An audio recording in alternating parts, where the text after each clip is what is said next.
Hello everyone, welcome to part 12. First, let's briefly recap the previous episode. In the vast expanse of the universe, the Xiaolong Empire's emperor, Zhao Chen, a leader of both intellect and bravery, is facing an unprecedented challenge. The devouring civilization, a brutal interstellar force, is invading the Xiaolong Empire with overwhelming military power, intent on consuming everything. Zhao Chen must not only defend his homeland, but also showcase his courage and wisdom in this interstellar war. At the beginning of the story, Zhao Chen demonstrated his strategic foresight by allying with the Holy Elven Empire to jointly resist the formidable enemy. He personally led his fleet, fighting alongside the Holy Elven Empire's Flame Elf King. Their seamless cooperation resulted in a series of brilliant battles. In the Luoyang 11 star system, Zhao Chen, undeterred by danger, commanded the Xiaolong Imperial fleet to achieve a stunning victory despite being outnumbered, achieving an impressive kill ratio. However, the appearance of the devouring civilization's Demon King, ruthless ruler leading his demon fleet, and the T6 Demon King Interstellar Fortress added immense pressure on the Xiaolong Empire. The Demon King Interstellar Fortress, a warship built on a colossal creature with its terrifying firepower, became a nightmare on the battlefield. Zhao Chen did not back down in the face of this formidable foe. His heart held one conviction: protecting his homeland. He mobilized the Xiaolong Empire's Ace Fleet, the Hell's Angels Ace Fleet, and his personal guard fleet, even deploying T6 class warships. In battle after battle, Zhao Chen and his fleet always managed to deliver fatal blows to the enemy at critical moments. As the war progressed, Zhao Chen discovered the devouring civilization's weakness: their soul altars, key structures that could endlessly produce the Dark Legion fleet. He devised a bold plan, dispatching Zhao Wanner and her Shadow Hunters Ace Fleet to infiltrate enemy lines and destroy these altars. In a series of intense and thrilling battles, Zhao Wanner lived up to expectations, successfully disrupting the enemy's supply lines and even directly attacking the Demon King Interstellar Fortress. Another key figure of the Xiaolong Empire, the Insect Empress, with her unique interstellar insectoid army, engaged in a breathtaking showdown with the Demon King Interstellar Fortress. Her T6 Dragons remains gluttonous mothership, with its unique biological armor and powerful insectoid combat units, withstood the Demon King's fierce assaults, becoming a legend on the battlefield. That concludes the recap of Part 11. I hope you enjoy today's Part 12. Your likes and comments are my greatest motivation. If you are interested in this story and are watching it for the first time, you can start from Part 1 in the comments section or playlist below. Now, let's begin Part 12. After Zhao Chen concluded the discussion on the battlefield situation, he immediately turned to another pressing issue. With a furrowed brow and a hint of concern in his voice, he asked, "How are we handling the disposition of the surrendering forces? I understand that over 1 million interstellar warships have surrendered to us, which means we have to accommodate at least several billion people." Lilith nodded and tapped on the virtual screen, bringing up a detailed report. Her voice was calm and professional. "According to the latest statistics, we have received a total of 1.9 billion surrendering individuals from various interstellar races. We have also taken in over 1 million interstellar warships of different classes. These ships have been relocated to the rear. Though some are advanced T5 class warships, we won't incorporate them into our active fleet immediately to avoid disrupting our current combat system." She continued with a detailed explanation. "Regarding the personnel settlement, we have a comprehensive plan in place, divided into several phases. The first phase is categorization. We offer the surrendering individuals 3 options. The first is to relocate to their respective ethnic enclaves within the Holy Elven Empire, which has agreed to this. The second is to directly join our Xiaolong Empire. And the third is to take a week to decide." Lilith swiped through the screen, revealing more details. "For those choosing to join the Xiaolong Empire, we move to the second phase. We have prepared 30 star systems and nearly 100 planets for their resettlement. Additionally, over 1,500 interstellar companies are willing to offer them employment opportunities. We will collect detailed data on these individuals, including their race, personal abilities, and work skills, to place them in suitable living and working conditions. Those with advanced technical skills will receive special arrangements." Her expression turned serious. "We will provide those who choose to join the Xiaolong Empire with 3 months of free basic living support, including housing and daily necessities. After 3 months, they will need to support themselves. Under our arrangements, they should be able to meet their basic living needs." Lilith paused, a hint of caution in her eyes. "It's important to note that during these 3 months, we will closely monitor these individuals to assess their risk levels. High-risk individuals will be subjected to enhanced surveillance and extended monitoring periods." Zhao Chen nodded in satisfaction, his tone filled with strategic thought. "These arrangements must be strictly enforced. It's particularly important that our management personnel do not discriminate against or mistreat the surrendering forces because of their status. Treating them well will not only enable them to work better for us, but also serve as propaganda to attract more enemies to join us." His eyes gleamed with wisdom. Those who can operate interstellar warships are the backbone of any society. Acquiring such a large number of technical personnel at once is undoubtedly a significant boost to the Xiaolong Empire's strength. Zhao Chen continued his analysis. As the Xiaolong Empire expands, technical personnel have always been our weak point. Although we are making every effort to train them, the training period is a significant obstacle. Recruiting technical personnel from outside is an effective way to quickly enhance our capabilities. This explains why victorious nations in wars can recover and develop rapidly. This is the advantage of being a victor. Zhao Chen looked up at Lilith and posed another question. Any movements from the Holy Elven Empire? Lilith's expression turned serious as she met Zhao Chen's gaze and spoke slowly. Our significant victory has indeed caused quite a stir within the Holy Elven Empire. There's been a notable amount of celebration among the populace, and some have even become more belligerent. But what's more concerning is the intense interest our demonstration of the supernova ultimate bomb has generated.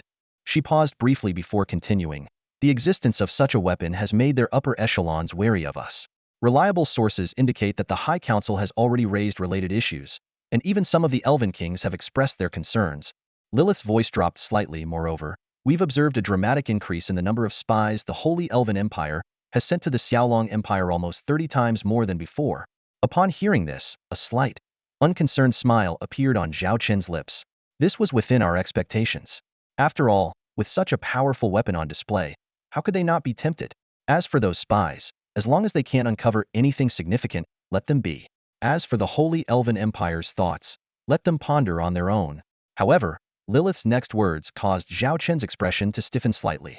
There's also a rumor that some Elven Kings are considering exchanging their top-tier technology for our supernova ultimate bomb technology. She finished and quietly awaited Zhao Chen's reaction. Zhao Chen narrowed his eyes, sinking into brief contemplation. He didn't immediately reject the idea, as in his worldview, almost everything could be a bargaining chip, except for his closest allies. The key was what terms the other side could offer. After a moment, Zhao Chen spoke. If they genuinely want to negotiate on this matter, we can engage. But we shouldn't appear too eager. Let's first gauge their sincerity. After all, with such a valuable asset in our hands, we hold the upper hand in negotiations. A hint of anticipation crept into his voice. If the Holy Elven Empire wants to understand the supernova ultimate bomb's technology, they must present something truly valuable. I'm quite curious about what treasures they might be hiding. Zhao Chen's gaze grew profound, and his tone turned grave. We must spare no effort in accelerating our development. Because what stands in our way is not just the devouring civilization. The atmosphere in the captain's office was heavy. The vice-captain, with a worried expression, reported the abnormal moods across the starship's departments to the captain. Despite orders to prohibit viewing the surrender announcements from the Xiaolong Empire, some crew members were still secretly watching them. The captain scoffed, trying to dispel the tension. It's just empty propaganda. What's there to fear? Just tell everyone it's all fake. Going over there is a death sentence. I don't believe for a second that the Xiaolong Empire would treat surrenderers well. If they aren't sent to the mines for life, they'd be lucky. Just then, the secretary burst in, her face filled with urgency. Captain, we have a problem. The captain, puzzled, asked, what's wrong? Aren't we supposed to be resting at the rear? At this moment, their starship was indeed in the rear of the fleet, undergoing maintenance, so there shouldn't be any major issues. The secretary, catching her breath, explained, it's not about our starship. It's the enemy's surrender announcement. The captain was unimpressed. Look at you all, losing your nerve. The surrender announcements have been going on for days. What new tricks could they possibly have? The secretary, still anxious, replied, they've actually come up with something new. It's a video about the resettlement of the surrenderers. It's being broadcasted right now and spreading through the fleet. It could trigger a new wave of defections. The captain frowned as the secretary pulled up the relevant video. The three of them watched together. The video showed multiple angles, both close-ups and wide shots, like surveillance footage. The wide shots depicted a bustling city with crowded streets. In the close-ups, you could even hear conversations among the passers-by. The food in the cafeteria is amazing today. Absolutely, way better than what we had on the starship. It's like night and day. Too bad we only get 3 months of free meals. Don't worry, we can find jobs. You used to be a bridge officer, and I was a senior weapons manager. Finding work shouldn't be a problem. Remember that blonde guy from 3 days ago? He was just a mid-level manufacturing technician on the starship, and now he's got a job offer with this salary. The people in the video talked about food, life, and work, their faces radiating happiness and satisfaction. They clearly belonged to the Devourer civilization's universe, making their identities obvious. They were the recent defectors to the Xiaolong Empire. The captain noticed an option bar on the video screen. What's that? The secretary explained. Those are optional live channels. The Jiaolong Empire offers hundreds of these channels, covering the entire process from surrender to resettlement and even the working stages of the surrenderers. And these are 247 live streams, available for viewing anytime.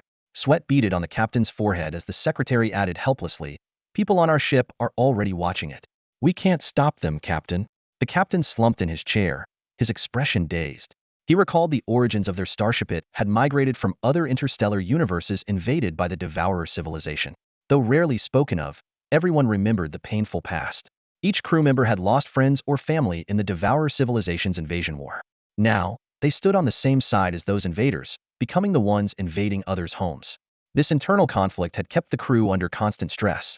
The Jiaolong Empire's surrender offer was like a beacon of light in their darkness. Coupled with the unfavorable situation on the current battlefield, it presented an enticing option for the crew.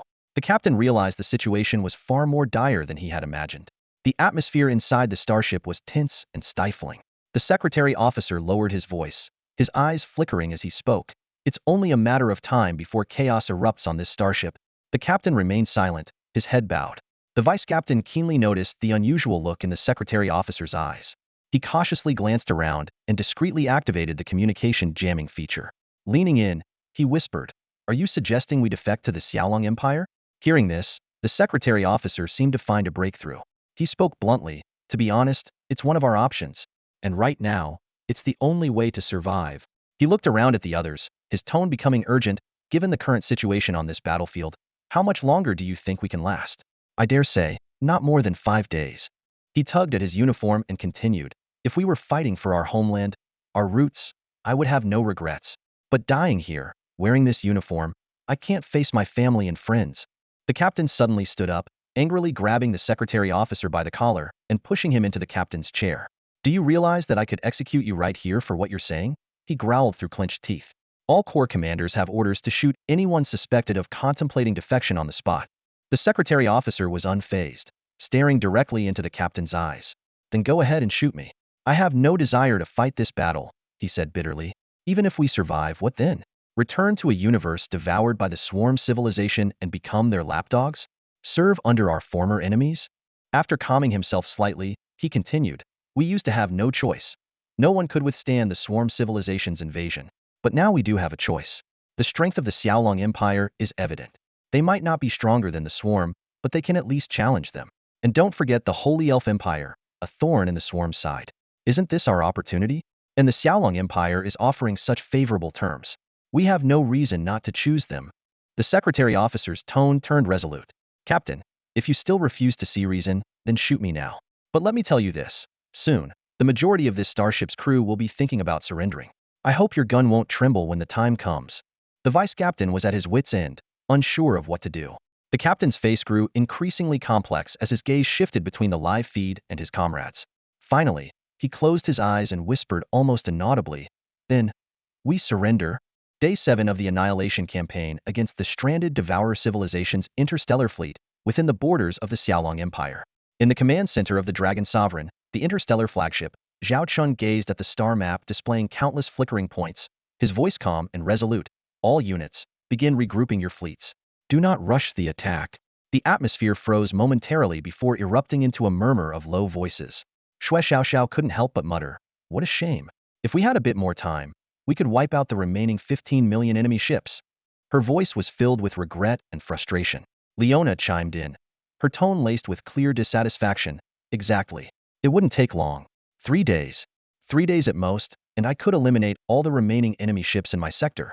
Around a massive circular holographic projection table, the high-ranking marshals of the Xiaolong Empire's military and the commanders of various fleet groups gathered.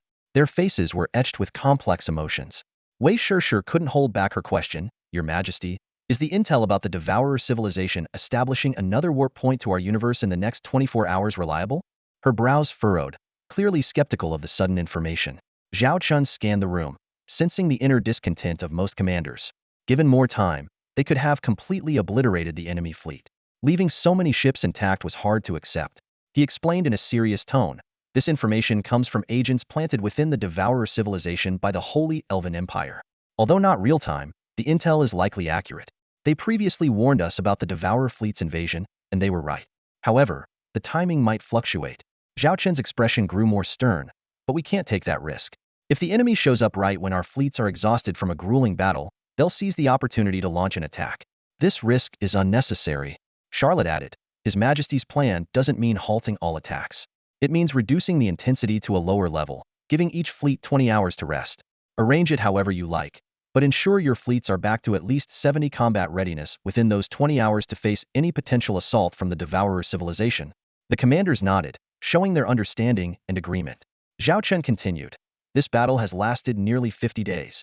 I've seen your performance, and it's been excellent. After the war, you will receive the recognition you deserve. Even though we've gained an advantage with the Shadow Hunter elite fleet's surprise attack, we must remain vigilant until the war is truly over. Understood. The commanders responded in unison, their voices loud and resolute. The meeting, led by Marshal Charlotte, then focused on specific operational details. As the meeting concluded, the commanders vanished one by one from their seats, leaving only Zhao Chen, Charlotte, and Lilith in the room.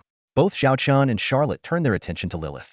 Zhao Chen asked, Lilith, are there any recent issues with logistics? Lilith replied directly, I've already discussed the relevant information with Charlotte. Currently, our logistics efficiency and strategic resource supplies are at about 75 of their initial levels. If we continue in this state of war, our logistics support will keep decreasing. War is incredibly resource-intensive. Charlotte nodded, adding, Lilith has kept me informed about these issues. We anticipated this. Sustaining a month of high-intensity combat has depleted the resources we've accumulated. Zhao Chen nodded thoughtfully. The Xiaolong Empire's short history means we lack deep reserves. Without the Holy Elven Empire's support, we couldn't have maintained this for a month. His voice carried a hint of concern. If the Devourer civilization continues to fight us at all costs. His words trailed off, and the three of them realized the upcoming battles might be even more challenging. Zhao Chen raised a critical question. How long can our logistical supplies last? Lilith looked grave as her eyes scanned the flickering data on the screen. She slowly delivered an unsettling prediction. At the current rate, in a month and a half, our supply levels will drop to 30, hitting the yellow warning line. Another month after that, they'll fall to 10, entering the red alert state. Her voice became more serious. By then, we'll have to make tough decisions regarding our industrial capacity. For instance, we might need to halt the production of interstellar battleships and divert all resources to the production of strategic materials. Alternatively, we may be forced to requisition all civilian industrial resources for war material production. But these choices are double-edged swords. Zhao Chen took a deep breath, his brow furrowed. Lilith's analysis was clear enough. Charlotte, the Supreme Commander, spoke with a steady and resolute voice. Given the current situation, if the war could end at this stage, even if we don't completely defeat the devouring civilization, it would be acceptable for us. We could use the subsequent recovery period to quickly rebuild our combat capabilities, and then face the devouring civilization more confidently. Zhao Chen shrugged helplessly, but that's not something we can decide. It depends on our opponent. The three fell into silence, a heavy atmosphere hanging in the air. Trying to break the silence, Zhao Chen shifted the topic. So far, how are our combat statistics? Charlotte's expression grew more serious as she began her report. In the past 50 days, not counting the nearly 10 million interstellar battleships we destroyed with the Supernova Ultimate Bomb, we have eliminated a total of over 20 million enemy battleships and accepted the surrender of nearly 5 million. However, we have also lost 1 million of our own interstellar battleships. Lilith added, although we lost 1 million during this period, we also produced and delivered about 300,000 new interstellar battleships. Therefore, we still have 2.5 million battleships on the battlefield. She paused before continuing. But the condition of these ships is not promising. 10% require major repairs, 20% can still fight, but their damage will affect combat effectiveness, and the remaining 70% have varying degrees of damage. Hearing these figures, Zhao Chen couldn't help but sigh. Losing 1 million interstellar battleships in one war, this is probably an unprecedented large-scale battle, even compared to the Xiaolong Empire era or even earlier, during the Xiaolong Fleet period. In the Xiaolong Galaxy, at the Imperial Military Research Institute, Zhao Chen stepped into the solemn and imposing building once again after a month. 3 chief engineers were already waiting there, each displaying their distinct personalities. Chief Engineer Nana adjusted her non-prescription glasses, her expression focused. Spider Queen Elise held a device resembling a book, demonstrating her preference for traditional tools even in this age of holographic projections. Chief Engineer Annie seemed out of place, yawning sleepily and leaning lazily, occasionally glancing down at her toes as if something interesting was there. Angel Assistant Nicole noticed Zhao Chen's arrival and discreetly nudged Chief Engineer Annie. Only then did Annie reluctantly perk up, her eyes slightly more alert. Everyone present greeted in unison, Your Majesty. As Zhao Chen walked, the group followed closely behind. Chief Engineer Nana was the first to report. The experimental ship XLCJ-001 has been completed and will undergo its first trial run today. How long will the trial run take? Zhao Chen inquired. It will take a week to complete the core tests, and the entire process will take a month, Chief Engineer Nana explained. All the data for this starship are being tested for the first time, so there are no references. Zhao Chen turned his attention to Spider Queen Elise, asking about the preparation of the production lines and the estimated output. Elise looked down at her data panel and responded in detail. The production line templates are ready. With one command, we can set up the first 5 production lines within 3 days, using the T6 Steel Star Fortress system. Without resource constraints, the first batch of 5 starships can be completed within 2 months. Zhao Chen paused, somewhat surprised. 2 months? That fast? Are you sure there won't be any issues? Spider Queen Elise immediately assured, "Rest assured, Your Majesty, our department guarantees that the quality will not be compromised. The speed is due to new technological advancements that significantly reduce production time. Additionally, many components can be produced separately, and we only need to complete 50% of the core modules. This greatly enhances production efficiency." Zhao Chen nodded in satisfaction and continued walking. The group soon arrived at a massive gate. As it opened, it revealed an even more magnificent space. Inside was an enormous starship, supported by thousands of mechanical arms, creating a spectacular sight. Zhao Chen carefully examined the starship. Its hull was still unpainted, retaining its raw brown color. Its design resembled that of interstellar battleships and destroyers, employing a conventional layout. Chief Engineer Nana's eyes gleamed with pride as she introduced. "This is the XLCJ-001 experimental ship. Detailed data, please," Zhao Chen requested. Neither Chief Engineer Nana nor Spider Queen Elise responded. It wasn't until Angel Assistant Nicole gently nudged the dazed Chief Engineer Annie that she snapped out of her trance, realizing that all eyes were on her. She quickly raised her wrist, operated her handheld terminal for a few moments, and then a data window appeared in front of Zhao Chen. As Chief Engineer Nana was introducing the latest interstellar battleship to Zhao Chen, an unexpected image caught their attention. Chief Engineer Annie hurriedly closed a window displaying restaurant reviews, her cheeks flushed, and opened the correct document. Zhao Chen didn't say much, simply shifting his focus to the data of the interstellar battleship presented before him. This experimental ship, named XLCJ-001, was the result of a research project Zhao Chen had previously devised. It integrated Zerg technology, mechanical technology, and the core technologies of the Xiaolong series interstellar battleships. Although it had not yet achieved a true T7 level, it could be considered a quasi-T7 level interstellar battleship. Most importantly, if the experiment succeeded, this would be a mass-producible quasi-T7 interstellar battleship. Chief Engineer Nana excitedly explained that this battleship employed a dual-core energy system, combining conventional starship core energy with the biological core energy of the Zerg mothership. In terms of design, it merged the characteristics of interstellar battleships and interstellar destroyers, equipped with various weapon systems including biological weapons, energy weapons, heavy cannons, bow cannons, main cannons, interstellar missiles, and also carried Zerg combat units and interstellar drones. Zhao Chen glanced around and noticed several Zerg engineers in robes near the workbench. They were collaborating with colleagues from other species through special communication devices, a rare scene of peaceful coexistence in the interstellar realm. As he continued to listen to the report, Zhao Chen learned that the battleship was highly automated, equipped with multi-level artificial intelligence systems, significantly reducing the manpower required. Compared to traditional battleships of the same level that needed tens of thousands, or even hundreds of thousands of personnel, the XLCJ-001 required only 10,000 people to maintain standard combat operations in 3 shifts. Zhao Chen felt satisfied with these achievements. Although the initial concept came from him, the credit for turning these ideas into reality belonged to the diligent engineers and scientists. Their abilities and dedication were truly commendable. After listening to Chief Engineer Nana's detailed presentation, Zhao Chen furrowed his brows slightly. After a moment of contemplation, he asked, "So, regarding the construction cost and required materials for this interstellar battleship, do we need any highly rare materials? After all, the feasibility of mass production is as crucial as its combat capabilities. The cost and rarity of materials directly impact the possibility of large-scale production."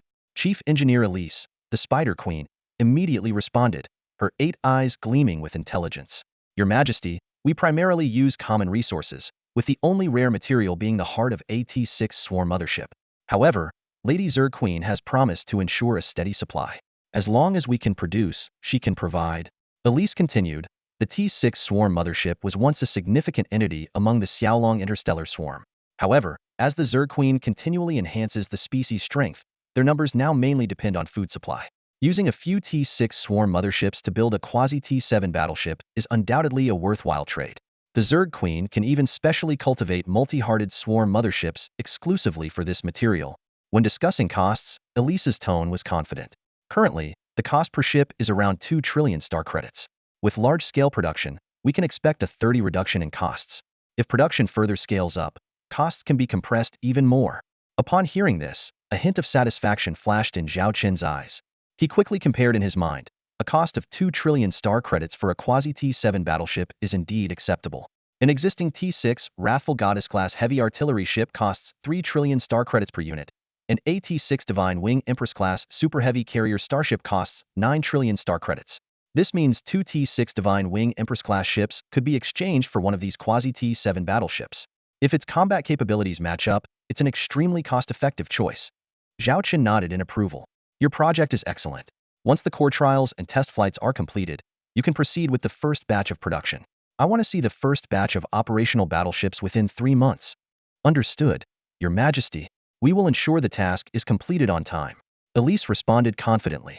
At this moment, Chief Engineer Nana blinked and reminded, Your Majesty, this battleship does not yet have an official name.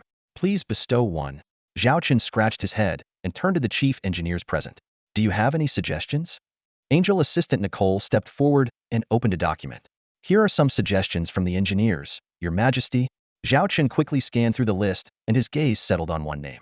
Pointing to it, he said, This one. The Quasi-T7 Golden Scarab class heavy interstellar dreadnought. Hearing this name, everyone's eyes lit up. Chief Engineer Nana smiled and said, Indeed, this name has received a lot of support. The design philosophy of the Quasi-T7 interstellar battleship is remarkably similar to the existing Rakshasa Pluto-class dreadnoughts, making the term interstellar dreadnought quite fitting. The Golden Scarab's exterior design cleverly integrates features of both insectoid and mechanical races, leaving a strong impression.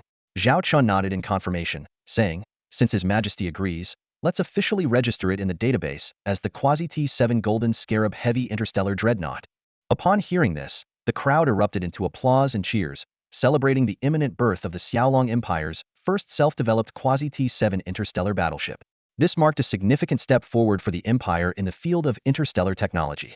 With a serious expression, Zhao Chen stated, Our war with the Order and the Devourer civilizations is just beginning. This Golden Scarab Heavy Interstellar Dreadnought will become our main force against them.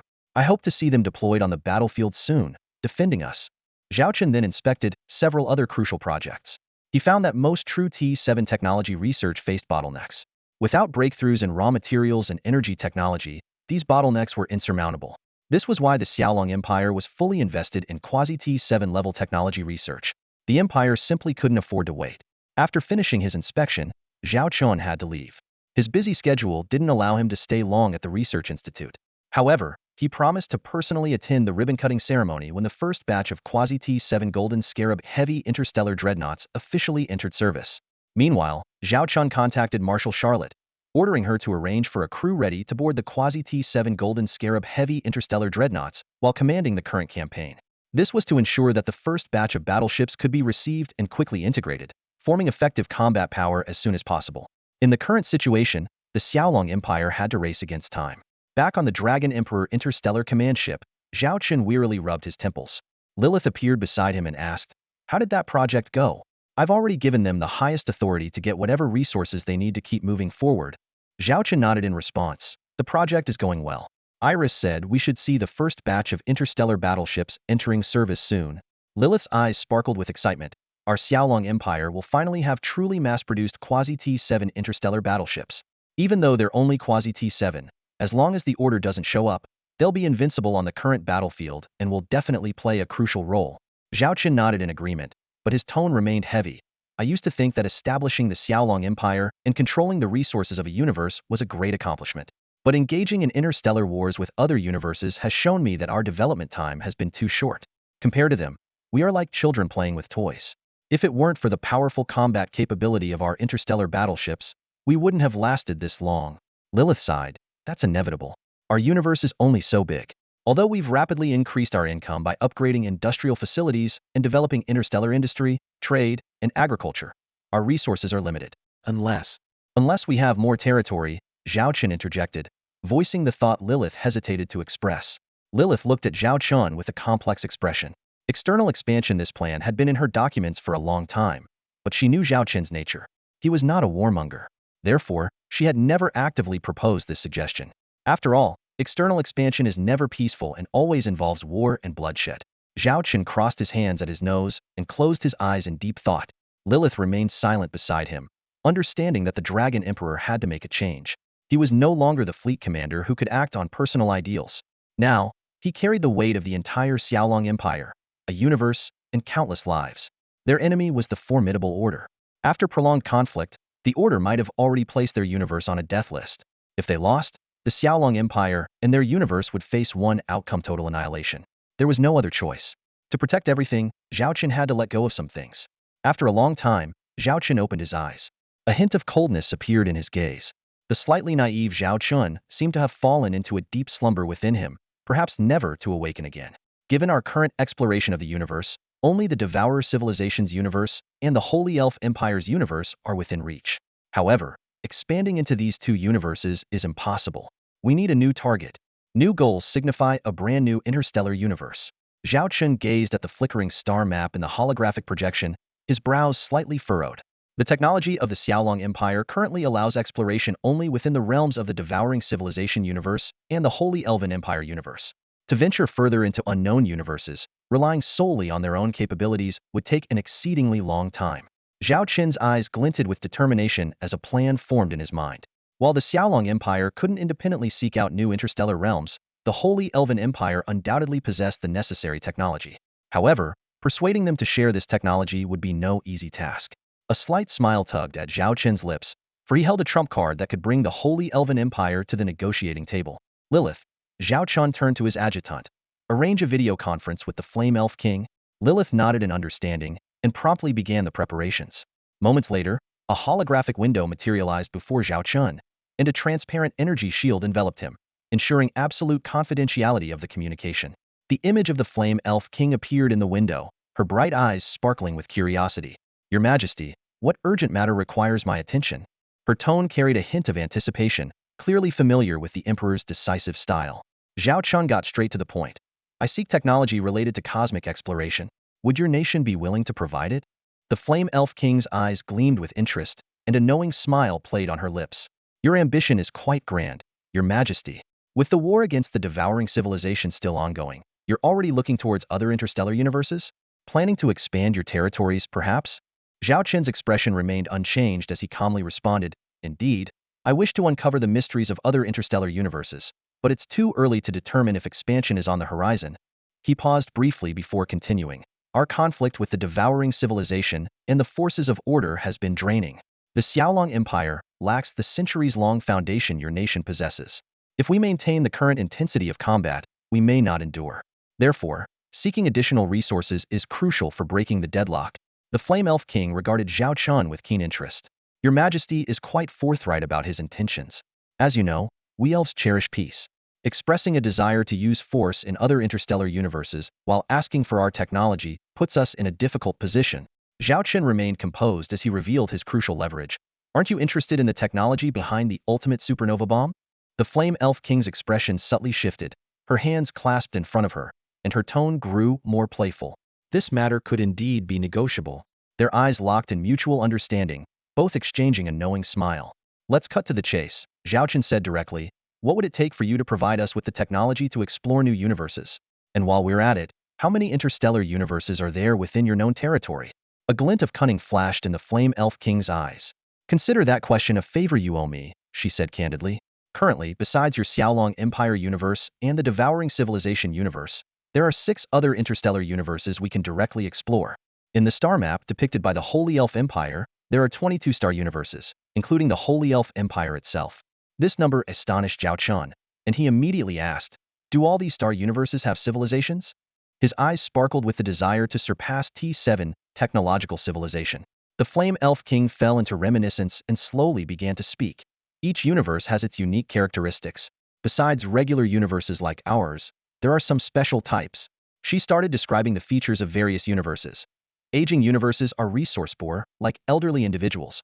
Miniature universes are small but complete. High-risk universes are filled with dangers, with 90% of their regions covered by cosmic disasters, beyond even T7 civilization's control. Zhao Chen listened intently, his mind conjuring images of universe bubbles floating in multidimensional space.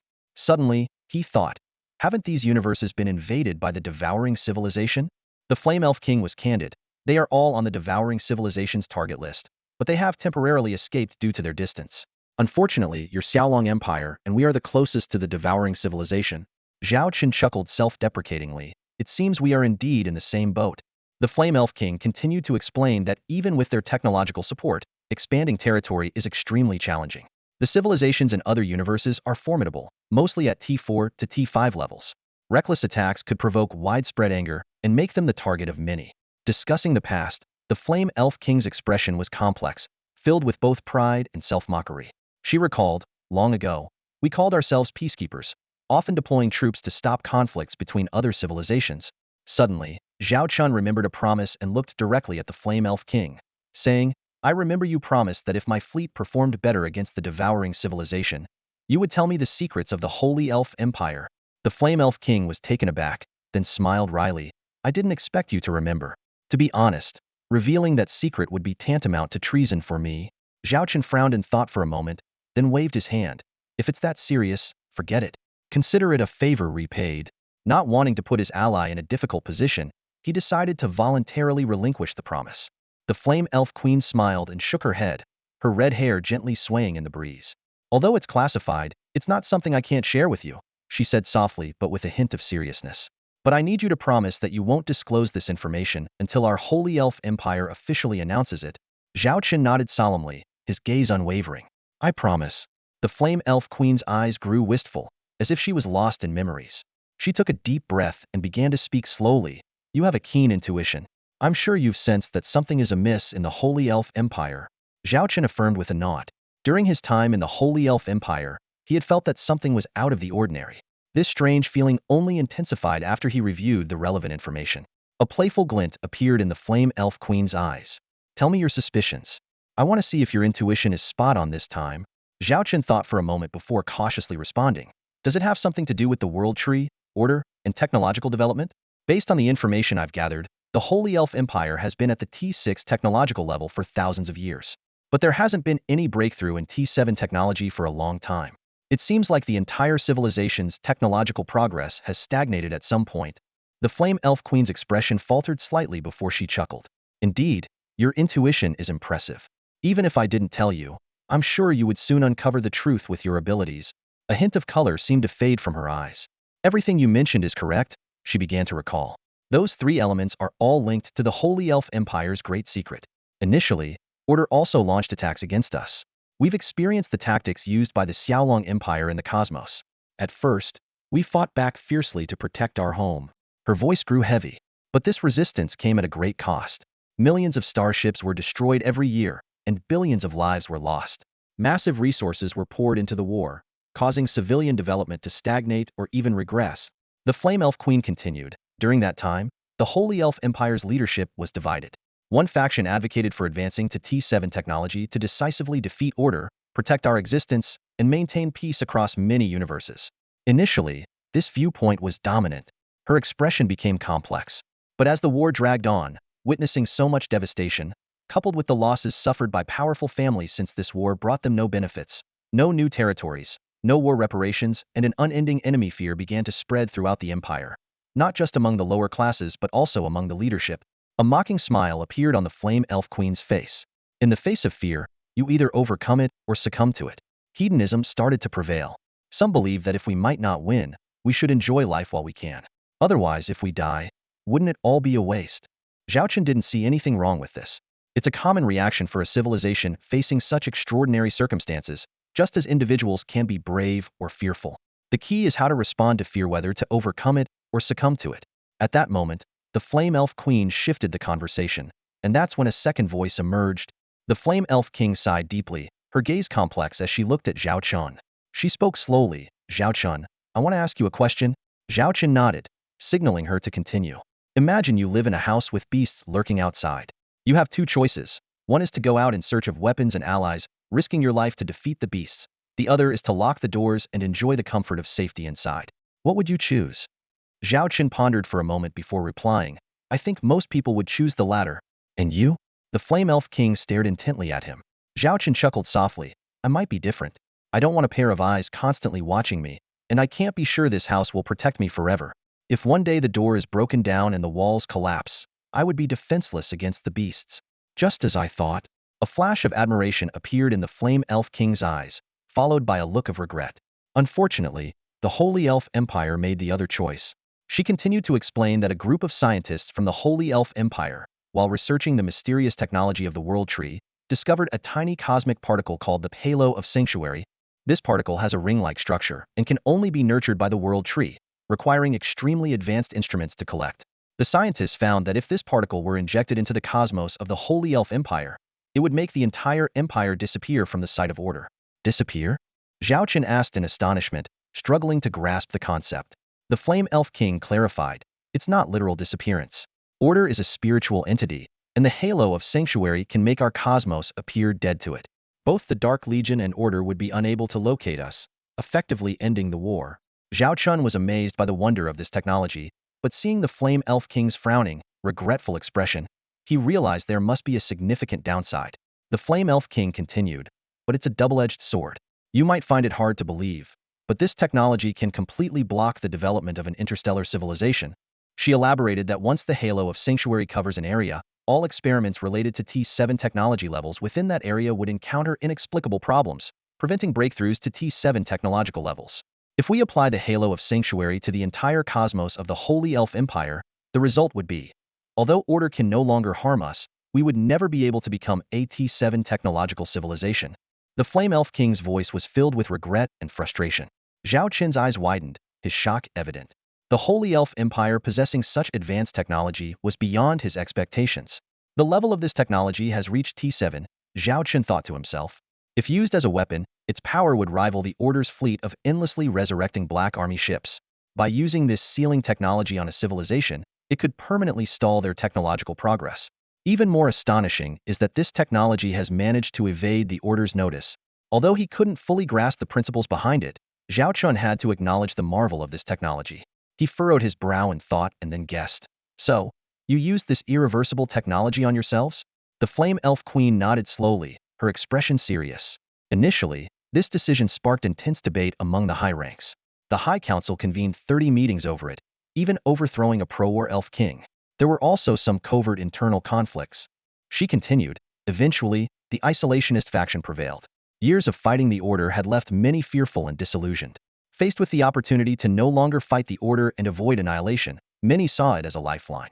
Anyone who opposed them was ruthlessly eliminated. Zhao Chen closed his eyes, picturing the brutal scenes of that internal strife.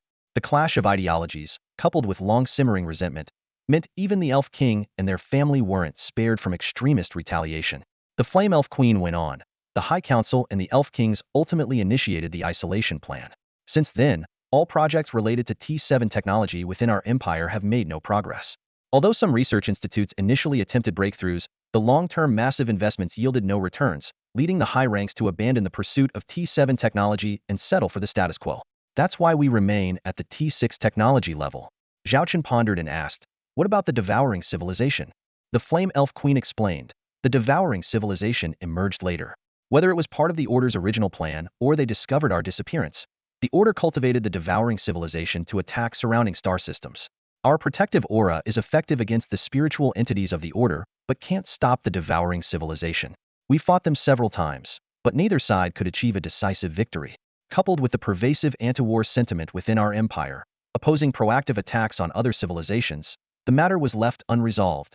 She sighed. Since then, we've had to watch as the surrounding civilizations were devoured, and the devouring civilization grew to its current scale. Raising a tiger to court calamity, Zhao Chen thought.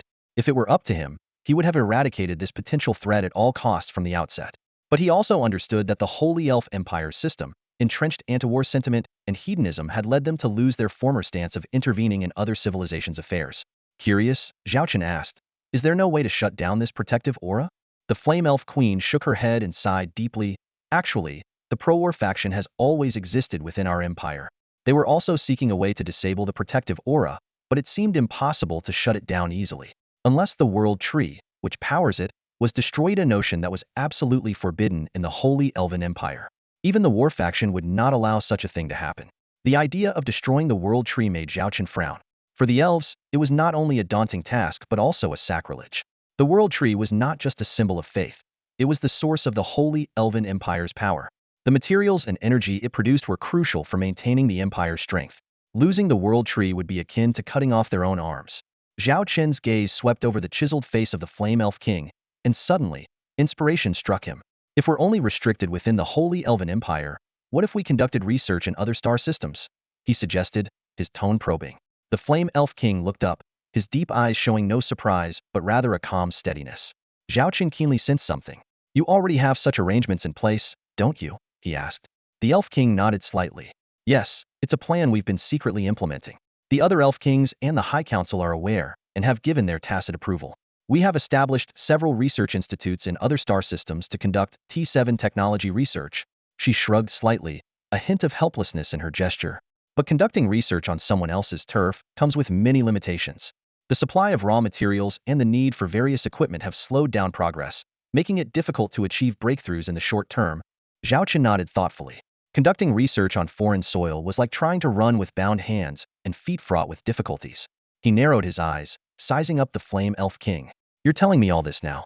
You must have your own plans, right? The Flame Elf King's eyes sparkled with intelligence.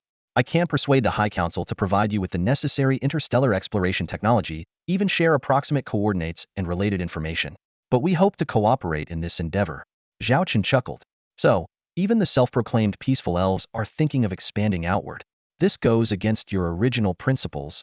You could say that, the Flame Elf King explained, but we're not after territory. We're seeking a better research environment to develop advanced technology more efficiently. Zhao Chen understood her reasoning.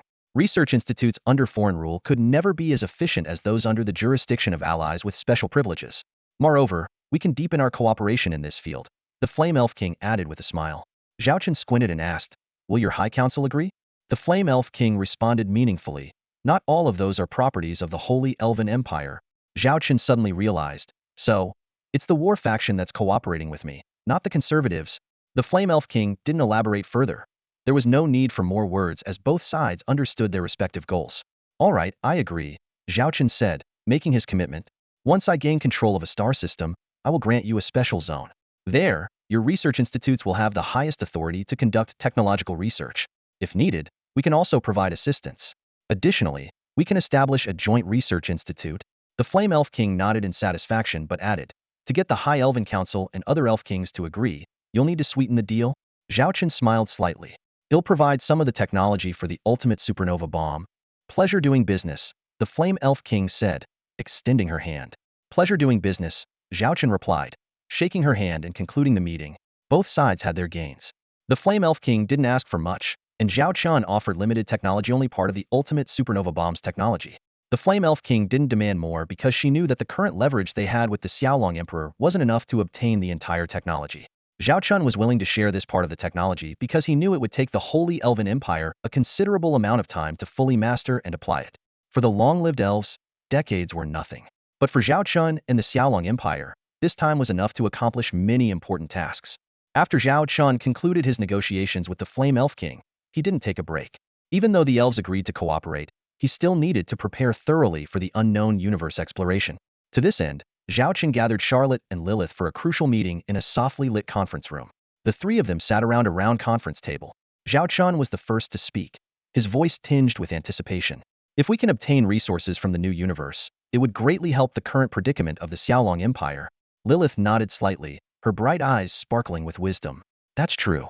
But we must consider a key issue. How will the civilization in the new universe perceive our arrival? She extended her slender fingers, listing various possibilities in the air as if enumerating them. First scenario, they are friendly and open to peaceful communication. This is the ideal situation. We can trade with them, gaining the most benefit at the least cost, thereby strengthening the Xiaolong Empire. Zhao Chen nodded in agreement, fully aware of the importance of peaceful exchange, but also knowing that such scenarios are rare in reality. Lilith continued, the second scenario is that they are wary of us. This would complicate our cooperation, possibly requiring multiple strategies, including military options. She paused, her brow slightly furrowed. The third scenario is the most challenging. They may be hostile towards us. In this case, we might have to resort to force to persuade them. Charlotte interjected at this point, her voice tinged with concern. If we have to use force, we must first understand the strength of these new civilizations.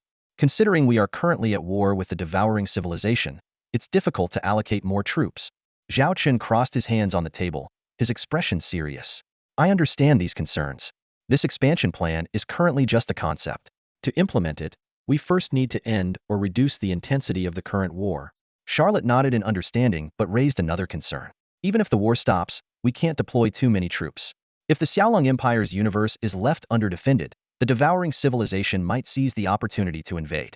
We can't fight on two fronts. This plan might backfire. Zhao Chen's expression grew even more solemn. He spoke slowly. I've considered these issues. This plan indeed carries significant risks, but for the future of the Xiaolong Empire, we must try. Otherwise, we'll be stuck in a prolonged conflict with the devouring civilization, severely hindering our development. Charlotte and Lilith exchanged glances, and both nodded in agreement. A sudden inspiration struck Lilith, and she proposed a new idea. Actually, as we mentioned earlier, external expansion doesn't necessarily have to rely on war. In some situations, we can entirely use other means. Her words carried a hint of mystery, suggesting that there were more possibilities. The atmosphere in the conference room became more animated with this new idea, and the three of them began to delve into these potential strategies and methods, planning new chapters for the future of the Xiaolong Empire. Zhao Chen, Lilith, and Charlotte were engrossed in a tense, secret discussion. The conference room flickered with holographic projections, displaying real-time updates of the interstellar battlefield. After a moment of contemplation, Zhao Chen broke the silence. This conflict is fundamentally a showdown between two empires and two star systems. We can adopt a divide-and-conquer strategy, offering certain targets some benefits or supporting star forces willing to align with us to ease our pressure. Lilith nodded in agreement, her eyes gleaming with satisfaction at Zhao Chen's approval of her thoughts. The three of them meticulously recorded every valuable idea, each contributing to the discussion. Nearly an hour later, Zhao Chen glanced at the time display and turned to Charlotte. We have 5 hours left of the 7-day deadline. How are the preparations on the battlefield? Charlotte straightened up, brimming with confidence. Rest assured, we are fully prepared on all fronts. While we may not be able to annihilate the enemy, we are capable of countering any of their upcoming actions, including a new wave of attacks. Zhao Chen nodded in satisfaction. His expression then grew serious. We previously used 7 supernova ultimate bombs to gain an advantage in the war. However, these weapons are incredibly costly, and we only have 3 left. The supply of raw materials is also becoming scarce, and continued mass production will squeeze the production of other war materials. These 3 bombs might be our only trump cards for a long time. He continued, using these weapons reveals our hand to the devourer civilization, but they don't know how many we have. Therefore, the timing and context of using these remaining 3 bombs are crucial. Charlotte nodded in agreement. These 3 bombs indeed held the key to intimidating the devourer civilization for the Xiaolong Empire. Zhao Chen looked at the time and announced, we have 5 hours left. Let's wrap up the meeting here. Charlotte, return to your post and manage the battlefield affairs. If you need anything or encounter any issues, contact Lilith and me directly. We'll support you from the rear. Understood, Charlotte responded as her holographic image faded. Zhao Chen and Lilith were the only ones left in the room. Zhao Chen's expression was grave. We can't afford to be idle for these 5 hours. We must prepare for the worst-case scenario. Those guys might take desperate measures. Almost all our forces are deployed across 7 interstellar battlefields. If the devourer civilization seizes the opportunity to open a new front in our universe, it would be a disaster for us. Although we might not be able to completely prevent it, we must find ways to minimize the risk. Lilith nodded in response. We have always made arrangements at the rear. The Xiaolong Empire is in a state of high alert. Though we only have 2nd and 3rd-tier fleets, they can at least delay the devourer civilization's interstellar fleet. Hearing this, Zhao Chen rubbed his temples and sighed. We're still too weak, which is why we're worried about these things. I really hope this damned battle ends soon. When will that cursed order be completely eradicated? The order hung over Zhao Chen like a sword ready to fall and destroy everything he had. He vowed to himself that no matter the cost, he would protect it all. Even if he lost the system, even if he was no longer the chosen one, he still had precious things to safeguard here. The 5 hours ticked by slowly. A tense atmosphere enveloped every corner of the Xiaolong Empire, from the frontline Holy Elf fleet groups to the command center at the rear. At that moment, the Flame Elf King was also closely monitoring the situation. She did not rush back to the Holy Elf Empire to consult with the High Council and other Elf Kings after the previous meeting. She understood that if the Devourer civilization intensified its attacks on the Xiaolong Empire, even with the ability to search for other interstellar universe coordinates, would be too occupied to venture into these new universes. Everything hinged on this moment. The Flame Elf King sat on her throne, worried. For the first time in her life, She prayed for a force outside the Holy Elf Empire. From both the perspective of the Holy Elf Empire's interests and her personal standpoint, she did not want to see Zhao Chen and his Xiaolong Empire fall. She knew in her heart that the Devourer civilization was not the true enemy. The Order was. Even if the Devourer civilization was eliminated, the Order could still cultivate a second or third Devourer civilization.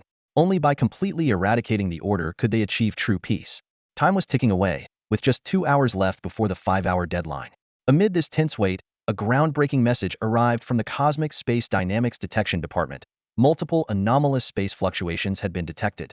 Zhao Chen immediately turned to the interstellar war simulation table, his eyes gleaming with vigilance and anticipation. Can you mark the locations of these anomalous space fluctuations? He asked urgently. Lilith sprang into action, her slender fingers dancing over the control panel. As she entered a series of coordinates, 7 bright red circles lit up on the simulation table. Zhao Chen's gaze roved over these marks. A sense of familiarity washing over him. These 7 locations corresponded exactly to the 7 battlefield zones currently surrounding the devouring civilization's interstellar fleet. Zhao Chen and Lilith exchanged a knowing glance. Lilith quickly understood, her fingers gliding over the communication device as she sent an urgent message to Charlotte. Immediately order the interstellar fleet to withdraw from the 7 battle zones to safe areas. Thanks to prior preparations, the retreat operation unfolded swiftly. Charlotte received the order and executed it without delay, orchestrating the orderly withdrawal of the interstellar fleet from the 7 battle zones. The enemy, already exhausted by the relentless attacks from the Xiaolong Legion and the Holy Elf Legion, showed no intention of pursuing, merely watching as the Xiaolong and Holy Elf Legions left the battlefield. On the battlefield, many interstellar warship commanders and bridge officers displayed expressions of relief and survival. Some warships, which had been on the brink of destruction, were now rejoicing, as if given a new lease on life. Pull up the real-time video feeds of the 7 battle zones, Zhao Chen commanded. Lilith swiftly complied, and 7 video windows appeared before Zhao Chen, displaying live footage from each battlefield. Zhao Chen's eyes scanned the screens, quickly analyzing the situation. Since the devouring civilization's space fluctuations had only appeared in these 7 star systems, it likely meant they had abandoned plans to attack other regions of the Xiaolong Empire. This could be due to their limited ability and resources to establish cosmic Stargate passages. After all, consuming resources to build 14 Stargate jump passages in less than 3 months was a significant expenditure, even for the devouring civilization. Now, Zhao Chen's primary concern was the 7 reactivated cosmic space jump points. Would the devouring civilization send more interstellar fleets to launch a new wave of retaliatory attacks on the Xiaolong Empire? If so, the Xiaolong Empire had to brace itself for the impending challenge. As time passed, the video feeds began to show signs of spatial distortion and indication that the jump points were about to form. Soon, these jump points materialized, appearing as festering black holes that were unsettling to behold. Before long, waves of interstellar warships began to pour out of these black hole-like entrances, revealing the fleet of the devouring civilization. Lilith's brow furrowed. The appearance of these fleets meant their worst fears were coming true. Yet, they would not back down. Look over here, Lilith suddenly exclaimed, pointing at one of the video windows. Zhao Chen immediately focused on the battlefield displayed. Emerging from the black entrances were some distinctly different interstellar warships.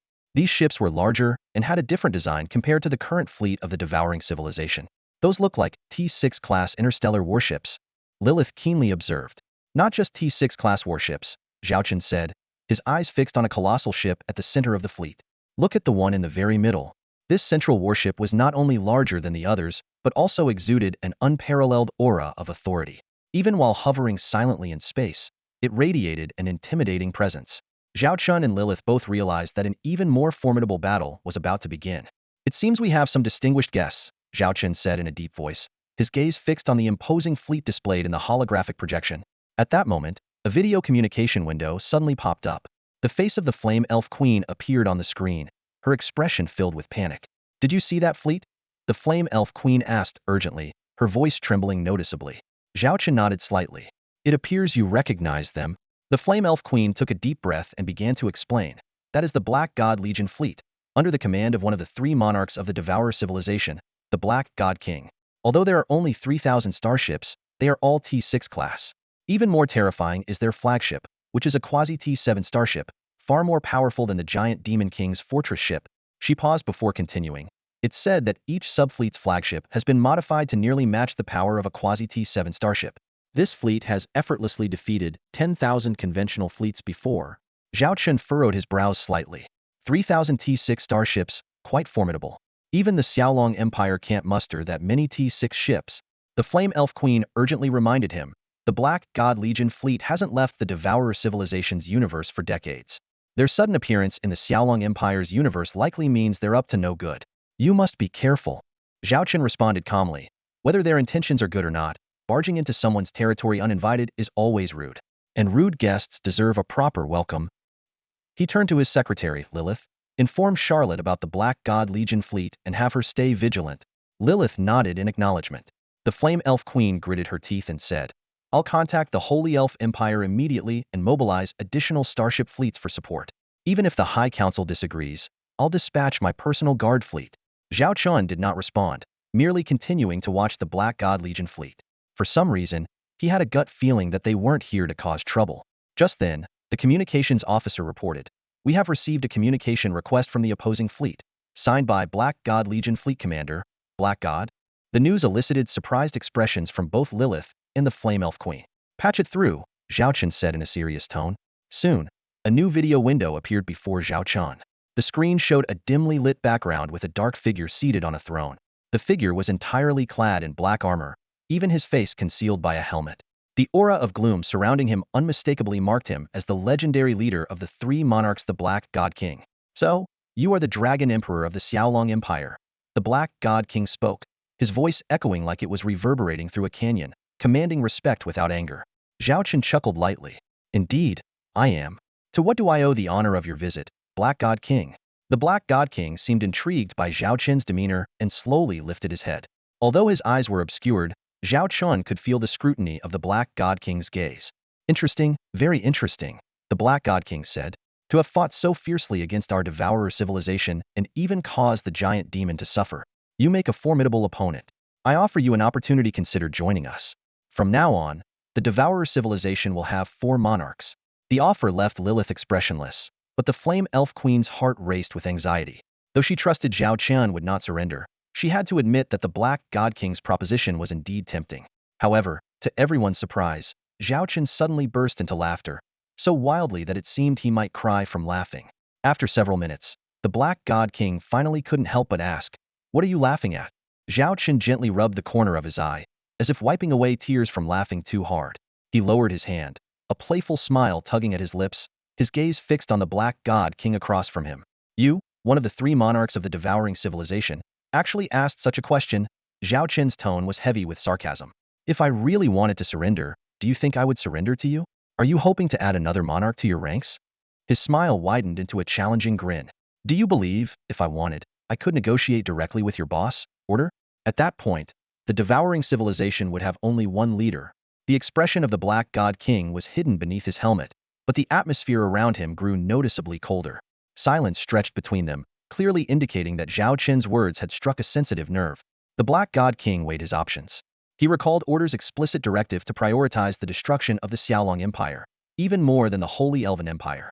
Given his knowledge of the Xiaolong Empire, he had to admit Zhao Chen had a point. In less than a decade, the Xiaolong Empire had leaped from AT4 technological civilization to AT6, a feat other interstellar civilizations could scarcely match. The mastermind behind this miracle, the Emperor of Xiaolong, was indeed a formidable threat. Taking a deep breath, the Black God King spoke. Perhaps you do have that value. But right now, to the great being, you are just another name on the death list. Do you think surrendering will earn you forgiveness? Only if we plead on your behalf might you and your people have a sliver of hope. Zhao Chen chuckled dismissively, shaking his head with contempt. A king playing such petty tricks. He looked up, his eyes full of disdain. Plead on my behalf? Do you think you matter? You're just dogs trained by order. Your presence or absence changes nothing. When did dogs ever have face in front of their master? Zhao Chen's words were like sharp blades, cutting straight to the Black God King's heart. Though his expression was hidden, the slight tremor in his body and the clenching of his teeth were palpable. Zhao Chen had spoken the truth, and the truth often hurts the most. What? Did I hurt your fragile ego? Zhao Chen feigned politeness, nodding with a mocking smile. Well then, I apologize to you. O mighty Black God King of the devouring civilization. The Black God King suppressed his anger, his voice low and threatening. Do you think I wouldn't dare to order your annihilation? With a single command, the devouring civilization's interstellar fleet could flatten your Xiaolong Empire. Zhao Chen laughed scornfully, leaning back in his throne and crossing his legs, looking utterly unconcerned. If you had that intention, You would have given the order already, instead of wasting breath here. If you want to fight, then attack now. My fleet and I will be waiting. If you don't, then take your minions and get lost. We don't offer room and board here. In a nearby video window, the Flame Elf King was both relieved by Zhao Chen's stance, knowing he wouldn't surrender, and worried that his words might provoke the enemy into escalating the conflict. She covered her head, thinking her own temper was fiery enough. But this man was even more direct, leaving no room for the Black God King to save face. After a moment of silence, the Black God King's voice dripped with icy rage. Very well. You're impressive. Remember your words today. Next time, when I personally lead the army to conquer your Xiaolong Empire, when I crush your skull and throne, hope you can keep that expression, the Dark Lord said coldly. Without waiting for Zhao Chen's response, he abruptly cut off the communication. Zhao Chen stared at the now dark screen and smirked. Not even a bit of courtesy, hanging up without a word, he muttered. Clearly, someone wasn't raised well. Next time I see your parents, I'll have a word with them. The Flame Elf Queen couldn't help but laugh. Covering her mouth, she chuckled. Come on. He already hung up. Whatever you say now, he can't hear. She paused, a hint of curiosity in her eyes. You dare to provoke him like that because you knew he wasn't here to fight you, right? Zhao Chen shrugged. Half guessed, half observed. Judging by his demeanor, he's likely here to make a show of strength. The previous war must have humiliated them, especially since we pushed them back to their own territory. They must be feeling pretty embarrassed. He probably came to retrieve their scattered forces, and without some tough talk, he wouldn't save face. He pointed out, a warlike civilization like theirs wouldn't waste so many words if they really wanted to fight. They'd have started firing already. The Flame Elf Queen nodded thoughtfully and turned to watch the real-time footage of the battlefields. She saw the remnants of the devouring civilization retreating orderly through a black hole under the cover of their newly arrived fleet. She exhaled deeply, relieved that nearly 3 months of intense combat had finally come to an end. This is the first time the devouring civilization has faced a setback in an invasion, she said, her tone both excited and serious. But they won't give up easily. Their next attack will surely be more intense. Zhao Chen agreed. We've definitely made an enemy, but at least we have some time to regroup. He smiled slightly. We'll need your intelligence network to keep track of their movements. The Flame Elf Queen solemnly promised. That's not a problem. We are allies. It's our duty to help each other. I will enhance our surveillance and notify you immediately of any signs. She silently vowed to make up for the High Council's previous shortcomings and fully support Zhao Chen's requests. The Flame Elf King's sharp gaze fixed on Zhao Chen, her eyes glimmering with a hint of a plan. Zhao Chen pondered for a moment before speaking slowly. For now, it seems the Devourer civilization poses no immediate threat to us. It's time to implement the plan we previously discussed. Of course, this will require technical support from the Holy Elf Empire. The Flame Elf King nodded slightly, a rare trace of relaxation in her voice. Indeed, we have a rare breathing space. We must seize this opportunity to restore and enhance our combat capabilities as much as possible. She paused before continuing. Regarding your expansion plans, I will need to discuss them with the High Council and the other Elf Kings. They may initially oppose, but with the technology you promised, I am confident I can persuade them. Even if we can't persuade them, we have a backup plan. Backup plan? Zhao Chen raised an eyebrow. The Flame Elf King's lips curved into a sly smile. For instance, suppose your interstellar exploration technology suddenly made a breakthrough, or you happen to rescue some key tech personnel? Zhao Chen immediately grasped her implication and nodded in understanding. The Flame Elf King then elaborated on the upcoming arrangements. After the Devourer civilization's fleet fully retreats, our Holy Elf Legion fleet will return to the Empire in 3 batches for resupply and rest. After 3 rotations, we will still station 5 million interstellar warships in the Xiaolong Empire. As previously agreed, Zhao Chen agreed. No problem. I will ensure you have priority access to the Stargates. He understood the elves' concerns, especially regarding the confidentiality of core military technology. Regarding technical cooperation, Zhao Chen added, we hope to expedite the process. Ideally, we want to reach an agreement within a week, establish the relevant projects within 2 weeks, and begin external exploration within a month. Time is of the essence for us. The Flame Elf King nodded in agreement, but showed a hint of resignation. I will do my best to persuade the High Council. Even if they disagree, I will implement the backup plan. What you need will be delivered within a week. However, our terms of the deal remain unchanged. Her tone was firm, indicating she valued the cooperation with the Xiaolong Empire but would not overlook the interests of the Holy Elf Empire. With the discussion concluded, the Flame Elf King prepared to return to the Holy Elf Empire, needing to handle some fleet matters before her departure. The scene shifted to the bridge of the Dragon Emperor, the interstellar command ship. Zhao Chen watched the retreating Devourer civilization fleet on the battlefield video feed. Despite the enemy's withdrawal, Zhao Chen's legion remained on high alert. He turned to Lilith beside him and asked, "How long until they have completely withdrawn?" Lilith quickly calculated and responded, "At our current retreat speed, it will take an estimated 5 hours for a full evacuation." Zhao Chen frowned slightly, showing his discontent. 5 hours? These guys are really dragging their feet. Lilith explained, "This takes into account that the remnants of the Devourer civilization's fleet were damaged in the previous battle, affecting their travel speed. Some ships may not even meet the standards for interstellar travel. They either need to reinforce their starships on-site or abandon the damaged ones and transfer the crew, which takes time." Zhao Chen shrugged helplessly. "If nothing unexpected happens, they should retreat obediently. We need to prepare on our end too. Calculate how long it will take for our Xiaolong Legion fleet group to complete rest and resupply and return to combat readiness." Lilith quickly provided the data. "If we don't consider repairing the damaged starships, it will take at least a month to get all fleets back to full strength. Of course, if we spare no expense, we can divert other industrial capacities, but I don't think that's appropriate." Zhao Chen nodded in agreement. Disrupting normal industrial production is indeed unwise. Let's prioritize the resupply and rest of a few elite fleets in the first fleet group of the Xiaolong Legion, aiming to complete it within half a month. After a moment of thought, Lilith agreed. Zhao Chen explained that this was to prepare for the next stage of operations, ensuring these fleets could be ready for battle at any time. Time is crucial for the Xiaolong Empire, and they must save it wherever possible. Soon, the Devourer civilization fleets on the 7 battlefields began to dwindle, leaving only some burning, smoking wrecks. The remaining fleets had all retreated, and the black wormholes gradually dissipated. The battlefield fell silent, leaving behind a scene of devastation. On the bridge of the Dragon Emperor command ship, there was no celebration. Only exhausted crew members slumped over their workstations, fast asleep. Zhao Chen watched these figures, fully aware that although they were not on the front lines, the pressure of commanding the entire operation was no less than that faced by soldiers in battle. Lilith saw this and hesitated to speak. Zhao Chen raised his hand to signal, "Everyone's tired. Let them rest for a bit. There's still more work waiting for them." Lilith nodded softly. Zhao Chen stretched and said, "I'll leave the next tasks to you and Charlotte. Notify me immediately if there's any news from the Flame Elf King. I'm heading to the Military Research Institute to review the technology data we need to hand over to the Holy Elf Empire." Lilith noticed the fatigue in Zhao Chen's eyes and wanted to suggest he rest, but Zhao Chen had already stood up, patted her on the shoulder, and left the bridge with a smile. Lilith sighed lightly. He was still the same as always. The news of the temporary end of the war quickly spread throughout the Xiaolong Empire and the Holy Elf Empire. For most citizens of the Xiaolong Empire, the 3-month-long conflict had little impact on their daily lives. They might have heard some rumors or noticed changes in military supplies. However, for the Holy Elf Empire, the news was shocking. Having battled the Devourer civilization multiple times, they knew its notorious reputation.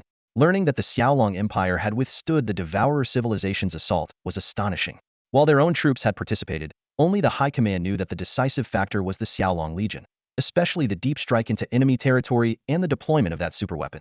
In the High Council chamber of the sacred Elven Empire, a tense atmosphere hung in the air. Council members whispered among themselves, occasionally glancing at the Flame Elf Queen seated at the head of the chamber.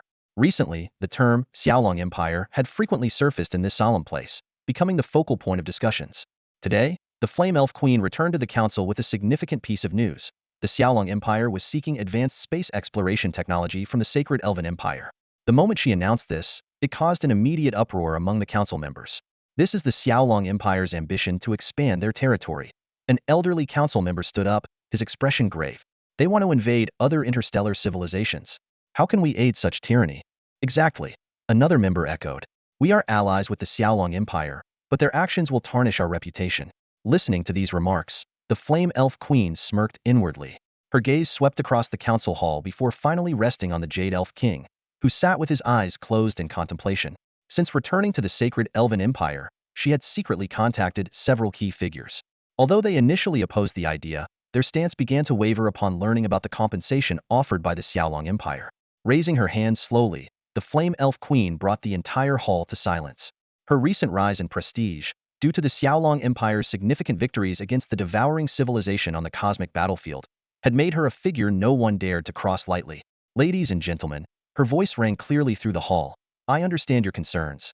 In the past, we prided ourselves as guardians of peace and indeed had the capability to uphold it. But since the emergence of the devouring civilization, the situation has changed. We can no longer prevent wars, and have even had to abandon many peaceful interstellar civilizations." She paused, her eyes meeting those of each council member.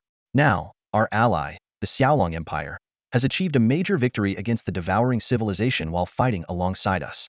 This at least proves their strength and their status as our equals. A senior council member stood up to counter. I do not deny the Xiaolong Empire's military power and contributions, but this does not mean they can invade other civilizations at will. How are they any different from the devouring civilization if they do so? The Flame Elf Queen shook her head and responded directly. The Xiaolong Empire and the devouring civilization are fundamentally different. The devouring civilization invades to destroy, consuming civilizations as fodder for their order. Even when the Xiaolong Empire employs military means, they do not do this, but it is still aggression, the council member insisted. The Flame Elf Queen did not deny this. She nodded in acknowledgement. From a certain perspective, this can indeed be seen as aggression. But we need to look at the core of the matter. The purpose of the Xiaolong Empire's exploration of interstellar civilizations is neither to enslave, plunder, nor destroy.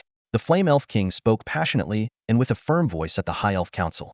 She explained that the Xiaolong Empire is engaged in a protracted war with the devouring civilization, consuming vast resources.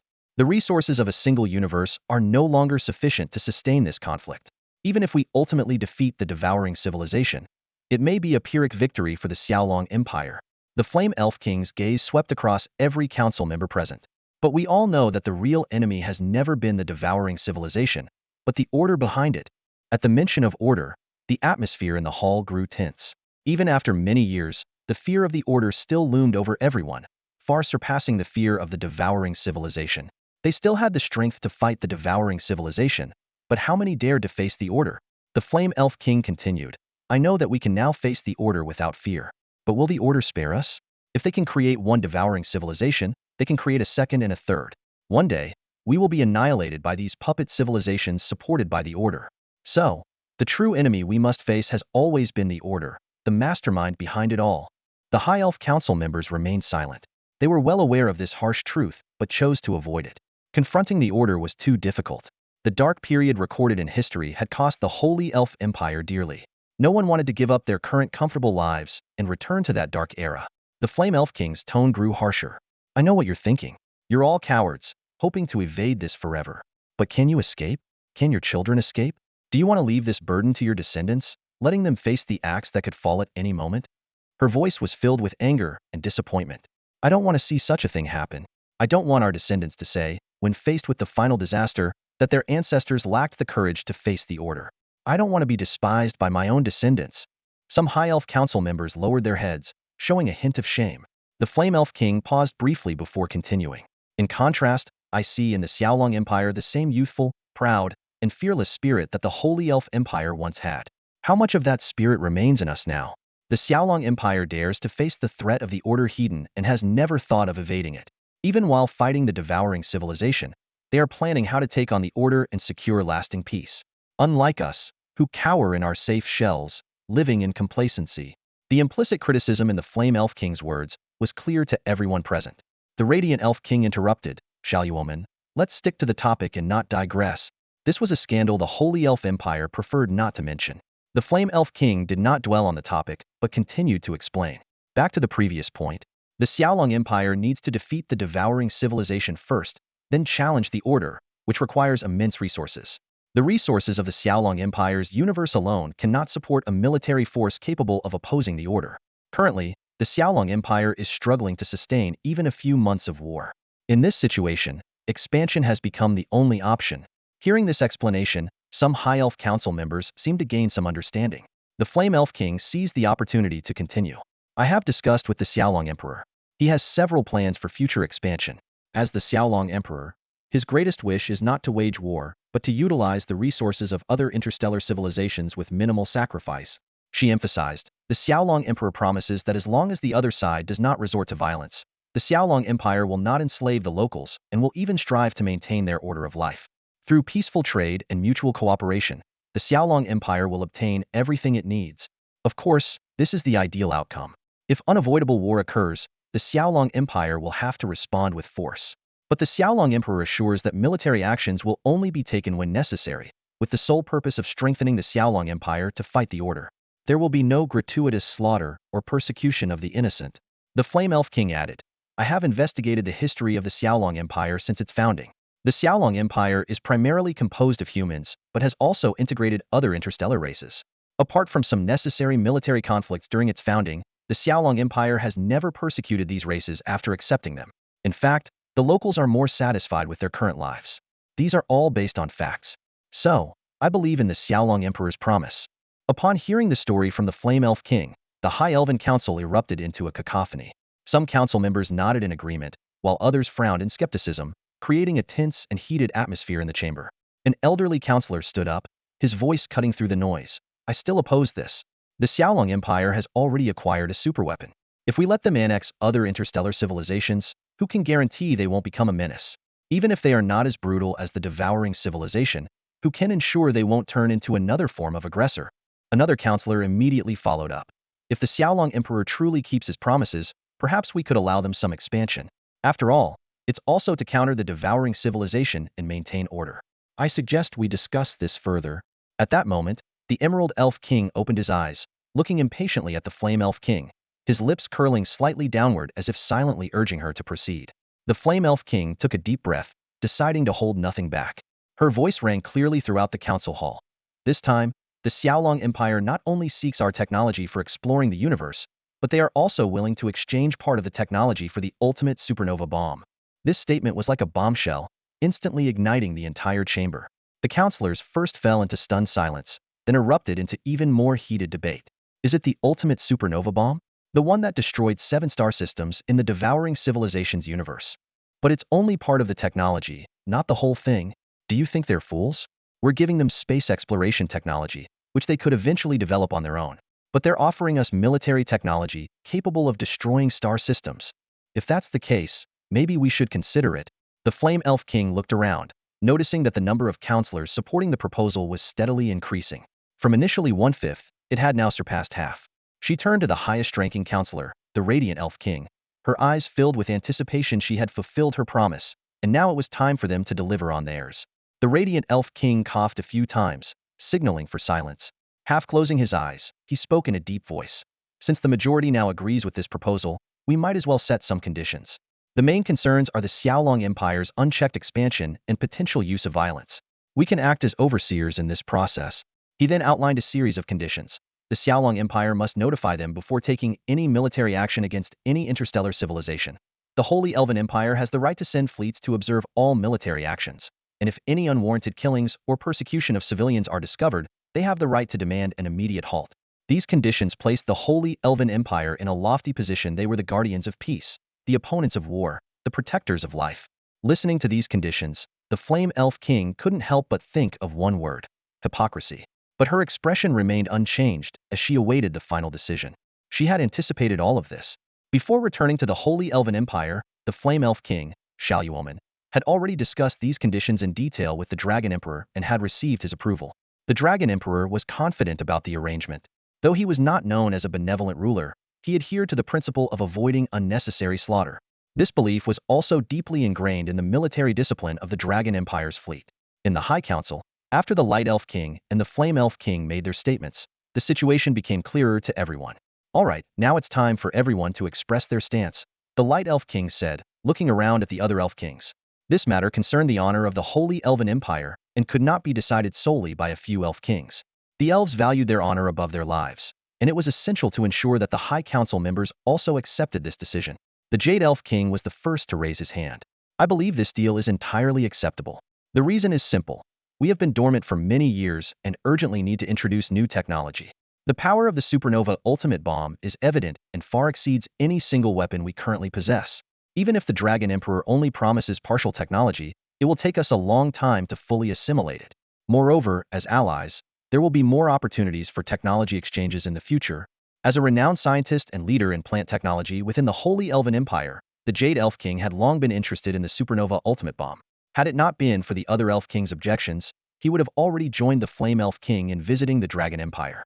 The Water Elf King spoke softly. I was initially against invading other universes, but after hearing Sister Xiaoyuomen's explanation, it seems reasonable. If the Dragon Emperor truly keeps his promise and does not wantonly slaughter the natives, I agree to this deal. The Light Elf King turned to the last Elf King. Onions, what do you think? The Kagaya Elf King snorted and said coldly, since you all agree, does my opinion still matter? With that, he crossed his arms and sat there silently. The Light Elf King didn't push further and instead addressed the High Council members. The Elf Kings have expressed their views. Now it's time for the High Council to vote. Those in favor, please raise your hands. The Flame Elf King glanced at the Light Elf King, who had been presiding over the meeting but had skipped expressing his own opinion. She thought to herself, this sly old fox is up to his usual tricks again. Always staying neutral, never taking sides, but actually more cunning than the Kagaya Elf King. The High Council's vote concluded swiftly, and the result was as expected. The Flame Elf King had already convinced most of the high-ranking elf councilors, and with the support of the 3 elf kings, the matter naturally passed. All right, I will begin. The Flame Elf King started to speak, but was interrupted by the Kagaya Elf King. He said coldly, I believe this cooperation should not be handled by Shaluomen. The Holy Elven Fleet needs a break after the recent battles, and Marshal Shaluomen needs to manage that. Besides, I've heard that Marshal Shaluomen has a close personal relationship with the Dragon Emperor. This matter should be entrusted to someone else. The Flame Elf King frowned, glaring at the Kagaya Elf King, silently cursing this annoying guy. So, you want to take over this matter? The Kagaya Elf King shook his head. I have no desire to interact with those people. Sharing the same room with them makes me uncomfortable. I'm just offering a suggestion. You can choose the person yourselves. The Flame Elf King clenched her fists, wishing she could punch him. I'll do it. The Jade Elf King volunteered, which was rare for him to show such enthusiasm for something. The Light Elf King pondered for a moment and said, matters of technology should indeed be handled by you, Mansfield. However, we also need someone to oversee the Dragon Empire's future actions towards other interstellar civilizations. As we discussed, if the Dragon Empire crosses any lines, we must intervene promptly. Upon hearing this, everyone's eyes turned to the Light Elf King and the Water Elf King. Such an important responsibility could only be undertaken by someone of Elf King status. The Flame Elf King needed to avoid any appearance of bias. The Kagaya Elf King was unwilling to get involved, and the Jade Elf King was responsible for technological matters. Naturally, the choice fell to one of these two. In the pitch-black palace that devours civilizations across the universe, 3 imposing thrones stood facing each other. If not for the occasional movement of the figures on the thrones, one might mistake them for statues. After a long silence, a deep voice broke the stillness. Troll King, you bear the primary responsibility for this incident. Do you have any objections? The Black God King's voice thundered. The Troll King, usually full of laughter, was silent. He responded in a low voice, I do not deny my responsibility in this command. However, what? Troll King, are you still trying to make excuses? The Thin King interrupted sharply. Because of your foolishness, we wasted 14 sets of cross-universe fleet materials. 30 million starships were reduced to ashes, 7 star systems turned to dust. The casualties among our combat personnel reached unprecedented numbers. The Troll King retorted unwillingly, I admit my responsibility, but it's because we underestimated the combat power of the Jiaolong Empire. I had no prior knowledge of that superweapon. Besides, he paused, his tone growing agitated. I believe we can launch another all-out attack. The Jiaolong Empire is no match for us. The final outcome won't change. The Black God King coldly interrupted his rant. When will you start thinking more clearly? Yes, our current interstellar fleet is enough to destroy the Jiaolong Empire. But what about other aspects? He listed them one by one. The Jiaolong interstellar insectoids invading our universe are still rampant, severely affecting our production, transportation, and industry. If not eradicated in time, the impact will only worsen. Even if we annihilate the Jiaolong Empire, we will be left severely weakened. The Black God King continued, more importantly, our defeat has spread to other universes. Those who have been eyeing us warily, previously deterred by our strength, will not hesitate to strike if they learn our entire interstellar fleet is engaged with the Jiaolong Empire. And their allies, the cowardly Holy Elf Empire, though timid, are not foolish. Their alliance with the Jiaolong Empire shows a shift in strategy. If they seize the opportunity to attack our home universe, how will we respond? Are we willing to risk the survival of our entire civilization for one Jiaolong Empire? After hearing this analysis, the Troll King fell into unwilling silence. The Thin King chuckled lightly, but this matter cannot simply end here. Our civilization has never suffered such a severe defeat. Beyond material losses, the greatest blow is to our prestige. Other interstellar civilizations no longer fear us as they once did, and some even entertain the notion that we can be defeated. This is our greatest threat. The Troll King immediately agreed, but if we can defeat the Jiaolong Empire and restore our honor, won't that deter those others from their schemes? The Black God King replied solemnly, the Jiaolong Empire must be defeated, but not now. We need to first clean up the current mess and carefully plan to ensure that our next battle will utterly crush the Jiaolong Empire.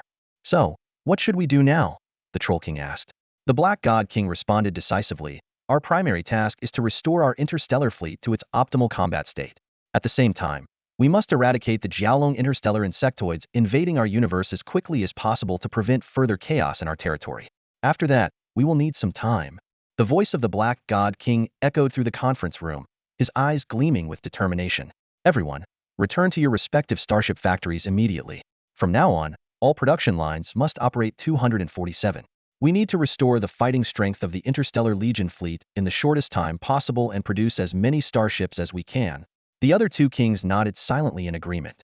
The Black God King then turned to the Lean King, also known as Hamba. You are responsible for monitoring every move of the Xiaolong Empire. Last time, we suffered because our intelligence was inadequate. This time, we need to gather as much information as possible and closely watch their actions. I suspect the Xiaolong Empire won't remain idle. They will surely prepare for our next attack. This time, we need to know them inside out. Hamba cracked a dry smile. Don't worry, Black God. I'll keep a close eye on them. Any movement, and you'll be the first to know. I won't let things slip like some others have. His words carried a clear tone of sarcasm, but the Troll King did not retort this time. Having just faced a defeat, he lacked the confidence to argue with Hamba. Finally, the Black God King looked at the Troll King. Troll, you have a significant responsibility this time. In the upcoming starship production plan, you need to provide the most raw materials. It's time to use your reserves. If the next battle ends like this, the great existence may not forgive you again. Though the Troll King felt the sting, he knew his recent failure had left him with no choice but to pay the price. He answered honestly, I understand. I will provide the raw materials to ensure the starship construction plan proceeds smoothly. The three kings then briefly discussed some details and finalized their plans for recuperation and military preparation in the coming period. Meanwhile, in the Xiaolong Empire's territory, it had been 3 days since the war ended, but the military facilities were still bustling. Damaged starships lined up for repairs, and the staff worked overtime. Although the crew members had gotten a brief rest, Zhao Chen, the Emperor of Xiaolong, did not relax for a moment. At that moment, the Flame Elf King arrived again at the bridge of the Dragon Emperor's interstellar command ship, handing Zhao Chen a detailed report on several cosmic civilizations and informing him of the Holy Elf Empire's High Council and the attitudes of several Elf Kings. The Flame Elf King explained, this is the situation. We've agreed to provide the technology for cosmic exploration. I've brought a team of researchers who will stay here for up to half a month. You can consult them with any questions to quickly grasp the technology. Zhao Chen asked excitedly, can we build while we learn? The Flame Elf King pointed to a few names on the list. These individuals are familiar with me. You can assign them to help you, officially as supervisors for work study. This can speed up the construction of your cosmic exploration equipment. Zhao Chen gratefully gave a thumbs up. Thank you so much. Really, thank you. The Flame Elf King responded calmly, no need to thank me. We are allies, partners. These technology trades also help us. He paused and continued. Regarding our technology trade, the Emerald Elf King will be the point of contact. Due to his special status, the meeting will be held within the Holy Elf Empire. You need to arrive there within 3 days for the trade. Zhao Chen nodded in understanding. No problem. I'll arrange things here and depart immediately. The Flame Elf King added, if you use force against other interstellar civilizations in the future, we will send someone to oversee it. If any actions exceed the agreed principles, we have the right to demand you stop immediately. To avoid any conflict of interest, the Blue Water Elf King will be responsible for the supervision. Zhao Chen gazed at the Flame Elf King, a subtle, meaningful smile playing on his lips. It seems our collaboration has made the other Elf Kings a bit uneasy. Is that why they sent someone else to handle matters with me? The Flame Elf King shrugged helplessly, her fiery red hair swaying gently. Who knows what those guys are thinking? I actually enjoy having fewer things to deal with. Besides military affairs, I can't be bothered with much else. Despite her words, her expression turned serious. She leaned closer to Zhao Chen and lowered her voice. But don't let your guard down. The Aqua Elf King may seem gentle, but she's very principled. You know how much the High Elves value their reputation. Warn your fleet not to overstep their bounds. She paused, her voice dropping even further. At least, not too blatantly. Zhao Chen picked up on her concern, his own expression growing serious. Shall you, woman? I promise you as the Emperor of the Xiaolong Empire, our expansion is to counter Order and the Devourer civilization. As long as they mean no harm and don't use force against us, we won't make the first move. You have my word. The Flame Elf King met Zhao Chen's determined gaze and nodded slightly. I trust you. I've already arranged for close surveillance on the Devourer civilization. Any movements will be reported to you immediately. After a brief discussion of affairs, Zhao Chen arranged for his technical team to coordinate with the Holy Elf Empire to quickly master space exploration technology and build the necessary equipment, ensuring the smooth progress of the Xiaolong Empire's expansion plans. Zhao Chen then boarded the flagship of the Imperial Guard fleet, and swiftly traveled through a cosmic stargate to the Holy Elf Empire. Near the stargate, an emerging interstellar trade port had taken shape, with various space fortresses and stations dotting the area. Even a nearby planet had begun constructing habitable cities. Upon his arrival, Zhao Chen received greetings from three elf kings: the Emerald Elf King Mansfield, the Aqua Elf King Marites, and the Radiant Elf King Gustav. Arrangements were made for Zhao Chen to board a luxurious interstellar cruise ship from the Holy Elf Empire, escorted by the Imperial Guard fleet to the meeting location. Inside the opulently decorated cruise ship, Zhao Chen met the three elf kings. Radiant Elf King Gustav was the first to step forward, greeting him with high elf etiquette. Emperor of Xiaolong, long time no see.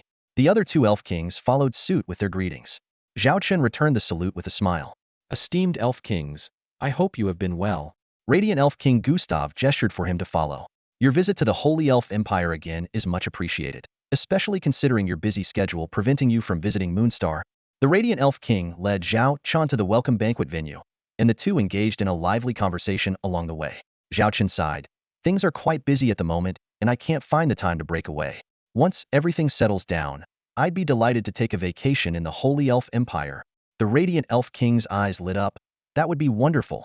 I would be honored to personally guide the Emperor of the Sky Dragon through the beautiful sights of the Holy Elf Empire. After exchanging a few more pleasantries, Zhao Chen noticed the Jade Elf King looking anxious and hesitant to speak. Smiling, he said, Your Excellency, Jade Elf King, are you eager about our transaction? The Radiant Elf King glanced at the distracted Jade Elf King and chuckled helplessly. That's just Mansfield for you. He isn't interested in much besides technology. Mention it, and he'll drop everything else. The Jade Elf King muttered quietly, I'm here to handle the tech, of course I care. Zhao Chen pulled a data disk from his pocket and smiled. Patience is a virtue. However, what you're looking for is right here. As agreed, this contains a quarter of the technology related to the ultimate supernova bomb, including some technological frameworks and basic modules. The Jade Elf King's eyes sparkled as he grabbed the data disk and started to leave, only to stop awkwardly after a few steps and look back at the three of them. The Radiant Elf King covered his face in exasperation, while the Azure Elf King stifled a laugh. Zhao Chen kindly said, It's fine. The Jade Elf King is so invested in this. It's best to let him do what he loves.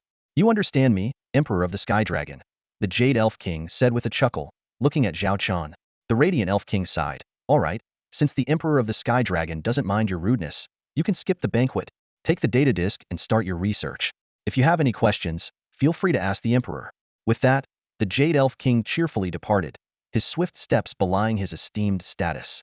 The Radiant Elf King apologized once more to Zhao Chen, who expressed his understanding, noting that old friends shouldn't be bothered by such details. The three of them entered a lavish private room, where only they and the sumptuous food on the table were present. Special meat dishes were placed in front of Zhao Chen, highlighting his special status. It was clear that the Holy Elf Empire had already begun considering the Emperor of the Sky Dragon's needs. Once seated, they began to enjoy the meal and chat. The conversation soon turned to the recent war. The Radiant Elf King praised. The Sky Dragon Empire traveled far to the devouring civilization's territory, using superweapons to destroy nearly 10 million starships, obliterate 7 star systems, and even defeat the Demon King's flagship. Truly impressive. Zhao Chen humbly replied. We couldn't have done it without the Holy Elf Empire's support. Without the 15 million Holy Elf starships, the Sky Dragon Empire alone couldn't have achieved such results. After a few more courteous exchanges, the usually silent Azure Elf King spoke up. Emperor of the Sky Dragon, do you plan to expand your territory and integrate other interstellar civilizations? If you have any thoughts, feel free to discuss them with me.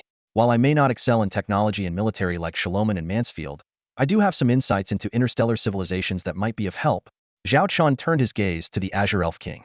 He recalled the intelligence he had gathered and the information provided by the Flame Elf King.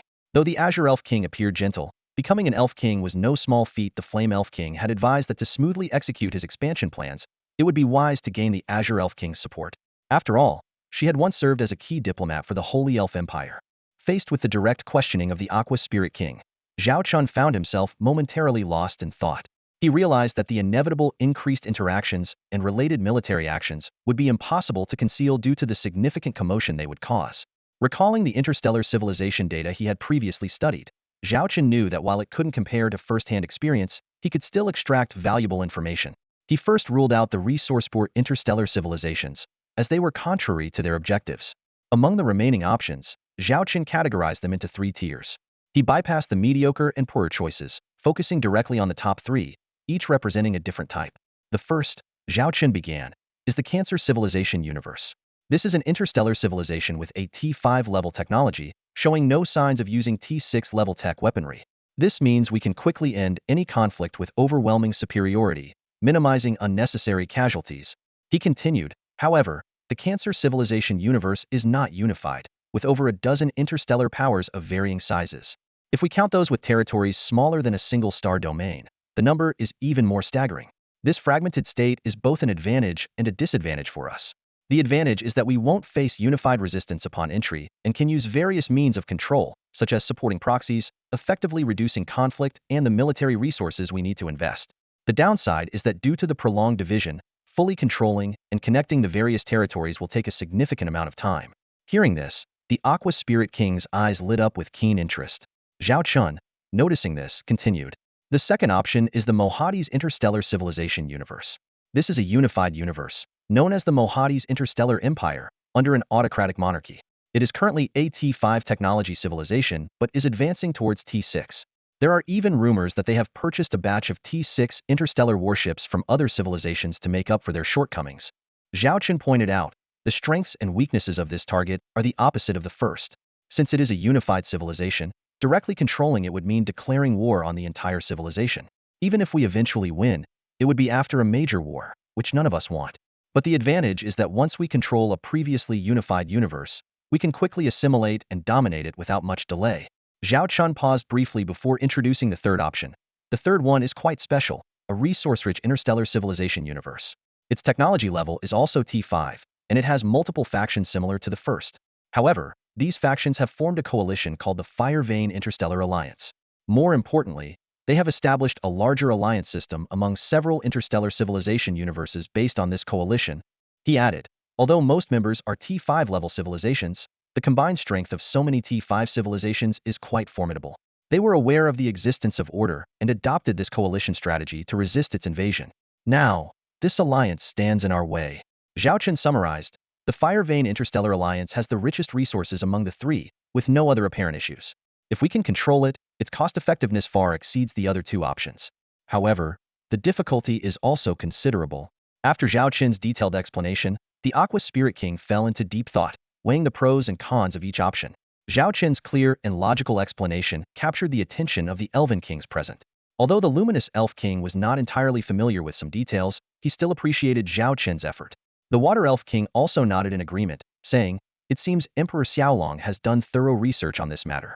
Everything you mentioned is correct. These three interstellar civilizations are indeed the most valuable among the known ones." After a brief pause, she continued, "However, I have a suggestion. Among these three options, it's best not to touch the Firemark Interstellar Alliance. Although it is the most tempting, the Interstellar Civilization Alliance behind it is something even our Holy Elf Empire dares not take lightly. Engaging with them should never involve military force." Zhao Chen nodded seriously, taking notes. The Water Elf King continued her analysis. As for the Cancer Interstellar Civilization and the Mohadi's Interstellar Empire, while there are risks, there are also opportunities. Zhao Chen asked with interest, "What suggestions do you have, Your Majesty?" The Water Elf King spoke candidly. The Cancer Interstellar Civilization appears to be in internal turmoil, but it is actually divided into multiple factions. They have lived in a war environment for a long time and respect strength. As long as you demonstrate enough power, they will submit unconditionally.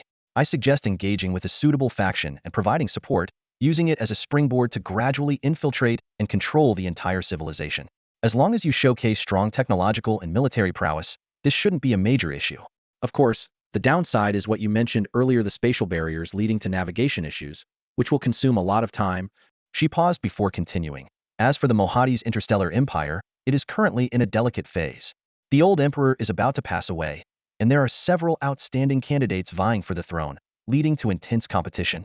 If the Xiaolong Empire can engage and support one of them, although it may take time initially, once successful, it will allow you to control the entire empire in a short period. Zhao Chen was impressed by the Water Elf King's in-depth understanding. These details would undoubtedly provide crucial insights for the Xiaolong Empire's plans. He smiled and expressed his gratitude.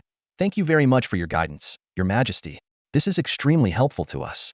If we need further assistance, please don't hesitate to let us know." He saluted to show his respect. The Water Elf King hesitated before saying, "This is my duty. As allies, it is only natural for us to provide guidance in these matters. If you need anything, feel free to reach out to me." The Luminous Elf King, standing nearby, laughed and said, "It seems Emperor Xiaolong has quite a connection with our Holy Elf Empire. Even our Water Elf King is so enthusiastic about assisting you, which speaks volumes about your charisma. You should know, the Water Elf King is revered as a goddess among us." The Water Elf King gave the luminous Elf King a sidelong glance and explained, "This is merely my responsibility. We had already decided to handle this matter properly. Now that we can meet in person, it's only right to clarify things to avoid misunderstandings in the future." As the conversation continued, a video communication window suddenly popped up, received by the luminous Elf King. On the screen was the Emerald Elf King, who had left earlier. He excitedly announced, "This is unbelievable. Just the content of this technical framework is enough for our scientists and researchers to study for 10 years. With this knowledge, we can create near T7 level technological weapons." Seeing the Jade Elf King so out of sorts, the Radiant Elf King couldn't help but frown. The Jade Elf King was excitedly rattling off the technological advancements provided by the Emperor of the Skylark Dragons, completely forgetting his own status. The Radiant Elf King shot an apologetic look at Zhao Chen, then gave a stern glare at the Jade Elf King on the video screen. "Mansfield, you are still a king. Please maintain your decorum in front of our guest." The reminder brought the Jade Elf King back to his senses. He took a deep breath, calmed himself, and then looked at Zhao Chen with an apologetic expression. "Your Majesty, the Emperor of the Skylark Dragons, I deeply apologize for my earlier behavior. The technology you've provided us is simply astonishing. It's just..." Before the Jade Elf King could launch into another long-winded speech, Zhao Chen smiled politely and interrupted, "May I ask if the technology we've provided meets your expectations, Your Majesty?" "Yes, very much so," the Jade Elf King replied without hesitation. The Radiant Elf King covered his face in exasperation. The Jade Elf King was always so straightforward, especially when it came to technology. He had intended to use this opportunity to negotiate some terms with the Emperor of the Skylark Dragons, but now that everything had been laid out, there was no room left for negotiation. Seeing this, Zhao Chen continued, "Since there are no issues, can we consider this technology exchange a success?" He smiled at the Radiant Elf King. The Radiant Elf King nodded, forcing a smile. "Yes, of course. We trust the Emperor of the Skylark Dragons completely. There should be no issues with the technology." Zhao Chen inwardly chuckled, knowing the Radiant Elf King's words didn't match his earlier expression. However, he chose not to point this out and instead said, "Since everything is in order, let's leave it at that." Just as he finished speaking, the Jade Elf King suddenly stood up and said, "That won't do. Your Majesty, while the technology you provided is detailed, there are still some aspects I'm unclear about. I need your guidance." The Radiant Elf King and the Aqua Elf King were taken aback. If the Jade Elf King couldn't understand something, it showed just how advanced the technology of the Supernova Ultimate Bomb was. Zhao Chen apologized, "I'm sorry, but I can't stay in the Holy Elf Empire for long. As you know, the Skylark Dragon Empire has many pressing matters that require my personal attention." The Jade Elf King looked troubled. Seeing this, the Radiant Elf King intervened, "Your Majesty, I understand your busy schedule. However, this matter is of utmost importance to the Holy Elf Empire. We hope you can." Zhao Chen thought for a moment and held up 3 fingers. "I can only stay for 3 days. After that, regardless of the situation, I must return to the Skylark Dragon Empire." 3 days is enough, the Jade Elf King immediately responded. As one of the Holy Elf Empire's top scientists, he believed 3 days would be sufficient to grasp the intricate details of the technology. After the banquet, the Radiant Elf King personally escorted Zhao Chen to the most luxurious room on the interstellar cruise ship. "During these 3 days, Your Majesty, you can rest here. This ship will orbit the star systems around this cosmic stargate for 3 days, then return here. We've selected some scenic star systems for you to explore. For now, please rest well. I've instructed Mansfield not to disturb you for the next 8 hours." The Radiant Elf King smiled and said, "You can take some time to rest first?" Zhao Chen nodded in thanks.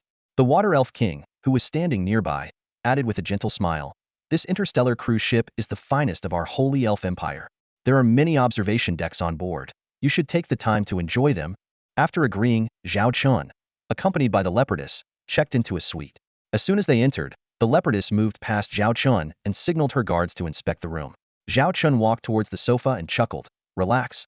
The Holy Elf Empire wouldn't use such underhanded tactics in a high-level diplomatic setting." Despite his reassurances, the Leopardess insisted on the inspection. Only after confirming the room was secure did she allow Zhao Chen to sit. She then ordered her guards to wait in the adjacent room.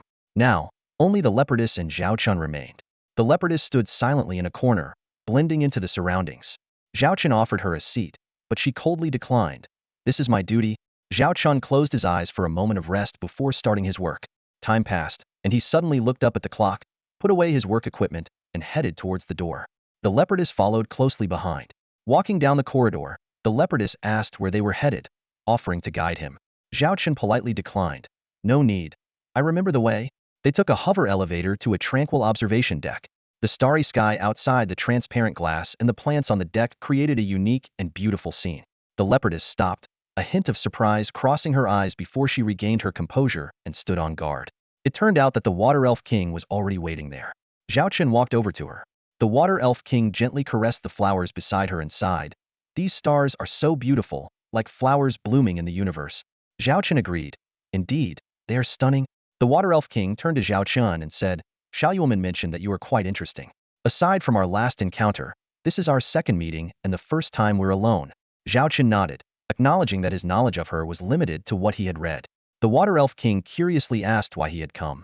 Zhao Chen smiled and replied, How could I not come when personally invited by the Water Elf King? Looking around, Zhao Chen asked, But is there something we need to discuss in private? This place is so open, and my walk here was quite conspicuous. Can it really be confidential? The Water Elf King explained, It seems you are not very familiar with this interstellar cruise ship. It is called the Water Elf, a name I gave it. Although it officially belongs to the High Council for official receptions, in reality, I am its true owner. Zhao Chen realized that this was the Water Elf King's domain. Curious, he asked, So, what would you like to discuss? The Water Elf King earnestly said, It's about some suggestions regarding the Sky Dragon Empire's expansion plans into interstellar civilizations. Feigning ignorance, Zhao Chen replied, Didn't you already give some suggestions at the welcoming banquet? The Water Elf King clarified, This time, the suggestions are different. There are some people I would like to introduce to you. Zhao Chen carefully examined the documents in front of him, his expression focused. The Aqua Elf King stood silently beside him, waiting patiently. After Zhao Chen finished skimming through the materials, he looked up at the Aqua Elf King. The Aqua Elf King smiled and said, Emperor Xiaolong, these documents thoroughly outline our stance. I can guarantee, in the name of the Aqua Elf King, that we will fulfill the commitments made here. As for the parts not mentioned, I cannot make any promises, so I will refrain from commenting on them. Zhao Chen narrowed his eyes, pondering for a moment before speaking. If what you say is true, I can indeed accept these proposals. With that, he closed the information panel and looked at the Aqua Elf King meaningfully. However, I have heard that the Holy Elf Empire has always practiced pacifism, avoiding interference in the affairs of other interstellar civilizations.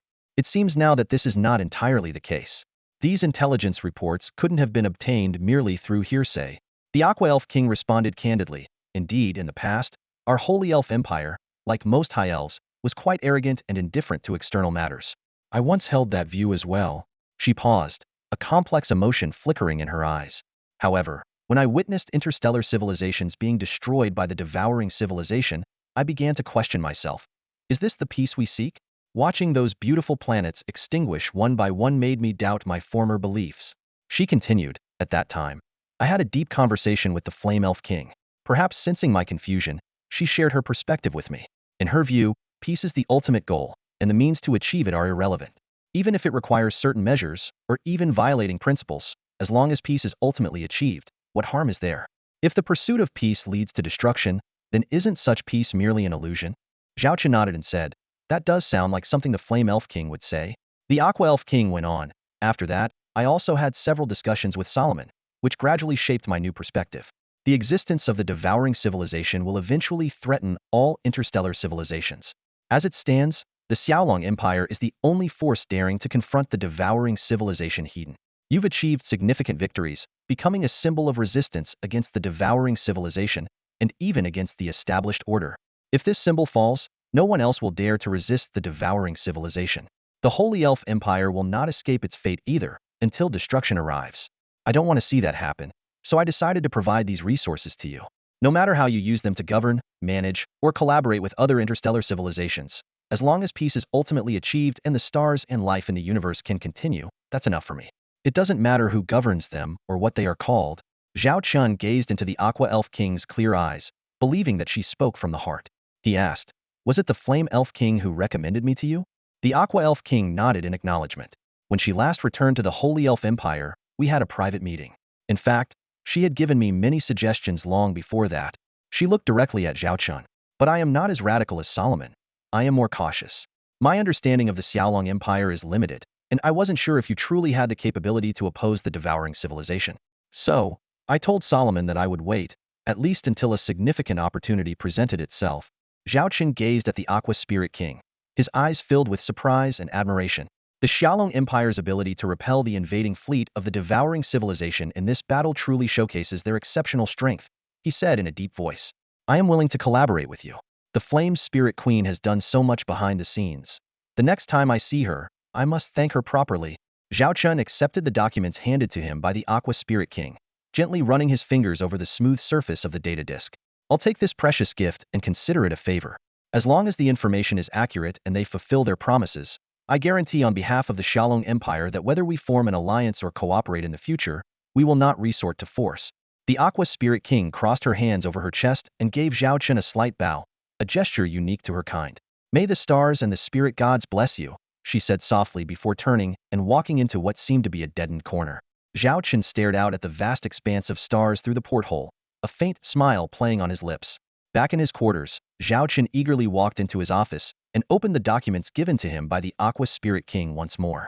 These were intelligence and network information she had gathered as a diplomat of the Holy Spirit Empire across various interstellar civilizations.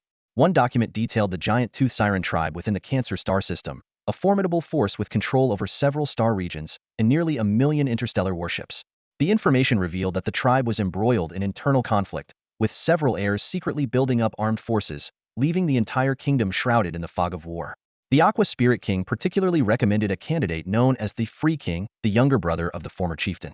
Outwardly indifferent to the power struggle, he was, in reality, a wise and resourceful individual. He was highly talented, had built extensive connections across the Cancer star system, and enjoyed significant prestige. Zhao Chen carefully read through the details about the Free King, silently praising the Aqua Spirit King's judgment.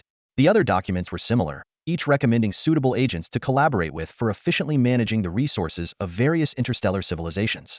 The value of this intelligence was comparable to that of 30,000 interstellar warships. With this information, even if Zhao Chen didn't follow the recommendations to the letter, it would save the Xiaolong Empire a tremendous amount of time in their future strategic planning. After reviewing all the documents, Zhao Chen personally wrote and encrypted a message. Removing the terminal from his wrist, he called out, "Come in." A leopard woman entered the room. "Your Majesty, what are your orders?" Zhao Chen pointed to the data disk on the table. Have Xiang arrange for an interstellar warship.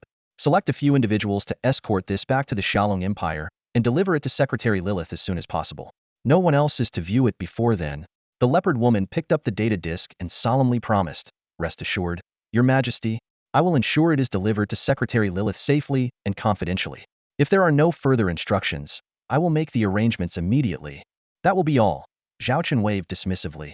In the following 3 days, Zhao Chen had no further interaction with the Blue Water Elf King, just as she had promised, having already given him everything that could help. Zhao Chen understood this well and did not seek her out. During this time, he frequently engaged with the Emerald Elf King, who showed a keen interest in the technological information Zhao Chen provided. The Emerald Elf King seemed tireless, working almost non-stop for 72 hours. Initially, he would contact Zhao Chen whenever he encountered a problem, and for significant issues, he would personally visit him. To save time, he eventually arranged for Zhao Chen to stay in his office. Zhao Chen found this both amusing and admirable, appreciating the king's dedication. While in the Emerald Elf King's office, Zhao Chen didn't idle. He casually browsed through materials related to the technology of the Holy Elf Empire. The Emerald Elf King only glanced at him but didn't stop him. Zhao Chen seized the opportunity to ask the king about the technical aspects of Elven interstellar warships, leading to discussions on several critical issues. At the same time, Zhao Chen borrowed some technological equipment to conduct experiments approaching T7 level technology. These experiments, which had consistently succeeded at the Xiaolong Empire's Industrial Research Institute, repeatedly failed here. It was as if some mysterious force was hindering the research of T7 technological civilization. Recalling the explanation from the Flame Elf King, Zhao Chen couldn't help but marvel at the vastness of the universe and the many unsolved mysteries it held. 3 days flew by, and Zhao Chen prepared to return to the Xiaolong Empire. The Emerald Elf King, reluctant to see him go, held Zhao Chen's hand and pleaded for him to stay a few more days. Zhao Chen politely declined, saying, "I'm very sorry. I would love to continue discussing technology with you, but there are many affairs in the Xiaolong Empire that require my personal attention. Staying here for 3 days is already the limit. Once the war is over, I will definitely come back to explore the mysteries of the universe with you. You are also welcome to visit the Xiaolong Empire and collaborate with our scientists." Hearing this, a hint of interest flashed in the Emerald Elf King's eyes. The Radiant Elf King, standing nearby, keenly noticed this subtle change, fully aware of his friend's character. If not for their intervention, this old friend would likely have already rushed to the Xiaolong Empire to explore technological mysteries. The Radiant Elf King promptly intervened, stepping between Zhao Chen and the Emerald Elf King, and with a smile, said, "Indeed, the Emperor's time is limited on this visit, and it's a pity he couldn't spend more time in our Holy Elf Empire or visit the Moon God Star. Next time you have the opportunity, please stay with us a few more days." Guangyao, the Elf King, said with a sincere smile, his eyes sparkling with genuine warmth. "I would be delighted to personally accompany you and show you the sights of the sacred Elf Empire." As he spoke, he glanced subtly at the Emerald Elf King. The Emerald Elf King, now composed, could only look helplessly at Emperor Zhao Chen. Without saying much, Zhao Chen bid a simple farewell and left the interstellar cruiser, returning to his own flagship. Soon, the Xiaolong Imperial Guard fleet set off for the cosmic Stargate, disappearing into the vast universe, heading back to the Xiaolong Empire. Watching the fleet gradually vanish, Guangyao turned to the somewhat dejected Emerald Elf King beside him, fully understanding his feelings. "How much of the data Emperor Zhao Chen gave us have you managed to grasp?" he asked directly. "Can we use that technology? Can we replicate weapons of that caliber?" The Emerald Elf King straightened up and replied seriously, "I've been studying the data for the past 3 days and have had several discussions with Emperor Zhao Chen. I must admit, he's an exceptionally brilliant scientist, with deep insights in various fields, some even surpassing mine. This explains why the Xiaolong Empire could develop a superweapon like the supernova bomb. What surprises me even more is that this human genius is not even 30 years old.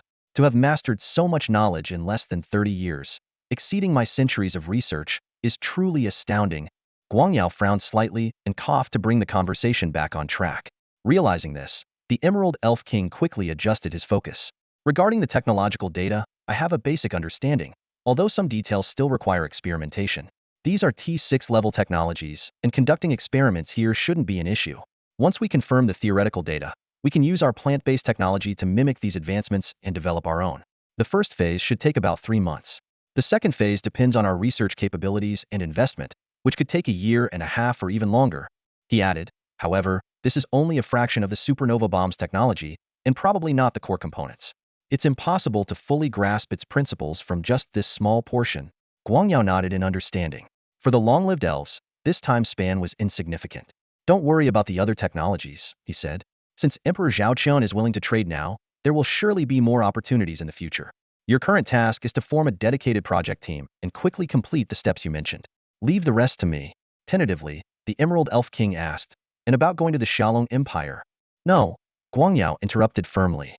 "Mansfield, you should understand your value to the sacred Elf Empire. You are currently our most outstanding scientist and expert, more important than any other Elf King. Your safety is crucial not just for you but for the future of our empire." "I understand."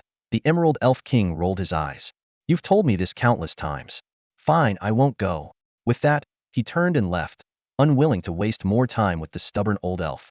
Guangyao watched Mansfield's retreating figure, then looked at the cosmic star gate leading to the Xiaolong Empire, murmuring to himself, "Can you really defeat the Devourer civilization and that terrifying entity?"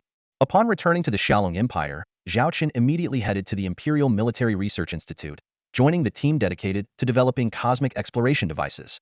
With the technological support from the Sacred Elf Empire and the team's relentless efforts, they successfully built the first experimental device 20 days after the war with the Devourer civilization ended. This new series, combining both Sacred Elf and Xiaolong technologies, achieved a significant breakthrough in a remarkably short time. "Everything is ready. We can start the first test anytime," Dr. Camille reported excitedly to Zhao Chen. Zhao Chen nodded, his gaze sweeping over the data panels and the star map projections. "Begin," he ordered succinctly. The familiar process commenced once again. Zhao Chen focused intently on the scanning map, and as the experiment began, the previously dark star map quickly lit up with interstellar coordinates. Compared to the most advanced previous equipment, this improvement was monumental. Soon, the original 3 universes appeared before Zhao Chen, followed by more distant cosmic realms emerging one after another.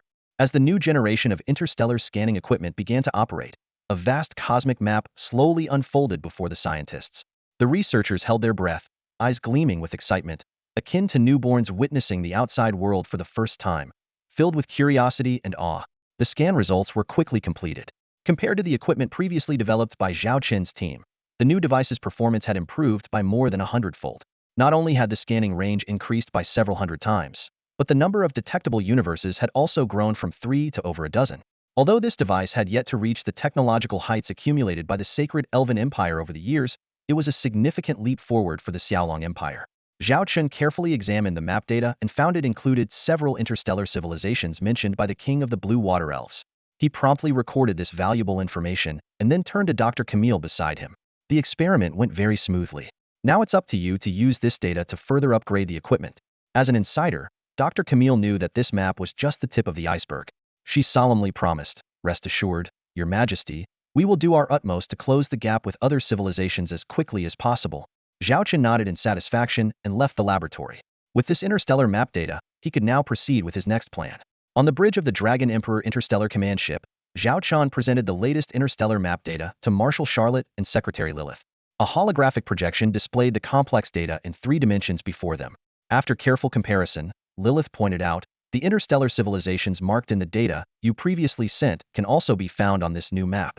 Zhao Chen nodded in confirmation and then turned his gaze to Charlotte. Those were the intelligence and suggestions provided by the king of the Blue Water Elves. Of course, we need to further evaluate whether to adopt them. For now, we are fully prepared to proceed with the next step. What do you think? As the highest military commander of the Xiaolong Empire, Marshal Charlotte was already well-versed in the information. After a moment of contemplation, he said, "The intelligence from the king of the Blue Water Elves is indeed invaluable, if accurate. I believe we can adopt about 80% of it, but we'll need to make adjustments based on our situation. This way, we can save a lot of time. Some plans may even bring substantial benefits to the Xiaolong Empire within 6 months." Zhao Chen, intrigued, asked eagerly, "It sounds like you have specific ideas. Please elaborate." Charlotte responded seriously, "Based on the intelligence from the king of the Blue Water Elves, I've developed several operational plans. The common feature of these plans is that they don't require deploying too many fleet units, significantly reducing our burden. We still face the threat of the Devourer civilization. Although we have restored our fleet to 3 million interstellar warships, we cannot allocate too many resources for this operation.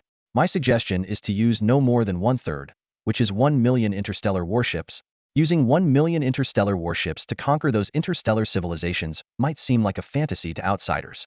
After all, the Devourer civilization attacked us with nearly 40 million warships. Given our limited fleet, direct military conquest isn't wise. Instead, supporting proxies and covertly controlling the opposing interstellar civilizations is the most efficient and cost-effective strategy."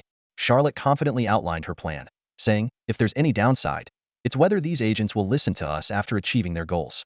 There's indeed a risk, but every venture comes with risks. As long as we can keep a tight grip on these agents, the entire plan will be nearly flawless."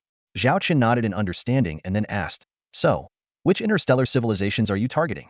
Charlotte's answer was shocking, not just one, but 5 interstellar civilizations. This information hit Zhao Chen like a sledgehammer, shattering his composure. He stared at Marshal Charlotte in disbelief, his voice tinged with shock. "You mean we're going to use 1 million starships to conquer 5 interstellar civilizations? This isn't just ambitious, it's outright fantastical."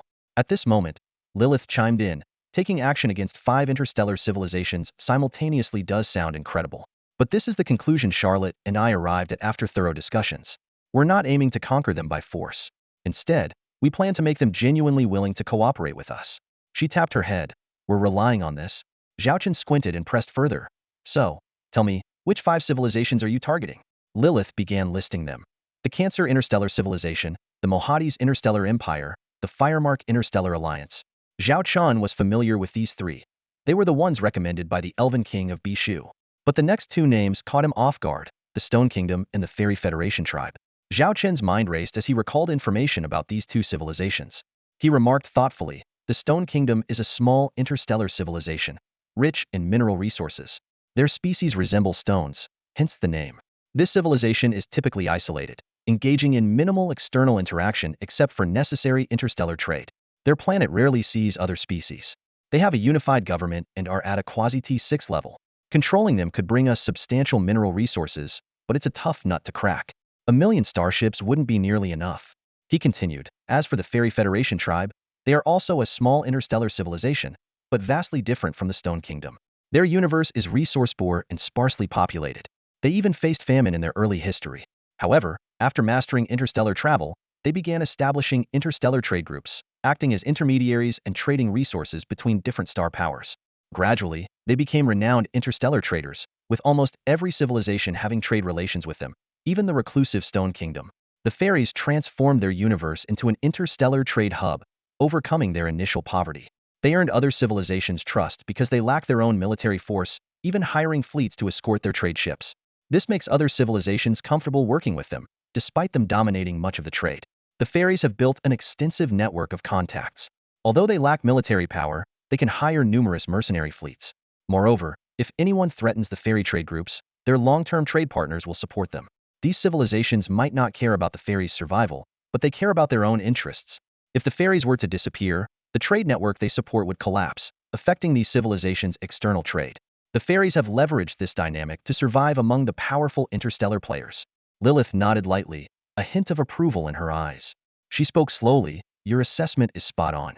The Stone Kingdom and the Fairy Federation are indeed the targets I've carefully chosen.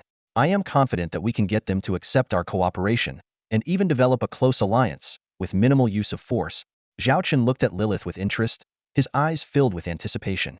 "Tell me more about your plan." Lilith took a deep breath and explained. "These two targets are actually interconnected.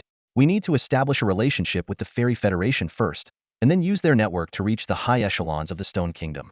According to the intelligence provided by the Aqua Elf King, the Fairy Federation is one of the few interstellar forces that maintain good relations with the Stone Kingdom." Zhao Chen suddenly understood. "So, the fairies are the bridge to the Stone Kingdom. How do you plan to win the support of the Fairy Federation?" Lilith's lips curved into a slight smile as she uttered two words: mutual interests. Seeing Zhao Chen squint, Lilith continued, "What is the foundation of the Fairy Federation? It's interstellar trade. They have established numerous interstellar trade groups, forming a vast fairy trade network through close cooperation. Although their own strength is not formidable, they integrate their contacts and resources into a powerful interstellar trade consortium. On the surface, they lack military power, but those interstellar civilizations that cooperate with them are, in fact, their claws. It's a clever way for the weak to protect themselves." At this point, Zhao Chen noticed a hint of melancholy in Lilith's eyes, wondering if her succubus clan had adopted a similar survival strategy. Lilith quickly adjusted her emotions and said confidently, "And the benefits we can bring to the Fairy Federation will be enough to make them willingly stand by our side." Zhao Chen asked curiously, "Why are you so confident?"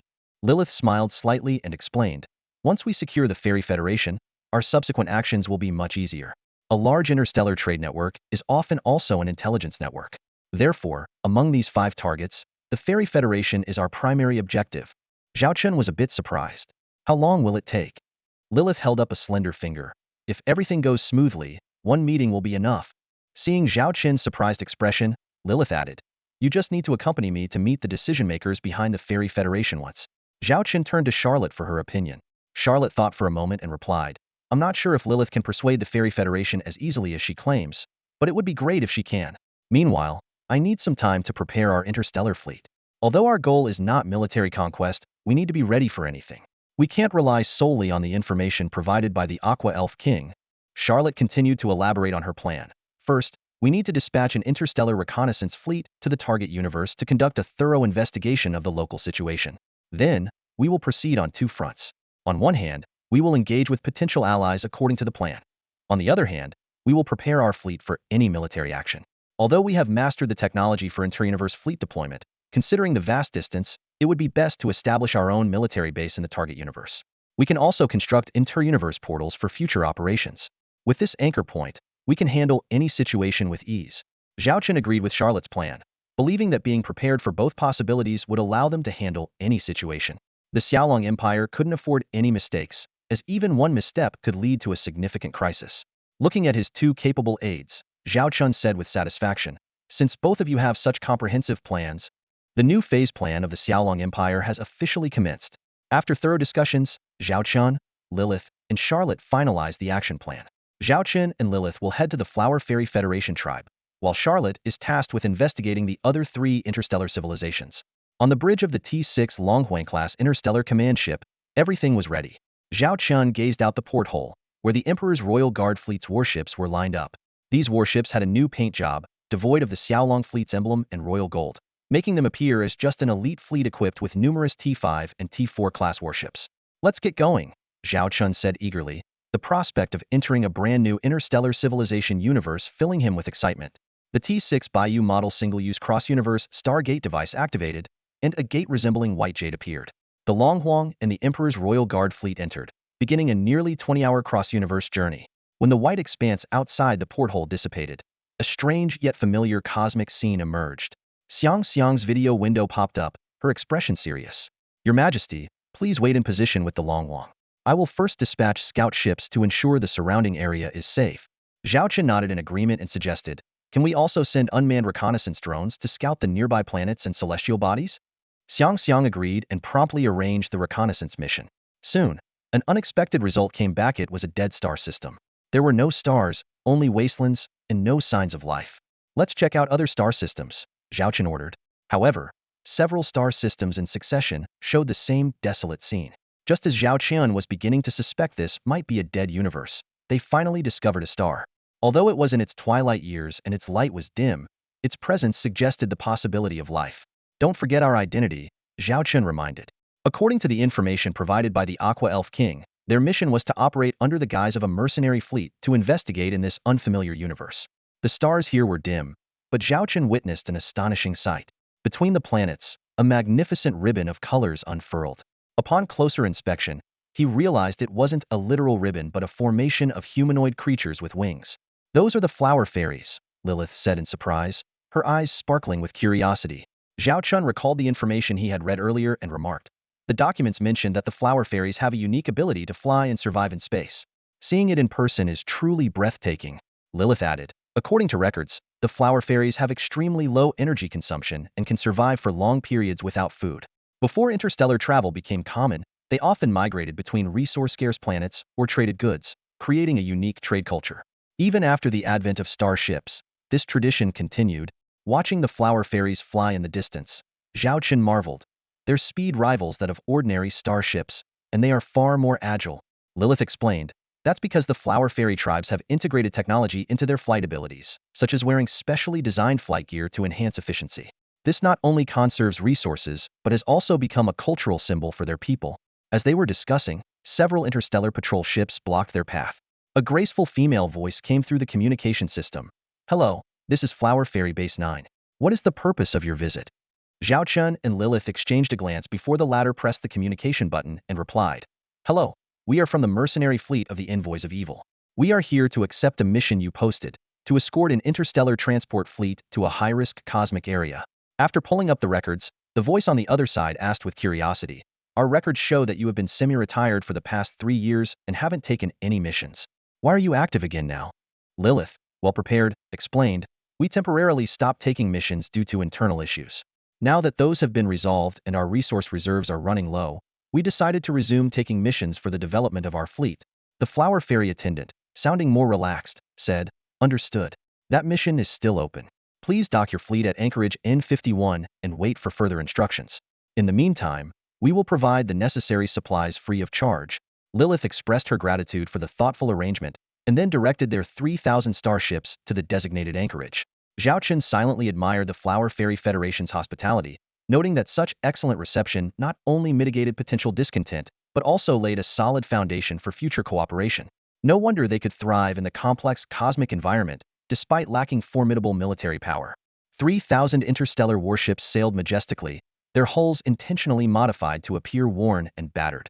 Despite this facade, the fleet boasted at least dozens of top-tier T5 warships, underscoring its formidable strength. Zhao Chen furrowed his brows and turned to Lilith. Are we making too much of a show? Lilith tapped the holographic screen, pulling up detailed data.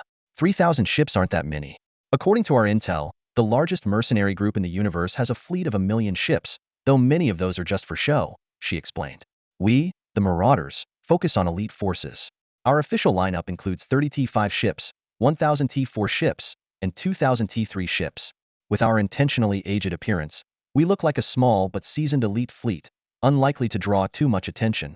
Zhao Chen nodded in approval, his eyes scanning the data. The Marauders had actually been wiped out in an interstellar disaster 3 years ago, and few were aware of this. The aquatic elf king, who knew the truth, suggested they adopt this identity. So, are we taking on missions to make contact with the upper echelons of the Flower Fairy Federation? Zhao Chen asked. He was only familiar with the broad strokes of the plan, leaving the details to Lilith. Lilith's lips curled into a slight smile. The aquatic elf king gave us 2 options for direct contact with their leaders. But for long-term cooperation, I've decided on my own method. First, we need to make the key figures of the Flower Fairy Federation aware of our capabilities.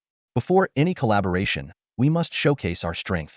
A day later, a video conference invitation arrived for Zhao Chen. Looks like everything is going smoothly, Zhao Chen said, turning to Lilith. What should I do? Lilith handed him a black mask. You don't need to say or do anything. Leave it all to me.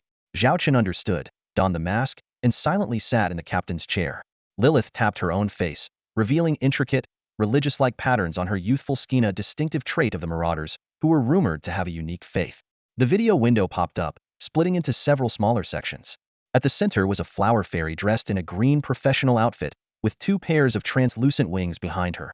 Surrounding her were various other beings, whose fierce gazes indicated they were representatives of different mercenary groups. Zhao Chen quickly scanned the participants, noting there were 10 in total. The flower fairy's gentle smile concealed a sharp and shrewd mind. As interstellar traders, their success came from this very caution. Lilith's meticulous planning was designed to counter their thorough scrutiny.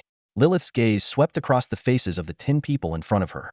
Her brain worked rapidly, instantly retrieving detailed information about the mercenary fleets behind these individuals. Zhao Chen nodded to himself. He wasn't wrong. Lilith's information processing ability was indeed astonishing. Everyone is here. A gentle yet authoritative voice rang out. I am the person in charge of this mission, Huayan Nini. Huayan Nini's image appeared in the video window. She scanned each person before continuing. You have been carefully selected as representatives of the mercenary fleets. Next, I will send you detailed mission materials and escort guidelines. As for the bounty, we will follow the previously agreed upon process. As soon as she finished speaking, a corpulent man raised his hand, his face full of confusion. Excuse me, Miss Huayanini, are you saying that this escort mission has selected all 10 of our mercenary fleets? Huayanini smiled slightly and nodded in confirmation. That's correct. The man frowned and pressed on, but the mission description clearly states that the number of hired mercenary fleets will not exceed 3, with a total of no more than 10,000 starships. Yet, as far as I know, the 10 of us here combined have at least 50,000 starships. Huayanini's smile remained gentle, but a subtle hint of caution flickered in her eyes. I was just about to explain that. The mission content has been adjusted, but rest assured, your workload has not increased. The quantity of goods to be escorted has significantly increased, hence the increase in the number of hired mercenary fleets. Is it just a change in content? The man persisted. Huayanini looked around and noticed the concern and suspicion on the faces of the others. She sighed softly, her tone becoming more serious. Since everyone has doubts, I will disclose some deeper information. However, please remember our rules. Although her voice remained gentle, the underlying threat was unmistakable. From now on, everything you hear is classified information. Whether or not you accept this mission in the end, you are absolutely forbidden to leak any details. If we find anyone violating the spirit of the contract, the Flower Fairy Federation tribe will permanently refuse to cooperate with that mercenary fleet. Everyone present straightened their backs instinctively and nodded in understanding. They all knew what it meant to offend the Flower Fairy Federation tribe was almost equivalent to being blacklisted by the entire interstellar trade network. Seeing this, Huayanini continued to explain, the essence of this transport mission is to deliver a batch of military components and starship modules to an interstellar faction currently in a state of war. She paused to let everyone digest this information, then added, as you all know, aside from trading in finished starships, the Flower Fairy Federation tribe is involved in almost all types of interstellar trade. We deal in personal armor, interstellar shuttles, personal weapons, and military components. The only exception is finished starships, which we never touch. The Flower Fairy Federation tribe firmly rejected all proposals related to the sale of interstellar battleships or the establishment of a starship trade group. Despite the fact that selling interstellar battleships is one of the most lucrative sectors in the arms industry, the Flower Fairies remained unmoved. To some, this cautious stance might seem timid, but Zhao Chen understood the reasons behind it. He was well aware of the saying, a man without a crime, but possessing a treasure. If the Flower Fairy Federation tribe's interstellar traders gained control of the interstellar battleship sales channels, it would undoubtedly provoke the suspicion of other forces. Whether they chose selective sales or provided finished battleships to opposing sides, it would likely cross certain interstellar powers' lines. Even if the Flower Fairy Federation tribe declared permanent neutrality, such actions would still be highly risky. This prudent approach has allowed the Flower Fairy Federation tribe to steadily develop on the interstellar stage. They are keenly aware of their own limitations and understand what boundaries must not be crossed. Someone questioned, is it just an increase in the escorted cargo? Huayanini responded cleverly, based on the intelligence we currently have, that seems to be the case. But we cannot rule out the possibility of encountering military forces intent on attacking in the target universe.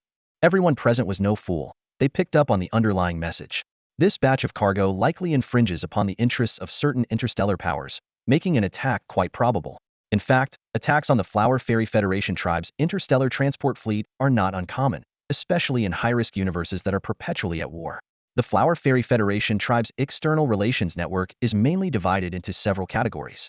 Core clients are usually upstream manufacturers who can provide goods and are often high-level interstellar civilizations with relatively peaceful environments. The Flower Fairy Federation tribe signs non-aggression pacts with these core clients, where both parties promise not to attack each other's interstellar fleets. In return, the Flower Fairy Federation tribe offers certain trade benefits, which the core clients are happy to accept. In addition, there are Mytholo-wordier clients, including those who can both supply and purchase goods, as well as pure buyers. The latter are often located in high-risk universes and typically do not sign similar agreements with the Flower Fairy Federation tribe.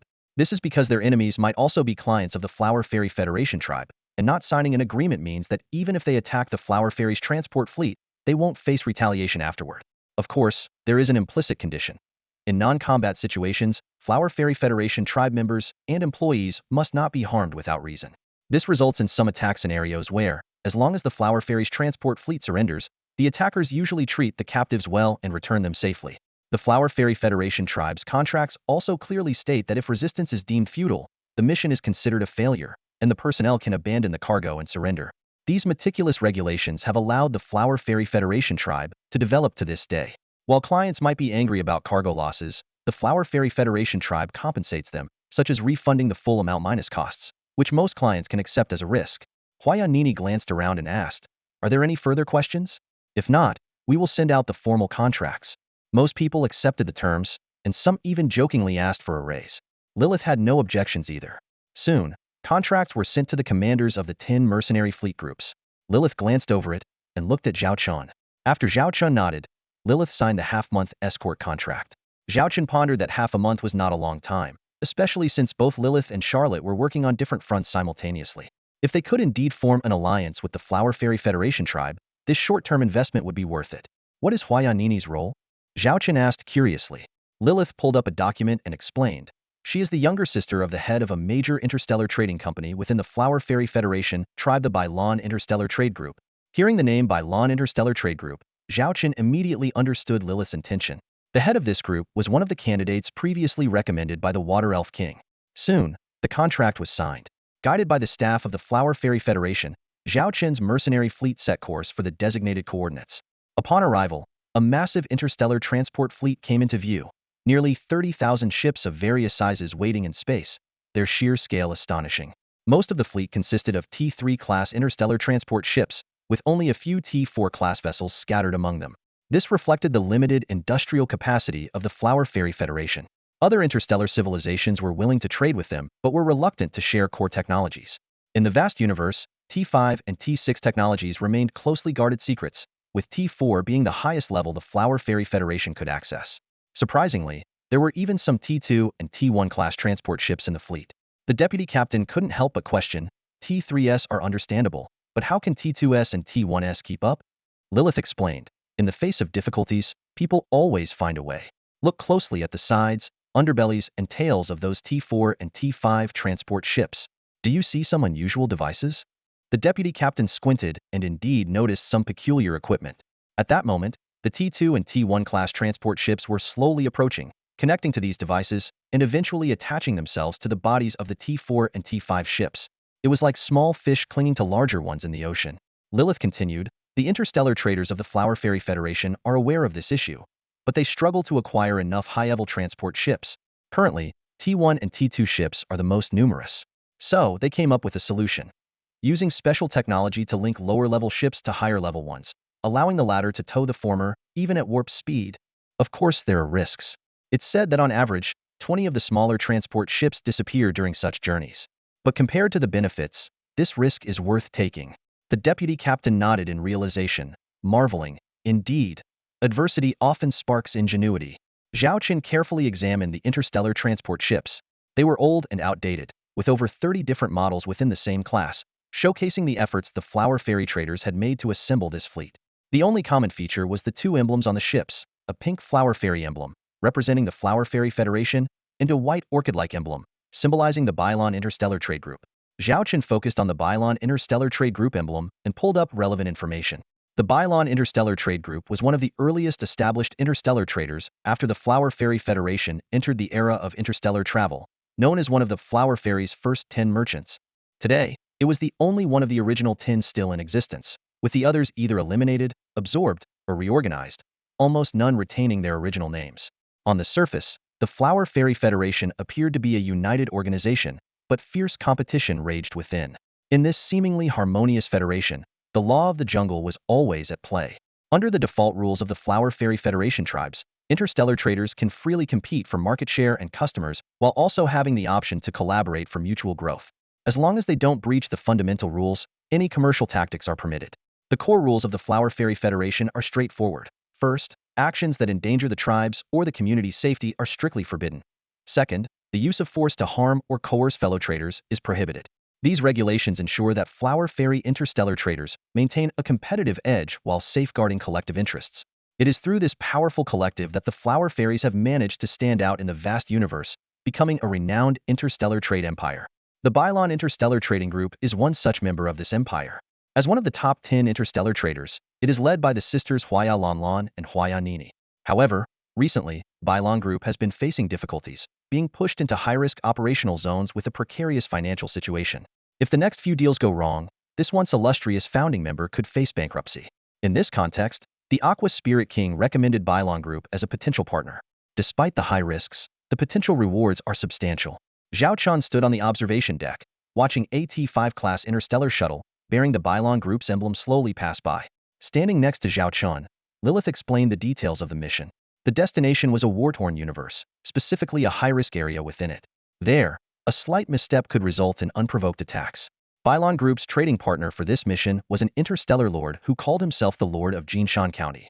This lord urgently needed a fleet of interstellar warships to fend off rising large lords in the vicinity. Specifically, he required the core modules for 3,000 T5 class interstellar warships. Lacking the capability to manufacture and transport these modules himself, the entire process would be handled by Bylon Group. If this deal goes through successfully, Lilith added, Bylon Group will earn the equivalent of 4 months' worth of profits, which is crucial for alleviating their financial strain.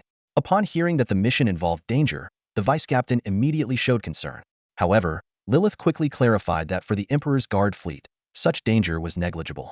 The vice captain then breathed a sigh of relief.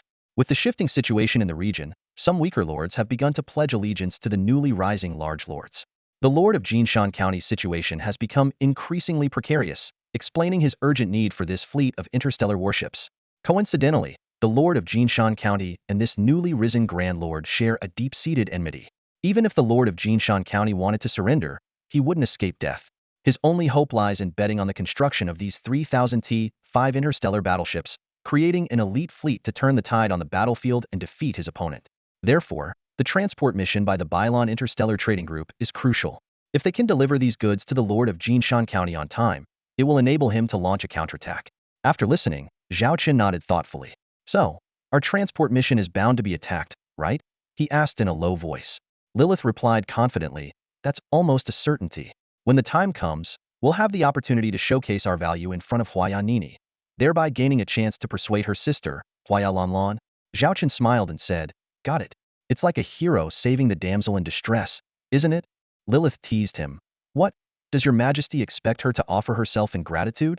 Zhao Chen hadn't expected his casual remark to dig a hole for himself, and he coughed awkwardly. He pondered silently, wondering how things were progressing on Charlotte's end. Before long, the fleet of the villain envoy Mercenary Corps received orders from Huaya Nini to set out. According to the plan, they would split into 10 interstellar transport fleets, maintaining a certain distance and departing in sequence. Zhao Chen analyzed that the expanded scale of this transport fleet was likely the Bylon Interstellar Trading Group's effort to ensure the order's completion. He speculated that the shipment might include not just 3,000 T5 interstellar battleship core components, but possibly around 5,000. Although the transport cost would significantly increase, as long as more than half of the fleets successfully delivered the goods to their destination, the order would be considered fulfilled. Even if one batch was lost, professional calculations suggested they wouldn't incur a loss. In such cases, transport prices could even exceed the value of the goods themselves. Zhao Chen's attention was drawn to a piece of interstellar travel equipment, a slowly blooming flower, the core technology of the Flower Fairy Federation, the Flower Fairy Gate. As an organization responsible for interstellar trade across universes, the Flower Fairy Federation naturally needed its own interstellar travel technology. While some powerful interstellar civilizations had constructed interstellar gates between universes, such infrastructure was often absent in chaotic and unregulated regions. As far as Zhao Chen knew, The Flower Ferrygate was a reusable T6 interstellar travel technology device, one of the few T6 technologies owned by the Flower Ferry Federation. Its creation stemmed from the Federation paying a hefty price to acquire part of the T6 gate technology from a T6 interstellar civilization. They then combined it with other technologies, and after extensive research and development, they succeeded. Interestingly, despite being one of the few homegrown technological products of the Flower Ferry Federation, it was never sold externally, possibly due to some form of agreement or restriction. The T6 Flower Ferrygate, a reusable one-way Stargate technology, has always been in high demand in the market. However, this technology does have some notable drawbacks. The biggest issue is its lengthy activation time, requiring nearly half an hour to safely boot up. In contrast, Zhao Chen's Bayou technology is much faster. But considering the Flower Ferry Federation tribe doesn't use it for surprise attacks, speed isn't the most critical factor here. Another significant problem is the Flower Ferrygate's high requirement for spatial stability at the jump location, which greatly limits the number of possible jump points. For example, if the Xiaolong Empire's Bayou technology offers 10,000 potential jump points within a universe, the Flower Ferry Federation tribe's Flower Ferrygate might only offer 100. This undoubtedly increases transportation risks and costs. Spatial stability is closely related to the surrounding environment. A highly technologically modified star system often means lower spatial stability, whereas a primitive and barren star system greatly enhances it. This explains why Zhao Chen's Imperial Guard fleet previously appeared in a dead star system. After passing through the Flower Ferrygate and nearly 2 days of travel, Zhao Chen's fleet finally reached its destination. Before them was the same dark expanse of the universe. The number 6 Bylon interstellar transport fleet completed the cosmic jump, with 29,313 out of 31,120 interstellar transport ships successfully arriving. Zhao Chen overheard Lilith talking to the head of the interstellar transport fleet, learning that they had lost 2,000 ships in just one inter-universe journey. These losses mainly came from the T1 and T2 interstellar transport ships attached to the T4 and T5 ships. What seemed like a safe inter-universe voyage actually had certain requirements for the ships. Those adventurous T1 and T2 transport ships were forever lost in the cosmic turbulence. In contrast, Zhao Chen's Imperial Guard fleet arrived safely. After a brief exchange with the envoy of the villain, Lilith ordered a 10-minute rest period and instructed to contact other transport fleets. Regardless of whether they made contact, they were to proceed as planned. She also reminded Xiong to ensure security, although it went without saying. Xiong had already entered combat mode, and the Imperial Guard fleet had set up a defensive perimeter around the number 6 Bylon interstellar transport fleet. The 10 minutes passed quickly, but Zhao Chen and Lilith faced a tricky problem. They had only made contact with 6 interstellar transport fleets, with 3 still missing. Worse, one of the uncontacted fleets was the number 1 Bylon interstellar transport fleet, where Huayanini was located. This situation was worrying and likely indicated they had encountered an attack, preventing them from communicating. This was a scenario neither Zhao Chen nor Lilith wanted to see. Lilith's plan was not only to complete this interstellar trade deal, but also to establish contact with the Bylon Interstellar Trade Group. Huayanini played a crucial role in this plan. What do we do now? Zhao Chen turned to Lilith, the plan's leader. Lilith pondered for a moment and said seriously, "We can't just ignore the number 1 Bylon Interstellar Transport Fleet. Our goal from the start was to showcase our value to Huayanini. If something happens to her, or worse, if she's in danger, our plan will be severely impacted. So, what's your next move?" Zhao Chen asked. Lilith pulled up a star map provided by the Bylon Interstellar Trade Group for this escort mission. She explained, "From our current location, if everything goes smoothly, we can reach Jinshan County in 15 hours. I suggest we split our forces. One part of the fleet will continue escorting the transport ships, and the other will search for the number 1 Bylon Interstellar Transport Fleet." Zhao Chen nodded in agreement with the plan. However, when the number 6 Bylon Interstellar Transport Fleet's leader noticed the reduced number of escort ships, he immediately contacted Lilith, anxiously questioning why some ships had left. Lilith explained that those ships had been damaged during the cosmic jump and needed to stay behind for repairs. Although this excuse was somewhat flimsy, the Flower Fairy leader had no choice but to accept it, despite likely filing a complaint after the mission. To Zhao Chen and Lilith, these concerns were irrelevant. Their true objective was never just this interstellar transport mission. Unfortunately, Zhao Chen and Lilith's suspicions were correct. Huayanini was indeed in great trouble. Her number 1 Bylon interstellar transport fleet was under a sudden ambush. Huayanini stood in the command cabin, her gaze fixed on the fierce interstellar battlefield outside the porthole. Her brows were furrowed with worry. Having just completed a warp jump, her fleet barely had a moment to rest at their destination when an onslaught of unidentified starships launched a sudden and ferocious attack. To make matters worse, it seemed there were devices jamming their communications, leaving them unable to call for help or know the status of other transport fleets. A video window popped up, revealing the stern face of a male commander. He reported bluntly, "Commander Huayanini, our situation is dire. The enemy fleet is massive, with an estimated 50,000 ships. While most are T2 class, there are over 1,000 T5 class ships, and possibly even a T6 class super battleship. T4 class ships number between 3 to 5,000, with the rest being T3 and T2 classes. Judging by their combat style, they include both regular military and mercenary fleets. This is clearly a premeditated attack." Huayanini's expression grew more serious as she asked, "So, you're saying we can't break through with all 30,000 of our transport ships?" "Impossible," the male mercenary commander replied firmly. Huayanini quickly considered her options. "If we sacrifice some of the transport ships and break through with the rest, what are our chances?" The commander pondered for a moment before giving his assessment. "Based on the strength of my Ranger Hunter mercenary fleet, we can only cover a breakout for up to 5,000 transport ships, and they must be high-speed ones that can keep up with our warships. Any more would just slow us down." Huayanini weighed the pros and cons swiftly. Abandoning nearly 4/5 of the transport ships meant significant losses. Although captives might be released later, the seized goods would likely be irretrievable, and the ransom would be astronomical. Worse still, some might even demand ransom for the captured Waxianzi. However, hesitation in such a critical moment would only lead to greater losses. "All right, we'll break through with 5,000 transport ships," Huayanini decided decisively. "Understood. I'll make arrangements immediately. We'll attempt the breakout in 10 minutes. The male commander responded promptly. Huayanini quickly relayed the decision to all the transport ships. Each ship had a Waxianzi representative on board. Those who learned that their ships were to be abandoned felt fear, but did not resent the decision. They had been informed of such possibilities when they took the job, understanding that the leader would prioritize maximizing benefits, even if it meant sacrificing some ships.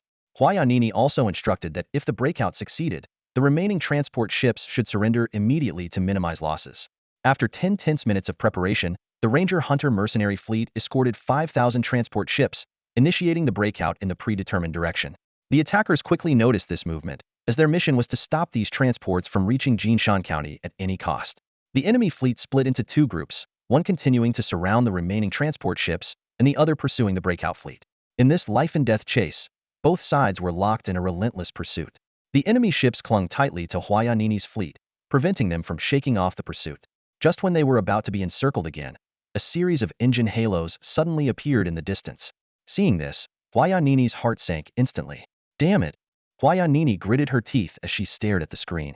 Countless enemy starships swarmed like locusts. This transport mission was on the brink of failure. Although only their fleet was currently under attack, the other 9 fleets were likely facing similar threats. How many of the 10 transport fleets would make it to Jinshan County? The prospects were bleak. The consequences of a failed order were unimaginable. The Bailon Interstellar Trade Group would not only lose everything but also owe a massive penalty. It could crush the entire company. "Sister, I'm sorry. I couldn't complete the task you entrusted to me." Huayanini closed her eyes in guilt.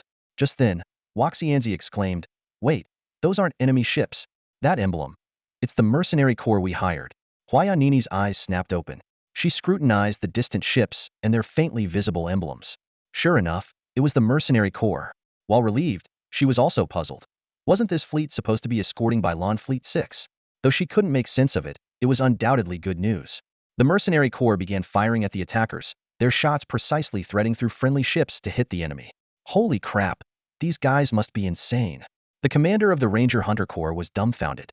Firing so close to friendly ships was a reckless gamble.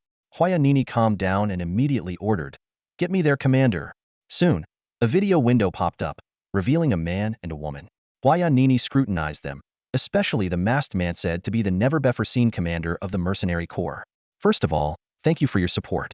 But I need to know, why are you here?" Huayanini asked directly. Lilith explained that they had lost contact with Bailon Fleet 1 and, fearing an attack, split their forces to provide support.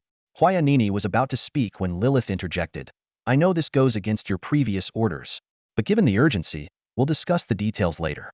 Delaying any further could jeopardize the cargo transfer and pose safety risks." Huayanini nodded in agreement. "You're right. Let's get out of here." "Not us, you," Lilith corrected with a smile. She pointed in the direction Huayanini was escaping.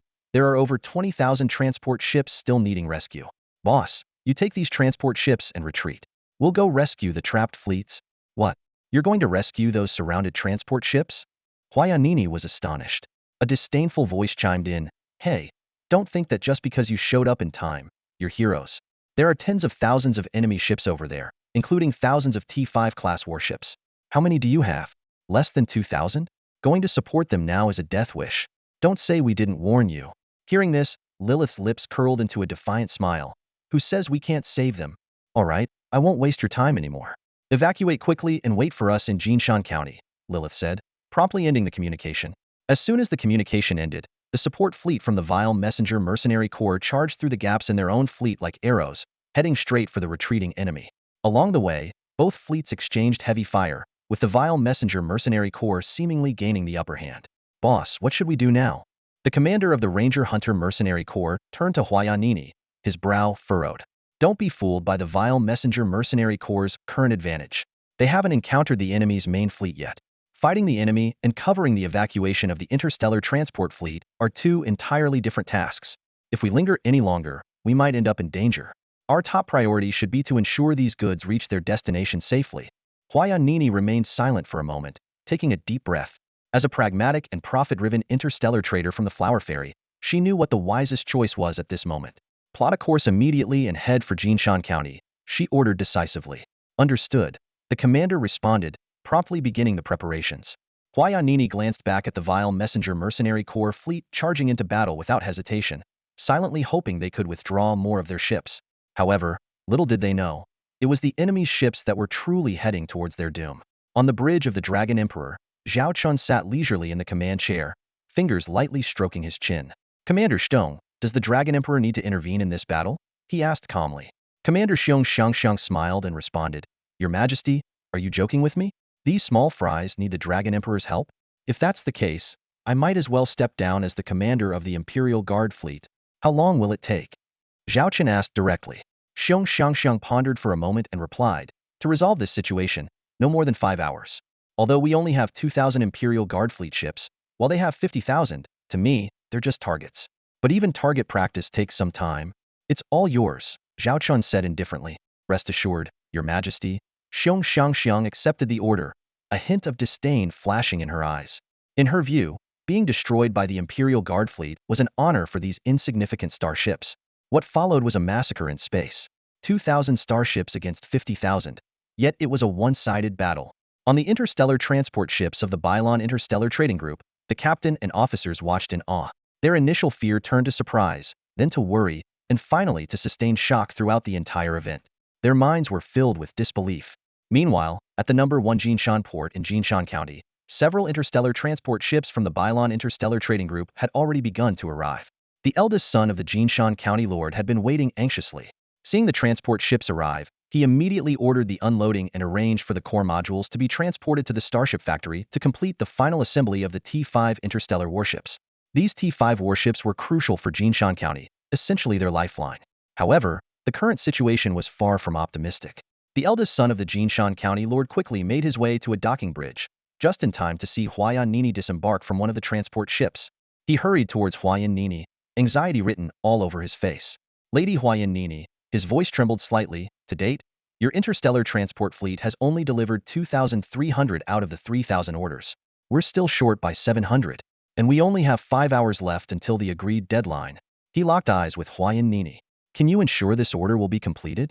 You must understand, this shipment is crucial for the survival of Jinshan County. Huayanini felt the wave of anxiety emanating from him, and she was equally worried inside. The original plan had been to procure extra goods to counter potential interceptions, and most of the transport ships should have already arrived at the Jinshan County port by now. She realized the only possibility was that the fleet had been attacked, and the situation might be dire. There's still 5 hours left, Huayanini said, trying to remain calm. Please trust the Byran Interstellar Trade Group. Even if we fail to complete the order, we will honor our commitment and pay the appropriate penalties. This was something her sister had taught her since childhood. No matter how difficult the situation, an interstellar merchant must remain composed. The eldest son of the Jinshan County Lord, upon hearing this, sat on the ground in anger, completely disregarding his manners. He knew very well that if Jinshan County couldn't overcome this crisis, all etiquette would become meaningless. Survival was the priority. Huayanini gazed into the distant depths of space, thinking about the evil envoy mercenary fleet. She mocked her own naivety. How could just 2,000 warships possibly rescue the Byran fleet when surrounded by an enemy several times larger? She could only hope that other Byran interstellar transport fleets would break through and arrive in time. As the minutes ticked by with only an hour remaining, the eldest son of the Jinshan County Lord stood up, brushed the dust off his pants, and said coldly, "I hope the Byran Interstellar Trade Group keeps its promise and pays the penalty. Even though Jinshan County's survival is on the line, this compensation is crucial for our survival after we escape." Huayan Nini bit her lip and clenched her fists. If they really had to pay the penalty, the Byran Interstellar Trade Group might face bankruptcy. In the Flower Fairy Federation, a bankrupt trade group would be strictly managed, with all assets liquidated to fulfill their final obligations. If the liquidation couldn't cover the debts, the remaining amount would be taken over by the Federation, and the bankrupt merchants would have to work for the Federation for life to repay the debt. Just as the eldest son of the Jinshan County Lord was about to leave, someone suddenly pointed into the distance and exclaimed, "Look over there! Interstellar warships are approaching. Judging by the engine halos, there must be tens of thousands of them." Huayan Nini was overwhelmed with excitement, pressing her face against the floor-to-ceiling window to get a better look at the approaching fleet. The eldest son of the Jinshan County Lord also hurried closer, asking his subordinates to identify the warships. The answer came quickly. A familiar video communication appeared before Huayan Nini. It was the evil envoy mercenary fleet that had recently rescued them. "Hello, boss," Lilith said with a teasing smile. "Not only did we complete the mission, we exceeded it. Shouldn't the reward be a bit higher?" "Report, all 3,000 orders have been delivered.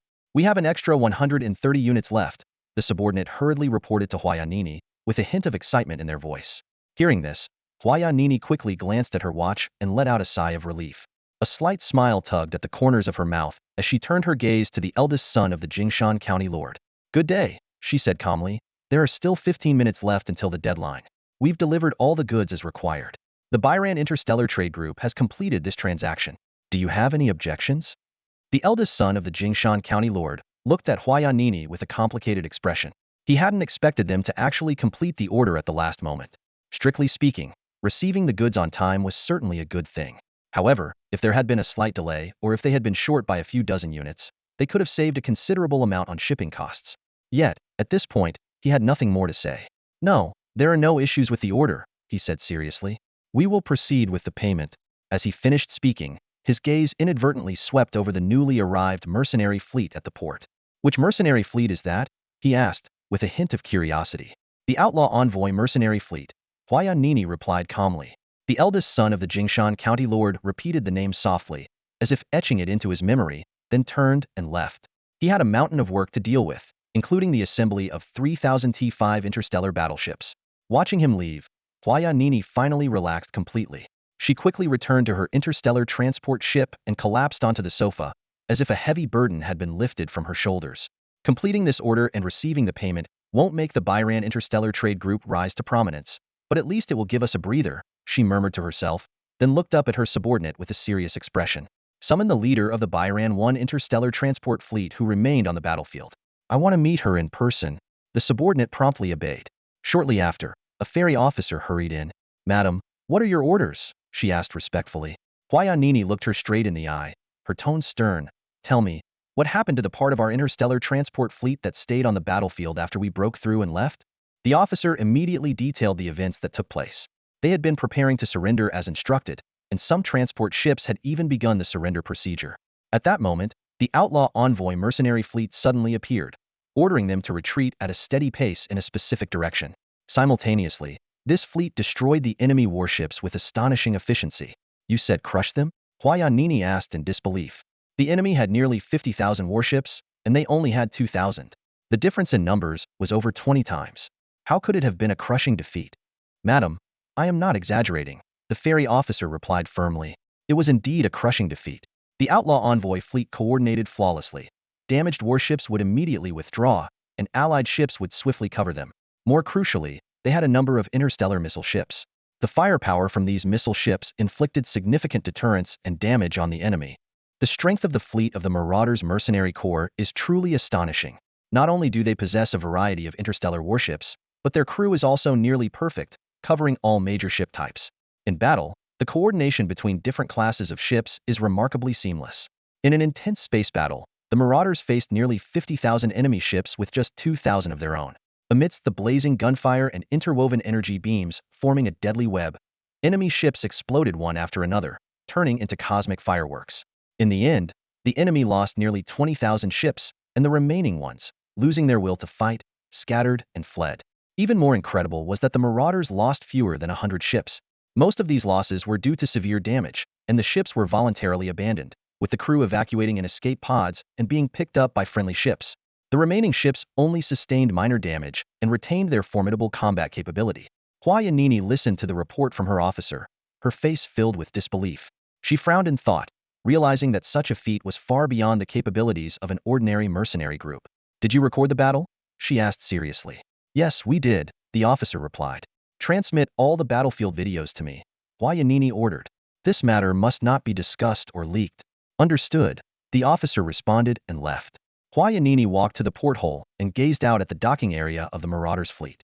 She muttered to herself, "Marauders? Who exactly are you? Such combat prowess is not typical of a mercenary group. What is your purpose in approaching the Bylon Interstellar Trade Group?" She meticulously reviewed the battlefield videos, confirming that the officer's report was accurate. What shocked her even more was that those seemingly old ships were likely T4 class or higher, possibly even including top-tier T6 class warships. More importantly, the Marauders' combat style was disciplined and orderly, unlike the usual disarray of mercenaries, more akin to a well-trained regular army. Half an hour passed without any initiative from the Marauders. Hua Yanini decided to break the deadlock and directly contacted the highest commander of the group. The video call was quickly connected. On the screen appeared a man and a woman. The woman stood with black markings on her face, while the man sat wearing an odd mask. Hua Yanini got straight to the point. "Who exactly are you?" We're the Marauders Mercenary Corps, of course," Lilith replied with a smile. "Boss, why are you suddenly asking this?" Hua Yanini didn't mince words. The Marauders are indeed impressive, but even at their peak, they couldn't have taken on 50,000 enemy ships with just 2,000. "I don't know your true identity, but since you're willing to help us complete the order, I assume you mean us no harm. What are your intentions regarding the Bylon Interstellar Trade Group? You might as well be upfront." Hua Yanini wore a candid expression, showing no intention of hiding her thoughts.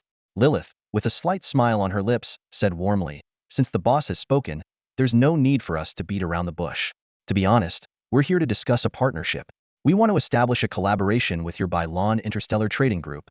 Hua Yanini furrowed her brows and asked directly, "A partnership?"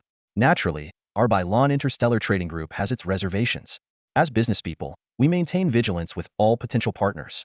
But before we proceed, shouldn't we first understand who you are? You seem to know a lot about Bylon Interstellar Trading Group, yet I have no idea who you are. This hardly seems like the appropriate attitude for a potential partnership, does it?" Still smiling, Lilith replied calmly, "Because the partnership we're proposing isn't just any ordinary collaboration. It's the kind that could elevate Bylon Interstellar Trading Group to the top of the Waxianzi Federation's interstellar trading hierarchy."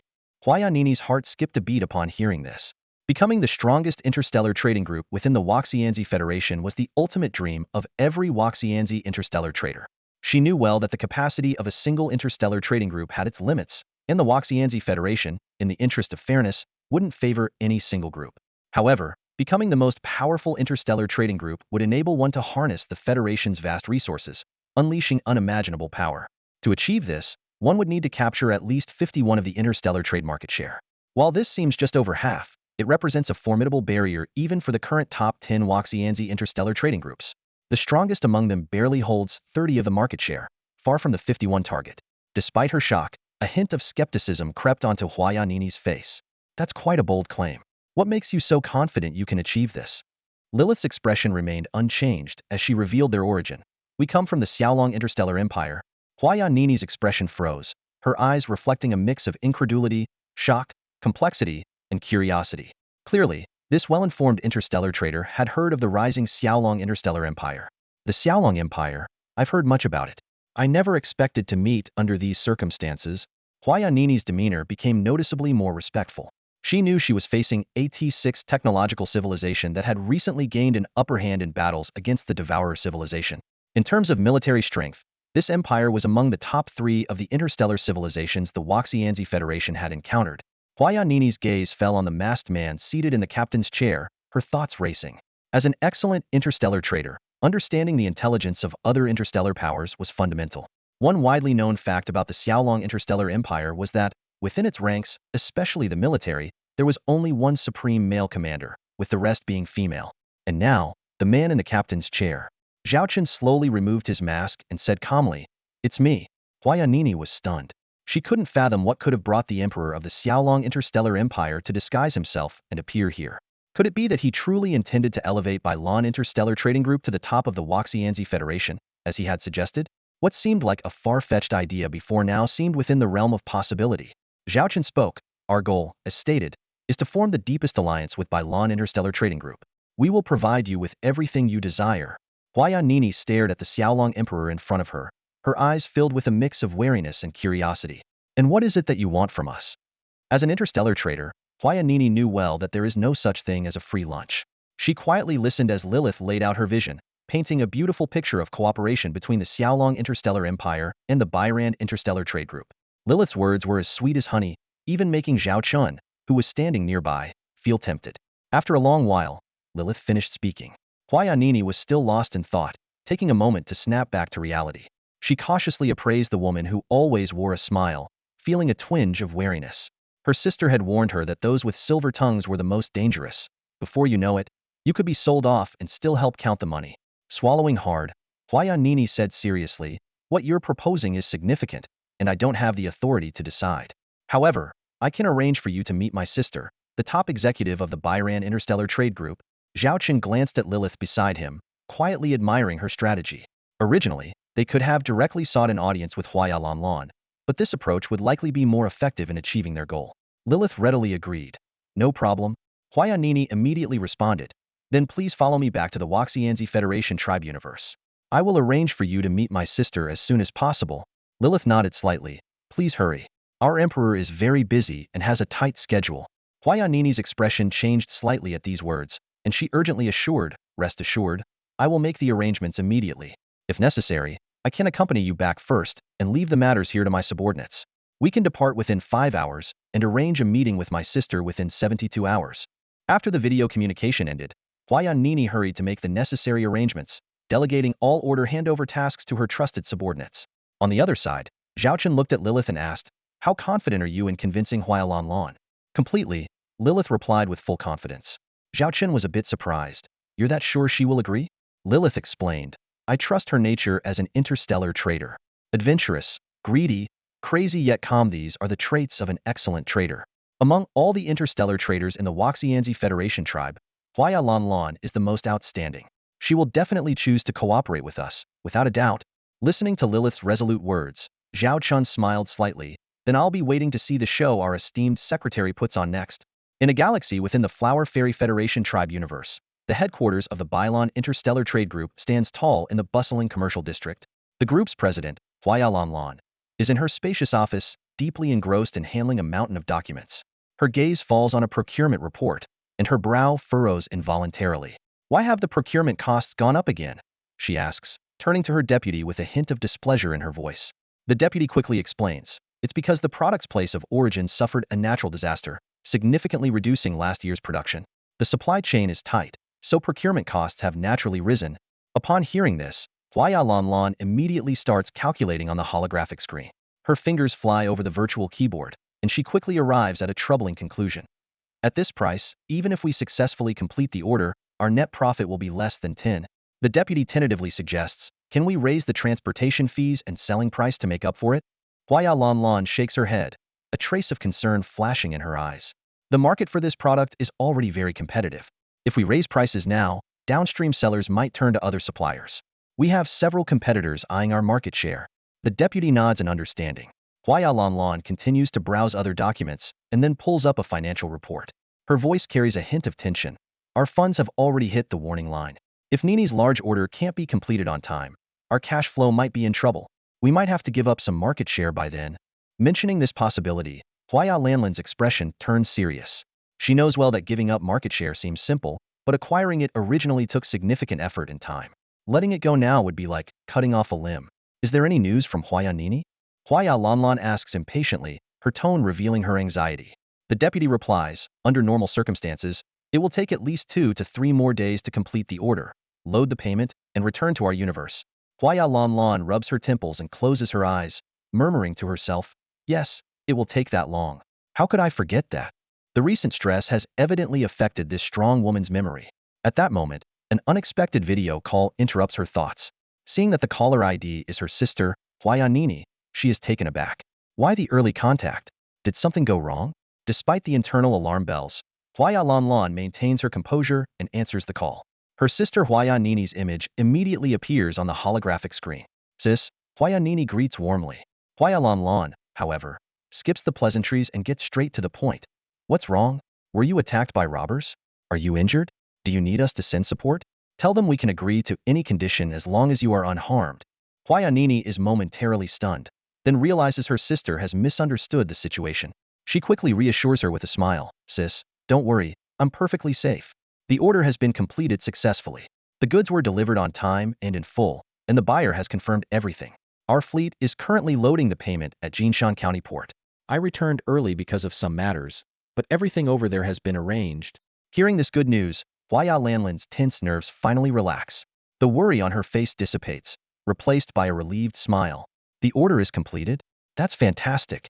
This is crucial for our Bylon interstellar trade group. With this payment, we won't have any major issues for the next 6 months.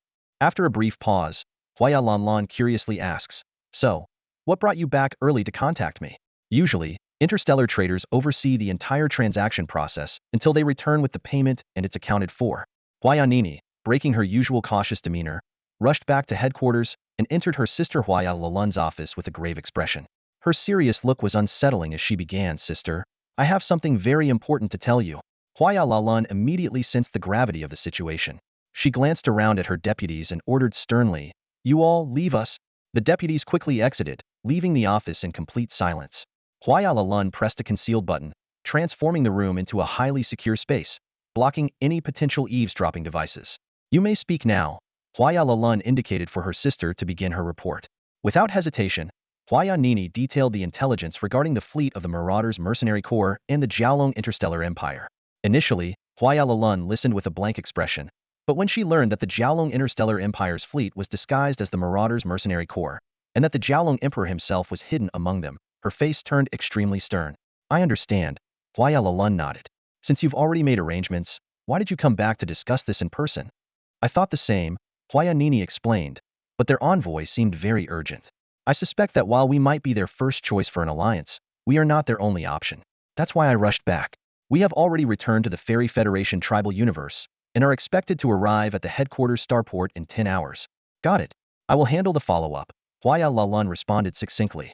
After the communication ended, Huaya Lanlan sat motionless, her mind racing. Jiaolong Interstellar Empire, Jiaolong Emperor, collaboration. This sudden news completely disrupted her work plans. She quickly contacted her first deputy and canceled all engagements for the next 24 hours. Then, she used her highest authority to access all available information on the Jiaolong Interstellar Empire and the Jiaolong Emperor, preparing thoroughly for the upcoming meeting. Hours later, Huaya Lanlan stood at the starport, watching as the Marauders Mercenary Corps fleet slowly docked. Despite the ship's aged exteriors, she did not underestimate them. These were Jiaolong-class interstellar warships, among the most advanced in the known universe, even surpassing the Holy Elf Empire and the Devourer Civilization's vessels. Taking a deep breath, Huaya Lanlan boarded her shuttle and approached one of the enormous interstellar warships. As she got closer, she could feel the immense pressure emanating from the ship's hull, a sensation far more overwhelming than any T-6 class warship she had encountered before. Following the guidance, Huaya Lanlan navigated to a hatch and docked her shuttle at the designated berth. Stepping out, she saw a squad of interstellar soldiers waiting. Greetings. I am ordered to escort you, the leading officer saluted. Please allow us to confirm you are unarmed. Huaya Lanlan cooperated with the inspection and then followed the soldiers deeper into the warship. Despite its old exterior, the interior was pristine and state-of-the-art, reflecting the advanced technology of a T-6 class warship. Soon, they arrived at a large door. The officer knocked lightly, and a beam of light scanned everyone present. The door slid open silently, and the officer stepped aside. Please enter. His Majesty is expecting you. Huaya Lanlan stepped into the room, first greeted by a priceless jade screen. Walking around it, she entered a modestly decorated yet unmistakably luxurious hall. Though the decorations were few, each piece was invaluable, including the massive jade stone at the entrance, which would start at millions of star credits on the market, if it were even available. In the center of the hall, several beams of light descended vertically from the ceiling, illuminating a small round table in a bright halo.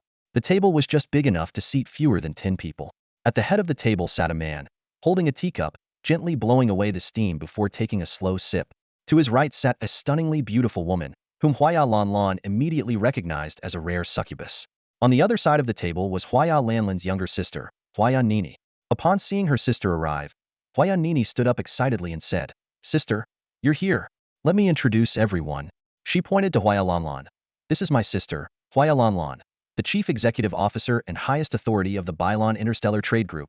Huaya Lanlan slightly bowed as a gesture of courtesy.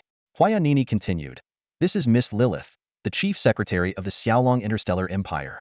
And this is His Majesty, the current emperor of the Xiaolong Interstellar Empire." Lilith gave a slight nod without any expression. Zhao Chen put down his teacup and gestured to the seat opposite him. "Please."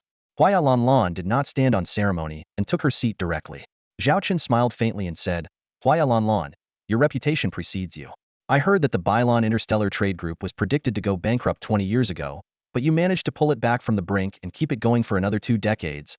Your Majesty, you flatter me." "It was merely luck on my part," Huaya Lanlan responded humbly. "It pales in comparison to your mighty achievements.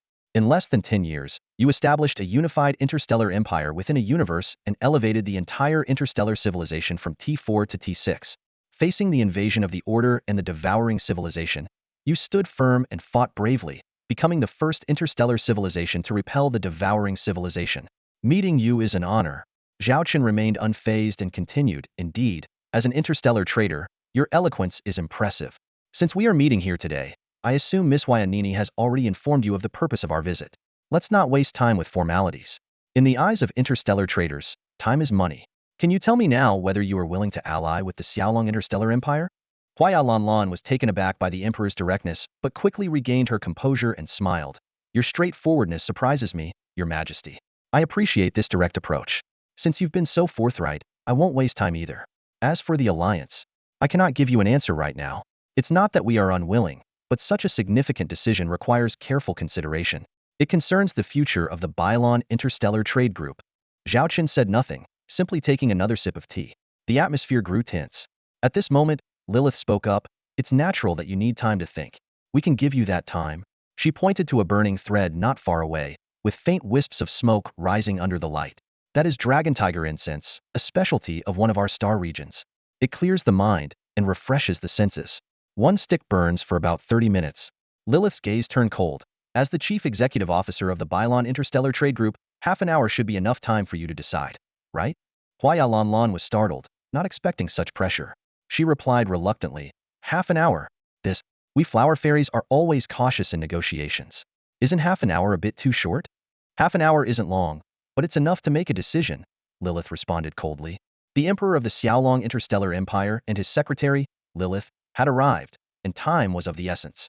Lilith's cold smile made Hua Yalan realize that this succubus was far more than just a creature of beauty and allure as rumors suggested. Her sharp words and composed demeanor showcased her prowess as the highest-ranking secretary of the empire. Taking a deep breath, Hua Yalan looked directly at Lilith and the emperor of Xiaolong. She got straight to the point. "Can the support you promised truly help the Bairan Interstellar Trade Group become the most powerful trading group in the Flower Fairy Federation? Currently, the strongest group controls only 30 of the market resources." Lilith responded calmly, her voice as smooth as silk but with a hidden edge. "The Flower Fairy Federation ostensibly does not engage in arms trading, but in reality, it deals in interstellar warship components, such as the goods you are shipping to Jinshan County. You act as intermediaries, facilitating transactions even for opposing parties." Hua Yalan nodded silently, internally startled by Lilith's precise understanding of their trade structure. Lilith continued, 40% of your profits come from interstellar transport. Essentially, you are both a middleman and an interstellar transporter." Lilith's words were like an enchanting spell, gradually painting an enticing future. She mentioned the interstellar warship components, weapon modules, engines, and core energy produced by Xiaolong, products whose value was self-evident, their battlefield performance serving as the best advertisement. Then, Lilith pointed out the Flower Fairy Federation's shortcoming in interstellar transport and outdated fleet. She skillfully dangled the bait. "What if we could provide you with T5-level interstellar transport ships, or even their production lines and technology?" It was as if two little devils were whispering in Hua Yalan's mind, one extolling the virtues of Xiaolong products, the other sketching out the blueprint of advanced transport ships. At that moment, Lilith played her final trump card. "If our cooperation goes well, T6-level interstellar transport ships are not out of the question." These words struck Hua Yalan's heart like a heavy blow, making her seriously consider the tempting offer. The T6-class interstellar transport ship unfurled its holographic projection slowly before Huaya Lalan and Huaya Nini, its massive form seemingly eclipsing the light in the entire conference room. This T6 Star Whale-class super heavy interstellar transport ship, currently in service with the Xiaolong Interstellar Empire, was a dream beyond reach for any flower fairy interstellar trader. Lilith noticed the changing expressions of the two sisters across from her. Huaya Lalun's brows furrowed slightly, her eyes flickering with a mix of hesitation and longing, while Huaya Nini stared unblinkingly at the hologram, as if she were admiring a rare treasure. This is our Xiaolong Interstellar Empire's most advanced T6 Star Whale-class super heavy interstellar transport ship. Lilith's voice brimmed with pride. Among all known interstellar civilizations, it stands unparalleled. She began detailing the ship's capabilities. Its enormous cargo capacity, speeds comparable to conventional transport ships, outstanding short-term acceleration, and the ability to quickly interwarp travel. Its hull armor is exceptionally sturdy, and its overall performance is nothing short of perfect, Lilith added. Next, Lilith compared the T6 transport ship to the Flower Fairy Federation's most advanced T5 class transport ship. The price of our T6 transport ship is 200 times that of yours, but the cargo capacity is 10,000 times greater. In terms of overall transport efficiency, it equates to 500,000 of your T5 class transport ships. Lilith paused, observing the sisters' reactions. Huaya Lalun's expression grew more complicated, while Huaya Nini's eyes were already filled with desire. If you agree to ally with us, we can grant by law an interstellar trading group the purchasing rights for this warship. This is a unique opportunity, Lilith continued. We understand you might have concerns about funding, but once we are allies, everything is negotiable. Low-interest loans, collateralized goods, everything is on the table. Lilith then introduced the T5 Star Kun-class super heavy interstellar transport ship, highlighting its performance advantages and flexible pricing strategy. The external price is 2 trillion star credits, but for allies, we can reduce it to 500 billion, or even 100 billion star credits, she said with a smile. In comparison, your current T5 class transport ships cost 500 billion star credits each and are only a 20th as efficient as ours. Lastly, Lilith mentioned a more economical option, the T4 Whale-class heavy interstellar transport ship, priced at 80 billion star credits externally, but with similar discounts for allies. This torrent of information hit Huaya Lalun and Huaya Nini like a storm. Huaya Lalun's resolve began to waver, while Huaya Nini could barely contain her eagerness, glancing anxiously at her sister, seemingly ready to persuade her at any moment. Lilith's words were like meticulously packaged sweet bombs, hitting the sisters' hearts with precision. The terms for these interstellar transport ships were simply too tempting to resist. Lilith smiled as she introduced, we have the T3 White Whale-class heavy interstellar transport ship, priced at 8 billion star coins per unit, and the Moose-class heavy interstellar transport ship, priced at 1 million star coins per unit. However, these transport ships are considered outdated technology for us at Xiaolong Military Industries. Of course, if you're interested, we can transfer the production technology of these transport ships to you. As long as we are friends, everything is negotiable. Upon hearing this, Huaya Nini couldn't help but gasp.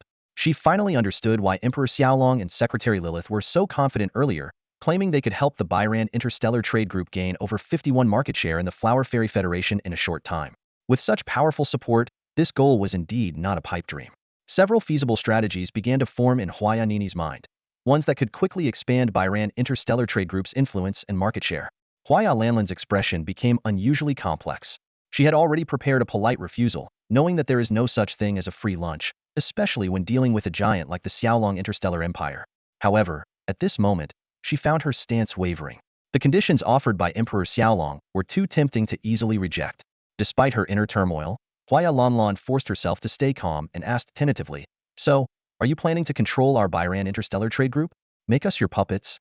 Lilith immediately shook her head in denial. Puppets? No, no, no, we have no such intentions. At least not with your Byran Interstellar Trade Group. Admittedly, when dealing with some uncooperative interstellar forces, we might support some puppets, but that's a last resort. Even in those situations, we grant those in power considerable autonomy. If your Byran Interstellar Trade Group is willing to cooperate with us, we would never interfere with your independence. You will remain an independent entity, and your business operations and profitability are none of our concern. We are just partners helping each other. Huaya Lanlan looked Lilith straight in the eye and asked firmly, then what exactly do you want from us? I don't believe you would offer so much help for no reason.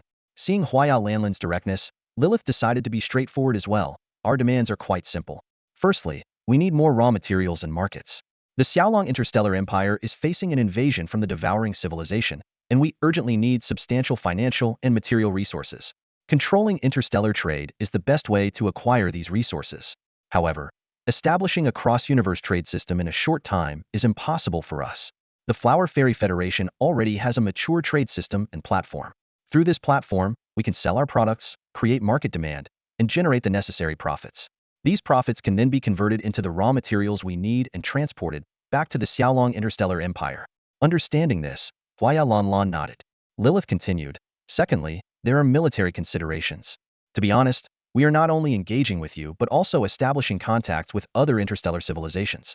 We need to expand our influence, and your connections and trade interactions can significantly accelerate this process.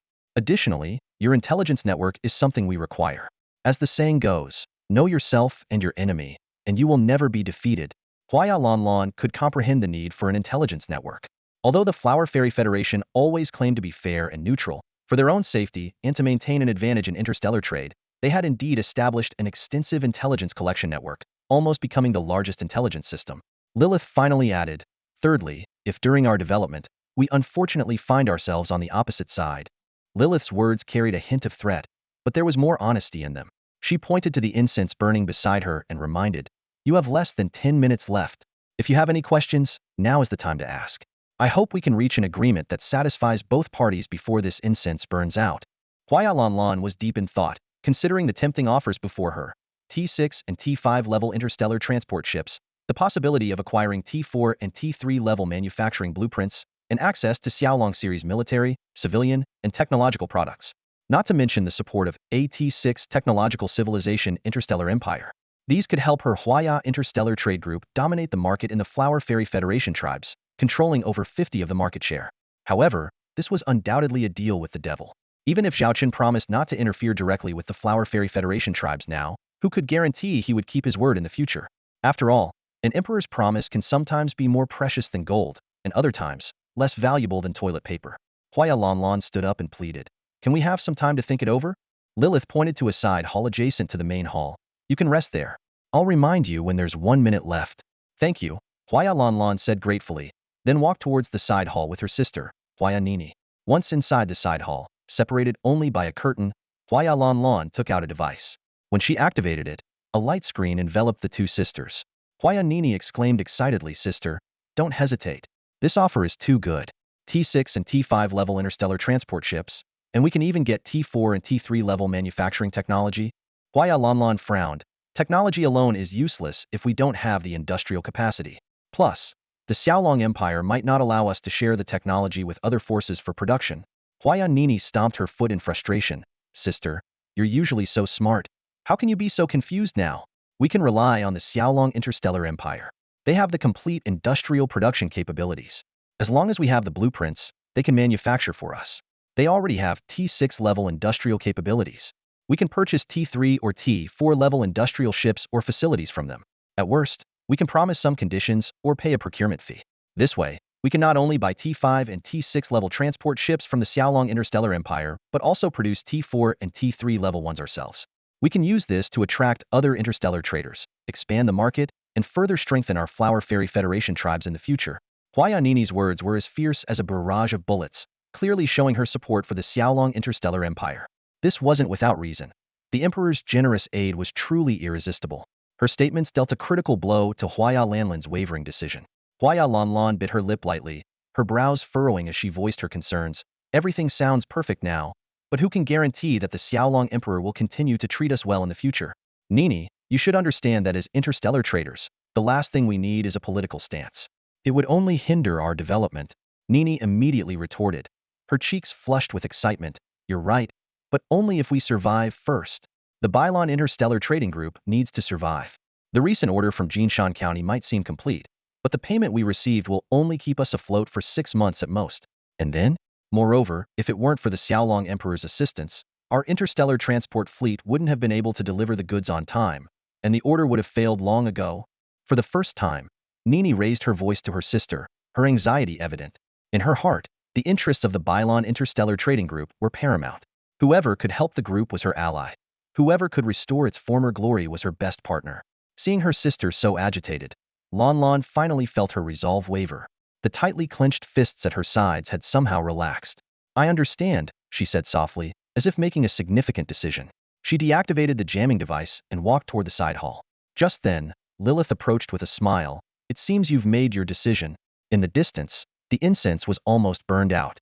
Lanlan walked straight to where the Xiaolong Emperor was seated. placed her hand on her chest, and bowed slightly, saying solemnly, I, Huaya Lanlan, on behalf of the Bylon Interstellar Trading Group, am willing to cooperate with the Xiaolong Interstellar Empire.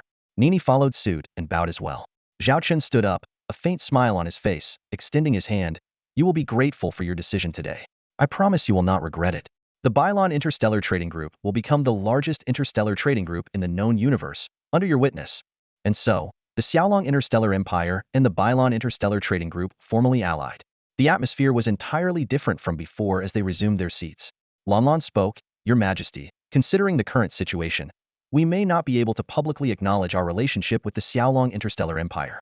If the Huasian interstellar traders are perceived to have the backing of a specific empire, it will undoubtedly affect our trade.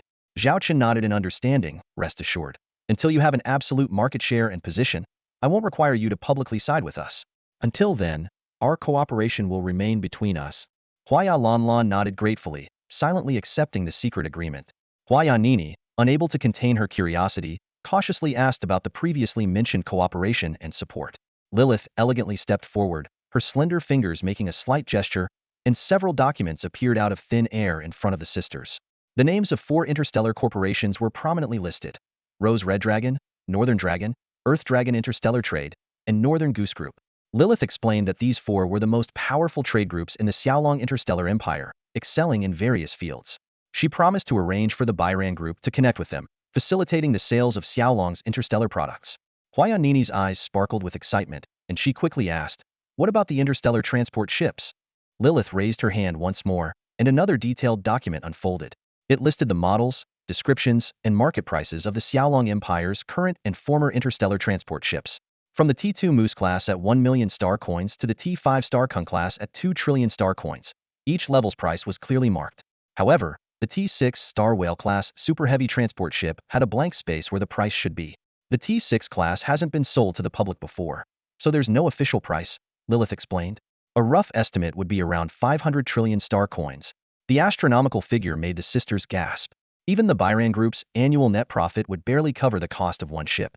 Sensing their reaction, Lilith added, Considering our alliance, we can offer a 20% discount. Though generous by interstellar trade standards, it was still out of reach for the Byran Group. The sisters longed for these advanced transport ships, but knew they couldn't acquire them for free. Noticing the change in their expressions, Lilith decided the time was right to present her carefully prepared offer. Lilith smiled and presented 2 options for purchasing interstellar transport ships. The first option offered a 20% discount, but came with the condition that the ships could not be resold. The second option was even more enticing, investing the transport ships into Bylon Interstellar Trade Group's trade business. Assume you purchase an interstellar transport ship, Lilith explained, her eyes gleaming with shrewdness. For the next 100 years, we will take 50 of all profits from the trade involving this ship. In return, we can offer you a greater price discount. She gave an example. For instance, this T5 Star Kung class ultra-heavy interstellar transport ship, originally priced at 2 trillion star coins, we can sell to you for 500 billion star coins. That's an astonishing 25 of the original price. Lilith's proposal had deep considerations. While it seemed like she was not interfering with Bylon Interstellar Trade Group's operations, she was actually aiming to get a share of this highly potential market. Not only could she profit from selling the ships, but she could also continuously benefit from future trades. Huaya Lanlan fell into deep thought. She keenly perceived Lilith's intentions. Nevertheless, the proposal was not entirely unacceptable. It was essentially a form of investment, with the interstellar transport ship serving as the investment vehicle. At that moment, Huaya Nini eagerly interrupted. What about the production technology for the T2, T3, and T4 level transport ships you mentioned earlier? Her tone was filled with anticipation. Lilith smiled slightly and began to detail the conditions.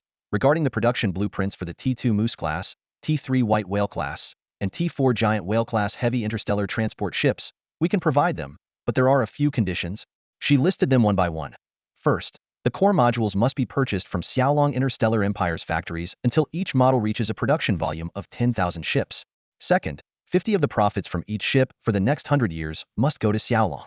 Finally, a technology licensing fee must be paid for each ship produced 50,000 star coins for T2, 2 million star coins for T3, and 100 million star coins for T4. Zhao Chen suppressed a smile.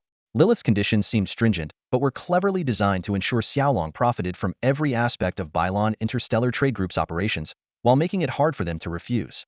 After all, compared to the 8 billion star coin price of a T4 transport ship, a 100 million star coin licensing fee was negligible. Huayanini fell into contemplation after hearing this, clearly weighing the complex pros and cons. Seeing this, Lilith added, considering your industrial needs, we can also provide other equipment. For instance, the T2 Hammer class, T3 Furnace class, T4 Twin Star class, and T5 Star class heavy interstellar industrial ships. These industrial ships are more versatile and very convenient to use. The T5 Galaxy class large industrial base has become another key selling point for Lilith. She elaborated on how this fixed production facility offers better cost-effectiveness compared to a mobile industrial ship, while also candidly acknowledging its immobility.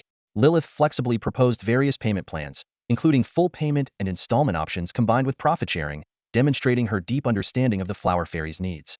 Lilith's sales strategy was comprehensive, covering everything from the Xiaolong series of interstellar goods to interstellar transport ships and industrial ships, creating a complete industrial chain. After finishing her presentation, she fell silent, her eyes gleaming with confidence, as if she already saw the Flower Fairies taking the bait. Zhao Chen timely added, aside from what Lilith mentioned, all we require is a certain percentage of the profits. In other areas, such as personnel arrangements and business dealings, we won't interfere. You'll have complete autonomy. He rubbed his fingers together, making a clear money-making gesture. All we care about is receiving our dividends on time. After hearing this, Huaya Nini's eyes sparkled with excitement as she eagerly looked at her sister, Huaya Lalun. Huaya Lalun tried to remain calm, but her tone revealed her interest. Your proposal. We can discuss it further. Seeing their interest, Zhao Chen promptly pointed to Lilith and said, time is money. If we can reach a preliminary agreement, Lilith can immediately start drafting a detailed plan. She is the chief secretary of the Xiaolong Interstellar Empire, fully in charge of economic affairs. The three then delved into the details of the cooperation. Initially, the Flower Fairies were somewhat reserved, but they were soon impressed by Lilith's professionalism. She displayed extensive knowledge and an efficient working style, quickly providing solutions to any problems or arranging for experts to draft plans. The T6 Dragon Emperor class interstellar command ship, serving as the brain of the Xiaolong Interstellar Empire, gathers top think tanks from various fields. Combined with advanced AI assistance, many complex plans can be finalized in a very short time. This high efficiency greatly satisfied Huaya Lalun and Huaya Nini, as time is the most valuable resource in interstellar trade. Zhao Chun stood quietly on the side, listening attentively but not interrupting.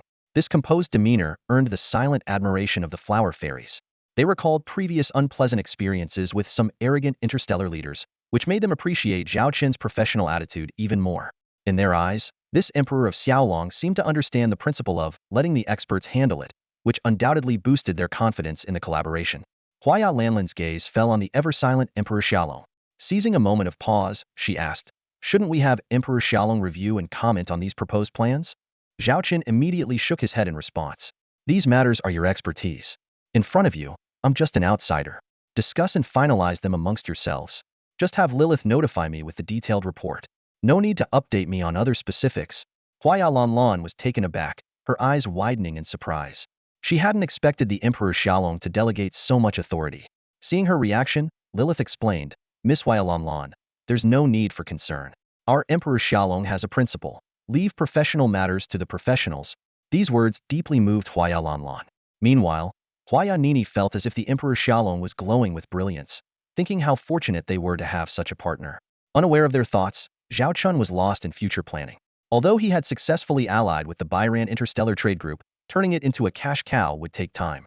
In the short term, the main benefits from the Byran Interstellar Trade Group would be its intelligence network and connections, which was why Lilith prioritized this alliance. However, once this cash cow matured, the Xiaolong Interstellar Empire could open up an external market and even become a trade hub connecting other cosmic civilizations with unimaginable potential. Several hours later, the first step of their plan was finally settled. Zhao Chen quickly reviewed the entire procedure. The initial goal was to help the Byran Interstellar Trade Group resume normal operations. To this end, the Xiaolong Interstellar Empire would provide an initial loan investment totaling 1 quadrillion star coins to be injected in phases. This loan carried an annual interest rate of 20, with a term of 1 to 10 years. Though the interest rate seemed steep, Huaya Lanlan accepted without hesitation. She knew that no entity, not even the Flower Fairy Interstellar Bank of the Flower Fairy Federation tribe, could offer such a massive commercial loan at once. Only the Xiaolong Interstellar Empire was willing to do so, making the interest rate seem trivial to her. In reality, the Xiaolong Interstellar Empire wouldn't provide the full amount in cash. The actual cash outflow might be less than 10 trillion star coins. The remainder would be provided in kind, forming the Byran Interstellar Trade Group's first procurement order from the Xiaolong Interstellar Empire. At a preferential price of 30 trillion star coins, They would purchase 10 T5 star-class heavy interstellar industrial ships, 300 T4 twin-star-class heavy interstellar industrial ships, 5,000 T3 furnace-class heavy interstellar industrial ships, and 100,000 T2 hammer-class heavy interstellar industrial ships. Lilith proposed a remarkable offer. For the special price of 60 trillion star coins, the Byran Interstellar Trading Group could acquire a massive fleet of interstellar transport ships. This fleet includes 100 T5 Star Whale-class super heavy interstellar transport ships, 5,000 T4 Giant Whale-class heavy interstellar transport ships, and 300,000 T3 Moose-class heavy interstellar transport ships. The remaining 10 trillion star coins will serve as Byran Group's working capital and to secure the authorization to produce T2, T3, and T4 transport ships independently. Lilith emphasized that, with the exception of the T2 Moose-class transport ships, no other models are to be resold. The condition of this deal is that for the next 100 years, the Xiaolong Interstellar Empire will share 50 of Byran Group's profits. She explained that the 100 trillion star coins are essentially an investment by the Xiaolong Empire in Byran Group, aimed at accelerating its growth. Addressing concerns that Byran Group might break away from Xiaolong Empire's control after 100 years, Lilith cleverly responded that this is just the first phase of their collaboration. Future plans will further strengthen the ties between the two, making it difficult for Byran Group to sever its relationship with the Xiaolong Empire. She also promised that this massive order would be fully delivered within 3 months. Huayanini was astonished by such a short delivery timeline, but Lilith calmly reiterated the promise and advised Byran Group to prepare for receipt while arranging for their personnel to visit the Xiaolong Empire to learn relevant technologies. Then, Zhao Chen shifted the discussion to another significant topic: the Stone Kingdom. He inquired about Byran Group's relationship with the Stone Kingdom, which elicited a subtle reaction from Huayanlan. Sensing this, Lilith promptly clarified that they harbor no ill intentions towards the Stone Kingdom, but simply wish to establish a mutually beneficial partnership. Lilith elaborated on the cooperation plan with the Stone Kingdom, utilizing the Xiaolong Empire's advanced technology and equipment to significantly enhance the mining efficiency of the Stone Kingdom's abundant mineral resources. In return, the Xiaolong Empire would gain priority purchasing rights and preferential prices for these resources. She astutely pointed out that this collaboration would also bring substantial benefits to Byran Group, as these mineral resources are highly valuable trade commodities. According to Lilith, the minerals from the Stone Kingdom are highly sought after across the known universe, boasting unparalleled quality. As she elaborated, Huayanlan and Huayanini quickly grasped the intentions of the Xiaolong Interstellar Empire. Huayanini furrowed her brow and pondered. Collaborating with the Stone Kingdom is no easy task. They have always been reclusive, and their cosmic borders remain closed to outsiders. Any unauthorized interstellar fleet entering their domain would be considered an act of war, resulting in a complete ban on Stone Kingdom products. She continued, although the Stone Kingdom possesses considerable military strength, it's not their military might that deters others. Their overall capabilities are only at a T5 or quasi-T6 level. A true T6 civilization could easily overwhelm them if it came to invasion. What truly deters outsiders is the unique nature of their universe. Huayanlan took over and added, the magnetic field in the Stone Kingdom's universe is extremely unusual and has a significant impact on intelligent beings. Our experiments show that without protection, outsiders first experience dizziness, vomiting, high fever, and their skin gradually turns gray. If they don't leave in time, their internal organs will harden. In short, they turn into stone. We once experimented on prisoners, and within a month, they had become statues. Zhao Chen was taken aback upon hearing this. The intelligence from the Holy Elven Empire had mentioned the Stone Kingdom's peculiarities, but had not gone into such detail. Huayanlan continued, the habitable planets in the Stone Kingdom's universe are extremely harsh for most humanoid and carbon-based life forms. The oxygen levels are only 1% of what we require, and the food accelerates the petrification process. We call this petrification disease. She paused and then added, the most lethal aspect is that some of their mineral-rich asteroids have self-detonating capabilities. Scientists from the Stone Kingdom have mastered this technology and even have wartime self-destruction plans in place. If a civilization attempts to invade, these asteroids will self-destruct under their control. Even if one were to conquer the Stone Kingdom, the cost would be devastating. Huayanlan shook her head and sighed. It's like biting into a bone full of thorns. One bite, and your mouth is full of spikes. The petrification disease and the self-exploding minerals serve as two natural barriers that have kept the Stone Kingdom shrouded in mystery among various interstellar civilizations. Zhao Chen and Lilith fell into deep thought. Conquering such a kingdom clearly posed significant challenges. But if we're just looking to establish cooperation, it's not entirely impossible. Huayanlan interjected at the right moment. Zhao Chen and Lilith immediately turned their attention to her. Huayanlan continued, first of all, the unique nature of the Stone Kingdom means certain resources are extremely scarce. While they can consume minerals, as carbon-based life forms, They also need water and fresh produce. These are rare resources in the Stone Kingdom, especially fruits and vegetables.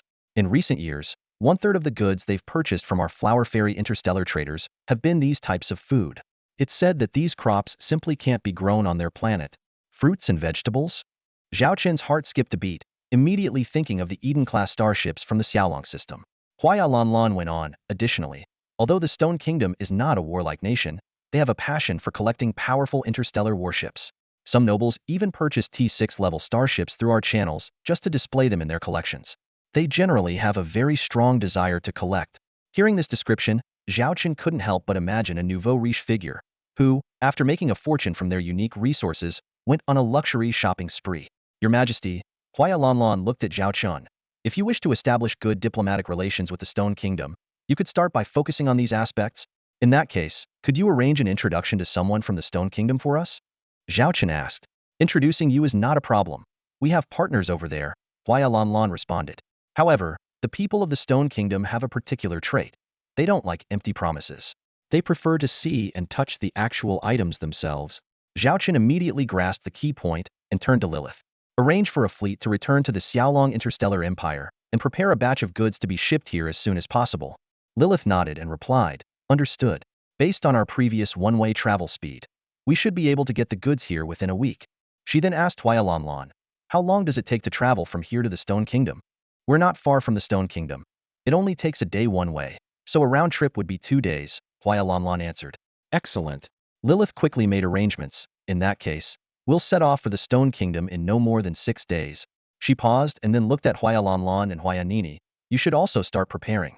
To save time and resources, arrange for the first batch of trainees to accompany us to the Xiaolong Interstellar Empire to prepare for future production lines and the operation of interstellar industrial and transport ships. Huaya Nini's eyes lit up, and she eagerly said to her sister, Sister, such an important task requires core personnel. You need to stay home, so I should take charge of this mission.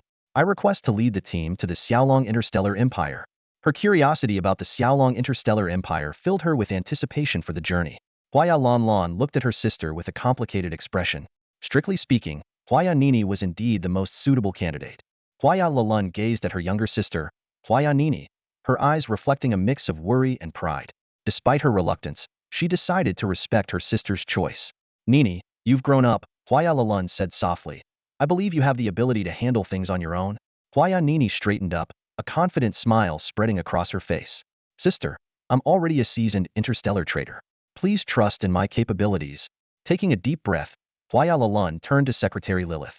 Then we'll follow the Secretary's arrangements. I'll leave my sister in your care. Lilith nodded solemnly. Rest assured, Miss Huaya Lanlan. As allies, Miss Huaya Nini will receive the highest level of hospitality within the Xiaolong Interstellar Empire. After thorough discussions, both sides finalized their plans. The Huaya sisters then left the Longhuang, the interstellar command ship, and returned to their own shuttle to prepare for their respective tasks. Aboard the shuttle, Huaya Lanlan skillfully operated the control panel. Speaking thoughtfully, this decision could impact the future of the Bailon Interstellar Trading Group. Since we've made our choice, we must give it our all. She turned to her sister with a serious tone. Nini, be extra cautious on this trip. Try to understand every aspect of the Xiaolong Interstellar Empire. Even as allies, thorough knowledge ensures better cooperation. Huaya Nini's eyes sparkled with excitement. Don't worry, sister. I will complete the mission. In less than half a day, a team of nearly 30,000 key members of the Bailon Interstellar Trading Group was ready. They boarded a luxurious interstellar cruiser, with Huaya Nini as the leader. 30 Imperial escort warships would accompany the cruiser back to the Xiaolong Interstellar Empire. Report, everything is ready. We can depart at any time. The deputy commander reported via video to Commander Xiong Xiangxiang, Emperor Zhao Chen, and Secretary Lilith. Zhao Chen nodded slightly, and Xiong Xiangxiang immediately issued the departure order. Under Huaya Lanlan's watchful eyes, a jade-like portal appeared out of thin air. The 31 interstellar warships slowly sailed into it and soon disappeared. Huaya Lanlan marveled at the technological prowess of the Xiaolong Interstellar Empire, pondering the potential use of this technology in interstellar trade. Despite understanding that the journey posed no danger, Huaya Lanlan couldn't help but worry for her sister. Little did she know, Huaya Nini would soon become so enamored with the Xiaolong Interstellar Empire that she would be reluctant to leave. When Huaya Nini finally arrived at the Xiaolong Interstellar Empire, the sight before her left her in awe. It was a military star system, complete with starports, stargates, and various industrial facilities. What amazed her most was that the technology used here was almost uniformly at T5 level, even the ordinary interstellar transport ships. As Huayanini was absorbing the impressive sights, a video call request popped up. She immediately answered, and the screen displayed a smiling succubus. "Hello, Miss Huayanini. I am Bessie, the third secretary of the Xiaolong Interstellar Empire's High Secretariat." The succubus introduced herself gracefully. "I am aware of your cooperation with His Majesty. From now on, I will be responsible for all matters concerning you and your colleagues in the Xiaolong Interstellar Empire." Bessie's courteous demeanor lacked the imposing aura of Lilith, instead providing a refreshing sense of warmth. Huayanini's nervousness dissipated, and she eagerly anticipated the new adventure that awaited her. Huayanini politely greeted Secretary Bessie, indicating she was ready to board the interstellar cruise. Secretary Bessie responded that she would lead an 8-person team to handle the registration and future arrangements. In less than 15 minutes, Secretary Bessie appeared before Huayanini. She was accompanied by 8 secretaries, 6 succubi, 1 human, and 1 angel. Huayanini couldn't help but be captivated by the angel's pure white wings. Secretary Bessie once again welcomed Huayanini on behalf of the Xiaolong Interstellar Empire, and Huayanini expressed her honor. Bessie suggested taking care of business first, and then arranging a welcoming banquet. Huayanini praised this efficient approach. Bessie explained that the meeting was of utmost importance to both sides, with Chief Secretary Lilith emphasizing its significance, so they were working against the clock. Huayanini wholeheartedly agreed, believing that they should focus on the task at hand. Bessie then provided a detailed overview of the registration process, including the work and study arrangements for Huayanini's colleagues, covering the learning and construction of various interstellar ships. She assured that she would be fully responsible for the safety and daily lives of Huayanini's colleagues throughout the process. The coordination between the two parties went exceptionally smoothly. During this time, Bessie took a moment to show Huayanini the various types of interstellar transport ships. When the T6 Star Whale-class super heavy interstellar transport ship came into view, Huayanini was left speechless with awe. This magnificent ship further solidified her determination to deepen cooperation with the Xiaolong Interstellar Empire. Noticing Huayanini's expression, Bessie smiled and suggested that once the work arrangements were in place, she could take her on a tour of the ship. Huayanini was both surprised and delighted, but hesitated about whether it was appropriate. Bessie reassured her, emphasizing that they were now close partners, and there was nothing inappropriate about the visit. Huayanini gratefully thanked Secretary Bessie. Huayanini struggled to contain her excitement, trying hard to stay composed. Her hands trembled slightly, and her eyes sparkled with barely concealed joy. Beside her, Secretary Bessie stood with a meaningful smile on her lips. Meanwhile, on the other side, preparations were in full swing. Following orders from Secretary Lilith, a massive fleet was being assembled urgently. Various models of interstellar mining ships, imposing Eden-class starships, and a variety of battlecruisers were gathering like a herd of colossal metal beasts in space. The spectacle was so grand that any outsider might mistake it for a grand military parade by the Xiaolong Interstellar Empire. The entire preparation process was seamless and incredibly efficient. Even before Huayanini's team was fully in place, preparations for the journey to the Flower Fairy Federation tribe universe were nearly complete. When Huayanini saw the rows of brand new starships arrayed before her, her expression became remarkably vivid. Surprise, joy, and awe mingled on her face, and her eyes shone with disbelief. The efficiency of the Xiaolong Interstellar Empire far exceeded her expectations. What impressed her even more was the pristine condition of the starships, clearly handpicked and meticulously maintained. This undoubtedly underscored the Xiaolong Interstellar Empire's high regard for this collaboration. Soon, the massive fleet crossed the White Jade Gate, heading towards the Flower Fairy Federation. At that moment, Secretary Bessie's voice came from behind. "Miss Huayanini, during the upcoming free time, I've arranged for an interstellar shuttle. We can board a T6 Star Ocean Leviathan-class super heavy interstellar transport ship for a tour." The scene shifts to the Stone Kingdom universe. Hua Lanlan stood at the negotiation table, her brow furrowed and her tone puzzled. "Why is Mr. Adil here today? We had agreed that Mr. Ahmed would complete this transaction." The man opposite her, Mr. Adil, replied in a deep voice, "Originally, Lord Ahmed was indeed responsible for transactions with the Bylon Interstellar Trade Group, but I regret to inform you that from now on, I will be handling all transactions with you. Additionally, our order volumes will be reduced." Hua Lanlan's expression became stern instantly. She said in a grave tone, "Mr. Adil, this goes against our previously signed contract. The contract clearly stipulates the minimum annual transaction volume with our Bylon Interstellar Trade Group. The current volume is already at the minimum limit. Reducing it further would be a breach of contract." Facing her questioning, Mr. Adil calmly responded, "I understand your concerns, but this decision was made after careful consideration. We will pay the breach of contract penalty in full." As for reducing the transaction volume, it's not entirely our preference.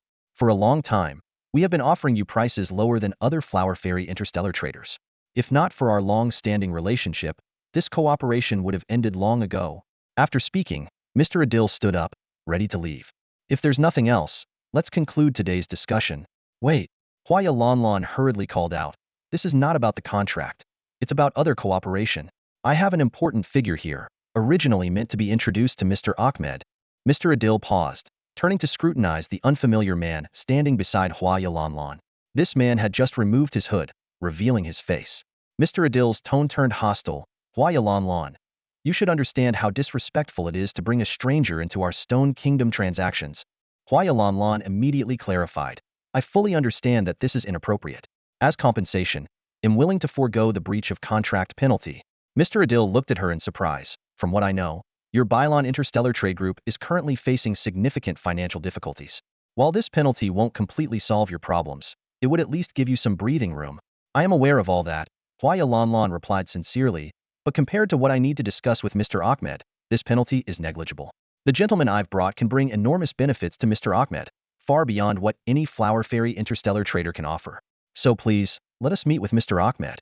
Mr. Adil sat back down, examining the stranger. To meet Mr. Ahmed, I need to verify that this person and the proposed deal are genuinely valuable. The man stepped forward and spoke. Hello, I apologize for the abrupt visit. Allow me to introduce myself. I am Zhao Chen, the Emperor of the Xiaolong Interstellar Empire. As an apology for this unannounced visit, and as a gift for meeting Mr. Ahmed, I am willing to present AT-5 Divine Redeemer class heavy interstellar armored battleship built by our Xiaolong Interstellar Empire. Zhao Chen smiled as he sized up the male representative from the Kingdom of Stone standing before him.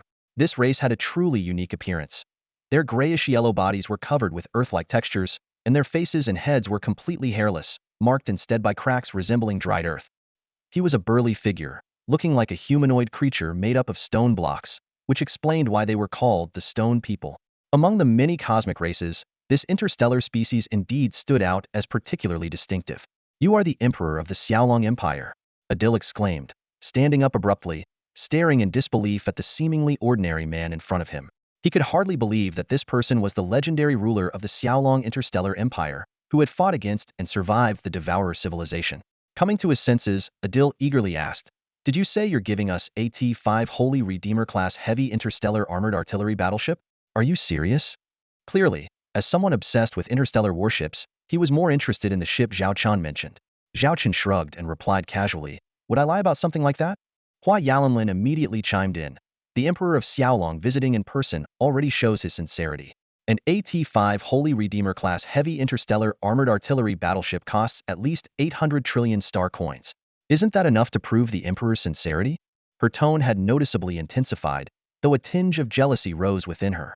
After all, the first loan for a collaboration between their Bylon Interstellar Trading Group and the Xiaolong Interstellar Empire was only 100 trillion star coins.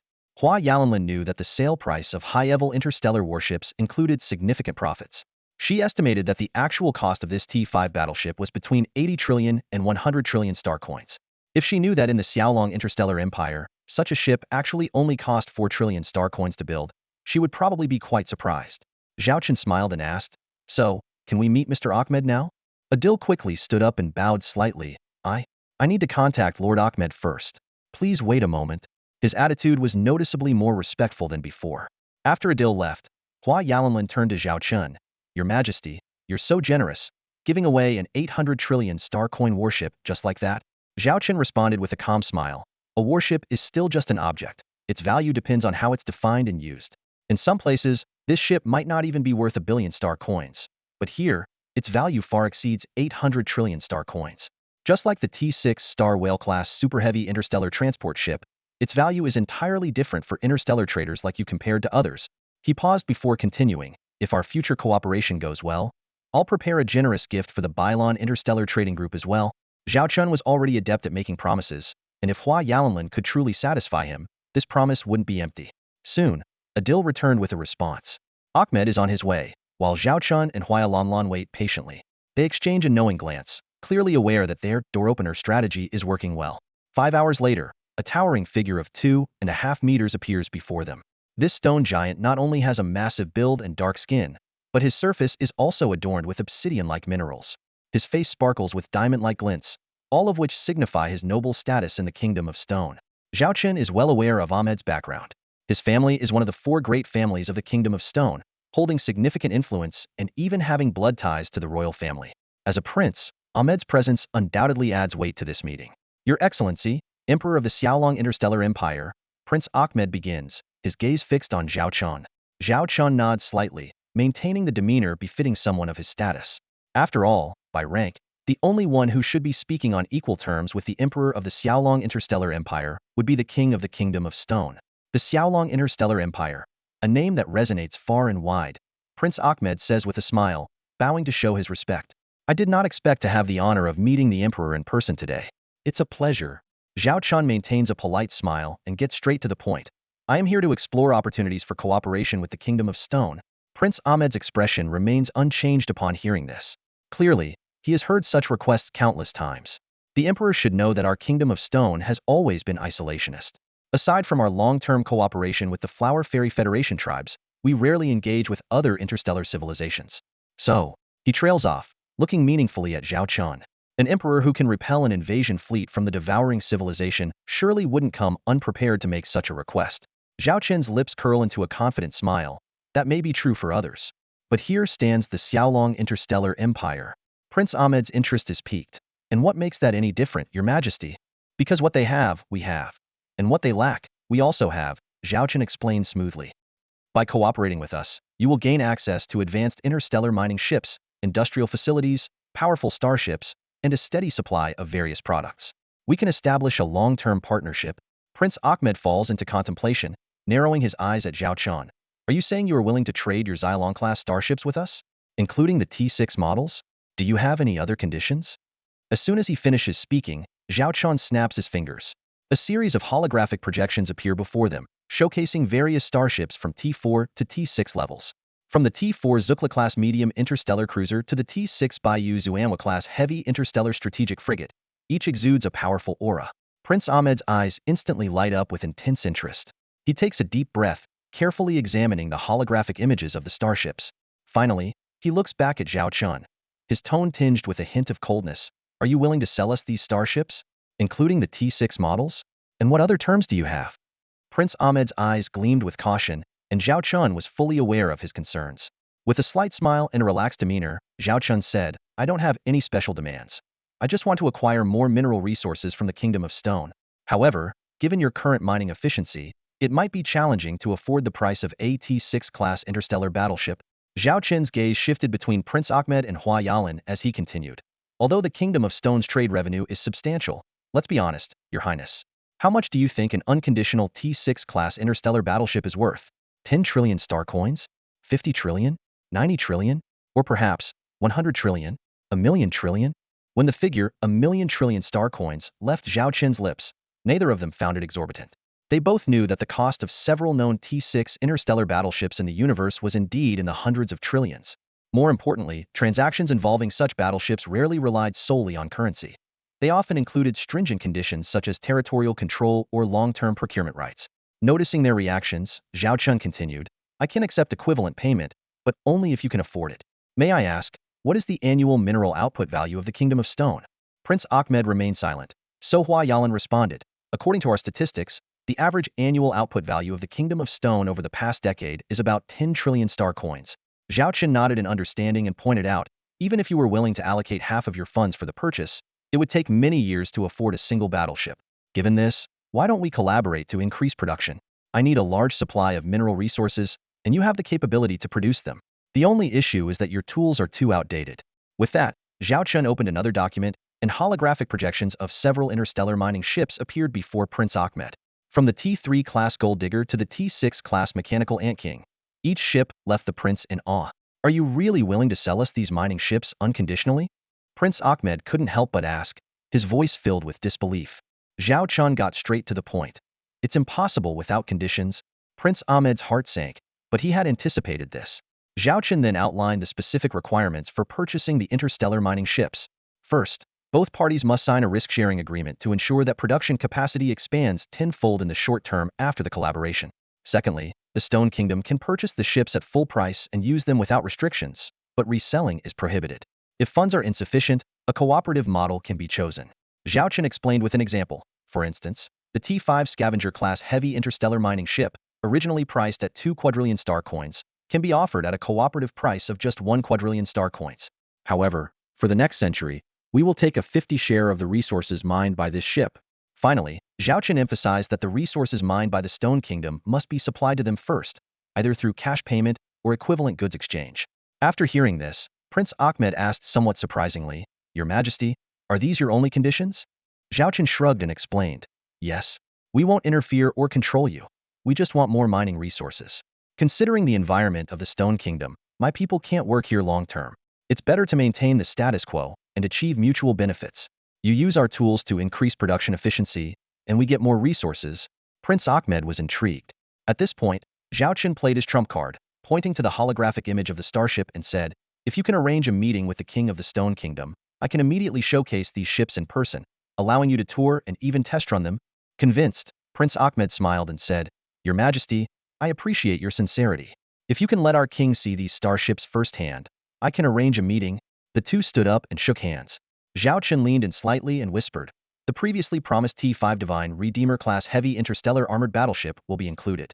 Please inform me of the handover location." Prince Ahmed's smile broadened. "Your Majesty, you're too kind. I will do my best to make this happen. You are a trustworthy partner. Please do visit my territory when you have the chance. I will make sure you're well taken care of." Watching the two converse like old friends, Hua Yalanlan knew this was a form of benefit exchange. This gift was not only a door opener but also a way to ensure Prince Ahmed would speak favorably to the King of the Stone Kingdom. After all, Prince Ahmed was the king's cousin, and his words carried weight. Soon, Prince Ahmed conveyed the message that the Stone King was willing to meet the Emperor of Xiaolong in the capital star system. The previous negotiations had taken place in a small universe outside the Stone Kingdom, a trading hub of the Flower Fairy Federation tribe. The Stone Kingdom was notoriously xenophobic, so allowing the Emperor of Xiaolong in was already a significant gesture. A pale gray shield appeared around Zhao Chen's fleet. Prince Ahmed explained via video, "This is our developed technology, which can mitigate the magnetic field's impact on foreign species, extending their stay. However, it cannot support long-term survival. The petrification effect on your body, Your Majesty, will naturally recover after leaving for a while." Zhao Chen's fleet smoothly arrived at the capital star of the Stone Kingdom. From a distance, the space city resembled a massive boulder floating in the cosmos, with its architecture closely mimicking the texture of rock. Zhao Chen was about to meet the ruler of the Stone Kingdom, the Stone King. Standing before the Stone King, Zhao Chen couldn't help but be awed by the nearly 3-meter turtle figure. The stone ruler was not only massive but also adorned with glistening minerals like diamonds, and wore a crown made of multicolored gemstones, signifying his royal status. "Stone King, it is an honor to meet you," Zhao Chen said with a slight nod. The Stone King sized up Zhao Chen and nodded back. "Emperor of Xiaolong, I have heard much about you. Your battle against the Devourer Civilization's invasion fleet is well known. Let's get straight to business." Zhao Chen got to the point. "I believe Prince Ahmed has already briefed you on the purpose of my visit. What are your thoughts on our cooperation proposal?" The Stone King nodded approvingly. As expected of the Xiaolong Emperor, straight to the point. This suits the temperament of the Stone Kingdom. We dislike those who play games. He paused before continuing. "Prince Ahmed has indeed informed me of your proposal. Your terms are very attractive, but given the gravity of the matter, we need further discussion before providing an answer." Seeing this, Zhao Chen suggested, "In that case, why don't you first join me in a tour of the Xiaolong-class starships I've brought?" The Stone King's face lit up with interest. As the ruler of the Stone Kingdom, he, like his subjects, was fascinated by powerful starships, especially the renowned Xiaolong-class ships that had gained fame after the famous battle. The group boarded a shuttle and began the tour under Zhao Chen's guidance. Huayan Lanlan accompanied them, equally intrigued by the starships. Zhao Chen led them through several combat starships, including AT-6 Thunderlord-class heavy destroyer. As they disembarked from the massive ship, their faces were filled with excitement, like children seeing their favorite toy for the first time. Next, Zhao Chen led them to a uniquely designed starship. Its appearance was so distinct that the Stone King and his entourage couldn't discern its type. "Emperor of Xiaolong, what kind of ship is this? Why does it look so special?" the Stone King asked curiously from his floating vehicle. Zhao Chen smiled and explained, "This is a civilian support starship from our Xiaolong fleet." Upon hearing civilian support, the Stone people lost some interest. They were more captivated by combat starships, viewing them as works of art. Owning such ships in their collection or piloting them around their territory brought them immense satisfaction. However, they were soon astonished by what they saw next. The narrow corridor suddenly opened up into a vast, expansive area that felt like the surface of a habitable planet. Everywhere they looked, there was lush greenery. All around, there were sprawling estates planted with crops, and in the distance, lush green pastures grazed with various livestock. On one side, a crystal-clear lake teemed with plump aquatic life. Further away, there were diverse landscapes, including snow-capped mountains, deserts, oceans, and streams. What is this? The Stone King asked in astonishment. This is the interior of the T5 Diamond Eden-class starship, Zhao Chen explained. Diamond Eden-class starship? The Stone King repeated the unfamiliar name. Zhao Chen elaborated. This is a mobile ecosystem specially developed by our Xiaolong interstellar empire. It can cultivate a variety of crops and breed livestock using a sustainable ecological system. As a starship, it can move at will and even approach stars to absorb energy. Apart from the initial energy needed at launch, it requires almost no additional consumption and can continuously provide various food supplies. Hua Yalanlin's eyes lit up after hearing this. Zhao Chen led the group on a stroll through this unique environment, picking fruits from an orchard and handing them out. After tasting, the Stone King and others showed expressions of amazement. Miss Hua Yalanlin, why are the fruits here tastier than those procured by your flower fairy interstellar trade? Prince Ahmed asked discontentedly. Hua Yalanlin quickly explained.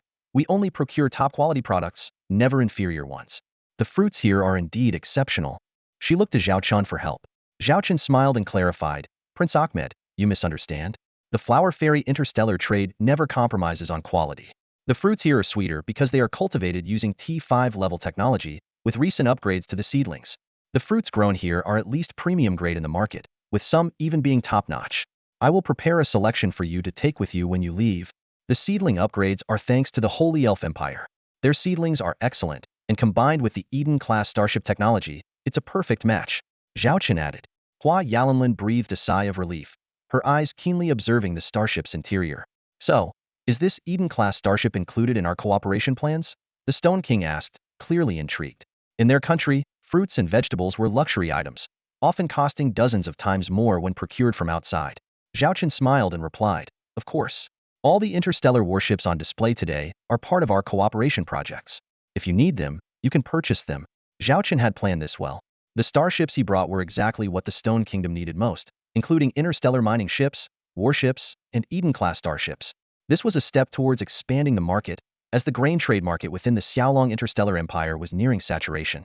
Zhao Chen believed that meeting basic needs while showcasing better living possibilities could inspire people to strive continuously. His strategy was to fulfill essential living requirements while presenting better options to motivate people to pursue a higher quality of life. Observing the reactions of the group, Zhao Chen knew he had made a smart move.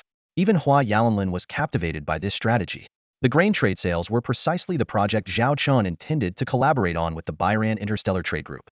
After a delightful tour, the King of Stone became noticeably more cordial towards Zhao Chen, as if they were old friends reuniting. The king even warmly invited Zhao Chen to visit his palace, but Zhao Chen politely declined, citing time constraints. When they returned to the conference hall of the Space City, the King of Stone smiled and looked Zhao Chen in the eye.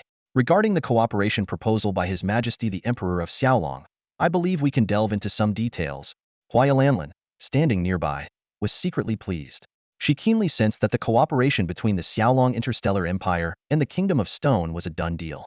Now, it was just a matter of ironing out the details to establish a long-term partnership. This cooperation would greatly benefit both parties, and as the facilitator, the Bylon Interstellar Trade Group would also reap significant rewards.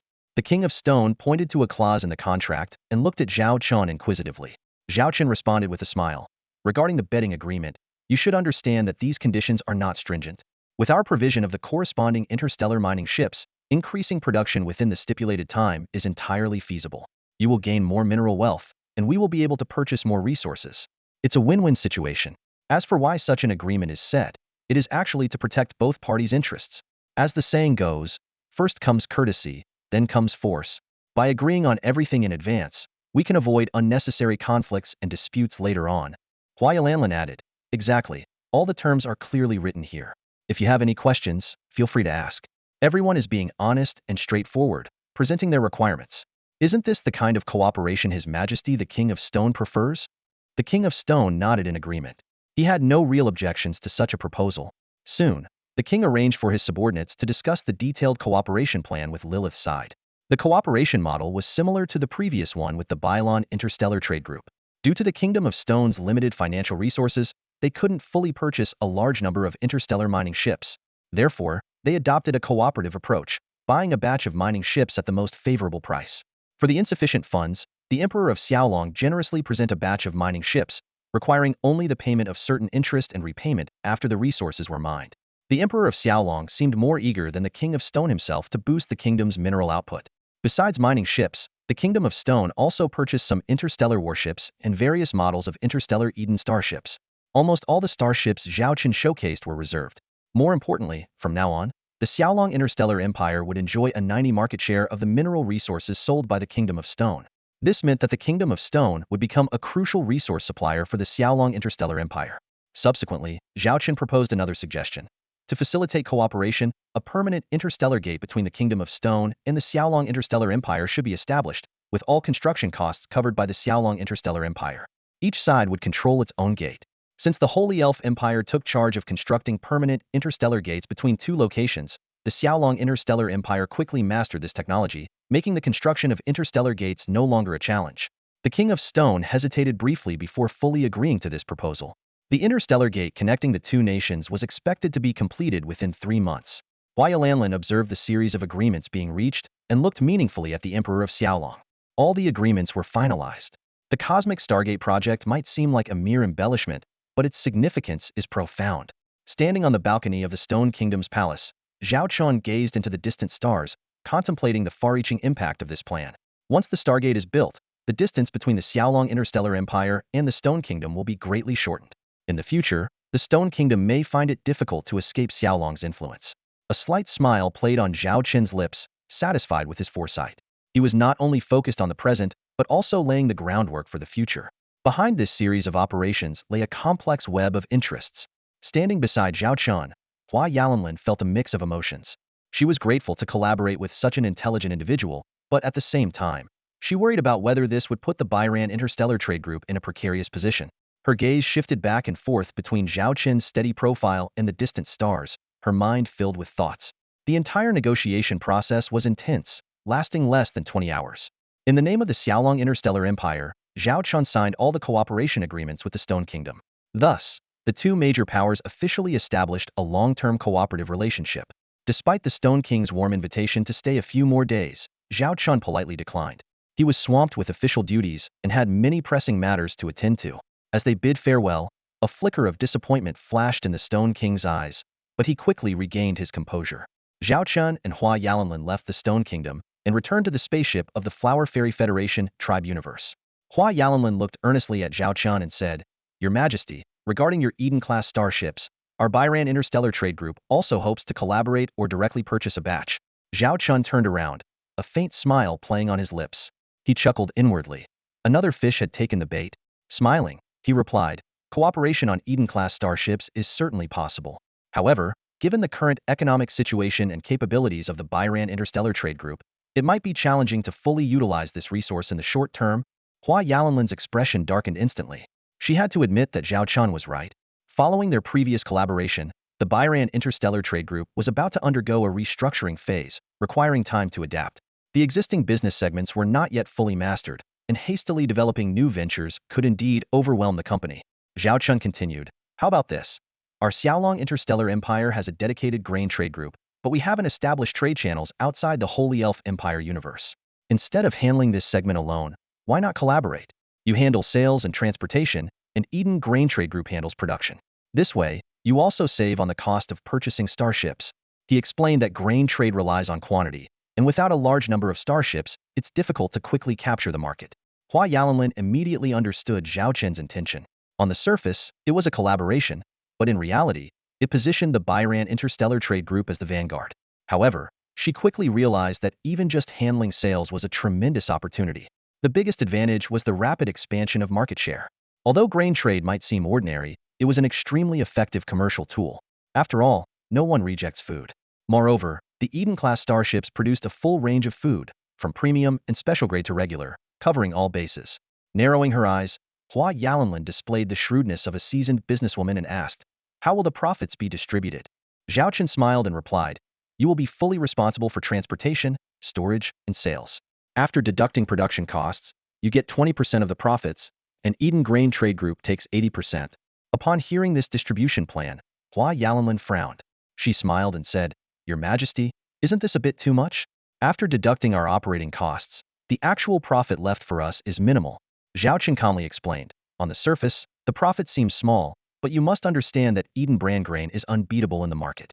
With this market share, even a small profit is enough to sustain the Byran Interstellar Trade Group. More importantly, you gain far more than just the apparent profits. Through grain trade, you can quickly establish solid cooperative relationships with various interstellar civilizations, laying the foundation for future trade. Grain trade is the best way to open doors. Additionally, you can use this opportunity to merge with or collaborate with other Flower Fairy interstellar traders. I estimate that within 6 months, the Byran Interstellar Trade Group can become the largest interstellar trading group in the entire Flower Fairy Federation tribe." Hua Yalanlin was taken aback.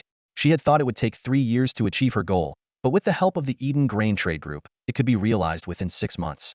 The thought excited her. Compared to immediate profits, the market share and status the Byran Interstellar Trade Group could gain were invaluable. After thorough consideration, Hua Yalanlin finally agreed to Zhao Chen's grain trade cooperation plan. Her eyes sparkled with anticipation and determination, as if she could already see the Byran Interstellar Trade Group dominating the market in the near future. On the bridge of the Dragon Emperor-class starship, the negotiations had concluded. After leaving a contingent of diplomats behind, Zhao Chen and his soaring dragon fleet were preparing to set off for their next destination. However, instead of heading back to the soaring dragon interstellar empire, they were headed directly to the unknown universe where Charlotte resided. Lilith looked at Zhao Chen with concern, her brow furrowed. "Your Majesty, heading into an unknown, high-risk universe without any preparation. Your safety. This is entirely different from visiting the Fairy Federation tribal universe, which has declared permanent neutrality." Zhao Chen sat calmly in the captain's chair, his expression serene.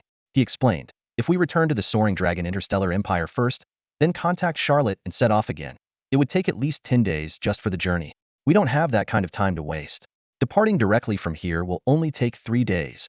Seeing Zhao Chen's resolve, Lilith sighed in resignation. Knowing she couldn't dissuade the emperor, she discreetly instructed Fleet Commander Xiang to ensure all preparations were thorough for the upcoming journey. "So which universe are we heading to?" Lilith turned to Zhao Chen, awaiting his decision. Zhao Chen pondered for a moment, recalling the 5 targets for the Soaring Dragon Interstellar Empire's expansion: the Cancer Interstellar Civilization Universe, the Mohadi's Interstellar Empire Universe, the Fire Pattern Interstellar Alliance Universe, the Fairy Federation Tribal Universe, and the Stone Kingdom Universe. These targets were divided between Charlotte and Lilith. Lilith had already secured the Fairy Federation Tribal Universe and the Stone Kingdom, leaving Charlotte responsible for the remaining 3. Unlike Lilith's targets, which could be negotiated with, Charlotte's 3 universes were likely to involve military conflict. Hence, a soaring dragon fleet had already been dispatched to each of those universes. After carefully reviewing the coordinates of the 3 universes, Zhao Chen finally decided, "Let's head to the Cancer Interstellar Civilization Universe. It lacks a unified government and is only at AT5 technological stage. Even if we encounter danger, our Imperial Guard fleet can at least ensure our safety." Although Zhao Chen was bold in his actions, he was not reckless. Among the 3 targets, the Cancer Interstellar Civilization Universe was undoubtedly the most suitable choice at the moment. "Understood. I'll make the arrangements." The journey should take about 3 days. Lilith promptly began organizing the preparations. Meanwhile, Zhao Chen was not idle. He continued to study the relevant information and cooperation plans for the Stone Kingdom and the Fairy Federation Tribal Universe. When Lilith returned after finishing her tasks, Zhao Chen was still engrossed in his reading.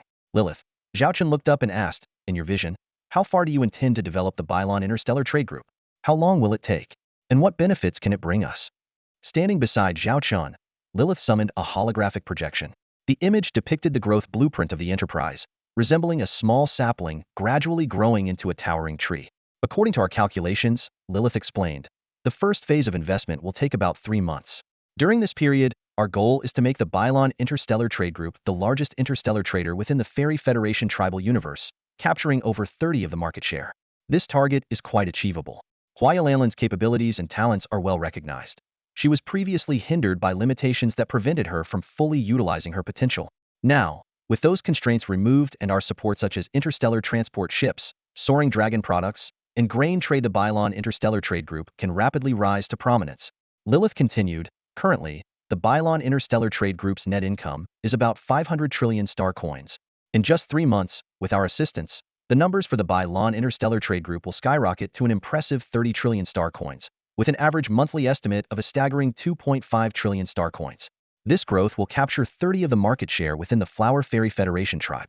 Notably, the total net profit of all interstellar trade groups within the Flower Fairy Federation tribe is approximately 10 quadrillion star coins, surpassing all T5 level interstellar civilizations and even rivaling some T6 level interstellar civilizations. Zhao Chen nodded slightly, already familiar with these figures. He knew that the Holy Elf Empire, the most economically powerful entity the Xiaolong Interstellar Empire had encountered, only boasted 30 quadrillion star coins.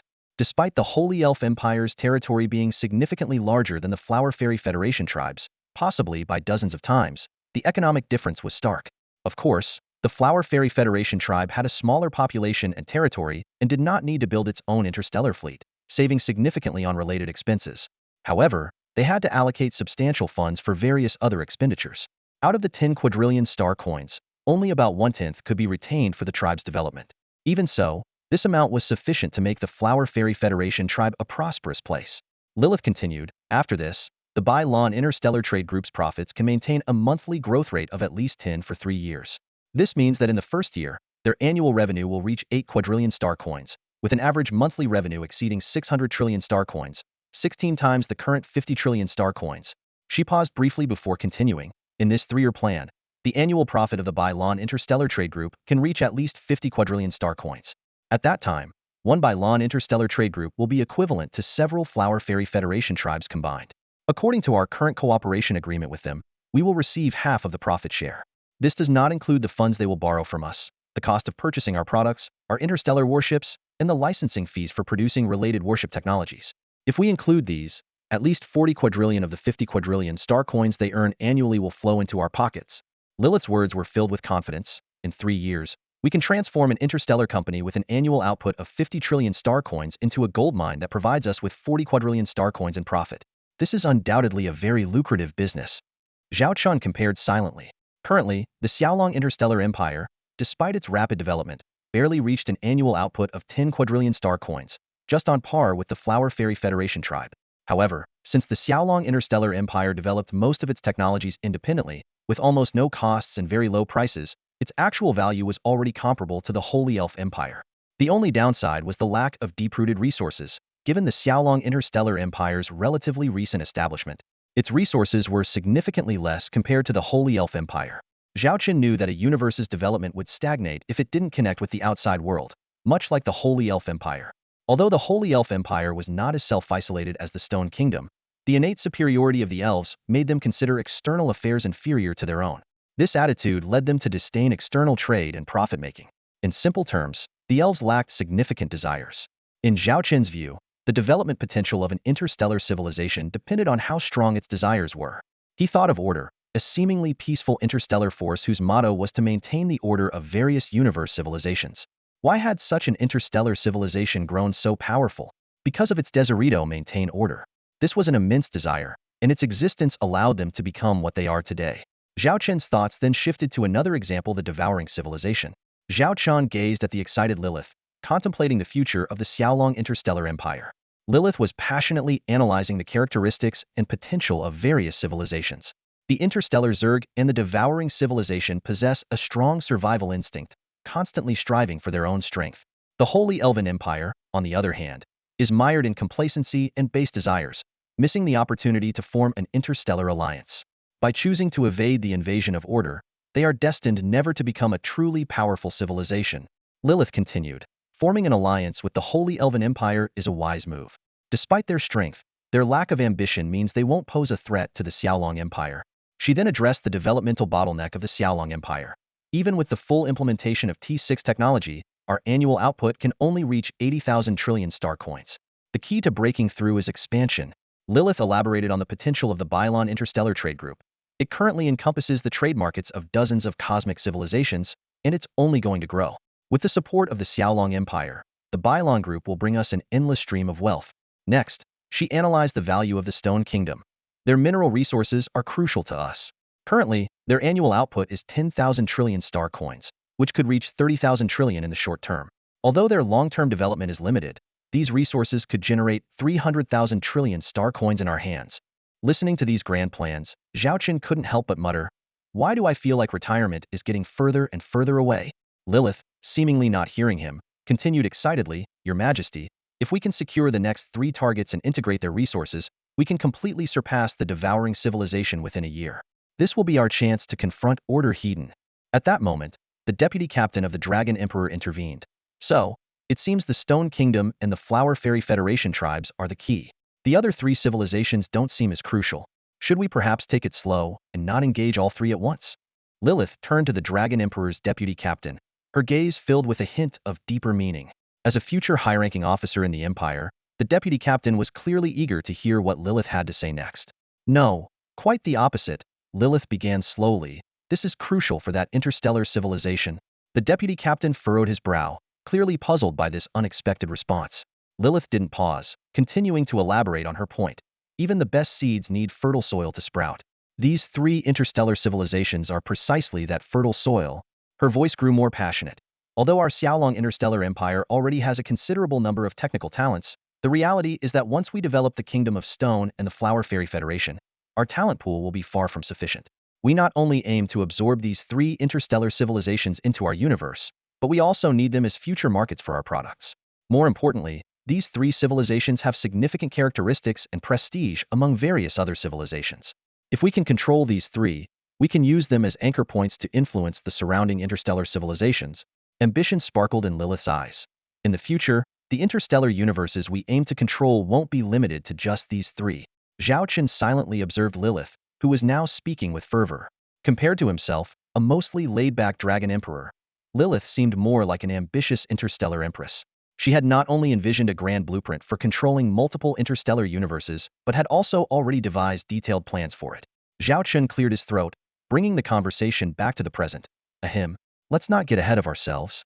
Focusing on the present is most important. We must handle the current matters first before we can talk about the future. Lilith and the deputy captain nodded silently, but Zhao Chen seemed not to notice the growing fire in Lilith's eyes, a fire that seemed ready to ignite the entire universe. The scene suddenly shifted to a remote sector of the Cancer interstellar civilization universe. The previously dark and tranquil space turned alabaster, like a vast mirror. Then, one after another, interstellar warships emerged from this mirror, as if breaking through from another dimension, and hovered in the starry sea.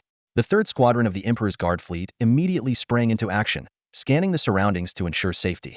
Commander Xiang swiftly switched to combat mode, and all Xiaolong interstellar warships stood ready, prepared for any potential conflict.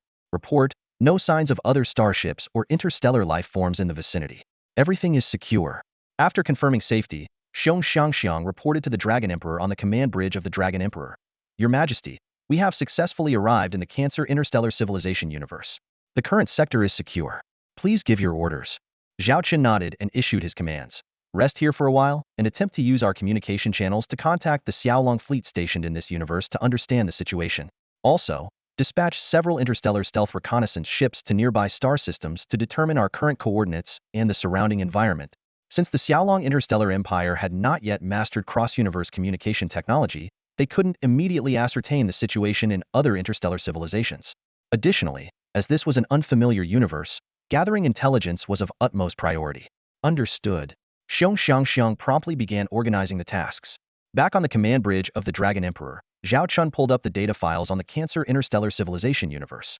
This universe was currently at AT5 technological civilization stage and had not yet formed a unified governance structure. However, this description wasn't entirely accurate, as there were rumors of T6 level interstellar warships having been spotted here. Strictly speaking, the Cancer constellation's interstellar civilization does not possess the technology to produce T6 level tech products and components. However, through some undisclosed means, they still managed to acquire T6 level starships from external sources. The cost of these acquisitions remains a mystery. Lilith stood next to Zhao Chen and whispered, "The situation in the Cancer constellation's interstellar civilization is far more complex than it appears on the surface. While it seems like chaos, there's actually a hidden struggle among other interstellar civilizations." Zhao Chen nodded slightly, recalling that the information provided by the Holy Elven Empire also mentioned something similar. This complexity stems from the unique geographical location of the Cancer constellation's interstellar civilization. It sits at the center of a densely packed cluster of universes, like a bustling cosmic crossroads. In an era where interuniversal travel is possible, this location is extremely advantageous for both warfare and interstellar trade. Even the star merchants of the Flower Fairy Federation have established several transit stations here, highlighting its significant geographical advantage. However, This value has also led the Cancer constellation's interstellar civilization into a tragic fate. Lilith continued, due to its uniqueness, many interstellar civilizations want to establish a puppet regime here that is friendly to them. But other civilizations won't stand by idly, leading to a prolonged state of conflict. Simply put, no faction will allow an uncontrollable unified government to emerge, yet none can completely suppress their rivals. This chaos has ironically become a balance that all parties can accept. This is the root cause of the Cancer constellation's interstellar civilization's enduring turmoil. Lilith added, among the three targets, the Cancer constellation's interstellar civilization is undoubtedly the most challenging, but it is also the most valuable. If we can gain control here, combined with our military strength and the commercial network of the Bylon Interstellar Trade Group, this place will become the jewel of this region. Zhao Chen was silent for a moment, a determined glint in his eye. In that case, this jewel must be in our hands. At this moment, the long chaotic interstellar universe seemed shrouded in an invisible black fog.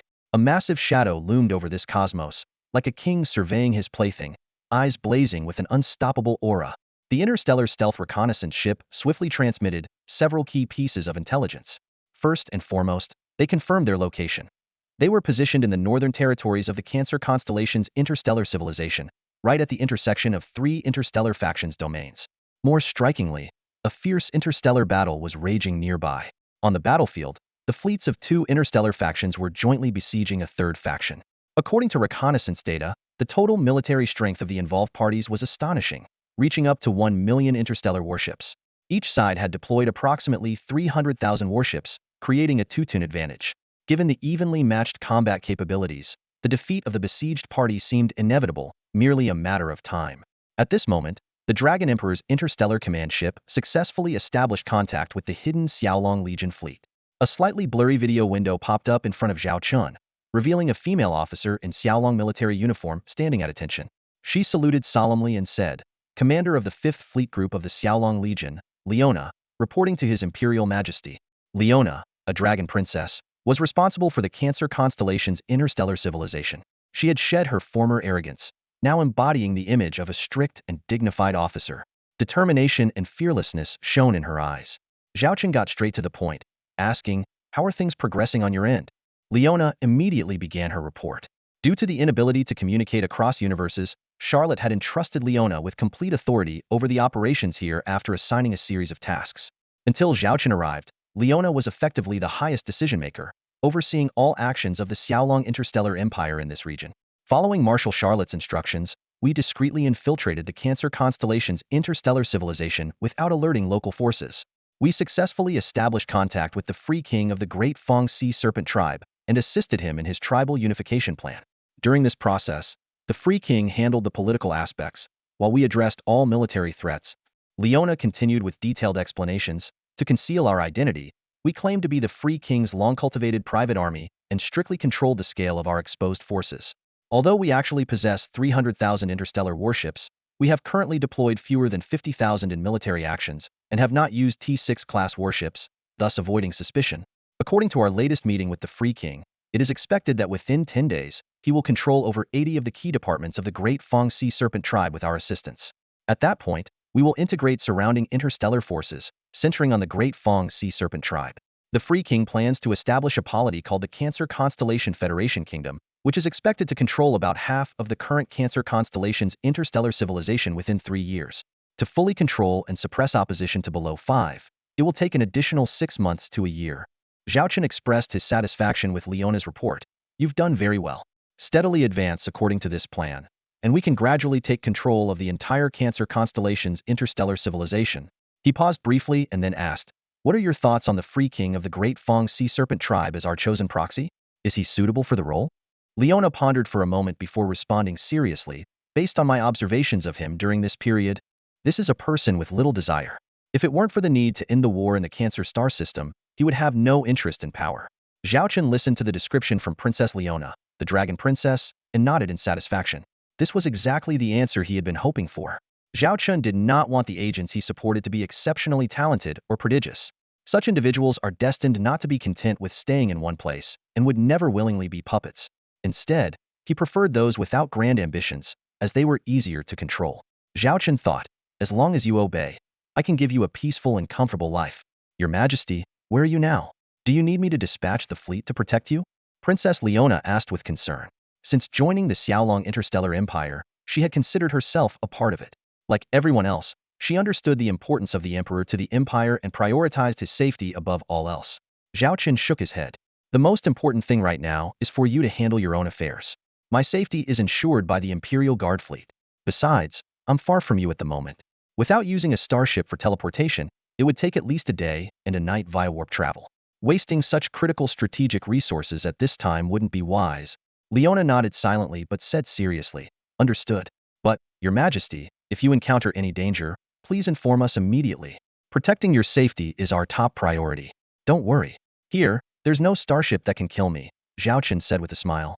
After the communication ended, Secretary Lilith walked over with a serious expression. "Is there something wrong?" Zhao Chen asked, noticing her expression and showing concern. Lilith opened the map of the Cancer star system and said sternly, "I believe our idea of supporting only one agent in each universe might be a bit naive. Perhaps we should support multiple agents. This would not only increase efficiency but also allow these interstellar forces to balance each other in the future. As everyone knows, a triangle is the most stable structure in any situation." Zhao Chen pondered for a moment, agreeing with Lilith's reasoning. If that's the case, then this is an opportunity. Lilith's lips curled into a slight smile as she opened a file. Zhao Chen looked at the document, which detailed an interstellar force known as the Luaha Kingdom. The Luaha Kingdom has a long history. It was once the most powerful empire in the largest star region of the Cancer star system. This star region, named Luaha Star Region, got its name from a meteor belt resembling an interstellar river. The ruling force of this area called itself the Luaha Empire. However, prosperity was followed by decline. Internal strife, division, and foreign invasions led to the fragmentation of the Luaha Empire. The once vast empire's territory has now shrunk to less than one-tenth of its original size, reducing it from an empire to a small kingdom. The former territories of the Luaha Empire were partially occupied by foreign enemies, with the rest splitting off. This resulted in 5 kingdoms vying for control over the former Luaha Empire's lands. Among them, the Luaha Kingdom is the legitimate successor, while the other 4 kingdoms were established by former rebels. Because of this, the Luaha Kingdom has been constantly oppressed, with its territory continually shrinking. The fate of the Luaha Kingdom hangs by a thread. Once a shining star in the interstellar empire, it now faces the threat of extinction. The young queen, though talented, has worked tirelessly to strengthen the nation since her ascension, showing initial signs of success. However, the other 4 kingdoms, former rebels of the Luaha Empire, have noticed Luaha's resurgence and are stifling its growth from all directions. Under such circumstances, the Luaha Kingdom struggles with numerous challenges. At this critical moment, an opportunity arises. Lilith analyzed. The battlefield we just scouted shows that the ambushed fleet is the 3rd legion of the Luaha Kingdom. If we want to make contact and ally with the Luaha Kingdom, now is the perfect time. Zhao Chen pondered for a moment before opening the star map of the Cancer Interstellar Civilization universe.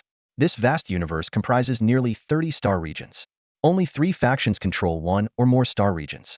Additionally, there are nearly 100 interstellar kingdoms of varying sizes. Luaha Kingdom is one of them, having fallen from being one of the 5 major powers to its current state. Lilith continued, "The Luaha Kingdom has deep roots. Though it has declined, it still holds a certain prestige. Such forces, unless completely decayed, always aspire to reclaim their former glory. Based on our observations, the Queen of Luaha Kingdom meets our criteria for cultivation." Zhao Chen nodded, summarizing, "So, you're suggesting we rescue this Luaha fleet first, then use this favor to approach the Queen and groom her as our agent in this universe." After careful consideration, Zhao Chen found the plan feasible. Cultivating multiple agents not only spreads the risk but also achieves optimal results through mutual checks and balances. Given the vast territories of the Cancer Interstellar Civilization universe, having multiple agents working simultaneously would expedite the control process for the Xiaolong Interstellar Empire. "Then relay the order to Xiong to execute your plan," Zhao Chen commanded. Lilith immediately contacted Xiong, the commander of the Imperial Guard's fleet. In the video window, Xiong's eyes sparkled with excitement. As the elite guards of the Xiaolong Emperor, they held a prestigious position but rarely saw combat. Faced with a rare battle opportunity, Xiong couldn't hide her excitement. However, Xiong didn't forget to express concern for the Emperor's safety. "Your Majesty, your safety?" Zhao Chen responded calmly, "My safety is not your concern. You just need to know that your opponent currently has around 45 interstellar warships. With your 3,000 warships, will there be any problem handling them?" The Imperial Guard's fleet has always maintained a scale of 3,000 interstellar warships, unchanged over time. Given that we are following the Emperor's fleet, It is essential to maintain a manageable size for convenience. However, these 3,000 interstellar warships are all elite T5 and T6 classes, including the T6 Dragon Emperor Interstellar Command Ship, a super flagship. Although it is primarily an auxiliary command ship, its battlefield prowess is formidable. Commander Xiong stood at the center of the bridge, a confident smile playing on her lips. She glanced at the busy crew around her and said steadily, "Your Majesty, rest assured. 45,000 interstellar warships are nothing more than a minor challenge for our Emperor's Guard fleet." Zhao Chen, hearing this, wasted no time and decisively ordered, "In that case, let's not waste any more time. Set out immediately on the rescue mission. The objective is clear. Rescue the besieged Luoha Kingdom's interstellar fleet and repel the two enemy fleets." Xiong straightened up, her eyes firm as she responded, "Yes, Your Majesty. Rest assured. We will complete the mission successfully." Meanwhile, on the flagship of the Luoha Kingdom's third interstellar fleet, AT-5 interstellar battleship, the atmosphere was tense. General Long Qian, a middle-aged woman, stood on the command platform, continuously issuing orders in an attempt to turn the tide of the battle. However, the enemy forces held an overwhelming numerical advantage, more than twice their own. Despite General Long Qian's renowned reputation in the Luoha Kingdom, the enemy was clearly well prepared this time. Even with her strategic acumen, it was challenging to escape the current predicament. The aide hurried to Long Qian's side, his tone urgent. "General, we only have 40 of our combat resources left. If this continues, we will either be annihilated or run out of supplies." He paused before continuing, "General Long Qian, the situation is beyond salvageable. To preserve our strength, I suggest you initiate the emergency plan and lead a small team to break through. At least then, there's a sliver of hope." Long Qian gripped the edge of the console tightly, as if it were the only thing keeping her grounded. She bit her lip, a complex emotion flashing in her eyes. I could escape, but what difference would it make? After Yuner sent out a distress signal from the capital star system, she went silent, indicating something significant happened. "We were ambushed by the Ming and Hu fleets on our own territory," suggesting a conspiracy. "They're targeting Yuner's last hope. What good would it do if I returned alone?" The aide detected the resignation in the general's voice but persisted. "But General, if you return to the capital star, you could assess the situation. In the worst-case scenario, you could take Her Majesty and escape. As long as you both live, the Luoha Kingdom still has hope." Long Qian shook her head with a bitter smile, as if seeing her niece's stubborn face. "You still don't understand Yuner's character, do you? The Luoha Kingdom is her entire reason for living now. Asking her to abandon everything and become a fleeing queen? She would never agree to that." These words seemed to seal the fate of the battle. The atmosphere on the bridge grew heavier, and everyone realized they were facing an almost inescapable situation. The fate of the Luohua Kingdom hung by a thread, as if a guillotine were poised above, ready to drop and destroy the once great empire. Just as General Long Qian's heart sank into despair, an urgent report echoed through the command bridge. "Report," the radar officer shouted. "A fleet of approximately 3,000 starships has appeared on the outskirts of the battlefield. Their insignia is unfamiliar, and we cannot determine their origin." Long Qian frowned slightly at the news, her gaze fixed on the flickering dots on the starship radar. 3,000 starships? She murmured. "This is neither a rich region nor a busy trade route. Why would they appear here?" The mysterious fleet caught the attention of both warring factions, but its limited size did not cause much of a stir. The two fleets besieging the third fleet of the Luohua Kingdom were the first to respond, issuing a warning. "This is an active war zone. Leave immediately, or you will be considered hostile." The mysterious fleet remained silent in the face of the warning. Unexpectedly, the flagship of the third fleet of the Luohua Kingdom received a communication request from the unknown fleet. General Long Qian stared at the unexpected request, hesitating for a moment before deciding to connect. She thought, given the dire situation, answering this call might offer a glimmer of hope. The video screen lit up, revealing a grand and magnificent bridge. In the center sat a man in a black uniform trimmed with gold, his expression stern and imposing. His deep-set eyes seemed to pierce through everything, sending a chill down her spine. Long Qian instantly realized that this man was no ordinary figure. Standing behind him was a woman also dressed in military attire. Her beauty was astonishing, surpassing even General Long Qian, who was often praised as a peerless beauty. This woman exuded a complex aura, a blend of allure and elegance, nobility and a steely resilience. "General Long Qian, greetings." The beautiful woman stepped forward and spoke first. Long Qian's heart skipped a beat, and she asked warily, "You know us? Who are you?" Her mind raced, wondering if this fleet was connected to their enemies. Could they be from the external forces backing those factions? She speculated silently. Lilith introduced herself directly. "We come from the distant Xiaolong Interstellar Empire. I am Lilith, the chief secretary of the Xiaolong Interstellar Empire. This is our supreme leader, the Xiaolong Emperor. General Long Qian's eyebrows furrowed slightly at the mention of the Xiaolong Interstellar Empire, a sense of familiarity washing over her. She tried to recall any relevant information buried in the recesses of her memory. At that moment, her secretary, looking tense, leaned in and whispered hurriedly into her ear, "General, the Xiaolong Interstellar Empire is a T6 level technological civilization.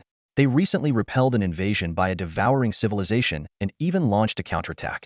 While we don't have much information on other aspects, their military strength is undoubtedly formidable." The secretary's words acted like a key, unlocking a flood of memories for General Long Qian. She remembered this intelligence but had previously dismissed it due to the numerous internal affairs of the Luaha kingdom and the vast technological gap between T5 and T6 civilizations. A colossal entity ruling an entire interstellar universe seemed worlds apart from a small nation struggling to survive in a single star system. Yet now, the legendary Xiaolong Emperor stood before her. This realization left General Long Qian stunned for a few seconds, her mind racing with various possibilities. The presence of the powerful Xiaolong Emperor was no coincidence. Directly contacting her must have something to do with the Luaha kingdom.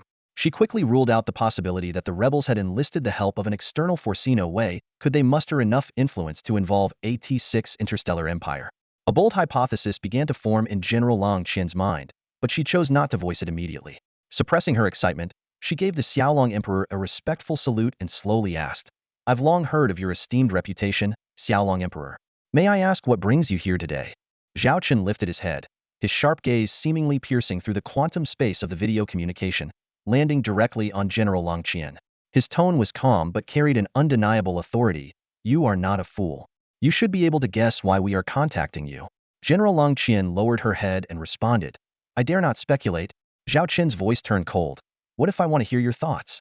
General Long Qian felt a chill run down her spine, realizing this might be a test. Taking a deep breath to calm her nerves, she looked directly at the imposing man and slowly said, "Then I shall venture a guess. The Xiaolong Interstellar Empire is a T6 civilization capable of facing the devouring civilization Hedon. In the known universe, your military strength is among the top 3.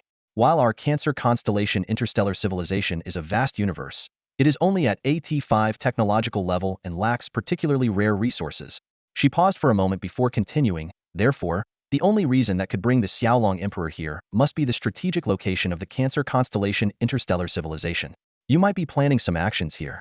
From what I know, although the Xiaolong Interstellar Empire repelled the first wave of the devouring civilization's attack, you have not completely defeated them. The terror of the devouring civilization is well known among all interstellar civilizations." Her eyes sharpened. "So, as the Xiaolong Emperor, you would not choose to act openly at this time. But if you wish to control a strategically important interstellar universe without public action, there is only one way to support a puppet regime within this universe, one that obeys the Xiaolong Interstellar Empire." Taking a deep breath, she made her final conjecture, "You and your fleet are here, willing to communicate with us. So, I dare to guess, perhaps the Luaha kingdom is one of the candidates in your plan?" A faint smile appeared on Zhao Chen's stern face. Zhao Chen clapped his hands in admiration. As expected of the most renowned commander of the Luaha kingdom. "You figured out our objective in such a short time." No sooner had he finished speaking than the smile vanished from his face, replaced by cold, piercing eyes that stared at the other party. His tone turned icy. "Since that's the case, can you tell me your decision now?" General Long Qian was taken aback. She hadn't anticipated that the Emperor of the Xiaolong Empire would ask so directly. After a moment of silence, she spoke slowly. "This matter is quite significant. We need our queen." Zhao Chen interrupted her. "I don't care about any queen. Whoever she is doesn't matter to me. If you wish, you could be that queen." His words struck like a thunderbolt, causing General Long Qian to shudder.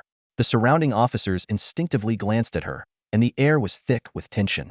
In the Luaha kingdom, this was a matter significant enough to alter the nation's fate.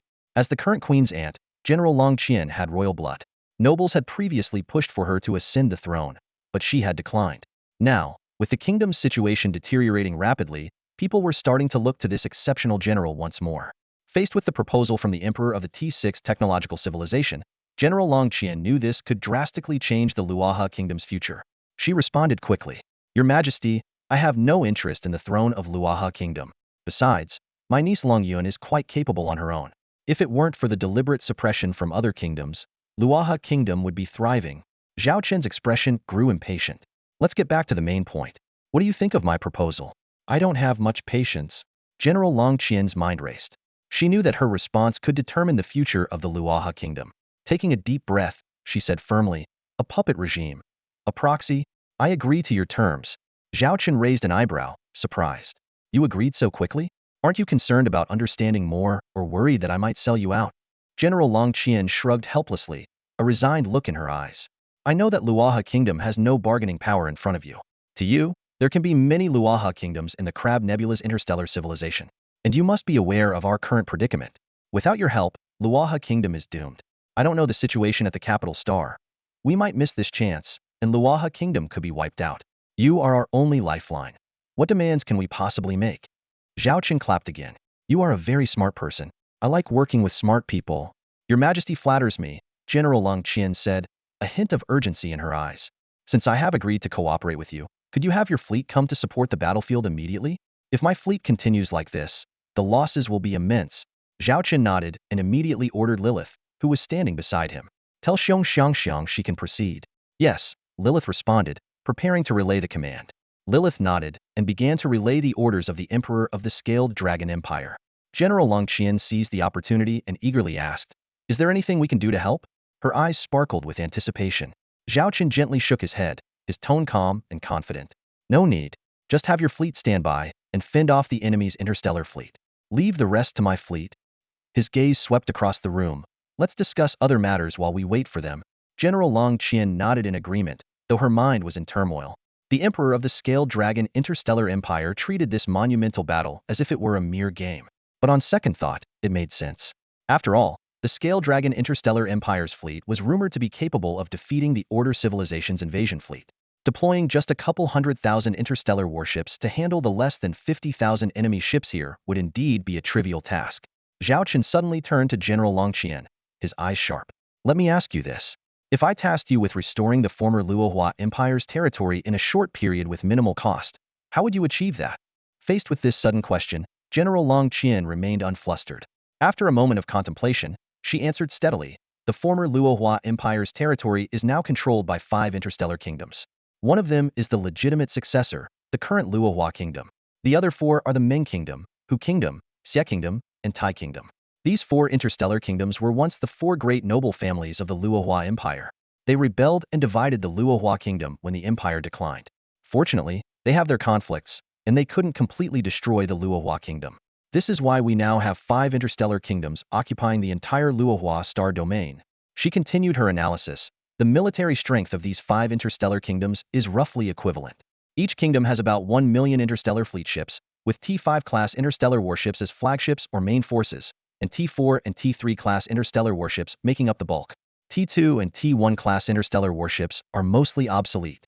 Our Luohua kingdom has 3 fully staffed fleet corps, each with 300,000 interstellar warships, plus an additional 100,000 warships forming the royal fleet, directly controlled by the royal family to protect the capital star and royal security. A hint of worry flashed in General Long Qian's eyes.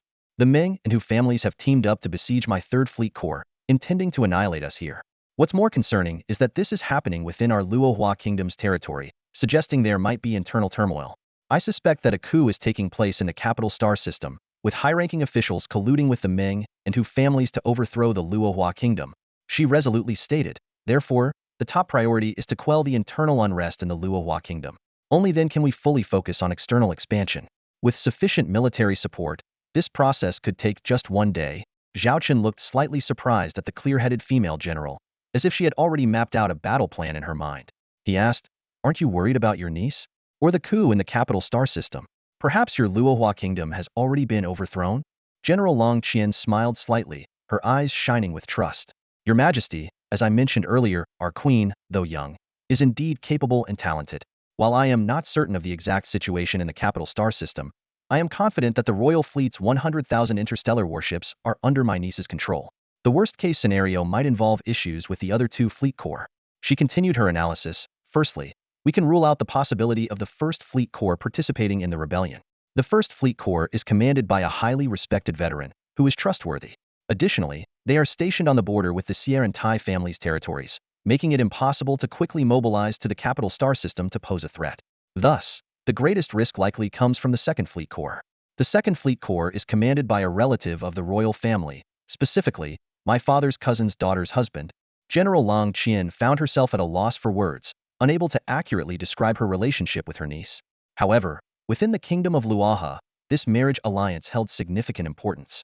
The groom hailed from the rising Chang family, whose power ranked among the top 3 in the kingdom. As the eldest son of the Chang family, Chang Lekun was considered one of the 3 great marshals of Luaha, alongside Long Qian and the veteran general of the First Fleet. Furrowing her brows, Long Qian's voice carried a hint of suspicion toward the Chang family.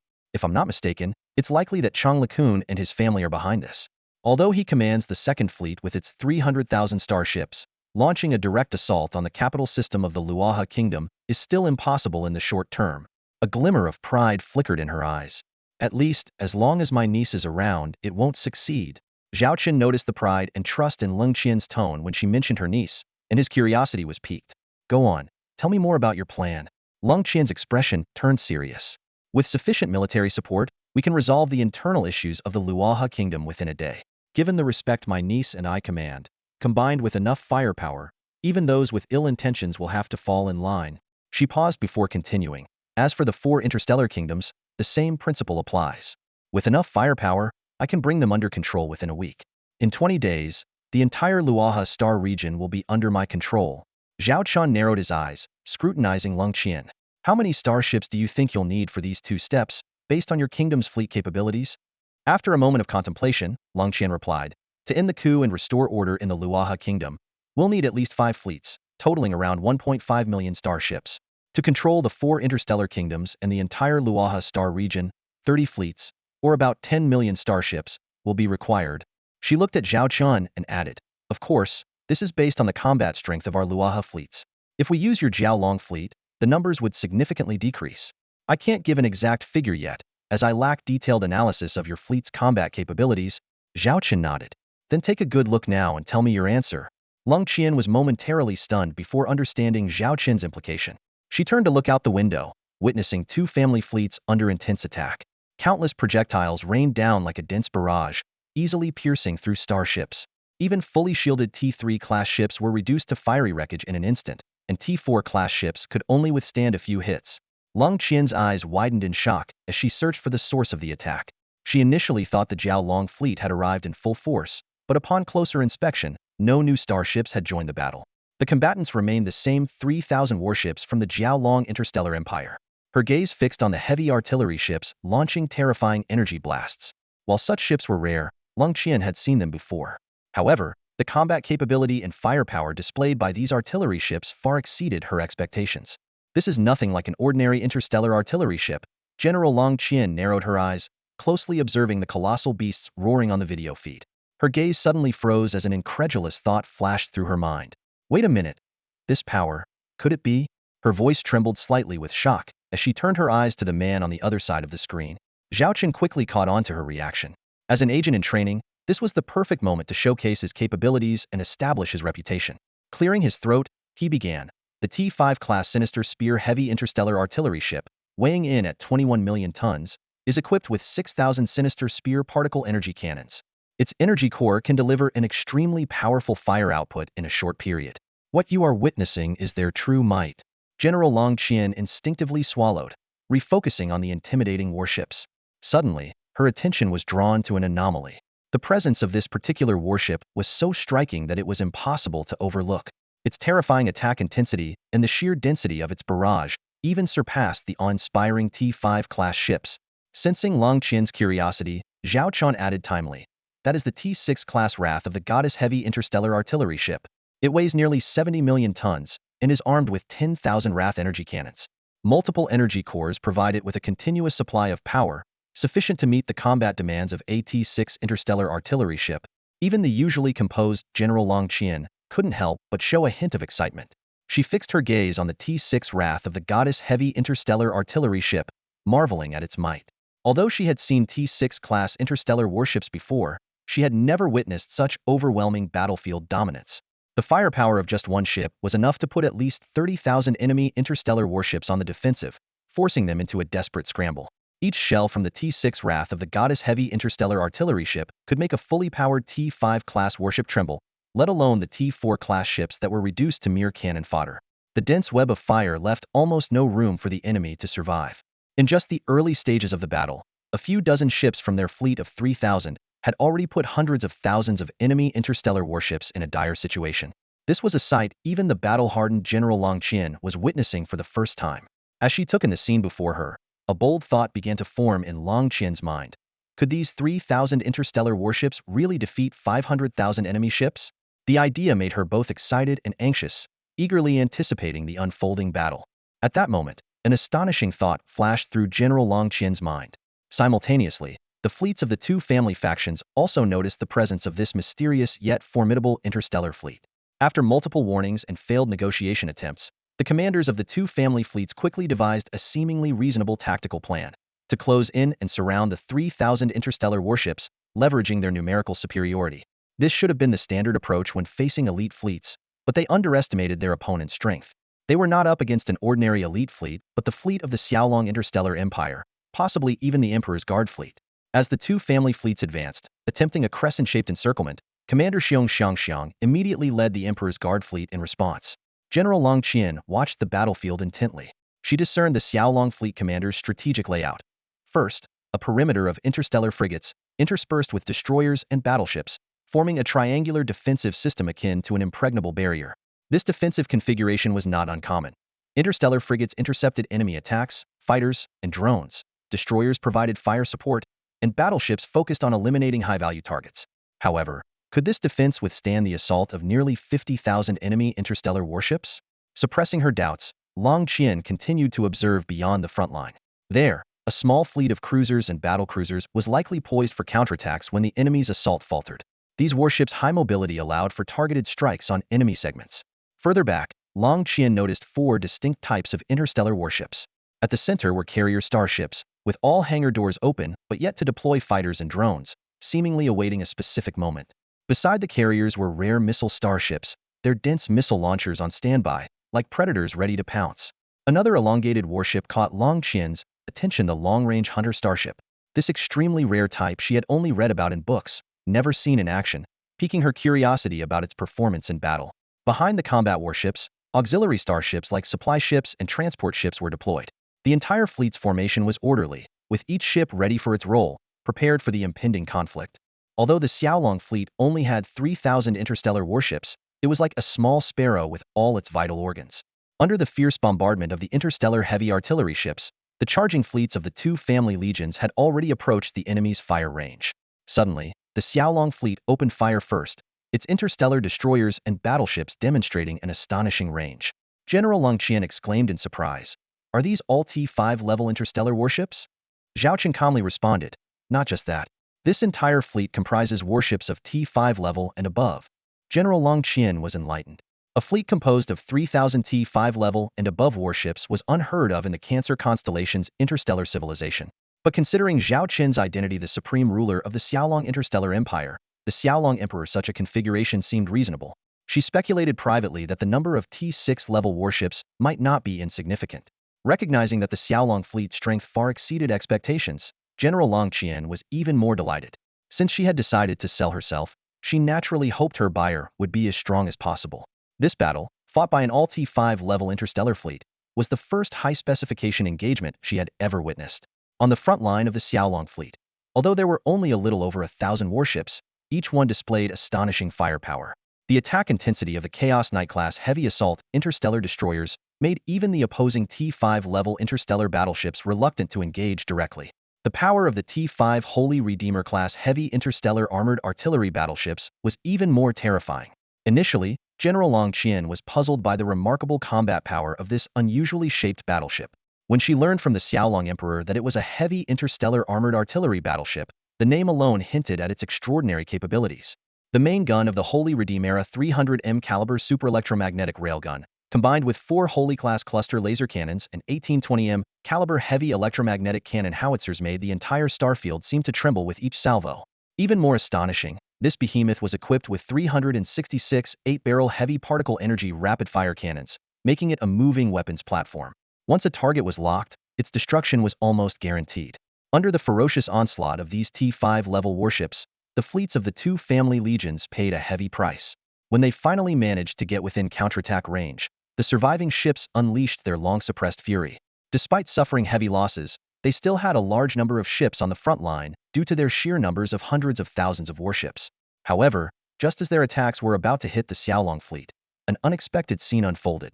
The seemingly dormant interstellar frigates suddenly sprang to life, with all their turrets firing simultaneously, creating a dense interception fire net. The incoming attacks were intercepted midair, turning into blazing fireballs that illuminated the starry sky. The interception success rate was remarkably high, with at least half of the supplies being intercepted. As the remaining attacks were about to strike the positions of the interstellar battleships, a massive light shield suddenly rose, enveloping the 3,000 interstellar battleships. The attacks landed on the shield, creating ripples like raindrops on a lake, before dissipating quickly. The shield then returned to its original state. This scene stunned everyone present, including General Long Qian. She had just received information about this interstellar frigate, the T5 King of the Hill-class heavy interstellar comprehensive strategic frigate. While interstellar frigates in conventional armies also perform similar duties, the sight of one protecting an entire fleet from intense attacks without a scratch was awe-inspiring. General Long Qian's eyes gleamed with envy.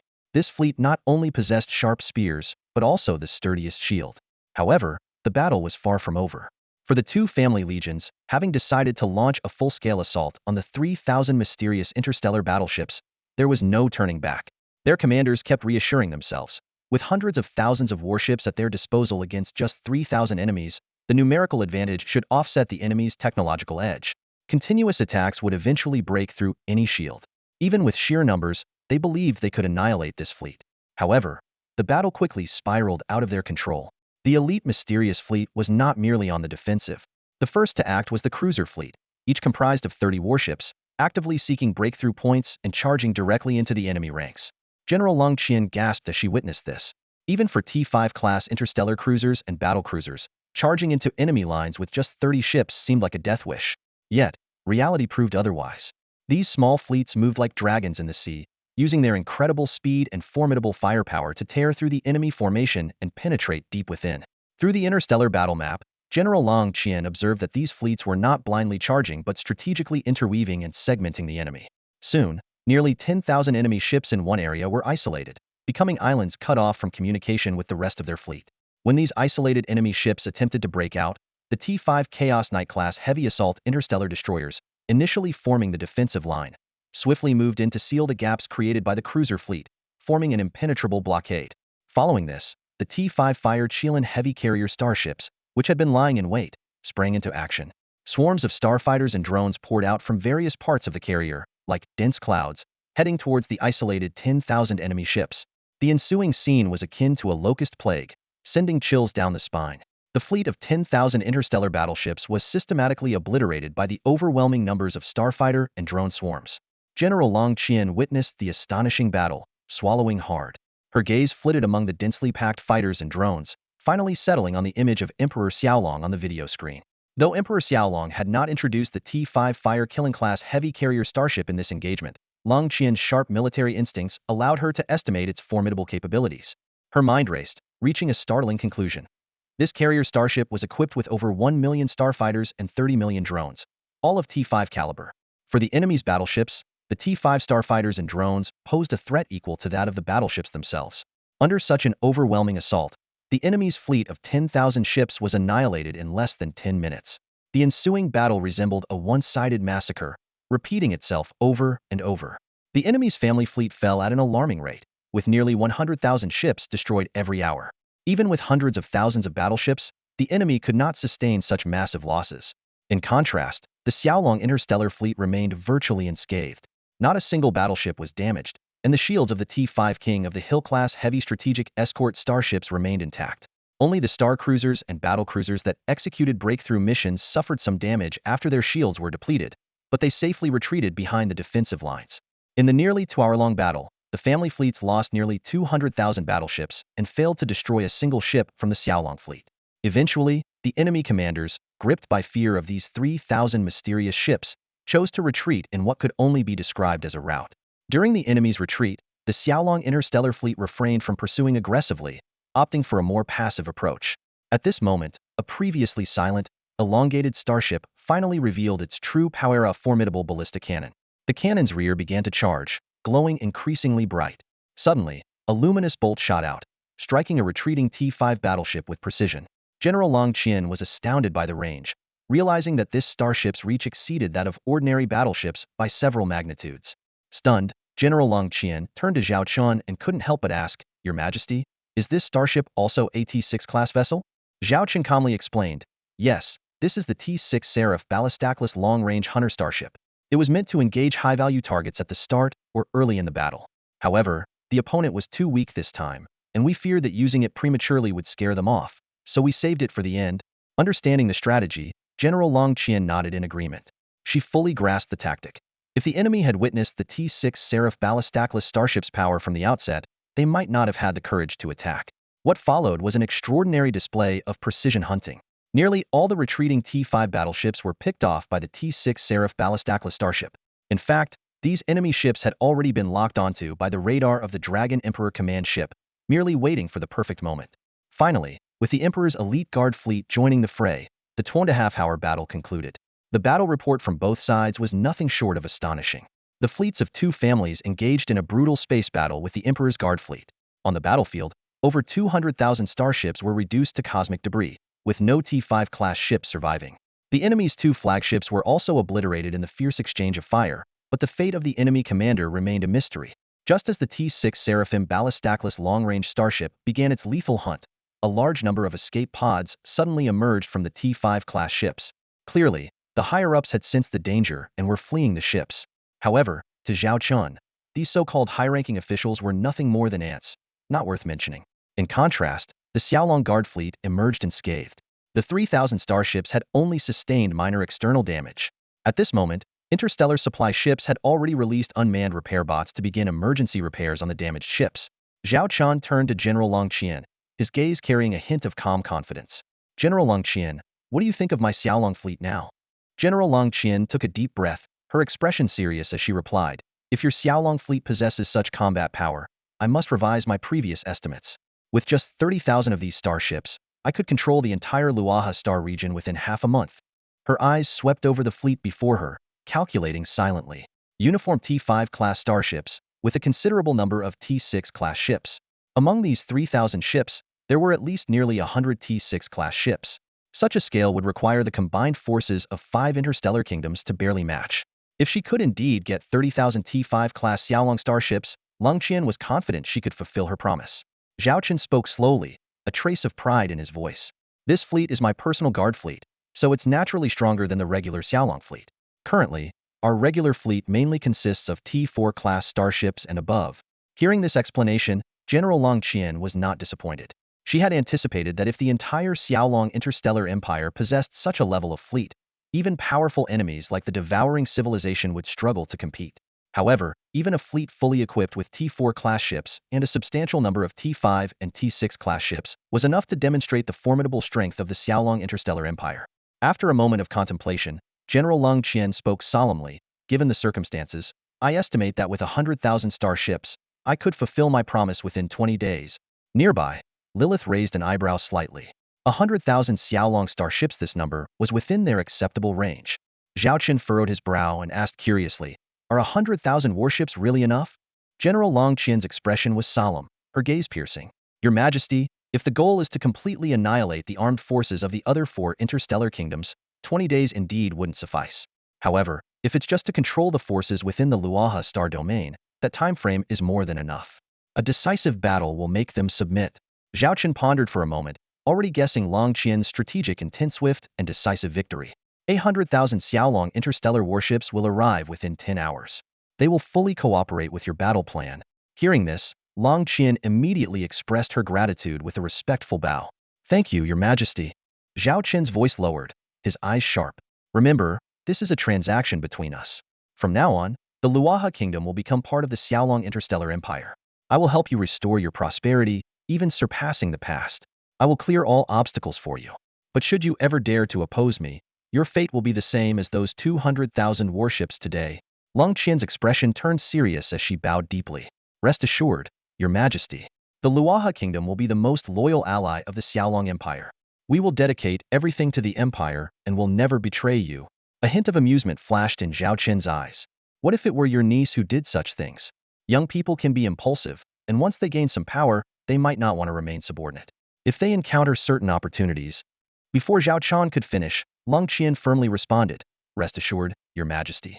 Such a betrayal will never happen. If it does, I will personally deal with it to ensure the absolute loyalty of the Luaha kingdom to you." Zhao Chen's face softened with a smile. "Just a joke. No need to be so serious. I believe such a thing won't happen. Now, go and gather your fleet. My fleet will accompany you back to the capital star. Although reinforcements will take 10 hours to arrive, my personal guard fleet is sufficient to handle the current situation." "Understood," Long Qian replied respectfully, her demeanor now completely that of Zhao Chen's subordinate. After the video communication ended, Zhao Chen turned to Lilith. "What do you think of General Long Qian?" Lilith pondered for a moment. "She's very smart, which makes cooperation easier. But her intelligence could also lead to mistakes." Zhao Chen nodded.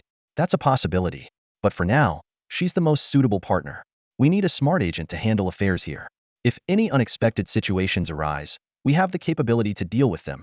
Lilith then asked, "How does Your Majesty plan to assist the Luaha kingdom? Will you send troops directly, or provide advanced equipment behind the scenes to help them build their own fleet?" Zhao Chen considered for a moment and decided, time is of the essence, so we'll use both approaches. On one hand, we'll provide necessary military support, as long as it doesn't compromise our homeland defense. On the other, we can sell them a batch of interstellar warships. Based on the military hierarchy of the Cancerian galactic civilization, Zhao Chen and Lilith were discussing ways to enhance the strength of the Luahua kingdom. Zhao Chen noted that their T4 and T5 level starships were already quite advanced in this region.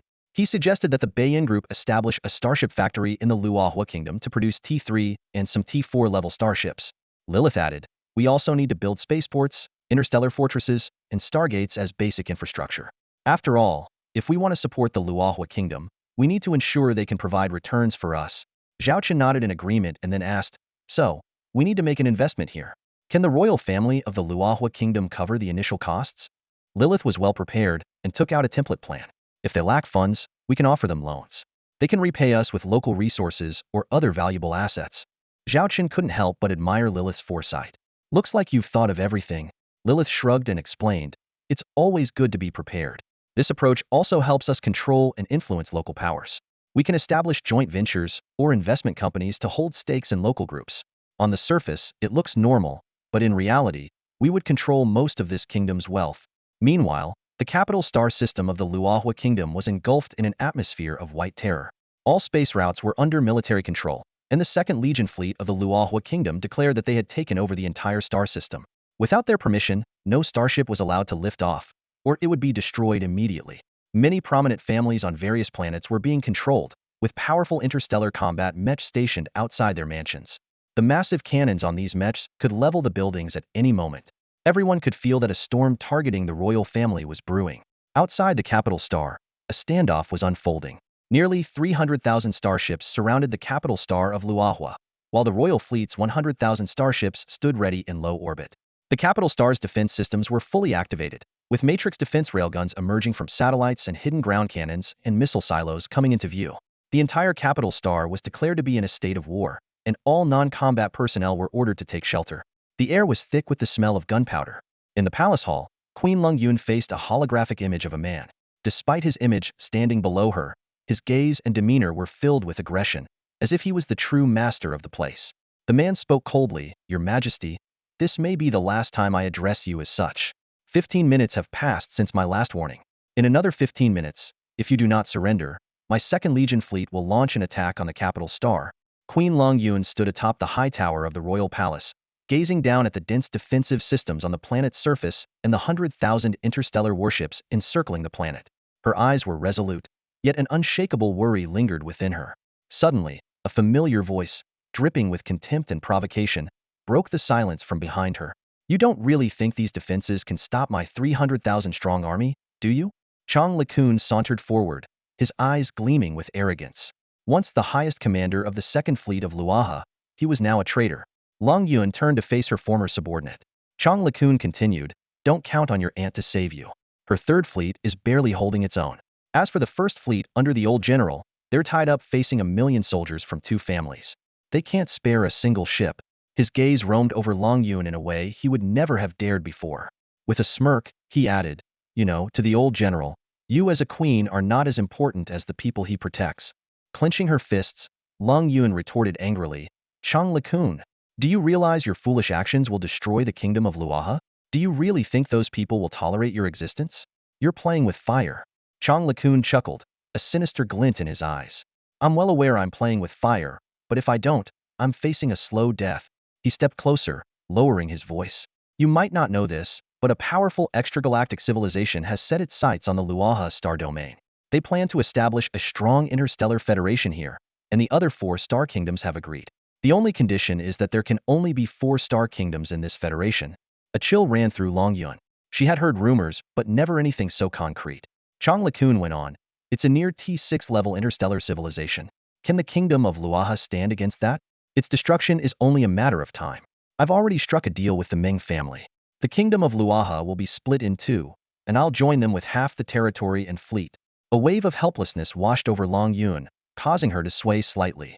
Seizing the moment, Chang LeCun moved closer and urged, surrender, Long Yun. Surrender now, and I can promise you a life of luxury. Otherwise, when my fleet storms the palace, I can't guarantee what my men will do to you. He licked his lips, a cruel smile spreading across his face. Long Yun straightened up abruptly, her eyes blazing with fury. She spoke each word with defiance. Chang LeCun, let me tell you this. I am the queen of the kingdom of Lu past, present, and future. The queen of Luaha will never surrender, nor will she beg for her life on her knees. I will fight for the capital star of Luaha to the very end. If that's what you want to say, then you can get lost right now. I'll make you understand my resolve with my ship's cannons. Queen Long Yun's voice echoed through the communication line, filled with unyielding fury. Chang LeCun didn't expect this woman to be so stubborn. Just as he was about to continue persuading her, the communication was abruptly cut off, and the holographic image vanished instantly. Left in sudden darkness, his expression twisted into a sinister grimace. Damn woman! Chang LeCun roared in rage, crushing the wine glass in his hand. Shards of glass and spilled wine scattered on the floor, mirroring his inner wrath. He muttered in disbelief. I gave her such a good opportunity, and she refuses to take it. Can she not see the current situation? General, what should we do now? His deputy cautiously asked, interrupting Chang LeCun's thoughts. Chang LeCun looked down at the wine stains on his hand and slowly picked up a towel to wipe them off. His voice was calm and ruthless. Since this woman is so obstinate, we don't need to give her any more chances. Pass my order. Advance the attack. Launch a full-scale assault on the capital star in 5 minutes. Obliterate any interstellar battleships and combat units that do not surrender. He paused, a hint of sick excitement appearing on his face. Oh, and don't attack around the palace. I want to savor her final defiant expression. Maybe I'll even get the pleasure of seeing her beg in front of me. Chang LeCun immersed himself in this fantasy, a lecherous smile spreading across his face. Meanwhile, in the palace of the Luaha kingdom, Queen Long Yun had just cut off the communication and collapsed weakly onto her throne. Once bustling with activity, the palace now felt eerily empty, with only a few people remaining. Your Majesty, the urgent task now is to find a way to break through. A minister stepped forward urgently.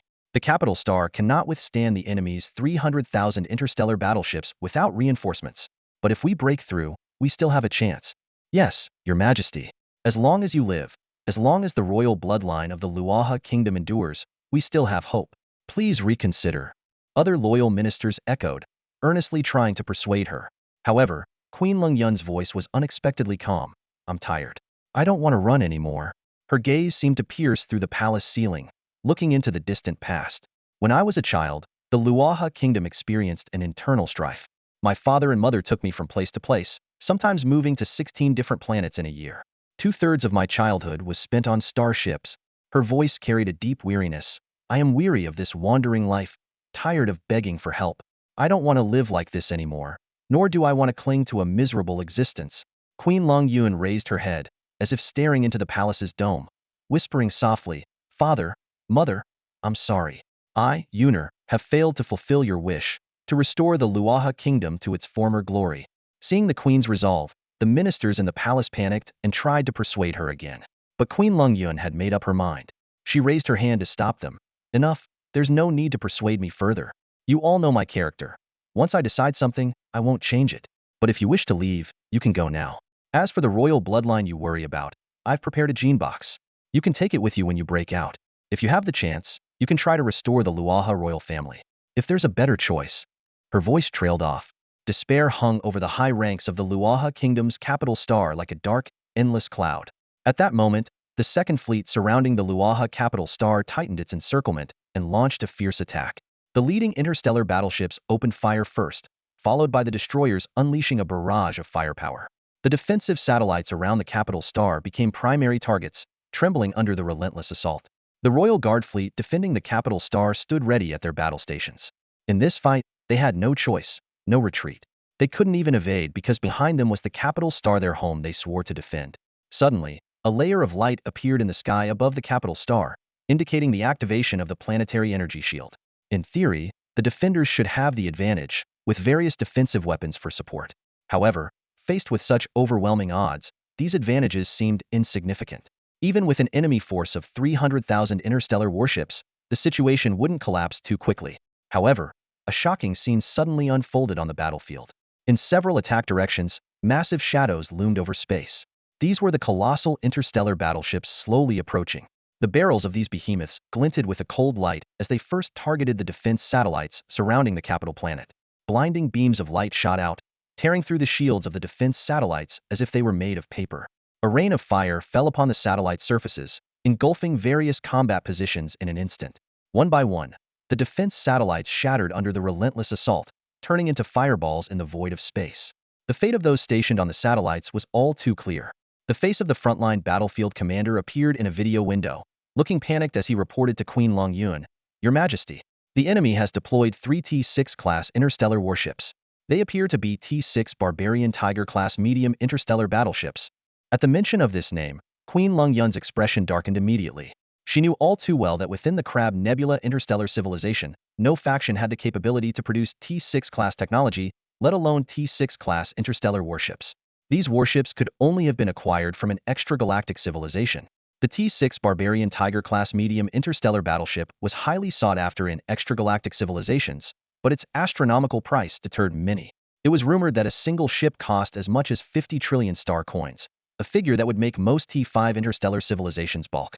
Typically, purchasing such a warship required additional conditions, such as ceding mining rights, territorial usage rights, or even exchanging territory outright. Queen Long Yun recalled the situation of several family kingdoms, and was certain they previously did not possess T-6-class interstellar warships. The only explanation was that they had struck a deal with an extragalactic civilization, securing support that included these warships. Even though there were only 3 T-6 Barbarian Tiger-class medium interstellar battleships, for Queen Long Yun, who had no T-6 interstellar warships, this was enough to obliterate the capital planet's defenses. As the defense satellites continued to fall, the Royal Guard fleet of 100,000 ships faced immense pressure. Some interstellar fleets began attempting to launch attacks on the enemy's T-6 Barbarian Tiger-class medium interstellar battleships. They knew all too well that if they couldn't destroy these giants, the consequences would be disastrous once they launched an assault on the capital planet's surface. However, trying to get close to those 3 T-6 Barbarian Tiger-class medium interstellar battleships amidst the massive fleet of 300,000 warships seemed like a pipe dream. The enemy would never allow their trump cards to be easily attacked. As more and more Royal Guard fleets and starships fell, the capital planet began to face imminent danger. The flickering lights on the planetary shield grew denser, each one representing a deadly attack. Queen Long Yun stood by the transparent window of the palace, looking up at the sky, witnessing a terrifying scene. Countless meteors like lights were plummeting towards the ground. Suddenly, a massive flash exploded overhead, and the resulting shockwave instantly dispersed a large swath of clouds, creating a clear sky. This was an attack from a T-6 Barbarian-class medium star battleship, so powerful that Queen Long Yun couldn't help but gasp. She knew in her heart that if the attacks continued at this rate, the capital planet's defenses would collapse in no time. She had originally thought they could hold out for 10 days to 2 weeks, but now it seemed the defenses would crumble in less than 24 hours, and the entire capital planet would fall within 48 hours. A deep sense of despair enveloped Queen Long Yun. She smiled bitterly, realizing how insignificant her efforts seemed in the face of such overwhelming power. What pained her even more was the uncertainty surrounding her aunt's situation. Chang Lakun's earlier words likely meant that they had ambushed her aunt's third fleet in advance. At this moment, the fall of the capital planet was no longer Queen Long Yun's primary concern. She was filled with guilt and regret for dragging her aunt into this crisis. She couldn't help but wonder if it would have been better not to send that distress signal, or to have her aunt escape with her forces. As Queen Long Yun was lost in these thoughts, a blurry, intermittent video communication suddenly appeared before her. Without any request, it flashed directly onto the screen. She stared at the fuzzy video window in astonishment, trying to make out the figure on the other side. When she finally recognized the person, she was shocked to see that it was her aunt, Long Qian, whom she had just been thinking about. "Yuner, can you hear? Yuner, can you hear my voice? The voice on the other end gradually became clearer. Aunt, how did you manage to contact me? Queen Long Yun asked incredulously. She remembered that after Chang Lakun's interstellar fleet took control of the capital star system and surrounded the capital planet, all communications with the outside world had been cut off. This had led to her only being able to send out a hasty distress signal with no follow-up. But now, her aunt had somehow managed to contact her? No time to explain. This thing? Listen carefully to what I'm saying, don't give up, I've brought reinforcements. We can resolve the current crisis. You just need to stay safe on the capital planet. General Long Qian's anxious emotions eased slightly upon hearing her niece's voice. Before making contact, she had been worried that Long Yun might do something rash. Reinforcements? Where did we get reinforcements? Queen Long Yun was even more perplexed. In her view, even if they recalled the first fleet of General Luaha from the border, combined with her aunt's third fleet, their chances of victory against the enemy's interstellar fleet, equipped with T6 Barbarian-class medium star battleships, were still slim. Moreover, the enemy might send additional reinforcements. Don't worry about that. I'll explain everything once this is over. For now, just announce that from this moment on, the highest command of the Luaha kingdom is handed over to me. Trust me, Yuner. General Long Qian said solemnly. Queen Long Yun had always trusted her aunt unconditionally. After all, without her aunt's silent support back then, she wouldn't have been able to secure her throne. All right, I understand. Queen Long Yun immediately instructed her subordinates to broadcast the message repeatedly. From this moment on, all military forces, personnel, and departments of the Luaha kingdom are to follow the commands of Marshal Long Qian. This order was transmitted through public channels and naturally reached Chang Lakun's ears. What? That woman Long Qian is here? Chang Lakun frowned upon hearing the news, displeased. What's going on with the Ming and Hu fleets? The 2-2 numerical advantage couldn't stop the opposing fleet. Chang Lakun frowned in thought, puzzled by the enemy's unexpected strength. He was unaware that the flagships of 2 family fleets had been destroyed, crippling their command systems. This crucial information had not reached him. Chang Lakun mistakenly believed that only Long Qian had led a small detachment of the 3rd Fleet to support the capital star. Dismissing the threat, he waved his hand and said, "Forget it. What can Long Qian do now that she's just arrived? Even if she brought all 300,000 of her starships, I have 3 T6 Menghukless medium star battleships holding the line. What could she possibly achieve?" He sneered, confident that the T6 star battleships were unbeatable. Look at the capital star's defenses.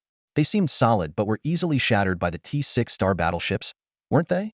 Chang Lakun ordered, "Send a reconnaissance ship to see how many warships Long Qian has brought, then allocate part of the fleet to eliminate them." Soon, the reconnaissance report arrived. Indeed, a fleet had appeared on the outskirts of the capital star system, primarily consisting of about 150,000 ships from the Luo River 3rd Fleet, along with 3,000 unidentified vessels, possibly including several T5 class battleships.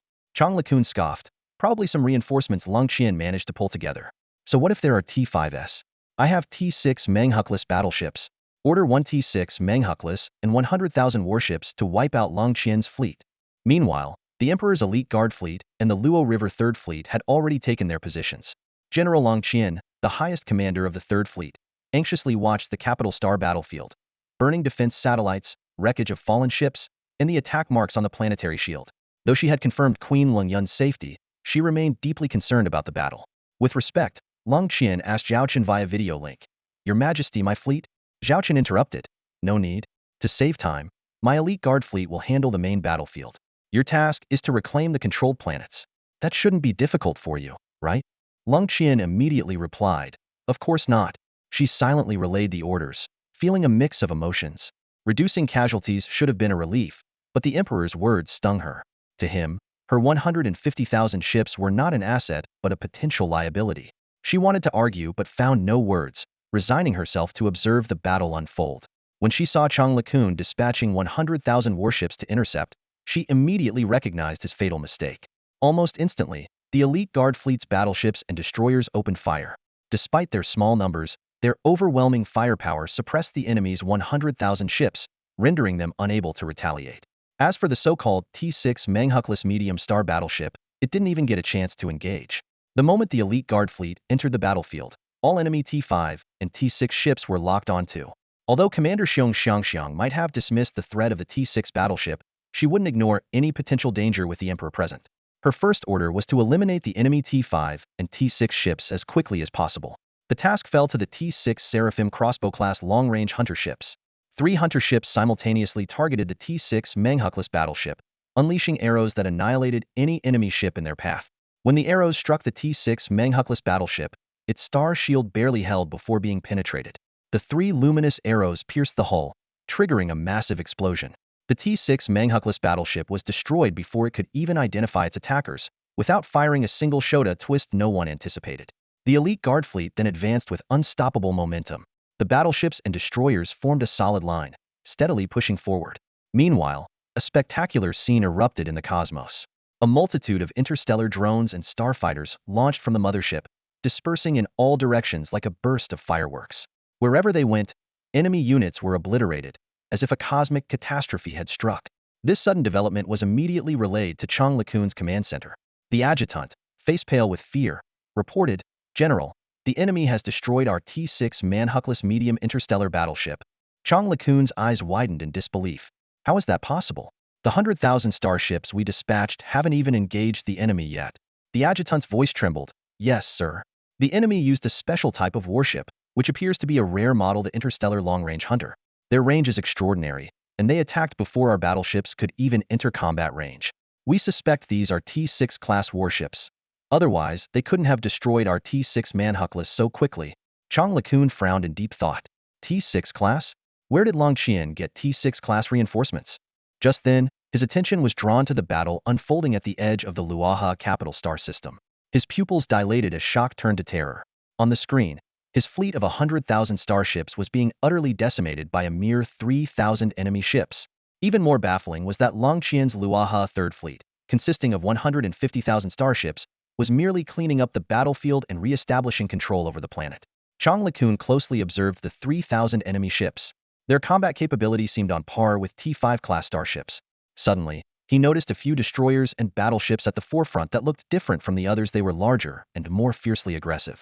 Those are T6 class battleships and destroyers, Chang LeCun shouted, standing up in disbelief. Then, more horrifying scenes unfolded. A T6 class heavy artillery ship unleashed devastating firepower, annihilating everything in its path. T6 class battlecruisers and cruisers pierced through Chang LeCun's fleet like razor-sharp blades, effortlessly cutting through the defenses.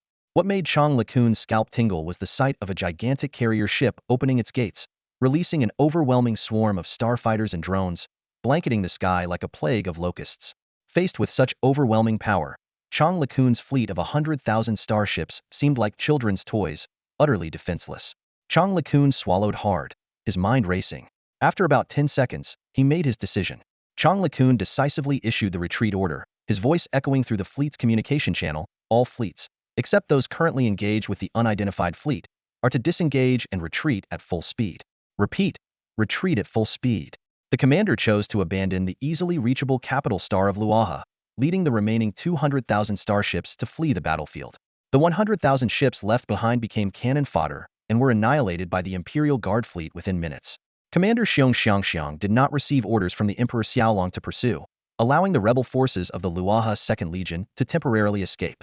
Meanwhile, General Long Qian began systematically reclaiming planets within the capital star system, clearing surface rebels and restoring order. Shortly after, the Imperial Guard fleet appeared over the capital star of Luaha. The scene was shocking. Countless starship wrecks and shattered satellite debris floated silently in space, a testament to the recent fierce battle. Although the capital city was shielded from direct attacks, many areas suffered natural disasters due to shockwaves. Fortunately, the damage was within controllable limits and could be repaired in the short term. At this moment, General Long Qian reconnected with Queen Long Yun via video communication, and Zhao Chen's image appeared beside her. Queen Long Yun paused at the sight of this unfamiliar man, but quickly bowed in respect. Although unaware of his identity, it was clear from the recent events that he was the commander of the elite fleet. Long Qian introduced him. This is the supreme ruler of the Xiaolong Interstellar Empire, His Majesty the Emperor Xiaolong. Emperor Xiaolong? Queen Long Yun furrowed her brow slightly, as if recalling a familiar yet distant title. Long Qian continued the introductions. This is Queen Long Yun of the Luaha Kingdom. Zhao Chen nodded slightly towards Queen Long Yun, and Long Qian explained, the Xiaolong Interstellar Empire is a T6 technological civilization. They repelled the Devouring Civilization's fleet during the Order Civilization invasion. Upon hearing, repelled the Devouring Civilization, Queen Long Yun instantly remembered the Empire's reputation. Though unfamiliar with the Xiaolong Interstellar Empire, the notorious Devouring Civilization was known to all. Long Qian elaborated on the support they received and their encounter with the Ming and Hu family fleets, explaining that it was the Emperor Xiaolong who rescued them and offered assistance. A complex expression flashed in Queen Long Yun's eyes. As a ruler, she knew that nothing came for free. Nonetheless, she expressed her gratitude, bowing again. On behalf of the royal family and all citizens of the Luaha kingdom, I thank the Emperor Xiaolong for his assistance. Zhao Chen waved his hand, speaking bluntly, I did help you, but not for free. Queen Long Yun was taken aback by his directness. She became curious, wondering what value her small interstellar kingdom held for AT6 civilization. Before Long Qian could speak, Zhao Chun continued, do you wish to see the Luaha Empire's glory restored? Do you want to reclaim all the lost territories of the Luaha star region? These words echoed like a devil's whisper in Queen Long Yun's heart. She looked up sharply, directly at the Emperor Xiaolong. Restoring the Luaha Empire's glory and reclaiming the entire Luaha star region had been her lifelong dream, for which she was willing to pay any price. That is my lifelong wish, Queen Long Yun said softly, her voice full of longing. Zhao Chen smiled slightly, meeting her gaze. If we, the Xiaolong Interstellar Empire, are willing to help you achieve this, what price are you willing to pay? Queen Long Yun bit her lip, her eyes complex. She quickly understood the situation. Despite their temporary survival, they were like fish on a chopping board under the enemy's watchful eyes. Without strong allies, the Luaha kingdom alone could not achieve its revival. Without hesitation, Queen Long Yun knelt on one knee, sincerely saying, Great Emperor Xiaolong, if you are willing to help the Luaha kingdom, I pledge that the Luaha kingdom will forever be loyal to you. I, Long Yun, vow to follow you and offer all I have on the day of our kingdom's revival. General Long Qian stared at her niece in astonishment. She knew all too well Long Yun's deep-seated determination to revive the Luaha kingdom, but she never expected her to be willing to sacrifice herself.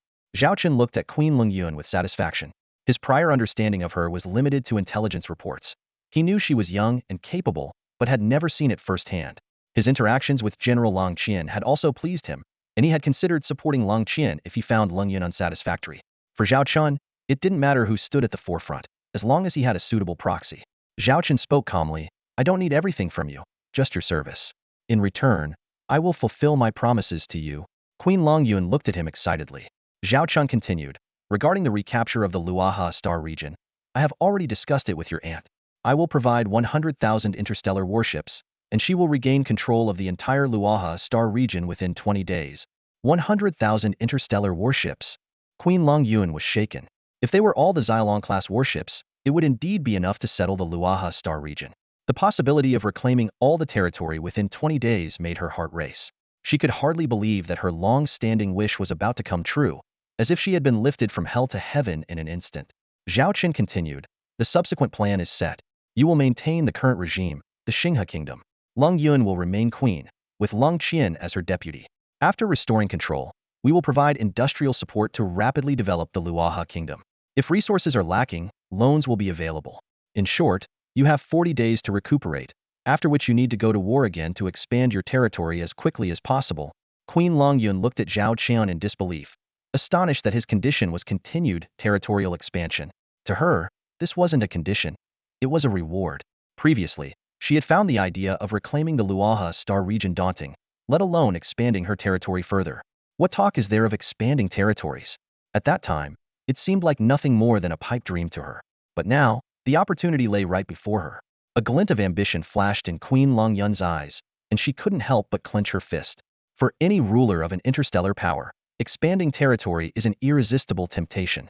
It's not just about personal ambition, but also about leaving a significant mark in history. While Long Yun's heart was churning, General Long Qian remained calm. She frowned in thought, relying solely on our own strength. It's difficult to sustain external warfare and territorial expansion. Zhao Chen smiled slightly and waved his hand. Of course, I know that.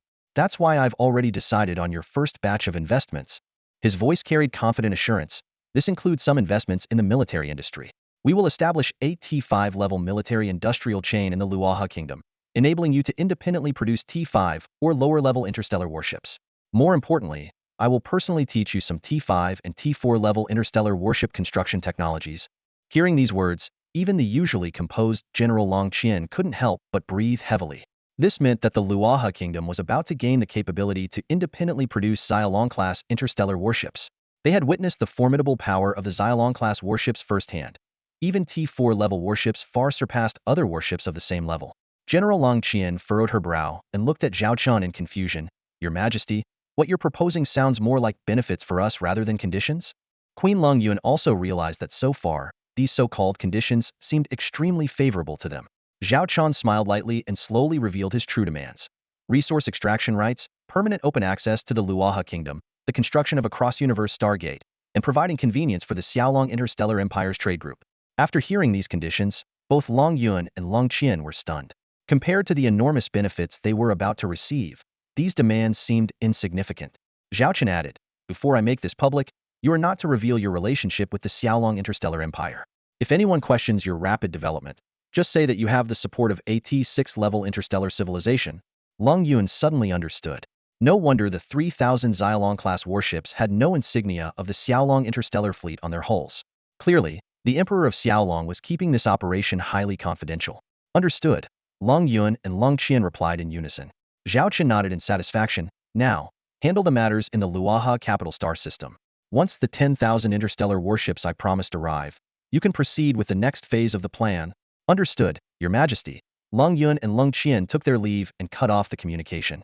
As the video window went dark, both of their hearts were filled with anticipation and excitement for the future. A new era was unfolding before them. General Long Qian gazed at the image of Queen Long Yun on the video screen. Their eyes met, and they shared a knowing smile.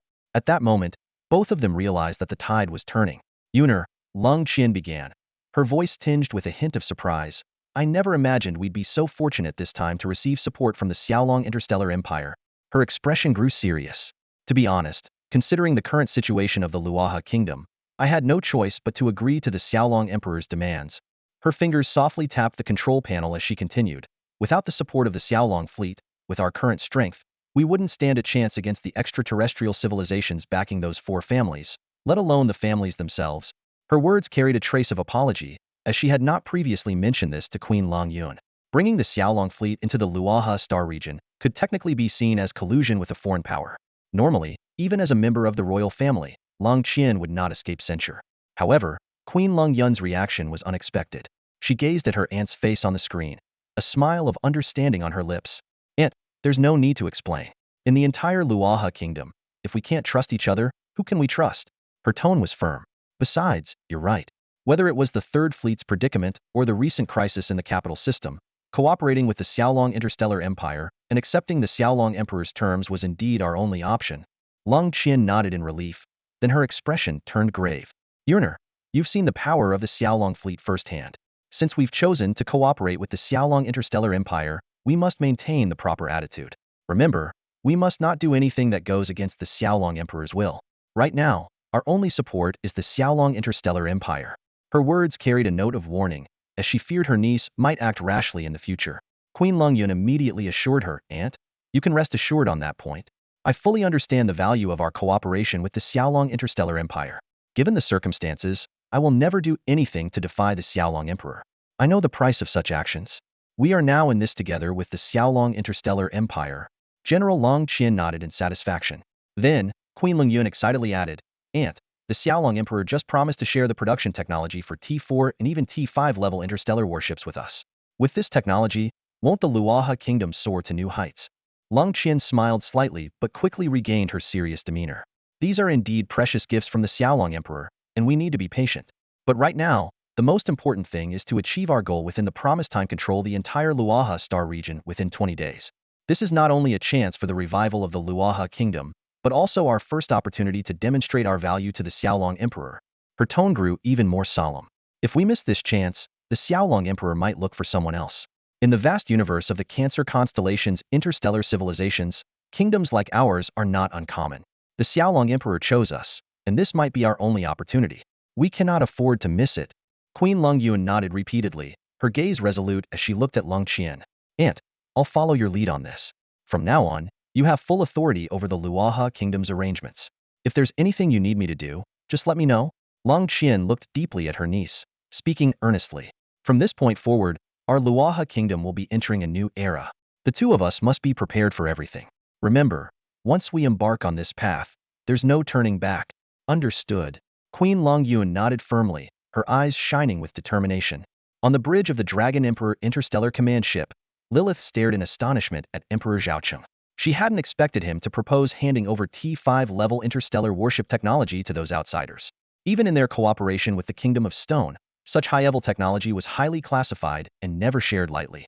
Noticing Lilith's confusion, Zhao Chen smiled and explained, I am referring to T4 and T5 level interstellar warship manufacturing technology, not our current Xiaolong series. He raised his hand and summoned several holographic projections, showcasing a series of starship designs that Lilith had never seen before. The T5 R-class heavy interstellar battleship, the T5 Iron Guard class heavy interstellar frigate, the T5 Falcon Warrior class medium interstellar destroyer, along with various T4 and T3 level warships. While these designs were not fully integrated, they primarily focused on battleships, frigates, and destroyers. Zhao Chen continued, these technologies are more suited to their current situation. Although they are T5 level, they have low construction requirements, low costs, and short production cycles, allowing for rapid mass production. Their combat capabilities may not match our Xiaolong series, but they are more than sufficient against ordinary starships of the same level. He pointed to the projection of the T5 R-class heavy interstellar battleship. This battleship costs only 200 billion star coins. With T5 level industrial facilities, a single production line can produce 50 ships per month. Even with a modified T4 production line, it can be completed in 10 months. Moreover, with modular design and parallel production lines, the cycle can be significantly shortened. Lilith was dumbfounded. This cost was at least 20 times cheaper than their current T5 Divine Redeemer class heavy interstellar armored artillery battleship. It meant that for the price of one Divine Redeemer, they could build 20 R-class ships.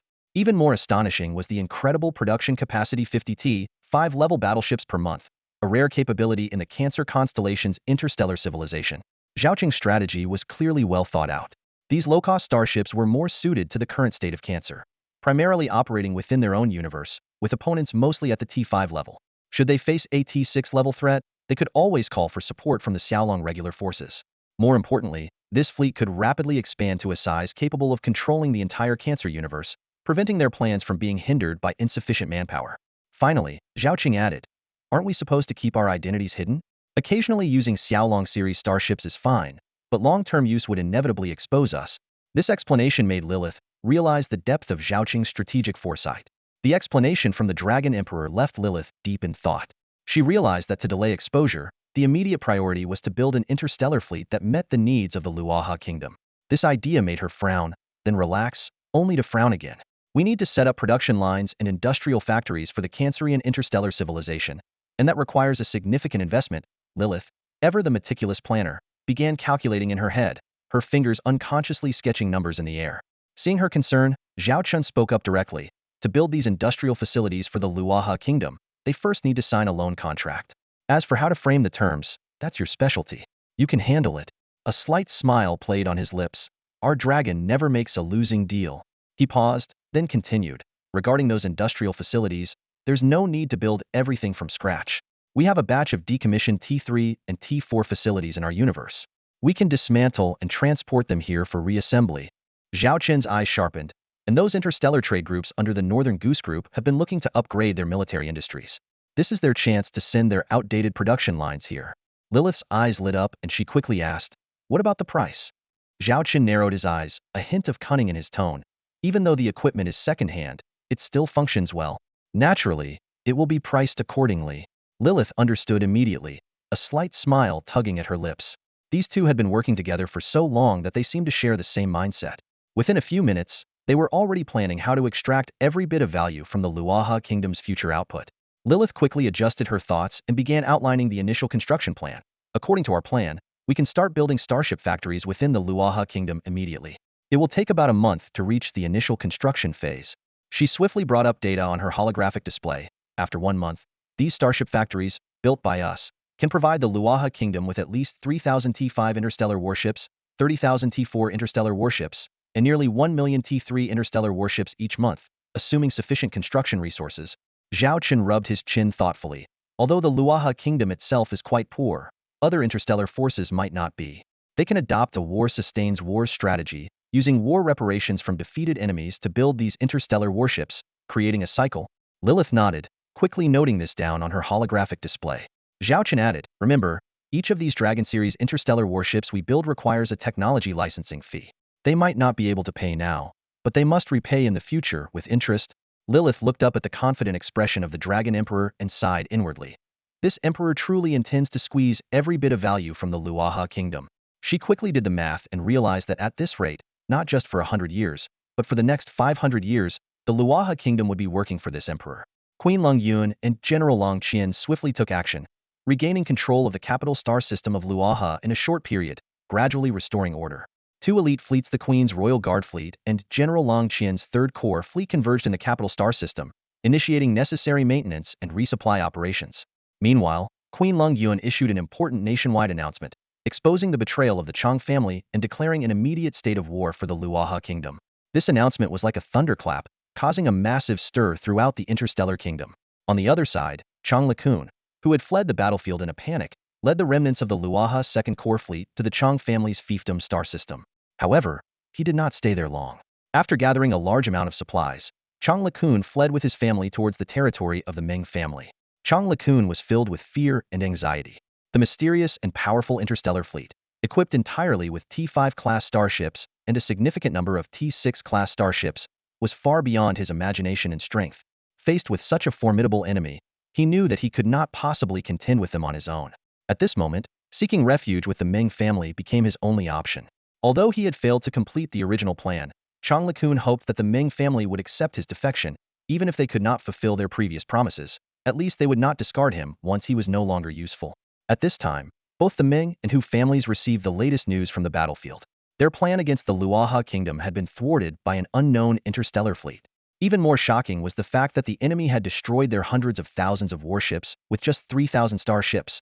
Although it was unclear where the Luaha kingdom had found such a powerful ally, it was evident that this force had reached AT6 technological civilization level, far beyond their capabilities. Faced with this sudden situation, the two families quickly responded. They urgently mobilized all their fleet units to defend the borders while also contacting the other two family factions. At the same time, they actively sought support from the T6 technological civilization behind them. After all, if the Luaha kingdom indeed had the backing of AT6 technological civilization, the only way to counter it was to bring out forces of the same level. Time ticked by. 10 hours after the Battle of Luaha Capital Star, an interstellar fleet of 100,000 ships appeared in the Luaha Capital Star system. This fleet immediately joined General Long Qian's Third Corps Fleet to conduct a thorough cleanup operation within the Luaha kingdom. Over the course of 3 days, all family factions involved in the previous rebellion were wiped out, and the Chang family's long-established influence in the Luaha kingdom was eradicated. Consequently, the ruling power of the Luaha kingdom returned to the hands of Queen Long Yun, at least on the surface. Meanwhile, at the borders of the Luaha kingdom, the four family factions gathered nearly 3 million starships, an unprecedented large-scale mobilization. Even during the period when the four families split the Luaha Empire, there had never been such a large-scale national war-level mobilization. This massive fleet nearly exhausted over 90% of each family's interstellar fleet resources. However, facing Lua's 300,000 starships of the First Corps Fleet, the 3 million starship fleet on the other side appeared hesitant and cautious, not daring to make any rash moves. The usual cross-border provocations were nowhere to be seen, and even routine border patrol fleets deliberately maintained a safe distance from the borderline, fearing any misunderstanding. This scene amused the highest commander of the Luaha First Corps Fleet. Over the years, he had never seen the usually unruly adversaries so timid. An old marshal, leisurely sitting in the captain's chair, played with a cigarette-like object in his hand. He took a deep drag, exhaled a wisp of light green smoke, and his eyes gleamed with confidence. The old marshal stood at the command center, his brow furrowed. Through the massive observation window, he could clearly see the enormous fleet opposite them. 3 million interstellar warships floated silently in the starry expanse, like a forest of metal. "Marshal, you've heard about what's happening on the capital planet." The middle-aged secretary beside him couldn't help but speak up. This ally the Queen brought in, is their interstellar power really that formidable? They've got the other side cowering like mice. The old marshal didn't respond immediately. His gaze swept over the busy officers in the command center, his mind racing. They were all aware of the 3-day purge within the Luaha kingdom. Fortunately, they had remained neutral in the Chang family rebellion, neither taking a stance nor collaborating with the Chang family. Though their attitude might have seemed ambiguous, at least they weren't on the side of the Chang family and thus weren't on the list for cleansing.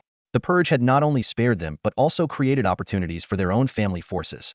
The vacancies left by the purged families and lords needed to be redistributed, meaning they had a chance to claim a piece of the pie. However, the old marshal was more concerned with the current situation. He said gravely, "The interstellar power supporting our Luaha kingdom is indeed formidable, at least T6 level. But the danger isn't over yet. The four families opposite us also have a T6 interstellar civilization backing them." His voice was low and serious. "At this point, the future of the Luaha star region is beyond our control. It all depends on how the two T6 civilizations decide. Just then, a video communication popped up. The old marshal turned to see General Long Qian's face on the screen. "Marshal, long time no see." General Long Qian greeted him with a smile, her tone respectful. A hint of a smile appeared on the old marshal's face. "You're finally here. If you hadn't come, I wouldn't be able to hold off those 3 million interstellar warships." He looked at the young woman who had once followed him around, learning tactical command, and felt a surge of pride. After a brief exchange of pleasantries, Long Qian's expression turned serious. "Marshal, let's save the small talk for later. I need to deliver a decree from the Queen." The old marshal nodded for her to continue. Clearing her throat, Long Qian stated solemnly, "From now on, I will serve as the highest commander of the Luaha Kingdom, with the authority to command all interstellar fleets of the kingdom. I can issue any combat orders directly without needing to report." The old marshal's expression remained unchanged, as if he had anticipated this. He nodded calmly. "Understood." Long Qian quickly added, "Marshal, please don't overthink this. It's only a temporary arrangement. The Luaha First Fleet under your command will still be under your control." Her tone carried a hint of apology, clearly not wanting the old marshal, representing the old noble families, to misunderstand after the recent purge. The old marshal chuckled and waved his hand. "Don't worry, I'm not one for complicated schemes. If you and the Queen need it, I'm more than willing to hand over the First Fleet. I know your capabilities well, and I'd be happy to retire early." Long Qian quickly declined.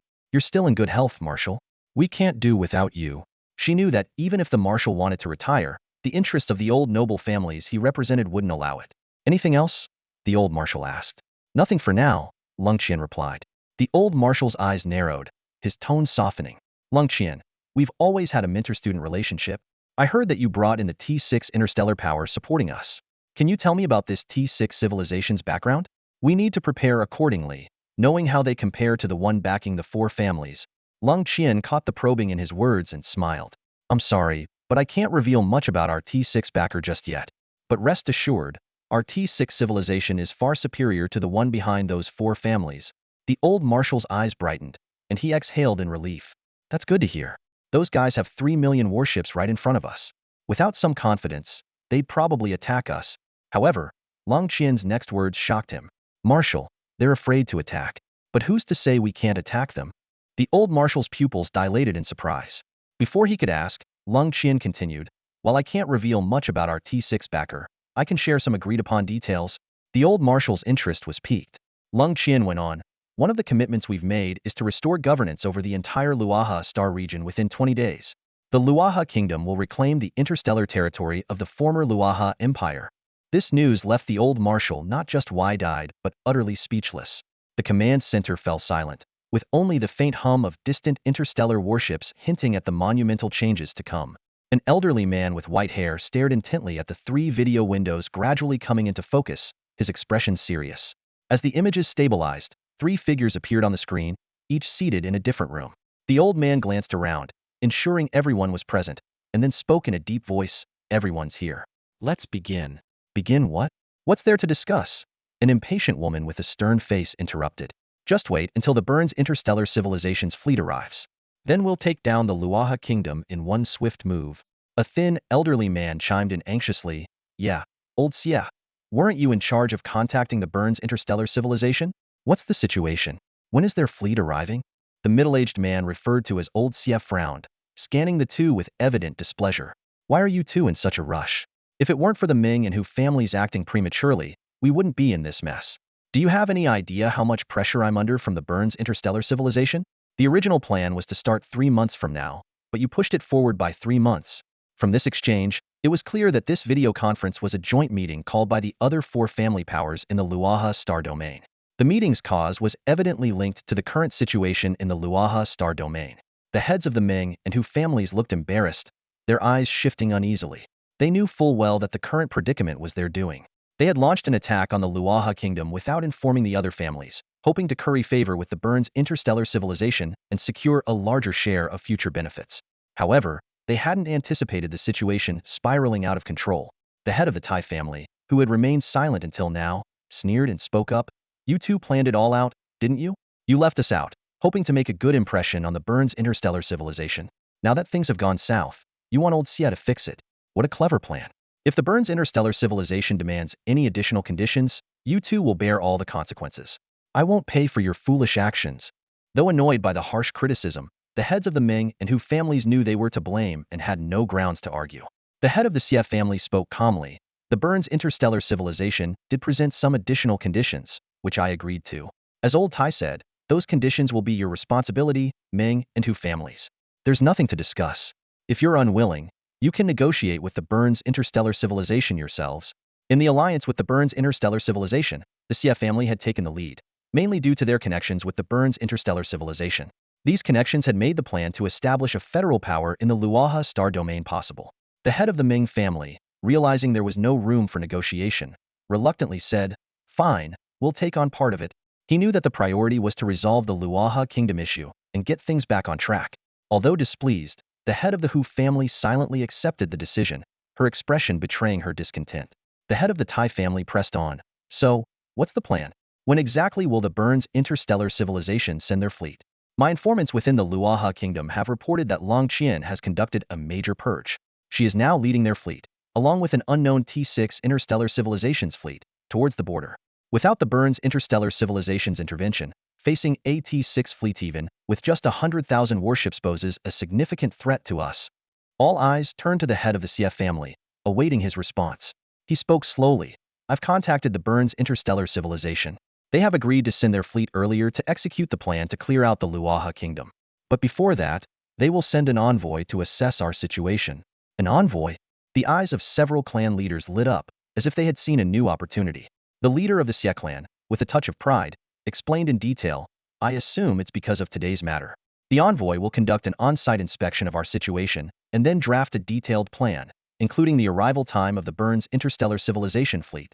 Everyone present knew that the Xie family had the closest relationship with the Burns interstellar civilization. In the previously agreed-upon federal plan, the Xie family benefited the most and naturally became the leader of the four major families. This also explained why the Ming and Hu families remained silent about bearing any losses. Impatiently, the Ming clan leader suggested, "That's great. We must prepare well. How about we hold a welcoming banquet on the capital star of the Ming family?" The other two clan leaders also expressed their hopes to use this opportunity to get closer to the envoy. The Xie clan leader snorted coldly, his gaze as sharp as a knife sweeping over the three of them. Seeing through their schemes, he poured cold water on their plans. "The envoy will go straight to the frontline battlefield. Don't bother with those pointless preparations." Although the three clan leaders showed signs of disappointment, they dared not say more. Those who were not on the front line immediately began arranging their schedules, swearing to arrive before the envoy to demonstrate their enthusiasm for the Burns interstellar civilization. The Xie clan leader gave a final warning. "This envoy from Burns is of significant status. You'd better behave and not cause any trouble. If anything goes wrong, don't expect me to cover for you." With that, he cut off the communication. The other three clan leaders also ended their conversations and busied themselves with their tasks. Meanwhile, on the bridge of the Dragon Emperor interstellar command ship, Lilith reported to Zhao Chen, "Your Majesty, we have confirmed that the T6 interstellar civilization behind those families is the Burns interstellar civilization." Zhao Chen pondered this name and pulled up the relevant information.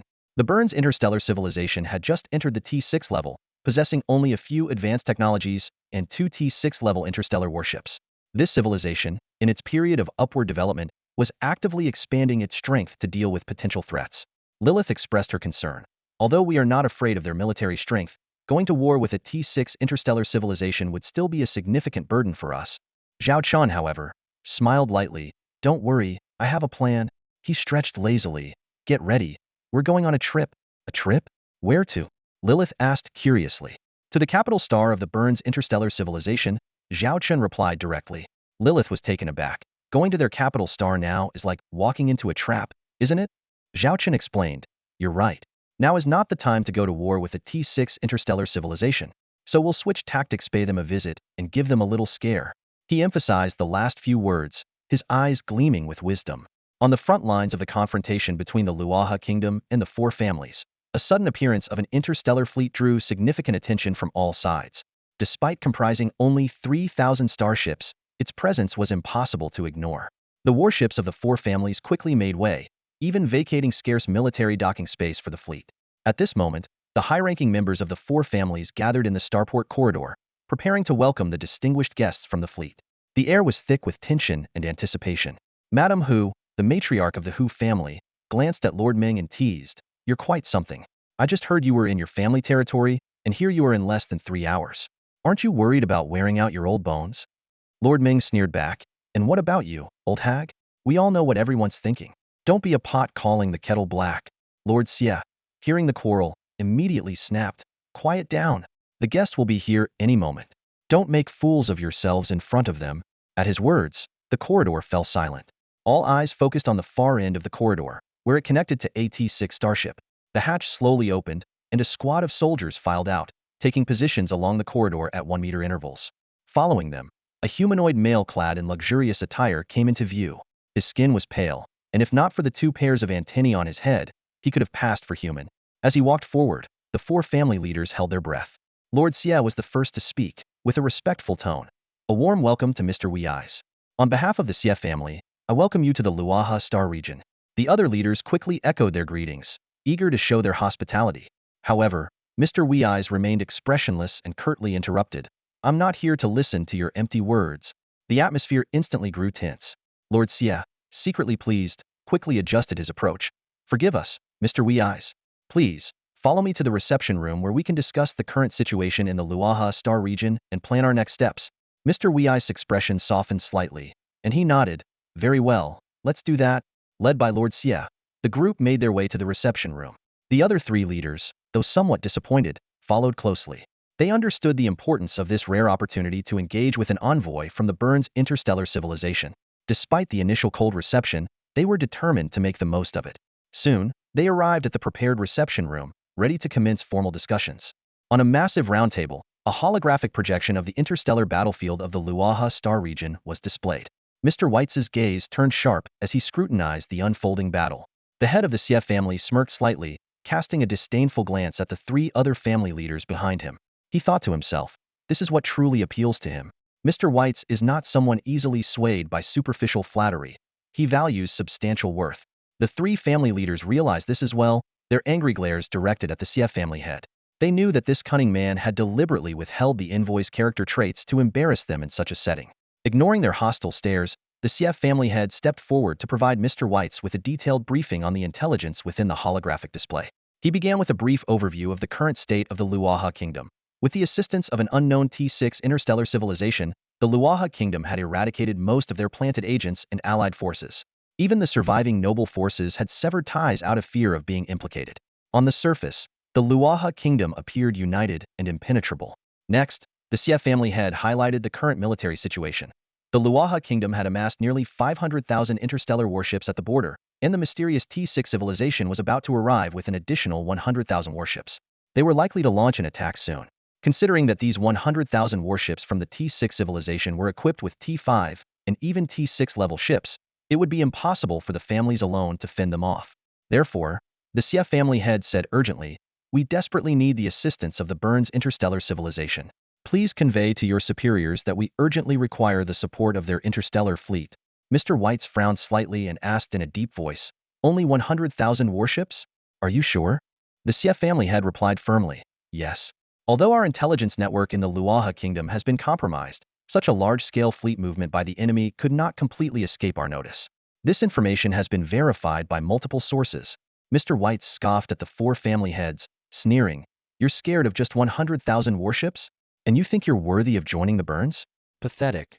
Unfazed by the mockery, the Xie family head explained composedly, sir, I understand that this is embarrassing, but the enemy is a T6 civilization.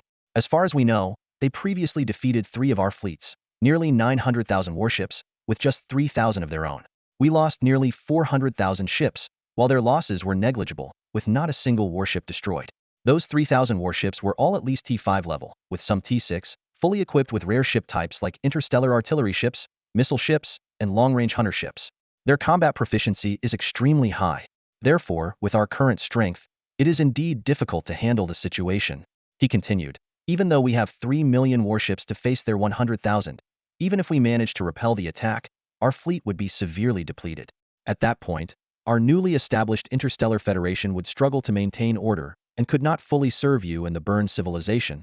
After hearing this, Mr. White's contempt lessened, though his tone remained flat. I understand. I will relay your message immediately. Within 3 days, the Burns interstellar civilization will dispatch 3 fleet corps, totaling 1 million warships, to the Luaha Star region. Then, This so-called T6 civilization will see what true power is. The Xie family head quickly agreed. Exactly. The strength of the Burns civilization is unparalleled. Following you is our wisest choice. Under the leadership of the Burns, we will establish a powerful interstellar federation, even dominate the entire Cancer constellation, becoming the strongest T6 civilization. This well-timed praise visibly pleased Mr. White's, and the three other family heads couldn't help but be amazed. Clearly, while Mr. White's despised lowly flattery, he wasn't entirely opposed to appropriate commendation. Mr. White's continued, of course, if we can persuade the enemy to retreat, that would be even better. Make one last attempt to contact them and inform them. If the Luaha kingdom surrenders, the T6 civilization withdraws from the Luaha star region and promises never to return. The Burns interstellar civilization will consider this matter closed. After a brief exchange, the head of the Xie family immediately began to carry out Mr. Weizi's orders. The most critical task was to persuade the Luaha kingdom to surrender. Despite the hostile relations between the two sides, communication channels remained surprisingly open. Soon, the head of the Xie family established contact with the highest commander on the Luaha kingdom's front lines. Instead of the expected old marshal, the video screen displayed the stern face of General Long Qian. The head of the Xie family was momentarily taken aback. Although he knew the female marshal of the Luaha kingdom, he was well aware that her rank was far below that of the old marshal, who commanded the 1st Legion fleet of Luaha. Why is it you? Where's your old marshal? The head of the Xie family couldn't help but ask. General Long Qian, her expression unchanging, replied, by order of our queen, all military affairs of the Luaha kingdom are now under my command. I am the highest ranking officer. Whatever you have to say it directly to me. The head of the Xie family looked her up and down with disdain and mocked. The Luaha kingdom is really regressing, handing over battlefield command to someone like you. Haha. If it weren't for that T6 interstellar civilization you somehow found, the Luaha kingdom would have been wiped off the map by now. Unfazed, General Long Qian responded coldly. If you're here just to say that, you're wasting our time. Instead of making such remarks, you should think about how you lost tens of thousands of interstellar warships. Her words hit a sore spot, referencing the heavy losses suffered by the 4 family fleets earlier.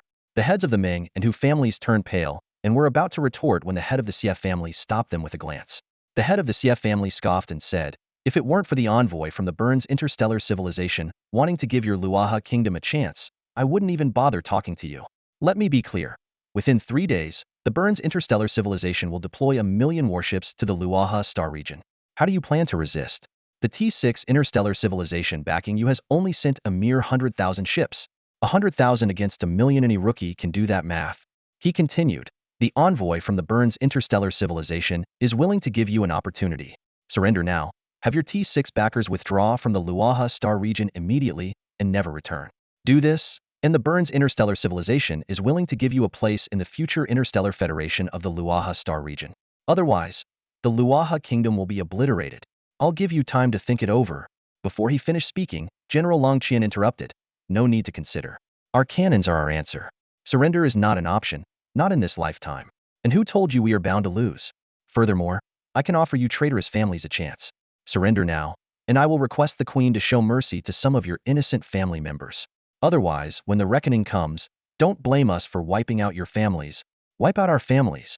The head of the Xie family laughed, and the other 3 family heads joined in. The head of the Ming family sneered. What did you just say? Wipe out our families. Ha ha ha, what a joke. I'm right here. If you have the guts, come and cut off my head. I'd love to see how you plan to wipe out the Ming family. The head of the Tai family chuckled. I've heard that both you and your niece are quite arrogant. I hadn't experienced it firsthand until now. I just wonder if you and your niece will still be so arrogant when you become prisoners. The patriarch of the Tai family licked his lips, a lecherous gleam in his eyes. He threatened. You're all on the brink of death yourselves. Even if you've allied with a T6 interstellar civilization. So what? The matriarch of the Hu family sneered disdainfully. Do you think everyone can be as powerful as the Burns interstellar civilization? General Long Qian scanned the family heads on the screen with a blank expression and said calmly, since you don't believe, nor are you willing to surrender, there's nothing more to say. Brace yourselves for the upcoming battle. The patriarch of the Xie family heard this and a flash of glee appeared in his eyes. Fine, I'd love to see you begging me later. He secretly rejoiced, knowing this would give him a legitimate reason to have the Burns interstellar civilization's fleet massacre the Luaha kingdom. The communication suddenly cut off. The 4 family heads exchanged a smile, and the Xie patriarch spoke. That girl sure has guts, talking like that at this stage. When the time comes, we'll capture the entire royal family of Luaha kingdom. The men will be sent to the harshest mining zones. and the women will be thrown into the poorest slums. Old Xia, the Thai patriarch reminded, when you relay that woman's insolent words to the envoy, make sure to embellish them a bit. The Xia patriarch's lips curved slightly. I know exactly what to say. Meanwhile, General Long Qian looked at the now black screen with a mocking smile.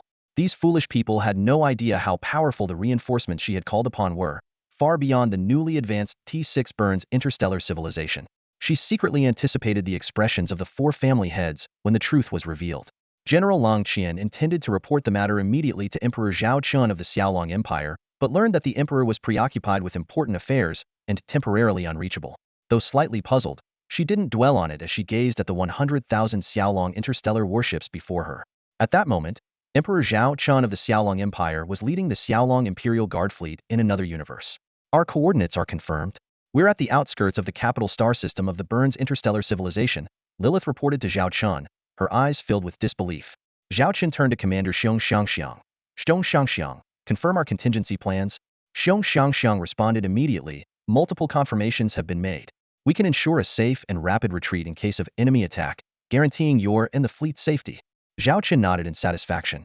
For this venture, he had made thorough preparations, equipping the fleet with human technology for inter-universe travel and the T6 Emerald Dream-class interstellar jump ships, capable of swiftly deploying the fleet elsewhere. Since we're here, there's no need to hide.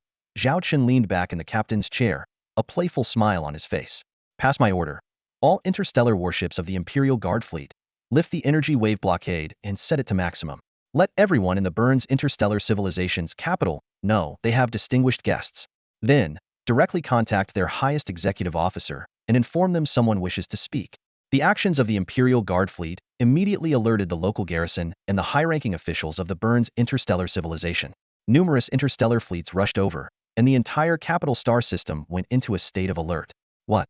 An unknown interstellar fleet suddenly appears on the outskirts of our capital star system? No attempt at concealment, and they directly request to see our highest executive officer.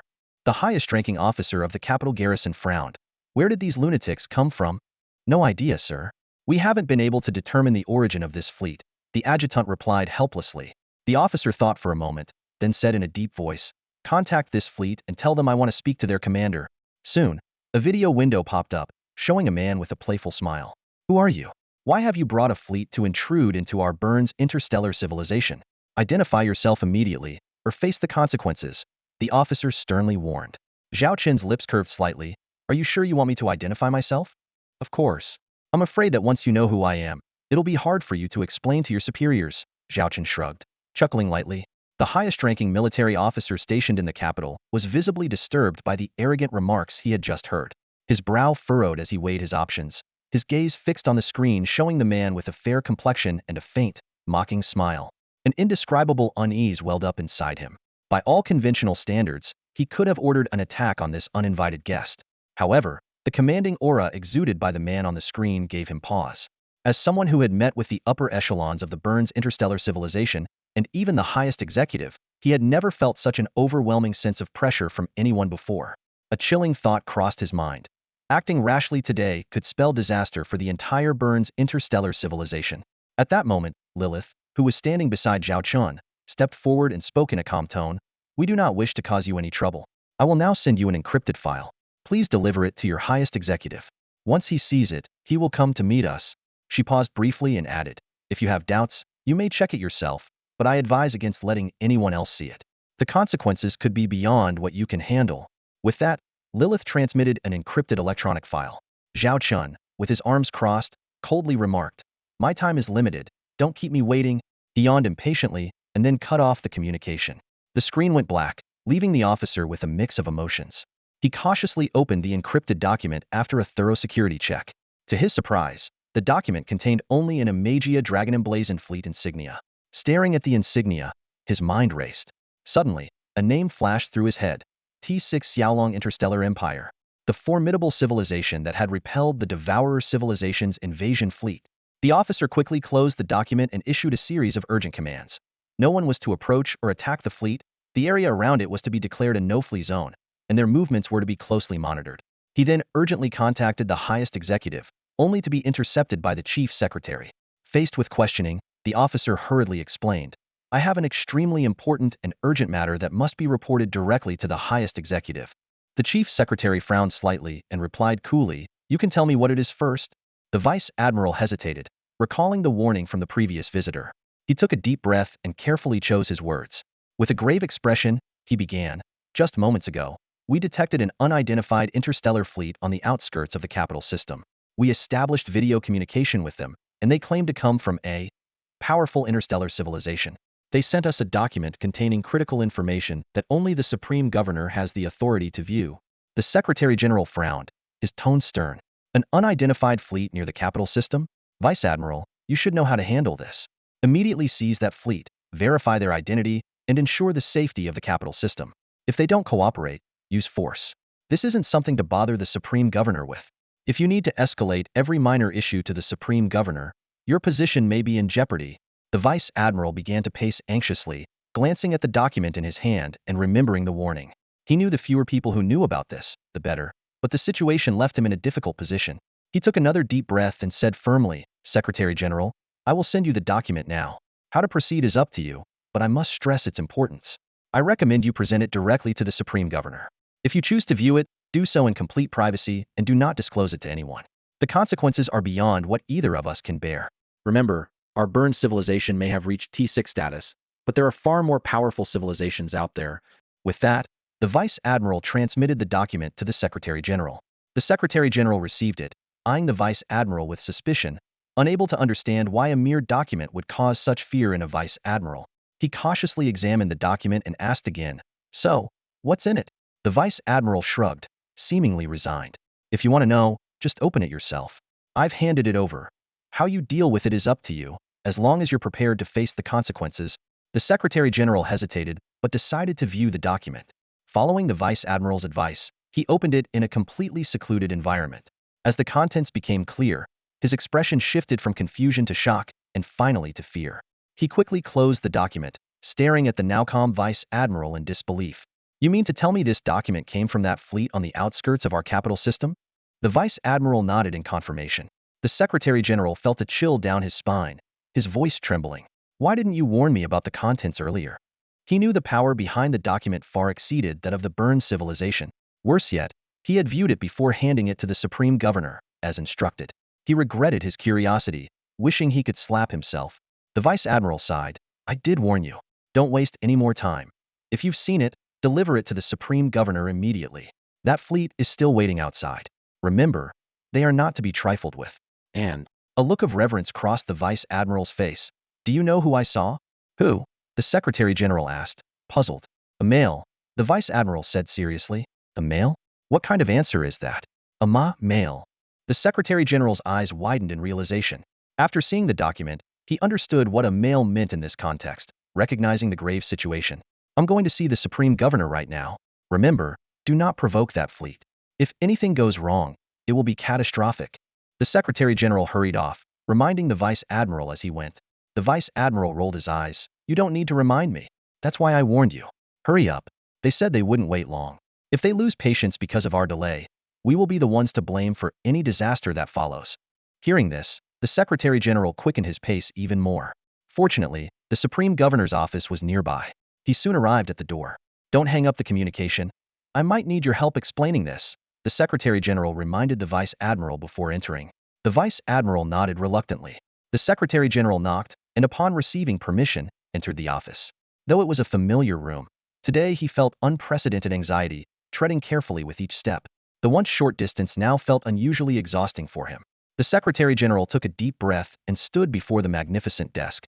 The surface was inlaid with various rare treasures, glittering under the light. A middle-aged man was engrossed in his work, meticulously reviewing documents. This man was the Supreme Governor of the Burns Interstellar Civilization. As a federal interstellar civilization, Burns had governors at various levels managing different affairs. The man before him was the one overseeing the entire Burns Interstellar Civilization. "Why are you here so suddenly? Is there something urgent?" the Supreme Governor asked without looking up, his pen moving swiftly across the document. The Secretary General didn't wait for him to finish and spoke urgently. "Yes, there's something very important to report." His voice was slightly tense. "Just now, the General of the Capital Star's garrison reported the appearance of an interstellar fleet at the outskirts of the Capital Star system. They initiated video communication with us and handed over something.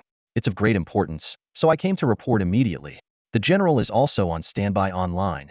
Only then did the Supreme Governor lift his head, noticing the video communication window next to the Secretary General. Anyone else doing this would have faced his wrath, as the importance and privacy of the Supreme Governor's office were unquestionable. However, the Secretary General was his most trusted confidant, someone he had personally groomed, so there must be a reason for such urgency. The Supreme Governor put down his pen and gazed at the Secretary General, his tone calm but tinged with curiosity. An unidentified interstellar fleet intruding on the capital star system should have a standard procedure for handling. What's so urgent that you are bypassing protocol? The Secretary General didn't elaborate further, but transmitted the electronic document to the holographic screen in front of the Supreme Governor. You'll understand once you see it, he said, his voice low and serious. So mysterious? The Supreme Governor frowned, but opened the document. His confusion deepened upon seeing only a single emblem inside. He scrutinized the emblem, his frown growing tighter. Suddenly, the Supreme Governor stood up abruptly, staring at the Secretary General and the General's video window in shock, his voice trembling slightly. Is this the emblem of the Xiaolong Legion fleet? The Secretary General nodded in confirmation. Yes, we identified it as the emblem of the Xiaolong Legion fleet from the T6 Xiaolong Interstellar Empire. Realizing the gravity of the situation, I rushed here to inform you. The General is also on standby. What exactly is going on? The Supreme Governor asked sternly. The Secretary General gestured for the General in the video window to explain further. The General cleared his throat and began his report. Upon discovering the intruding fleet, we followed protocol: surround, warn, and inquire. They initiated contact and sent this emblem to me. The video communication was with a man. A man? You said it was a man? The Supreme Governor's forehead beaded with sweat, his voice betraying his shock. The General confirmed. I'm certain. From his demeanor, he appeared to be the one from the rumors. Although the fleet's ships lacked the Xiaolong Legion emblem, I observed signs of disguise on them, likely for covert operations. Additionally, the man's secretary specifically advised me to keep this confidential and minimize exposure. Therefore, I came directly to you. The Supreme Governor turned to the Secretary General, his tone carrying a hint of reproach. Did you see it? The Secretary General quickly explained. The situation was urgent. I had no idea it would be like this. As the Secretary General, it's my duty to handle these matters, so… Enough. No need to explain. The Supreme Governor interrupted, his tone severe. I just want to know, besides you two, who else knows about this? No one. No one. Both replied in unison. Good. The Supreme Governor exhaled deeply, his brow still furrowed as he pondered the implications of this unexpected development. The voice of the Supreme Ruler of Burns echoed through the conference room, laden with an undeniable threat. Remember, from now on, without my permission, not a word of this matter is to be leaked. Understood. The two subordinates responded immediately, their tones showing no hint of hesitation. The Supreme Ruler's expression softened slightly, though his eyes remained stern. He began. The Xiaolong Interstellar Empire, though recently risen, has repelled an invasion fleet from the Devourer civilization. Their military might must surpass ours, possibly ranking among the top in the T6 interstellar civilizations. We are no match for them. Pausing, he continued, such a powerful entity appearing within our Burns interstellar civilization must have a purpose. We must proceed with caution. However, their covert actions and reluctance to reveal their identity or draw attention suggest they are not here to make enemies. But we cannot let our guard down. Negotiating with such a formidable civilization requires utmost care. A single misstep could plunge our Burns interstellar civilization into war.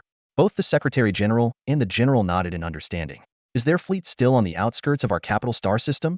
The Supreme Ruler inquired. Yes, our people are continuously monitoring them. The General responded promptly. After a moment of contemplation, the Supreme Ruler ordered, announced to the public that we are conducting military exercises in that area. No interstellar warships are to enter without permission. You will oversee the surveillance of the Xiaolong fleet, cutting off their communication with the outside world. They are to communicate solely with you and me. Once this is over, thoroughly investigate all personnel involved in the surveillance, clear their private devices, and keep them under strict watch for the next 3 years. Understood. The General accepted the orders without batting an eye, unconcerned that those being monitored were his own fleet. In such circumstances, preserving their lives was the Supreme Ruler's greatest mercy. Arrange a meeting with them, ensuring confidentiality. The Supreme Ruler instructed the Secretary General. Understood. I'll handle it, the Secretary General replied. All three wore grave expressions. They knew that this seemingly simple meeting was as critical as a battle. A slight misstep could lead to chaos. Soon, a brief message was sent to the Dragon Emperor's interstellar command ship. Lilith, upon reading it, turned to the Dragon Emperor. The Supreme Ruler of Burns has invited you for a video conference. Zhao Chen stretched and said, "Not bad, didn't wait too long. Set it up." "Yes, sir." Moments later, in a holographic meeting room, Zhao Chen and Lilith appeared, facing two waiting individuals. Each side had agreed to send two representatives. Zhao Chen glanced at the two, instantly recognizing their identities. The supreme ruler of Burns and his secretary general, the pinnacle of Burns' interstellar civilization's power.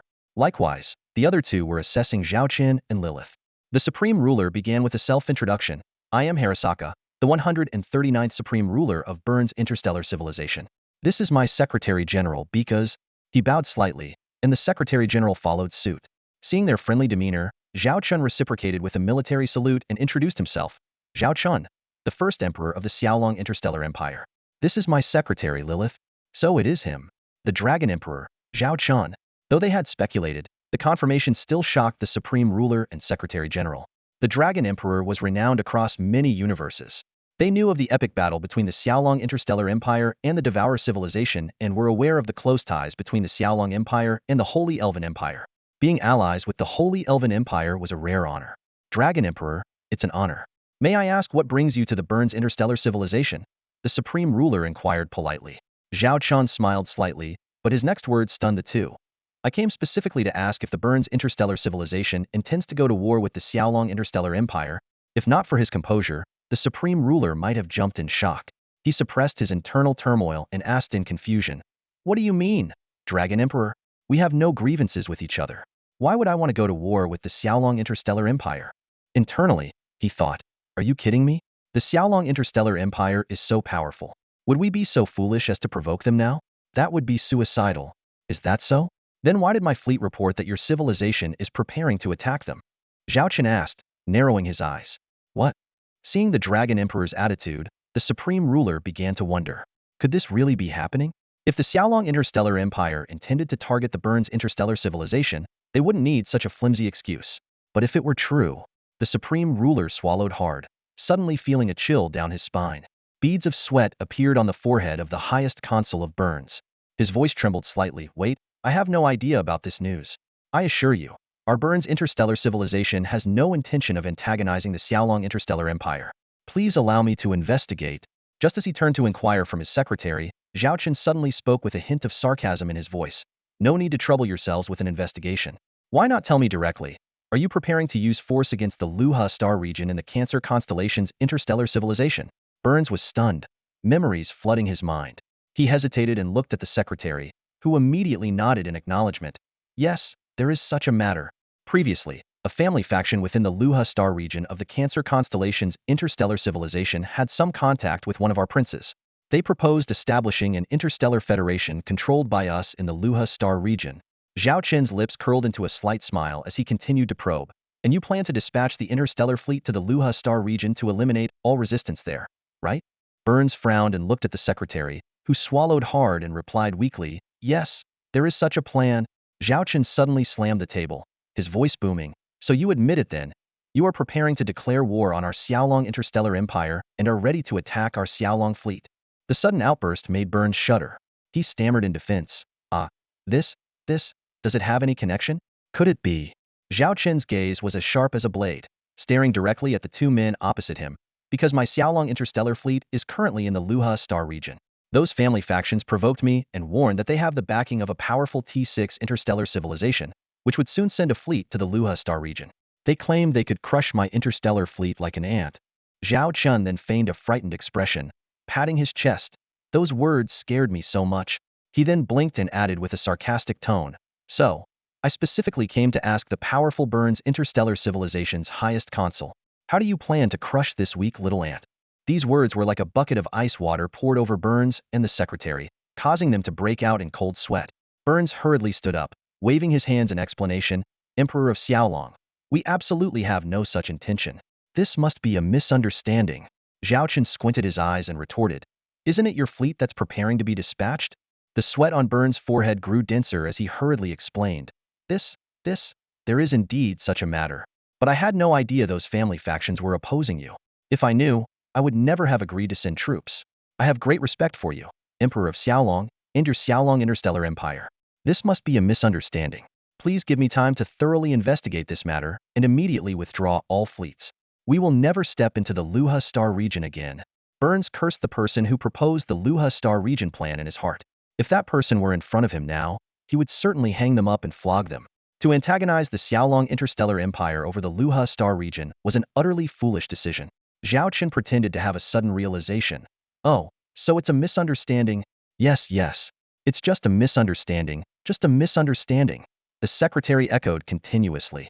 Both men had already understood that the purpose of the Xiaolong Emperor's visit was to seek justice. They had even pieced together the cause and effect of the entire matter. The Xiaolong Interstellar Empire evidently had its eyes set on the Luaha Star region within the Cancer Interstellar Civilization universe. They planned to discreetly eliminate a few local families and support their own forces to ultimately control the entire Cancer Interstellar Civilization universe. However, fate had other plans, and their scheme was unexpectedly uncovered. The purpose of the Xiaolong Emperor's visit was to handle this very matter. Fortunately, the opposing side was willing to communicate, indicating that they had no intention of starting a war. Otherwise, it wouldn't have been a mere fleet of 3,000 Xiaolong ships appearing here, but rather millions of fleet groups. Realizing this, they breathed a sigh of relief, thankful that they had almost inadvertently challenged a catastrophic scenario. If such an event had occurred, they might have died in vain. Zhao Chen stretched lazily and said nonchalantly, "Since it was a misunderstanding, we won't disturb you any further. However, I hope that news of our visit here and the Xiaolong Interstellar Empire's actions over there won't be leaked. If this information gets out and we can't find the source, my Xiaolong fleet might have to visit some places it shouldn't." Despite the casual tone, Zhao Chen's words carried an unmistakable threat. The message was clear. The Xiaolong fleet's operations in the Luaha Star region were secret, and they were forced to reveal themselves to communicate with you. Now, only you know our identity and purpose. If any related information leaks and we can't trace it back, you'll have to bear the consequences. We will be very angry, and the repercussions will be severe. Think carefully. Although this approach was somewhat unscrupulous, there was no arguing with the fact that the Xiaolong Interstellar Empire was the most powerful civilization. They had no choice but to comply. Burns, the supreme leader, quickly responded, "Understood. Rest assured, we will keep our mouths shut and not disclose anything." After a moment's thought, he added, "Today, we never met. There was no interstellar fleet, no conversation. Nothing happened, and I know nothing." Zhao Chen nodded in satisfaction and said lightly, "Make sure things are resolved over there as soon as possible. On the battlefield, guns and cannons have no eyes. If something happens, it will be irreversible." With that, Zhao Chen and Lilith exited the holographic network meeting. Burns, the supreme leader, watched the two figures disappear and let out a long sigh of relief, collapsing into his chair as he wiped the cold sweat from his forehead. Damn, who would have thought the Xiaolong Emperor would appear here? That was close. I thought we were really going to go to war with the Xiaolong Interstellar Empire. Our Burns interstellar civilization has just stepped into T6. There's no way we could match such a monster. His secretary nodded repeatedly. Exactly. Their T6 level interstellar battleships outnumber ours by several times. It's rumored they have a portable superweapon capable of destroying an entire small star system. They used that weapon to obliterate 7 star systems of the Devourer civilization in a short time, nearly 10 million interstellar battleships. If that person had used such a weapon near our capital star system. The secretary swallowed nervously. Burns also touched his neck, then angrily slapped the secretary. "How did you handle things? Such an important matter, and you didn't know?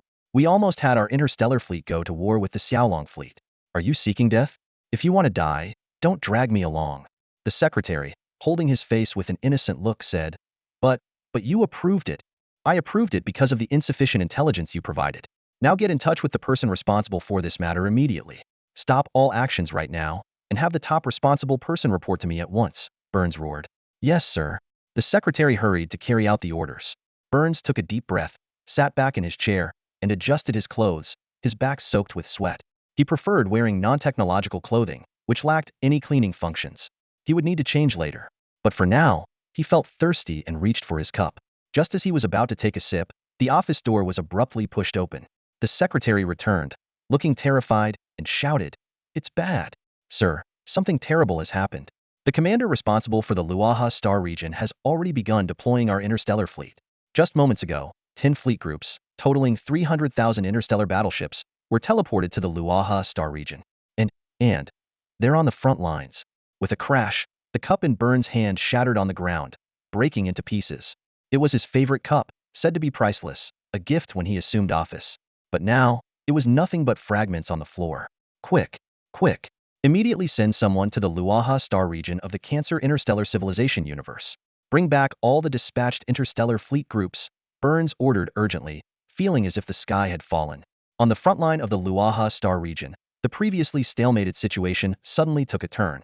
The fleets of the four great families began to stir, with interstellar patrol ships boldly crossing the demarcation line and even launching provocative attacks on the warships of the Luaha kingdom. The positions of the four great families were also gradually advancing, showing signs of readiness for a major offensive. The source of all this upheaval came from the rear of the four great families' fleet base. General Long Qian's adjutant hurriedly reported, "General, our reconnaissance ships have detected unusual spatial fluctuations behind the enemy lines. After infiltrating for further investigation, it's confirmed that a large number of fleet reinforcements are pouring in, suspected to be from the T6 interstellar civilization, Burns.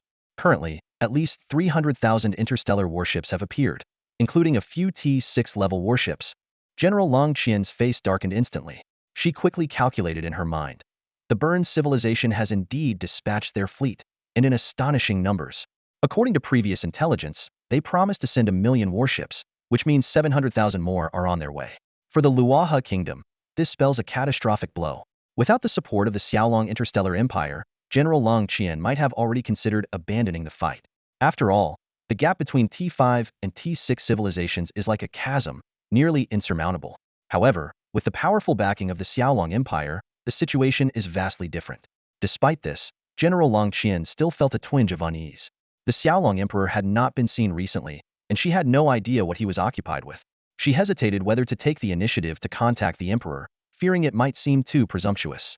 Yet, the situation was urgent, and the enemy could launch an attack at any moment, making it hard for her to stay calm. As General Long Qian found herself in a dilemma, a video communication suddenly popped up. Seeing the sender's identity, she immediately accepted the call.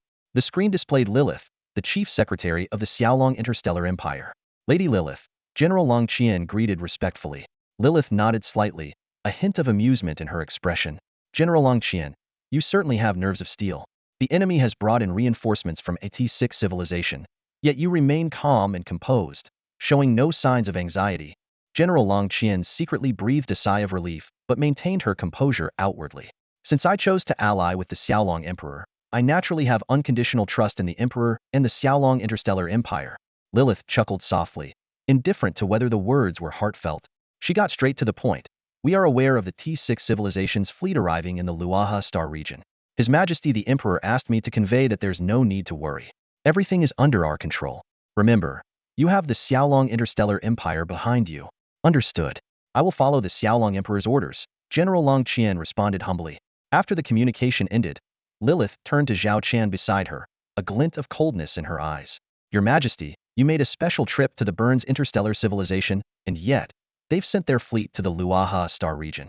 They truly intend to challenge us, showing no regard for you or the Xiaolong Interstellar Empire."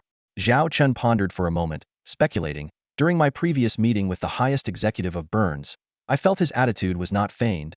If it's fake, then he's doing an incredibly convincing job." Lilith silently nodded, and the two decided to wait and see how things would unfold. Time ticked by, and the 100,000 Xiaolong interstellar warships entered combat standby mode, ready to respond to any sudden developments, including eliminating any unwise interstellar fleet. On the other side, the atmosphere among the four families was as festive as a holiday. Watching fleet after fleet appearing at the rear of the battlefield, their smiles nearly reached their ears. They already envisioned a bright future where, under the leadership of the Burns Interstellar Legion, they would clear out the Luaha kingdom and establish a powerful interstellar federation. The head of the Xie family warmly welcomed the distant arrival of the Burns Interstellar Legion fleet and Mr. Weizi, the envoy. Standing in front of the massive floor-to-ceiling windows of the military spaceport, Weizi proudly pointed to the fleet in the distance and said, "See that? That's our great Burns Interstellar Civilization's fleet. Almost all of those warships are independently developed and produced by us. While they may not be the best, they are quite renowned in the T6 interstellar civilization. In this backward universe, each one is a treasure." The three family heads echoed his sentiments, showering praise. Though Mr. Weizi typically disliked flattery, he couldn't help but show a proud expression when discussing his civilization. The head of the Xie family cautiously inquired about the next steps. Weizi sneered, "No need for rest. Once our million-strong army is assembled, we can launch an attack on the enemy. Those who dare oppose us will be easily dealt with. I will make them regret becoming our enemies." The family heads continued their flattery, watching excitedly as the Burns Interstellar Legion fleet grew from 300,000 to 500,000 ships and continued to increase. Suddenly, an out-of-place fleet appeared among them. This fleet had only 300 warships, but the emblems on the hulls were all gold, indicating a special status within the Burns interstellar civilization. Wazy exclaimed, "The Burns enforcement fleet? Why are they here?" He explained that this fleet reported directly to the Supreme Chancellor. Though small in number, they were formidable in combat, and most importantly, they had the authority to arrest anyone, whether military officers or nobles. At that moment, a video communication came through. Wazy saw the note and was startled. It was the Secretary General. He quickly signaled for everyone to be quiet and then answered the call. The Secretary General's stern face appeared on the screen. Wazy respectfully greeted, "Greetings, Secretary General. What instructions do you have for us?" The Secretary General coldly replied, "Send me your current location and stay put. Don't move an inch." With that, he ended the call. Wazy was baffled but obediently transmitted his location. He turned to the family heads and said seriously, "Listen up. The Secretary General of the Burns Interstellar Civilization is coming. Don't underestimate this civil servant. He's the second in command of our civilization and the most trusted person of the Supreme Chancellor. He handles all major and minor affairs. When the Secretary General arrives, you all better be on your best behavior." At this moment, Mr. Wazy had no idea what fate awaited him. The Secretary General arrived, prompting everyone to spring into action. They quickly gathered at the docking area of the interstellar shuttle, standing in neat rows, eagerly awaiting the esteemed guest like a group of hopeful statues. Through the floor-to-ceiling windows of the hangar, they could see a fleet slowly approaching from the depths of space. These warships were clearly not from the Luaha star region. Their emblems were unmistakable. It was the enforcement fleet of the Burns interstellar civilization. Seeing the fleet, everyone present couldn't help but gulp nervously, the tension palpable. Mr. Wazy, however, stood tall and proud, pointing to the distant fleet. "See that? Those are the warships of the Burns interstellar civilization. Look at those majestic and imposing vessels. That flagship there is a T6 class ship, something your inferior civilizations could never possess. But now, thanks to your wise decision, you have the opportunity to embrace a higher civilization. You will have the honor of sharing in the glory of the Burns interstellar civilization." Several family patriarchs forced expressions of envy and admiration as they listened to Mr. Wazy's boasting. These usually stern old men were now smiling more than they had all year, their obsequious demeanor akin to that of courtesans trying to attract patrons. Soon, the Burns enforcement fleet halted not far from the interstellar warship. An interstellar shuttle emerged from the fleet and, guided by the navigator, landed steadily in the docking area. As the shuttle landed, a wave of heat swept over the area. The pampered patriarchs squinted, enduring the burning sensation on their skin, but dared not move an inch, still eagerly anticipating. Before long, the shuttle's hatch, adorned with the emblem of the Burns interstellar civilization, opened. A squad of fully armed soldiers marched out first, their aggressive stance as if they were here to collect a debt. This unfriendly attitude clearly reflected the superior's stance towards the inferior, but the patriarchs maintained their smiles, aware that as representatives of the T5 Luaha star region, they had no choice when facing a T6 civilization's envoy. Finally, a figure slowly descended from the shutlight, was the highest Secretary General of the Burns interstellar civilization. The moment Mr. Wazy saw the Secretary General, he eagerly rushed forward to salute. "Greetings, Secretary General." He knew better than anyone the significance of the Secretary General within the Burns interstellar civilization. Although he could swagger in front of the family heads here, in the presence of the Secretary General, he was nothing more than a small fry. Wazy knew all too well that with just one word from the Secretary General, he might not see the light of day tomorrow. So, he immediately adopted a respectful posture, slightly bowing with a sycophantic smile on his face. Seeing this, the other family heads quickly followed suit, bowing as well. They were well aware that regardless of the Secretary General's background, if even Wazy showed such respect, they couldn't afford to offend him either. "Greetings, Secretary General Burns," Wazy greeted with a flattering tone. However, the Secretary General's expression was terrifyingly grim, his eyes brimming with fury. If it weren't for the presence of others, he would have torn this fool apart on the spot. It was all because of Wazy's idiotic actions, daring to do something so reckless. "Wazy," the Secretary General's voice was low and menacing, "I've been ordered to arrest you and take you back to Burns." As soon as he finished speaking, the soldiers behind him understood and stepped forward. They unceremoniously pinned Wazy to the ground, quickly cuffing his hands and feet. This scene shocked everyone present, and the air seemed to freeze. The crowd exchanged bewildered glances, each thinking, is there something wrong with this development? Why is Wazy being arrested by the Secretary General from the interstellar civilization of Burns? Shouldn't there be polite greetings, a banquet, even some entertainment? This was far from what they had expected. Wazy was dumbfounded, stammering, "What's going on? Why are you arresting me? What crime have I committed?" The Secretary General glared at him coldly and rebuked. What crime? Huh. Without the governor's permission, you mobilized the military and used force externally. You're going to face a military tribunal. If it weren't for protocol, he thought putting this guy through a military trial would be a waste of time. What? A military tribunal? Unauthorized military mobilization? Wazy was panic-stricken and hurriedly explained, Secretary General, you must be mistaken. This military mobilization was authorized by the governor. The Secretary General cut him off sharply. Nonsense. Your arrest order came directly from the governor. Are you suggesting the governor gave you the order and then forgot about it? I have reason to believe you've used illegal means to forge the governor's directive and mobilize the fleet on your own. He turned to the soldiers beside him and commanded, gag him and take him away.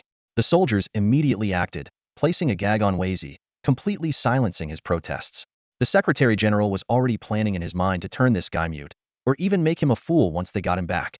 As Wazy was dragged towards the shuttle, he struggled desperately, trying to hook his feet on the ground to stop himself from being taken away. Fear gripped his heart, sensing that once he boarded that shuttle, he might never come back. However, at this moment, he was like a fish on a chopping block, at the mercy of others, unable to put up any resistance. A group of soldiers stormed forward without hesitation, brutally breaking Wazy's legs. Wazy was in excruciating pain, wanting to scream but could only manage a low, muffled groan. Beads of sweat from the agony dotted his forehead as he struggled helplessly. However, there was no escaping his predicament now. He could only watch helplessly as he was dragged into the shuttle. The scene shocked the four family heads around them. Cold sweat broke out on their foreheads as they exchanged bewildered glances, at a loss for what to do. The turn of events had completely exceeded their expectations, leaving them utterly confused. The head of the Xie family was the first to lose composure. He cautiously approached the Secretary General of the Burns interstellar civilization, trying to maintain calm but unable to hide the tremor in his voice. Secretary General, could there be some misunderstanding?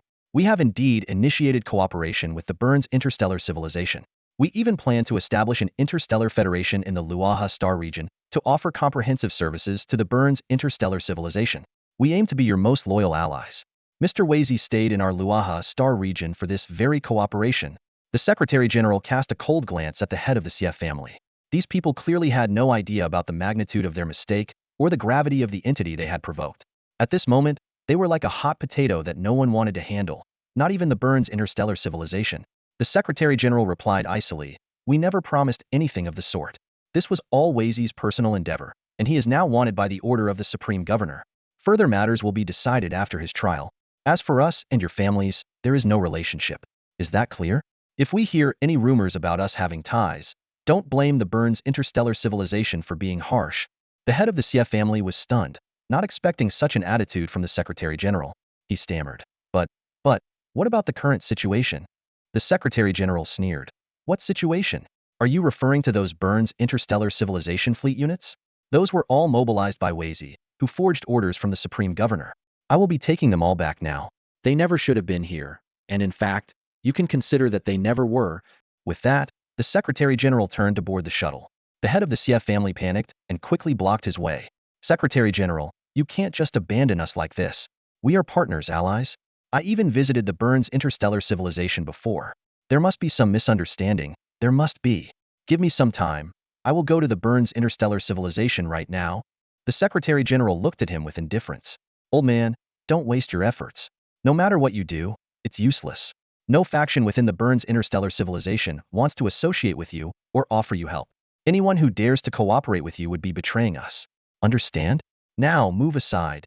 With that, the Secretary General kicked the head of the Xie family aside without hesitation. He didn't want to linger here, fearing he might be misunderstood by a certain influential figure.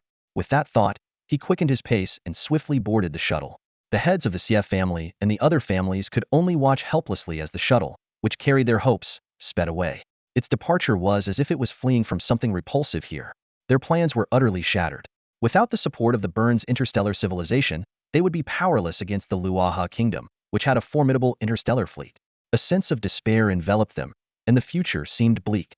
Inside the shuttle, the Secretary General silently observed the restrained and imprisoned Wazy. Wazy's eyes continued to scan the surroundings, but the Secretary General just sat there in silence, his mind churning with thoughts. Every word Wazy said was true, but in the current situation, someone had to take the fall for the mistakes. Whether Supreme Leader Burns had actually agreed to dispatch the interstellar fleet was no longer relevant.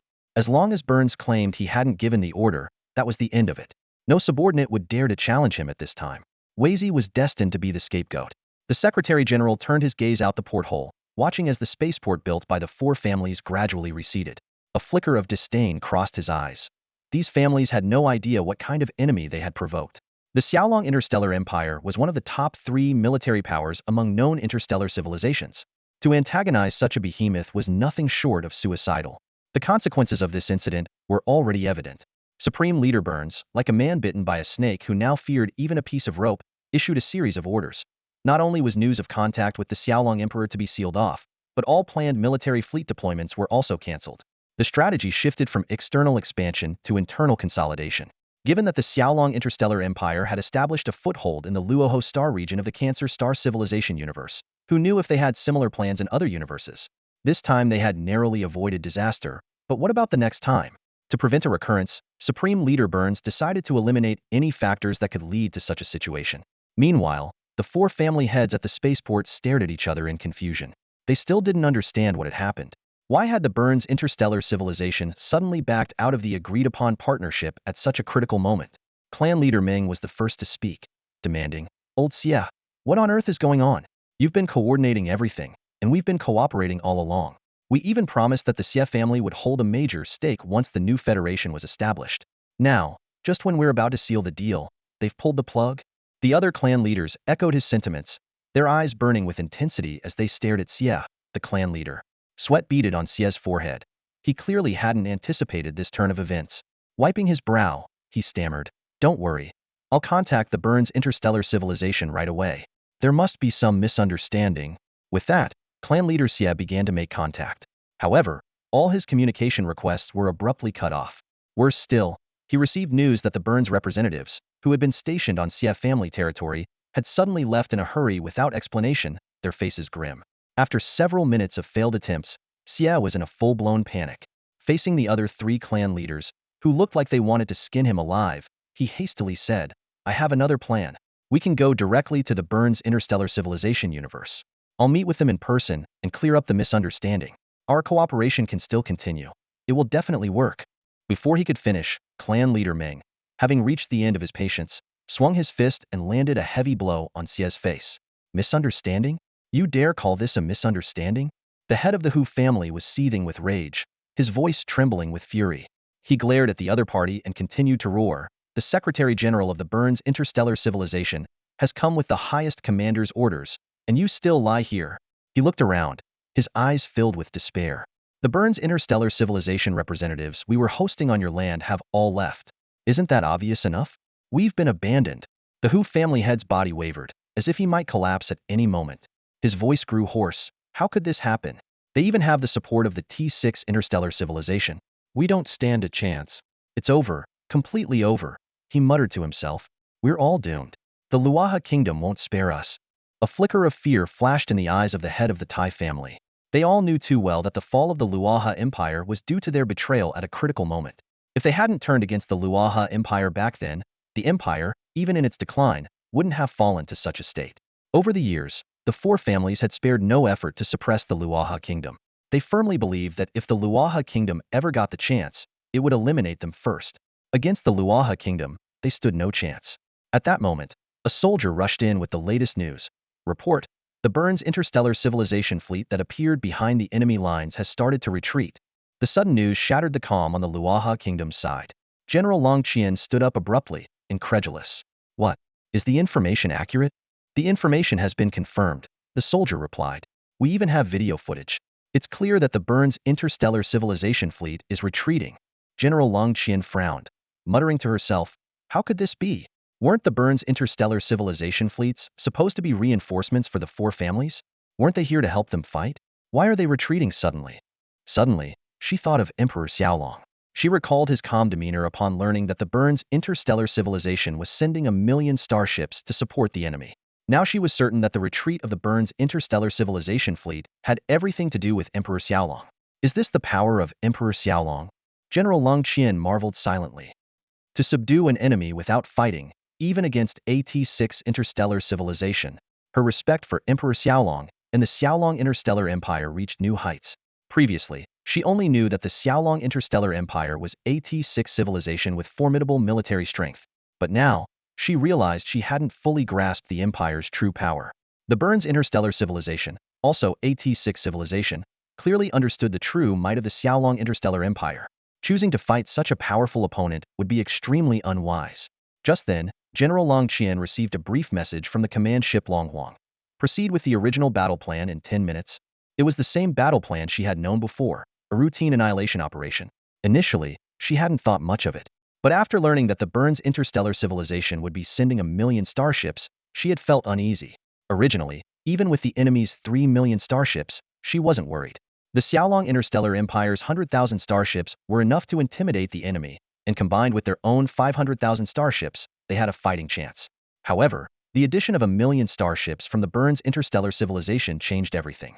She had tried to contact Emperor Xiaolong, but his response was, proceed with the original plan. Any changes will be communicated promptly. Despite her worries, General Long Qian, knowing her place, could only follow orders silently. Now, she finally understood that this was all part of Emperor Xiaolong's plan. All of this was within the calculations of Emperor Xiaolong. General Long Qian suddenly understood, a look of excitement appearing on her face.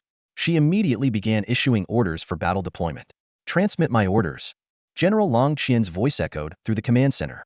All fleets of the Luoha Kingdom, move into combat readiness. Prepare to launch a flanking attack on the enemy.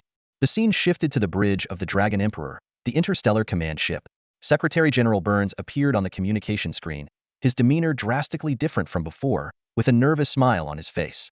Your Majesty Emperor Xiaolong, this is all a misunderstanding, he hastily explained. Wei Ai's acted on his own to mobilize the Burns fleet for the Luoha sector conflict. Fortunately, we discovered and stopped him in time, or the consequences would have been unimaginable. I have apprehended him, and he will face a military tribunal back in the Burns Interstellar Civilization. Zhao Chen smiled and waved his hand dismissively, speaking in a calm tone, it's fine, as long as it's a misunderstanding.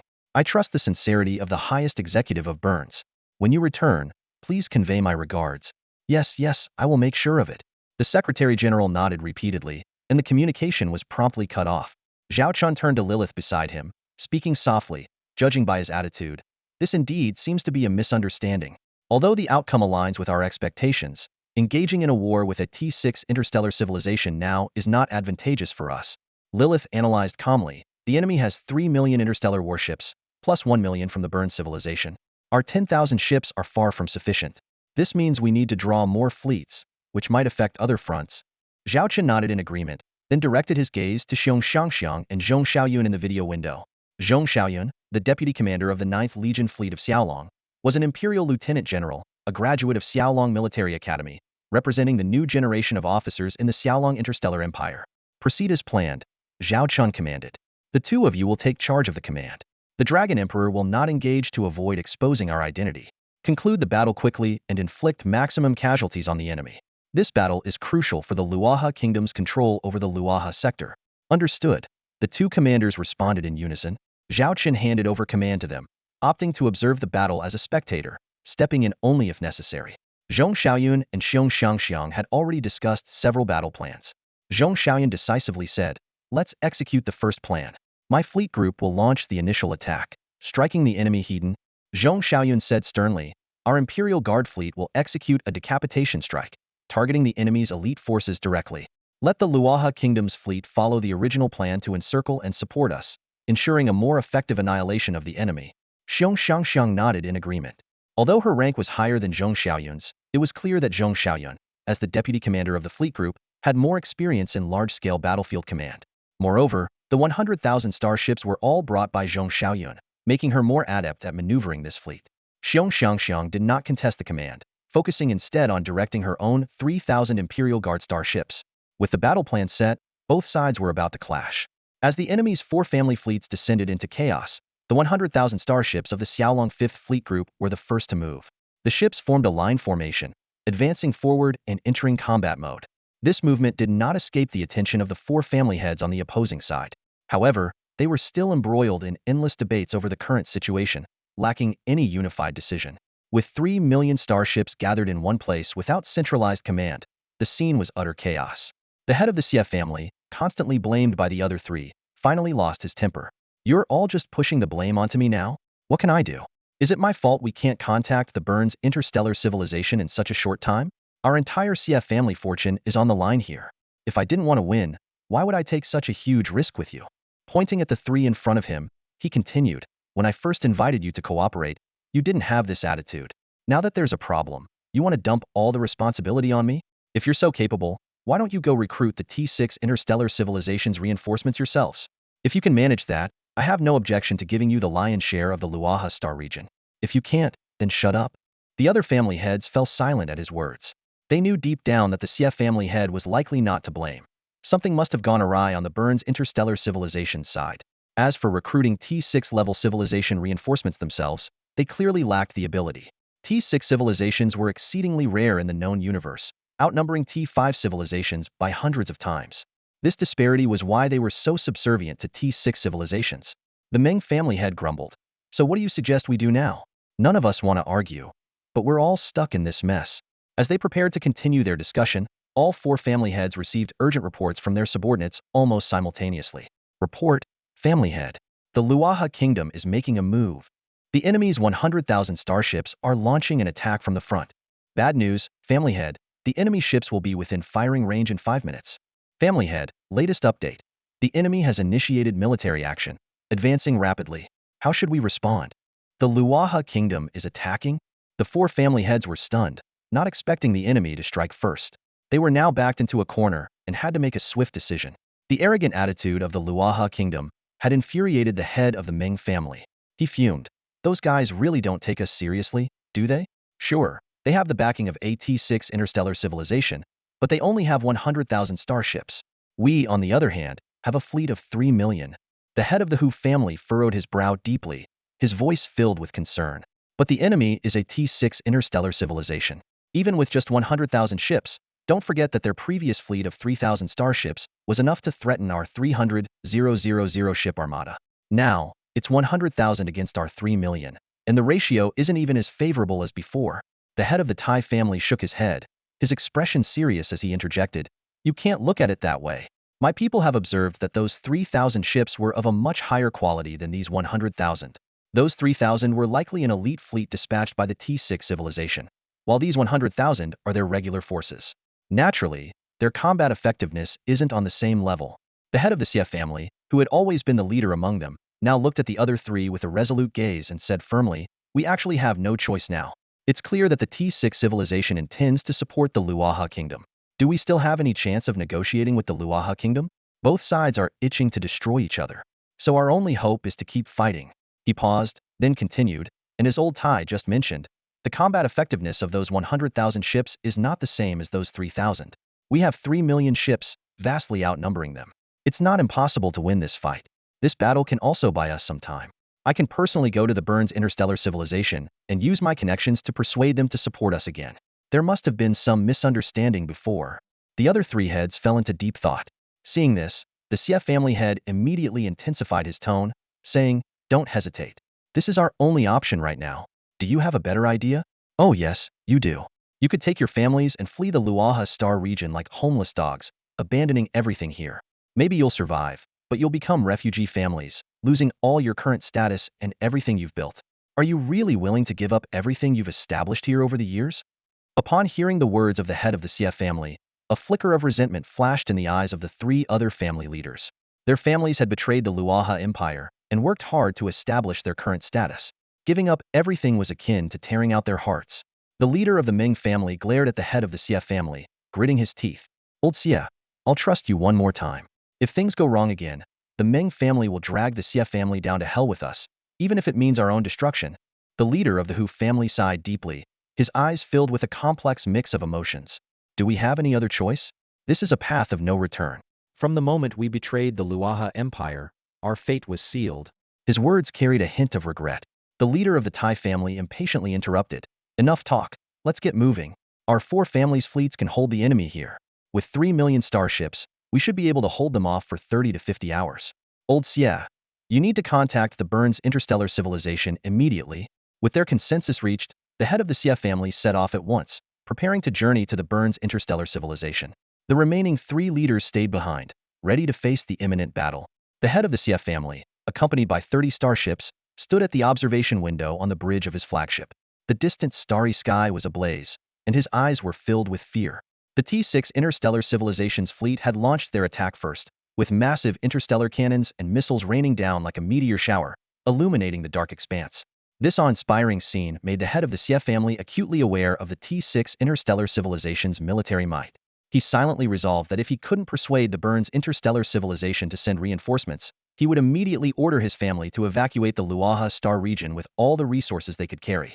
He knew that without intervention from the T6 Interstellar Civilization, the outcome of this war was already determined. With a heavy heart, the head of the Xie family departed, while the combined fleet of the four families braced themselves for a hellish onslaught.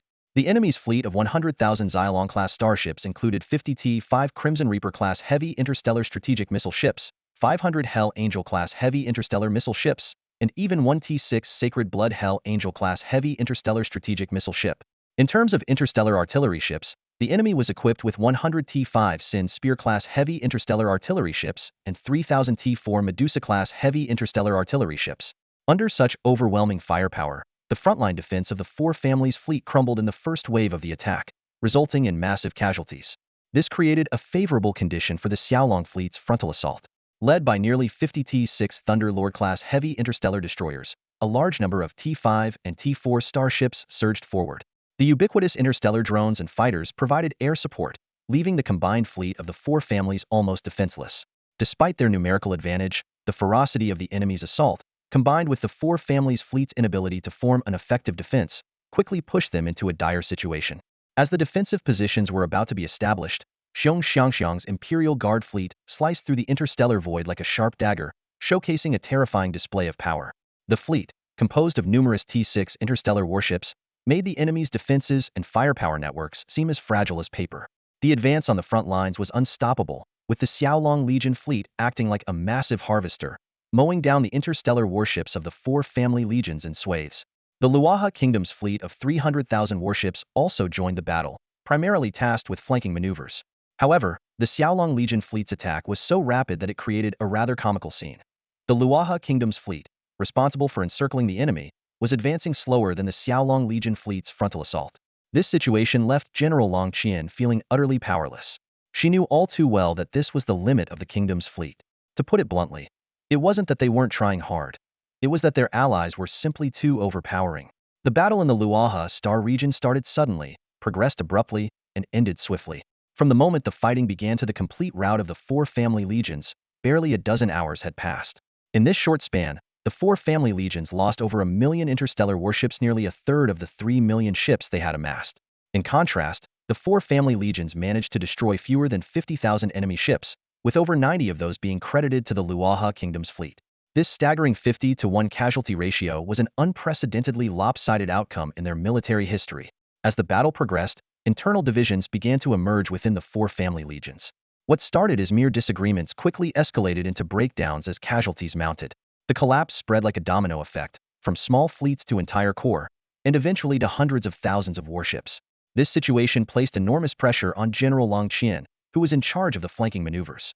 Her forces had to take on the task of intercepting the retreating enemy, resulting in casualties far exceeding those of the Xiaolong Legion fleet on the front lines. Though she understood logically that this was unavoidable, as a commander, General Long Qian felt a profound sense of guilt and even shame, feeling unworthy to face Emperor Xiaolong. As the four family legions began to rout on a large scale, the battle had reached an irreversible point. This conflict not only showcased the formidable strength of the Xiaolong Legion fleet, but also exposed the Luaha Kingdom's fleet's shortcomings in such high-intensity combat. Nonetheless, this collaboration undoubtedly laid the groundwork for future military exchanges between the two sides and provided the Luaha Kingdom with invaluable combat experience. Zhao Chen decisively ordered a pursuit, vowing to annihilate the enemy forces. His aim was not just to defeat the opposition, but to turn this battle into the founding war of the Luaha Kingdom. Zhao Chen knew well that only a resounding victory could lay the groundwork for the rise of the Luaha Kingdom. In just half a month, the Luaha star system underwent a dramatic transformation. The once fragmented power structure of 5 factions was completely dismantled, and surprisingly, it was the least favored Luaha Kingdom that achieved this feat. The Luaha Kingdom not only reclaimed all its lost territories, but also restored the former borders of the Luaha Empire. This astonishing speed of revival took everyone by surprise. The day after restoring the imperial borders, Queen Long Yun of the Luoha Kingdom announced a grand ceremony to officially proclaim the unification of the Luoha star system and unveil the subsequent management plan. For the Luoha Kingdom and its traditional factions, this was an undoubtedly momentous occasion worth celebrating. Above the capital star of the Luoha Kingdom, a multitude of interstellar warships gathered, arriving from all corners of the Luoha star system and even from external forces. On the summit of the Royal Palace Mountain in the capital, a vast plaza had been meticulously prepared, and tens of thousands of guests gathered. As salvos of ceremonial cannons roared, Queen Long Yun of the Luoha Kingdom slowly emerged from the palace, standing at the forefront of the plaza. Her commanding presence drew the attention of everyone. Beside her were the kingdom's two marshals. One was a highly respected veteran, and the other was the recently renowned Marshal Long Chen. As the cannon fire ceased, melodious music began to play in the distance. At that moment, holographic projections of the capital's plaza appeared on all the major planets within the Luoha star system. The eyes of trillions of citizens across the star system were fixed on Queen Long Yun. Queen Long Yun surveyed the multitude gathered in the plaza, her voice amplified to reach the entire plaza, the capital star, and the entire Luoha star system. I, Queen Long Chen of the Luoha Kingdom, solemnly declare that after centuries of decline, the Luoha Kingdom has finally returned to its peak. We can proudly tell our ancestors that we have reclaimed everything that belongs to us. The Luoha star system is once again ours. Those who betrayed us have paid a heavy price. As the Queen spoke, large screens displayed footage of the Luoha Kingdom's forces eliminating the remnants of the four great families over the past 2 weeks. The footage showed only the fleets of the Luoha Kingdom, with no sign of the Xiaolong Legion, clearly for confidentiality reasons. The videos documented the capture of the Mong family's capital star, the arrest of direct members of the four great families, the confiscation of their assets, and the trials of the traitors. It included scenes of the Hu family patriarch's suicide and the public execution of the Tai family patriarch for treason by the military tribunal. Witnessing these scenes, the old nobility of Luoha in the plaza were filled with fervor, chanting the names of the Luoha Kingdom and Queen Long Chen. Once the crowd calmed down slightly, Queen Long Chen continued, "From today, our Luoha Kingdom turns a new page. By decision of the Kingdom Council, effective immediately, the Luoha Kingdom will be renamed the Duchy of Luoha, and I will serve as the Duchess of the Duchy of Luoha." She then proceeded to detail the constitution of the Duchy of Luoha. In fact, the proposal to establish the duchy had been under discussion within the former Luoha Kingdom for some time. Most people were against the establishment of the Principality of Luoha. To the general populace, a principality holds the same status as a kingdom but is inferior to an empire. They hoped to restore the Luoha Empire to showcase the nation's strength. However, those in the know understood that re-establishing the Luoha Empire was impossible. The presence of the Xiaolong interstellar empire is an undeniable factor. Although they appear as equal allies on the surface, in reality, the Principality of Luoha is merely a vassal state of the Xiaolong Empire. How could a vassal state claim the title of an empire alongside its suzerain? Even though the Xiaolong Emperor hasn't explicitly stated this, the rulers of Luoha are well aware of their position. They ultimately decided to rename the Luoha Kingdom to the Principality of Luoha. Some might wonder why they didn't retain the original title of the kingdom. In fact, this was the result of discussions between Queen Long Yun and General Long Chen. They believed that to draw a clear line from their humiliating past, the title of kingdom should be abandoned. Choosing the title of principality also concealed a secret plan of theirs. According to the development blueprint set by the Xiaolong Emperor for Luoha, in the future, Luoha's sphere of influence will far exceed its current star domain, potentially controlling most of the Cancer constellation's interstellar civilization. At that point, the Principality of Luoha would be elevated to the Grand Duchy of Luoha. This is the long-term vision of Long Yun and Long Chen. Under their leadership, the kingdom's parliament, which had long become a rubber stamp, naturally passed the proposal unanimously. During the Luoha Star Domain campaign, the performance of two key contributors was particularly outstanding. Queen Long Yun personally read out their commendations. First, Marshal Zhao Chen. The Queen's voice echoed in the hall. Marshal Zhao has dedicated his life to the revival of the Principality of Luoha. Previously, he led the 1st Legion fleet in battles against rebellious families at the border for many years, repeatedly turning danger into safety. He is a great hero of our principality. The Queen paused and continued. I hereby bestow upon Marshal Zhao Chen the title of Honorary Marshal of the Principality and grant him the hereditary title of Prince of an external family. Zhao Chen bowed slightly and respectfully said, "Thank you, Your Majesty, for the honor." Next is General Long Chen. The Queen turned to the other key contributor. General Long Chen played a crucial role in the Luoha Star Domain campaign, leading the recapture of territories from 4 rebellious families. I hereby bestow upon General Long Chen the title of Honorary Marshal of the Principality and appoint her as the Supreme Commander of all armed forces of the Principality. She may command the entire military without my direct orders. Lung Qian stepped forward and solemnly said, "Thank you, Your Majesty, for the honor." On the surface, these rewards for the two individuals seemed comparable. However, astute observers could see the differences. Marshal Zhou Xiong's reward was mostly honorary. Although currently, only he and Lung Qian held the title of honorary marshal, it didn't confer substantial power. The only notable aspect was the hereditary title of prince of an external family, making the Zhou family the largest family power in the principality, second only to the royal family. As long as they didn't overstep, the Zhou family would enjoy perpetual prosperity. This was a commitment from the queen to Zhou Xiong. In contrast, General Long Qian's reward was much more substantial.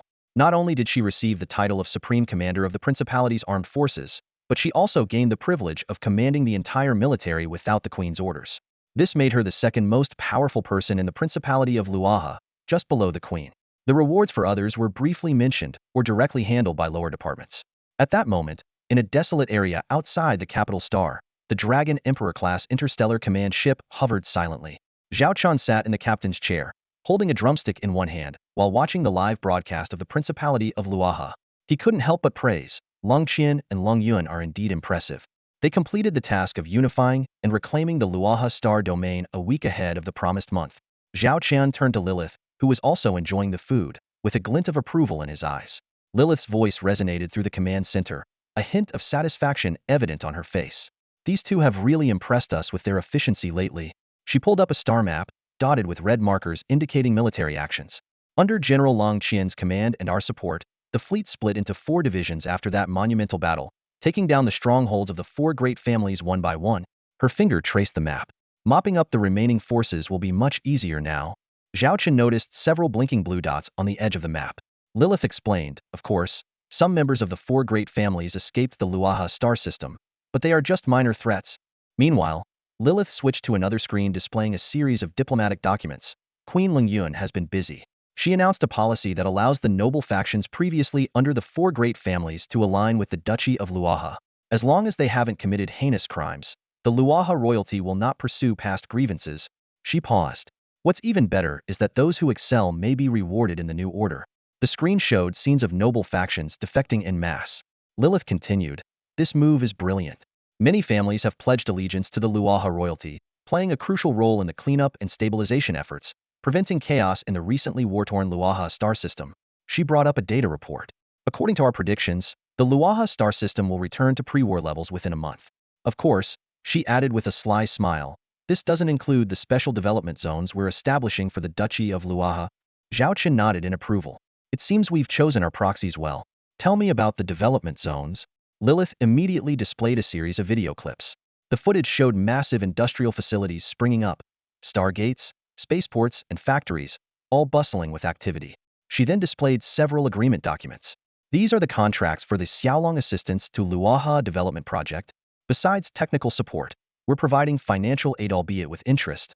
She emphasized, we're also supplying them with Xiaolong-class interstellar warships for trade purposes. The first phase of construction is expected to be completed within 2 months, after which the Duchy of Luaha will be able to build T5 and lower-class interstellar warships on their own. Lilith's smile turned cunning. However, they'll have to pay us a technology licensing fee for each ship they build. Additionally, the core modules of T5-class warships must be procured from us.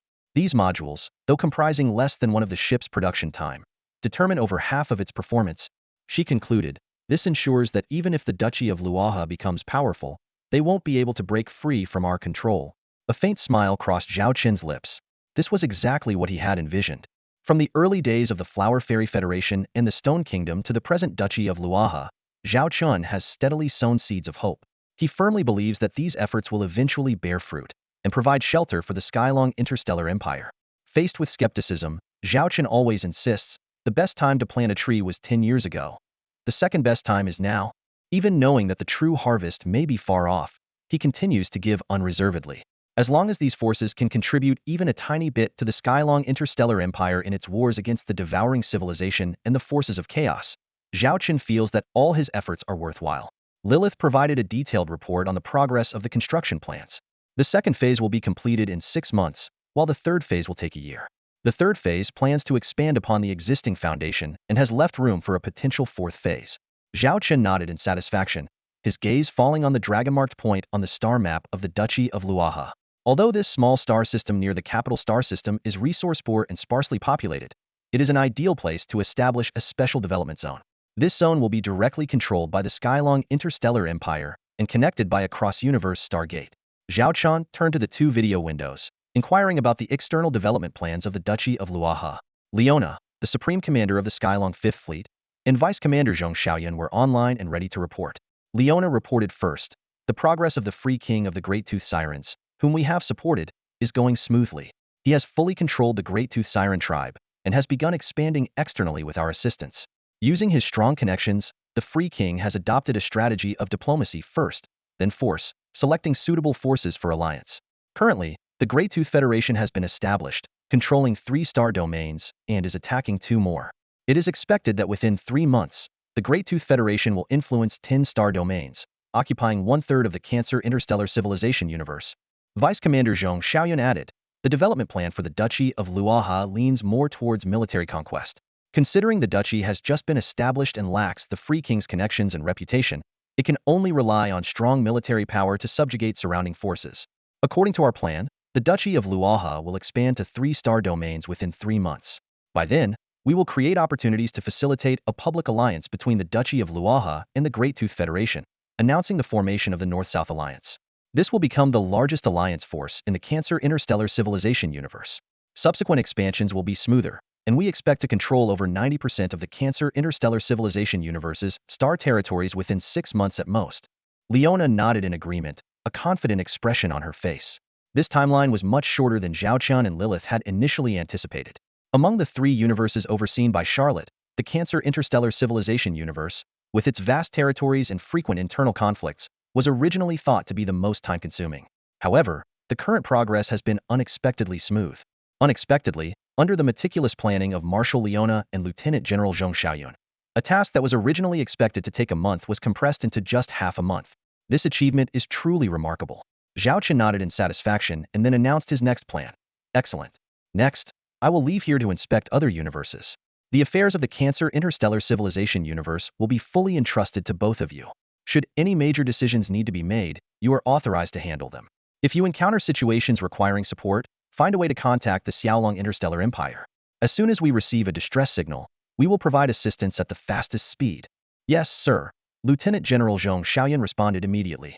Marshal Leona stood tall and confidently assured, Your Majesty, rest assured, within half a year, if you wish for the entire Cancer Interstellar Civilization universe to fly the flag of the Xiaolong Interstellar Empire, it will be done without a doubt. Seeing Marshal Leona's confidence, Zhao Chen couldn't help but smile. Very well. I look forward to your good news. Just as the brief discussion concluded, Zhao Chen received a communication request from the capital star of the Luoha Principality. There was no need to guess. It must be from Queen Lung Yun. Previously, Queen Lung Yun had extended a warm invitation for the Emperor of Xiaolong to attend an upcoming banquet, which Zhao Chen had politely declined. Since he had chosen to keep a low profile and avoid public appearances, attending such events seemed unnecessary. Moreover, his presence might make the 2 people who knew his identity uncomfortable. It was better to stay away and not disturb their celebration. Connect the call, Zhao Chen said after a moment of thought. The video window opened, revealing 2 figures, Queen Lung Yun and Marshal Long Qian. Zhao Chen smiled and began. Congratulations to both of you, Your Majesty. They greeted him respectfully in unison. Zhao Chen nodded slightly.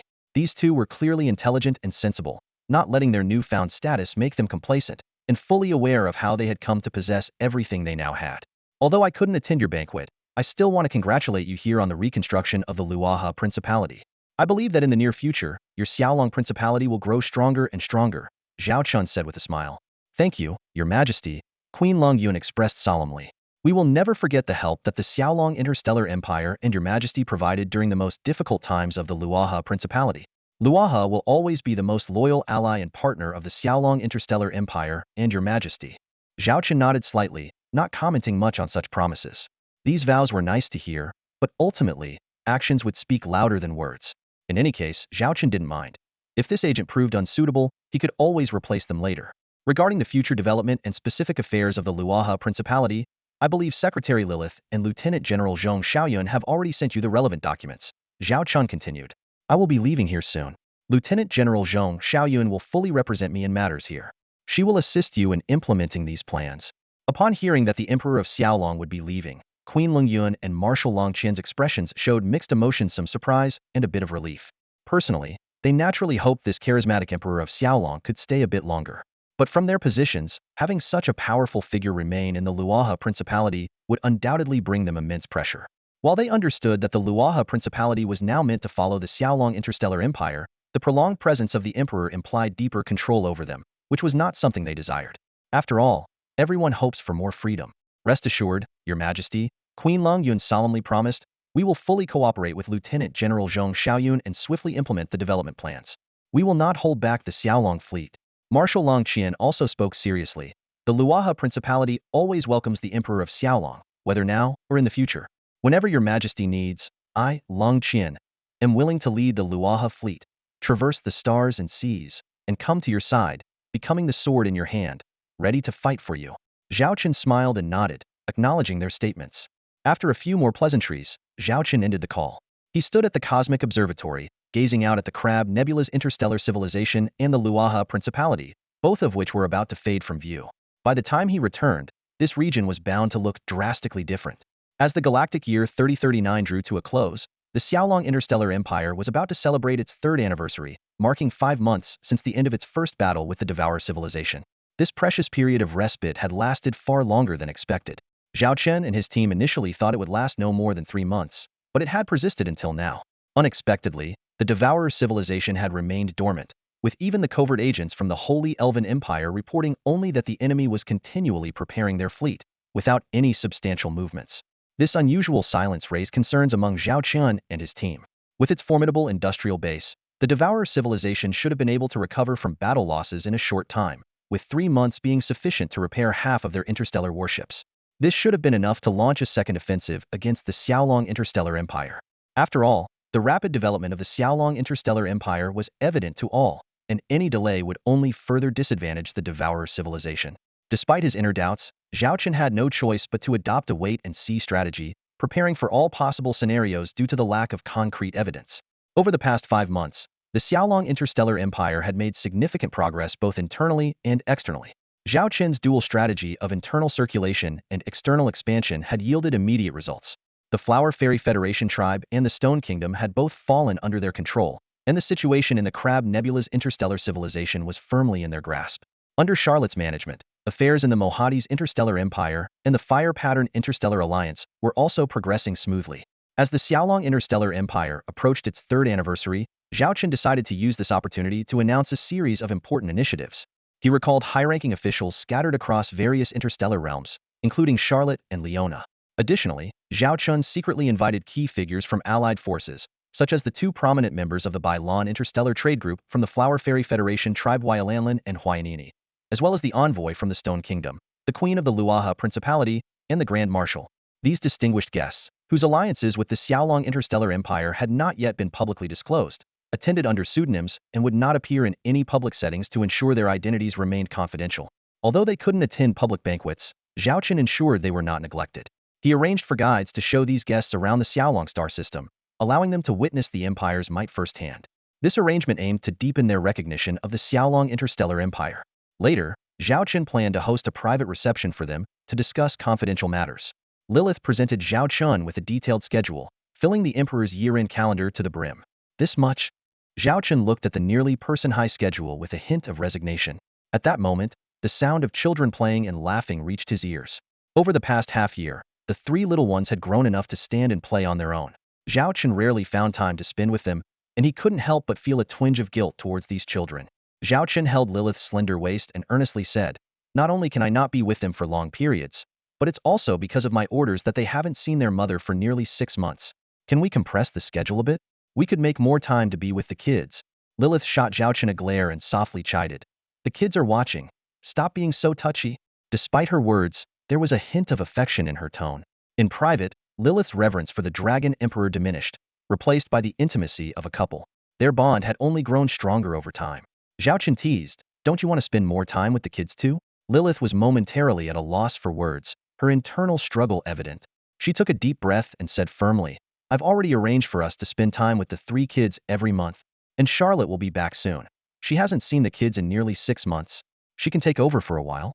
We still have our work to do." Zhao Chen rubbed his head, looking frustrated. He cursed order in his mind. If that entity showed up now, he'd make it understand what a different kind of flower truly meant. It was because of this damn existence that his wonderful life had been disrupted and his retirement plans indefinitely postponed.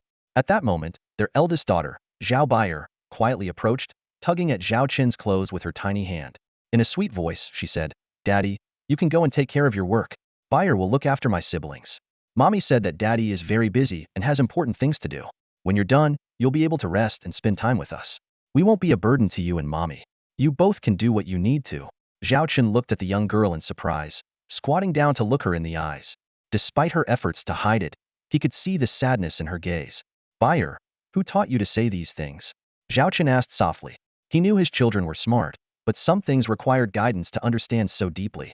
Baier continued in her innocent voice, "Mommy talked to me before. She said she has important things to do for Daddy and might not be able to be with us for the next half year. She told me, as the oldest, that I need to take care of my siblings.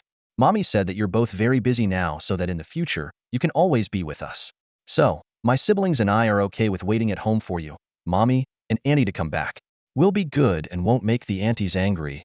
Seeing such maturity in someone so young, Zhao Chen felt his heart being pierced by countless thorns. He realized he wasn't a responsible father or a good husband, failing to provide even the basic companionship for his children.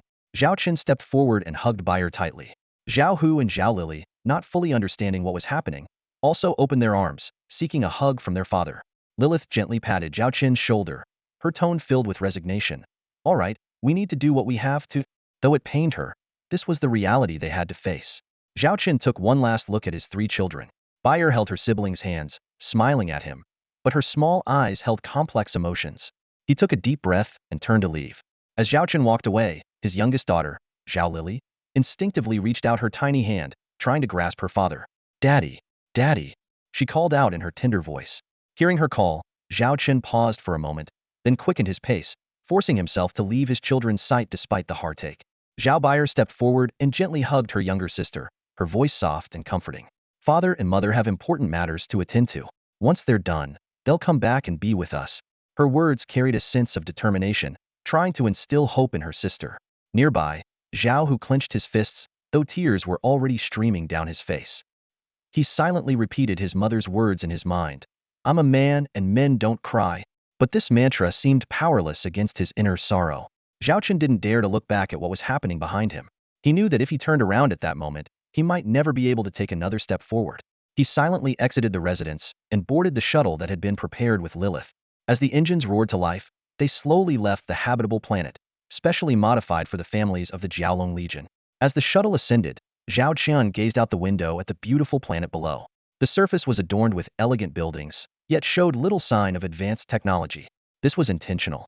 He wanted his children to grow up close to nature, creating precious memories in their early years. Once the shuttle entered space, the Longhuang, the interstellar command ship, was already waiting in orbit. Zhao Chun stepped onto the bridge and, the moment he sat in the captain's chair, switched to work mode. He opened his schedule, reviewing the busy agenda for the coming month. First was the annual summary of the Jiaolong Interstellar Empire and its controlled territories, followed by the formulation of the development plan for the next year. Then came the first meetings with the proxy leaders of other interstellar civilizations, which would take up 5 days. Next was the grand 3-year anniversary celebration, divided into 3 parts: the commendation of meritorious personnel, the New Year's Eve ceremony, and the New Year plan. The New Year's Eve ceremony included a 5-day inspection tour of the Empire. Finally, Zhao Chun needed to draft the New Year's development outline for the Empire's Military Research Institute. After reviewing the schedule, Zhao Chun couldn't help but scratch his head and sigh. Being an emperor is really tough. Even though I've mastered the art of delegation, there are still so many things I need to handle personally. He turned to Lilith, with a hint of hope in his voice, and asked, "Can't we streamline this any further?" Lilith shrugged and calmly replied, "This is already the result of the Secretarial Department's maximum effort to reduce the workload. If anyone else were in your position, it would probably take them 3 months to handle all these tasks." Resigned, Zhao Chen covered his face with his hand, knowing he couldn't avoid these responsibilities. He could only accept his fate and said, "All right, let's proceed according to this schedule." In the final week of the year, the Xiaolong Interstellar Empire enters its busiest period. Throughout the Xiaolong star system, people from all walks of life are tirelessly engaged in their duties, with security personnel particularly vigilant. Despite the implementation of traffic restrictions, the number of people and starships within the system reaches the highest point of the year. Without these regulations, this number would likely skyrocket by thousands of times. At this moment, a stargate slowly opens, and several small starships enter the Xiaolong star system. The identification data of these starships indicate they belong to a certain family faction and are invited guests. However, this is merely a facade. In reality, these ships carry visitors from other interstellar civilizations. All of this has been meticulously orchestrated by the Xiaolong's highest secretariat. So, this is the Xiaolong star system? Huaya Lanlan exclaimed, gazing in awe at the scene before her. Though she had imagined the prosperity of the Xiaolong star system, the reality far exceeded her expectations. The entire star system was bustling with interstellar warships, and every space lane was teeming with activity. Numerous space cities and starports stood on each planet, painting a picture of bustling commerce and activity. What stunned Huaya Lanlan even more were the many top-tier interstellar warships, which she had only heard of in legends. In a distant, exclusive transport lane, a fleet of 300 interstellar transport ships was moving slowly. Among them, 10 T6 Star Sea Whale-class super heavy interstellar transport ships stood out, with the rest being T5 Star Kun-class super heavy interstellar transport ships. Such a lineup would be the pinnacle in the Waxianzi Federation tribe, but here, it seemed commonplace. Nini, just how many of these types of interstellar transport ships does the Xiaolong Interstellar Empire have? Huaya Lanlan turned to ask Huaya Nini beside her. As a former envoy representing the Bailon Interstellar Trade Group in cooperation with the Xiaolong Interstellar Empire, Huaya Nini was well acquainted with the situation here. After a moment of thought, Huaya Nini replied, currently, there are at least 300 T6 Star Sea Whale-class super heavy interstellar transport ships in service, and more are being built. The Xiaolong Interstellar Empire places great importance on interstellar trade, and the Xiaolong Emperor grants significant autonomy to the three major interstellar trade groups under his command. Although the Xiaolong Emperor holds a stake in these groups and reaps substantial profits, he never interferes in their operations. Whether it's Miss Li Yaqi of the Beilong Interstellar Trade Group or Miss Hong Meiguei of the Rose Red Dragon Interstellar Trade Group, they are all outstanding interstellar merchants.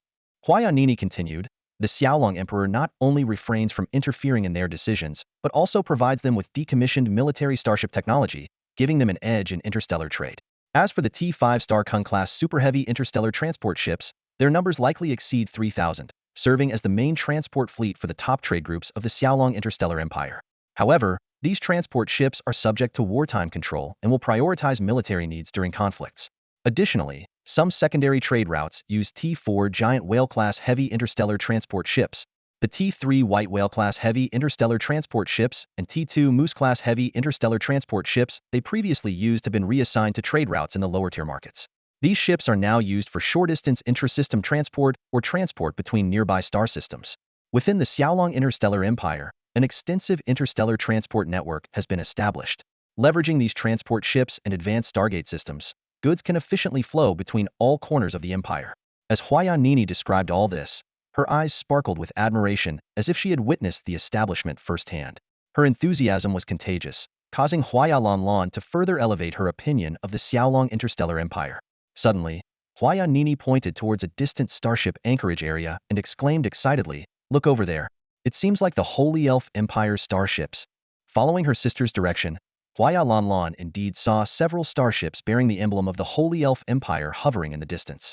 The Holy Elf Empire must really value their relationship with the Xiaolong Interstellar Empire to send their envoys here to attend the New Year's ceremony, Huaya Nini remarked. Huaya Lanlan scrutinized the starships and her eyes lit up. And there are even 2 elf kings attending. 2 elf kings? How can you tell? Huaya Nini asked in surprise. Because there are 2 flagship vessels of the elf kings. They must belong to Flame Elf King Shalaman and Water Elf King Meritus, Huaya Lanlan explained. The Xiaolong Interstellar Empire managed to invite 2 elf kings. Huaya Nini was astonished. She knew well the esteemed status of the Holy Elf Empire in the known universe. Despite the Xiaolong Interstellar Empire's formidable military power, most people still held the long-standing Holy Elf Empire in higher regard. The Holy Elf Empire was famously aloof and seldom interacted with the outside world, with the Elf Kings rarely attending events in other interstellar empires. The presence of 2 Elf Kings at the Xiaolong Interstellar Empire's event underscored its significance. From the information we've gathered, it's not just the Xiaolong Interstellar Empire attending this banquet, Huaya Lanlan said seriously. Huaya Nini looked at her sister with curiosity. Huaya Lanlan's eyes gleamed as she continued, over the past 6 months, the Xiaolong Interstellar Empire hasn't just focused on our Flower Fairy Federation and the Stone Kingdom. According to my intel, they've made moves in at least 3 other interstellar universes. The Xiaolong Emperor intends to unite us at this banquet. What? Huaya Nini was taken aback. This information didn't come solely from our intelligence network. The Xiaolong Interstellar Empire didn't hide it from us either. I suspect the Xiaolong Emperor wants our Baelon Interstellar Trade Group to play a central role in this alliance, Huaya Lanlan analyzed. Which other interstellar civilizations are involved? Huaya Nini couldn't help but ask. Huaya Lanlan looked at her sister and slowly named a few. Huaya Nini covered her mouth in shock, amazed at the Xiaolong Emperor's grand strategy and how much had been accomplished without anyone noticing. Huaya Lanlan remained calm. These arrangements were apparent to me when the Xiaolong Emperor first approached us in the Stone Kingdom. The Xiaolong Interstellar Empire and the Devouring Civilization are mortal enemies, especially with the order behind the Devouring Civilization. The Xiaolong Interstellar Empire will never back down. The only way to break the deadlock is to rapidly increase their strength. Although they have a strong industrial base, relying solely on their own universe's resources is insufficient for a quick power boost. However, with resources from multiple universes, the Xiaolong Interstellar Empire could potentially grow strong enough to defeat the Devouring Civilization and stand up to the order. Huaya Nini suddenly understood. Soon, the two sisters, traveling aboard a starship, arrived in front of a magnificent interstellar building. Huaya Nini excitedly introduced it to her sister. Sister, this is the capital city of the Xiaolong Interstellar Empire, known as the Interstellar City. It has many names, like Xiaolong Imperial Capital and Xiaolong City, but its official name is Chang'an City as shown on the plaque. This is the political center of the empire, where all major institutions have their headquarters. This is the brain of the Xiaolong Interstellar Empire. Huaya Lanlan looked at the awe-inspiring Chang'an City before her, feeling deeply moved. The starship slowly docked at its designated berth. The sisters, dressed in elegant attire with some facial embellishments to conceal their identities, disembarked and set foot on the ground of Chang'an City. A smiling secretary approached them. Honored guests, welcome. I am a secretary from the Xiaolong Interstellar Empire's Secretariat, assigned to assist you. This is my communication account. During your stay in the Xiaolong Interstellar Empire, feel free to contact me for any needs. Huaya Lanlan nodded with a smile. Hello? She was modest and understood the importance of harmony, being an interstellar trader. More importantly, she was aware of the special status of the secretary before her. Although appearing to be an ordinary secretary, working in the highest secretariat of the Xiaolong Interstellar Empire meant she held a significant position. The secretariat reported directly to the Xiaolong Emperor and the chief secretary, handling nearly all internal affairs and even military logistics. The secretary continued, please follow me. I can give you a tour of Chang'an City, or if you feel tired, you can rest at the hotel first. Let's take a tour first, Huaya Lanlan said, intrigued by the city. They boarded a hover car and started traversing Chang'an City. Huaya Lanlan was amazed by the various buildings and the diverse interstellar races. Chang'an City was not only a political center, but also a livable mini-planet where ordinary citizens lived and worked peacefully. Along the way, they saw the headquarters of the Northern Dragon Interstellar Trade Group and the Rose-Red Dragon Interstellar Trade Group. These massive buildings were bustling with people, including group employees and interstellar merchants there for business negotiations. In the Xiaolong Interstellar Empire, anyone wanting to make a fortune had to collaborate with these royal-backed groups. Huaya Nini marveled, sister, these headquarters are much larger than the most luxurious ones in our Waxianzi Federation tribe. Even though it's not my first time seeing them, I'm always amazed. I wish our Baelon Interstellar Trade Group could have such a headquarters. Huaya Lanlan gazed at the splendid buildings and said solemnly, we will. This statement sounded both like a self-assurance and a promise.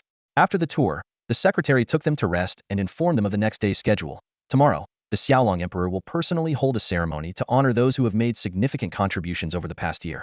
You are welcome to attend. Although not particularly interested in military affairs, the sisters were curious about the ceremony. But even a fool knows that in such an event, one can meet the high-ranking officials of the Xiaolong Interstellar Empire, especially now when the military's influence is on the rise. Huaya Lanlan and Huaya Nini are well aware of this fact. As shrewd interstellar merchants, they understand the value of connections. This opportunity is undoubtedly beneficial for the future development of the Baelon Interstellar Trade Group. Early the next morning, the sisters donned new dresses and, guided by a secretary, stepped into the core area of Chang'an City. Thousands had already gathered in the palace square, and the air was thick with a mix of tension and excitement. The military personnel stood in their crisp uniforms, contrasting sharply with the diverse interstellar races from all corners of the universe. Huaya Lanlan keenly noticed that many non-Xiaolong Empire dignitaries were also present, including the legendary Flame Elf King. This alone underscored the importance of the awards banquet. With the thunderous roar of salutes and the solemn music, the banquet officially began. A towering figure slowly emerged on the high platform. It was Zhao Chen, the emperor of the Xiaolong Empire. Clad in a military-style ceremonial uniform, he exuded both the iron-blooded aura of a soldier and the majesty of an emperor. Though his face was expressionless, his mere presence was intimidating. As Zhao Chen took his place at the center of the platform, the Xiaolong officers saluted in unison, and the other guests showed their respect in their own ways. Huaya Lan Lan took the opportunity to glance at the Flame Elf King, surprised to see that even this notoriously arrogant ruler was showing respect, albeit in a gesture of equal friendliness. This scene spoke volumes about the high regard in which Zhao Chen was held. Zhao Chen began straightforwardly, "I won't bother with empty formalities. The purpose of this banquet is clear to everyone. Over the past year, our Xiaolong interstellar empire has been at war with the Devourer civilization, and we've beaten them so thoroughly that they fled in disarray." The audience responded with knowing laughter. Zhao Chen continued, "In this campaign, many of our officers have performed exceptionally and will naturally receive generous rewards. Additionally, there will be some adjustments to our interstellar fleet, which I will announce now. First, the official list of new marshals. These 3 marshals have already been fulfilling their duties over the past year, but due to the intense war situation, we only made a brief announcement at the time. Today, we complete the ceremony." Zhao Chen solemnly announced, "I bestow the rank of Imperial Marshal upon Wei Shishir and appoint her as the highest commander of the 7th Fleet Group of the Xiaolong Empire. I bestow the rank of Imperial Marshal upon Qingman and appoint her as the highest commander of the 8th Fleet Group. I bestow the rank of Imperial Marshal upon Midair and appoint her as the highest commander of the 9th Fleet Group." As Zhao Chen read the names, the 3 new marshals ascended the platform. The excitement on their faces was no longer as evident as before. Half a year of experience had made them more composed. Zhao Chen personally pinned the martial insignia on each of them, and they saluted him in return. The ceremony was solemn yet simple. Under the admiring gaze of the crowd, the 3 marshals stepped down from the platform. Zhao Chen once again took center stage, his voice booming, "In addition to these 3 marshals, today we will also welcome a new Imperial Marshal." The strength of the Xiaolong Interstellar Empire has been further bolstered with the official establishment of the 10th Legion Fleet Group. Over the past 6 months, the Empire has been advancing on both internal and external fronts, quietly pushing forward with the proxy plan on one hand, while continuously expanding the number of interstellar battleships on the other. In addition to completing the 7th, 8th, and 9th Legion Fleet Groups, a brand new 10th Legion Fleet Group has been formed. This fleet has completed its trial runs and training, reaching full operational capacity. Consequently, the total number of the Empire's interstellar battleships has surpassed 5 million, not including the ever-growing number of T6 class battleships in the elite fleet groups. In the banquet hall, the spotlight slowly moved and finally settled on a gallant female officer. As Zhao Chen introduced her, she stood up and confidently walked toward the podium. Zhao Chen passionately declared, "The 10th Legion Fleet Group holds extraordinary significance for our Xiaolong Interstellar Empire. It is not a full stop, but a comma on our path of development, marking a new phase in our military strength." As soon as he finished speaking, a figure was already standing at the foot of the stairs, awaiting the final call.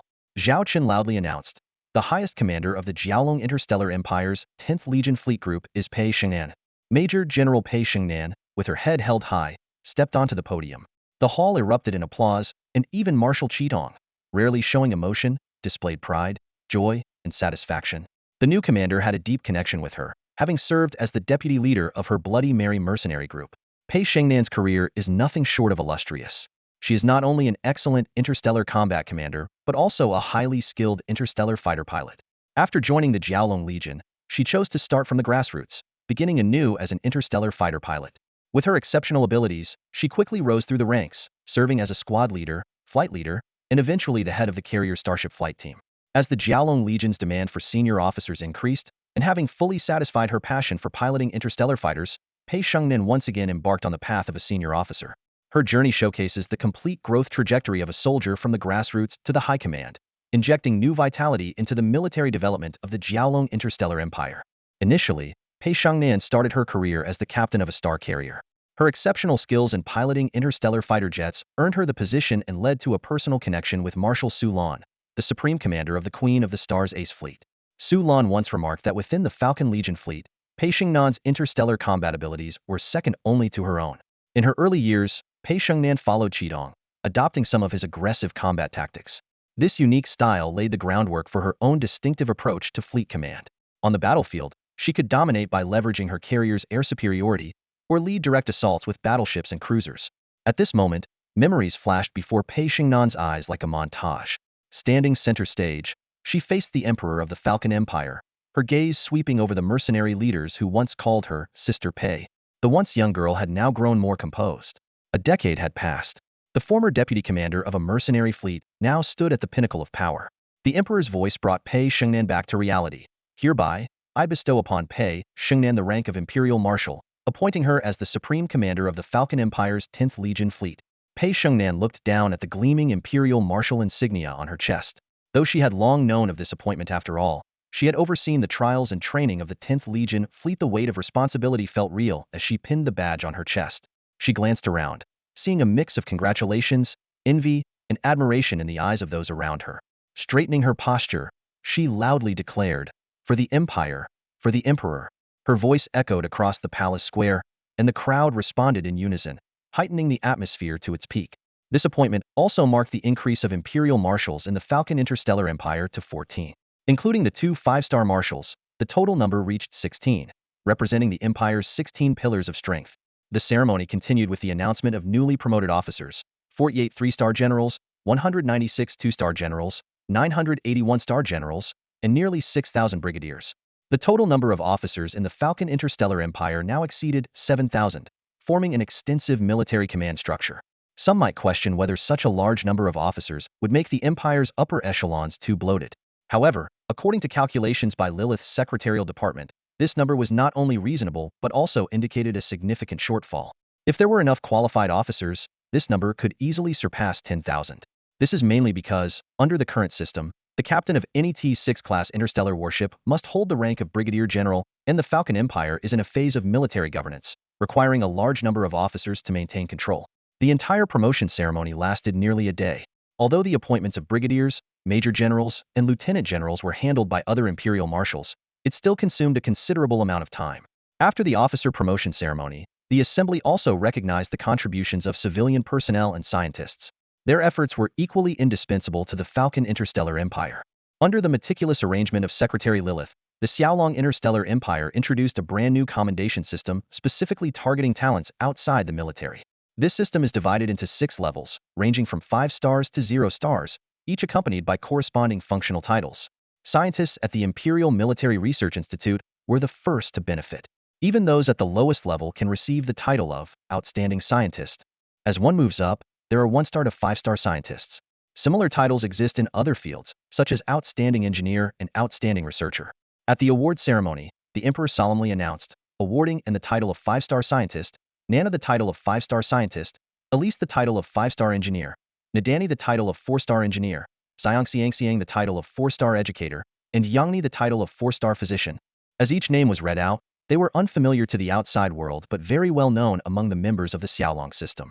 These individuals, who had quietly made significant contributions, finally received their well-deserved recognition. One by one, those called went up to the stage, and suddenly felt a bit nervous and wanted to shrink back, but was pushed to the front by the straightforward Sister Nyo.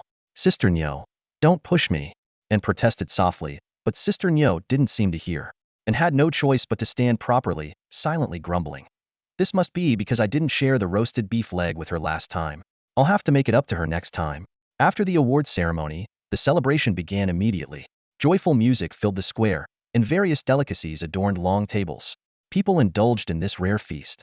On both sides of the square, there were private booths for special guests. Although the Xiaolong Emperor enjoyed celebrating with the people, he knew his presence might dampen others' enthusiasm. After a brief appearance and some small talk, he found a quiet corner to enjoy the food alone. And other special individuals were also arranged in private booths, both for their safety and to maintain their public image. At this moment, and was engrossed in her meal, having already misplaced her awarded badge. Fortunately, her sister Nana was there to keep an eye on things, and had promptly secured these important items. She gave her sister a helpless look, but understood that today was a day to celebrate, so she let it slide.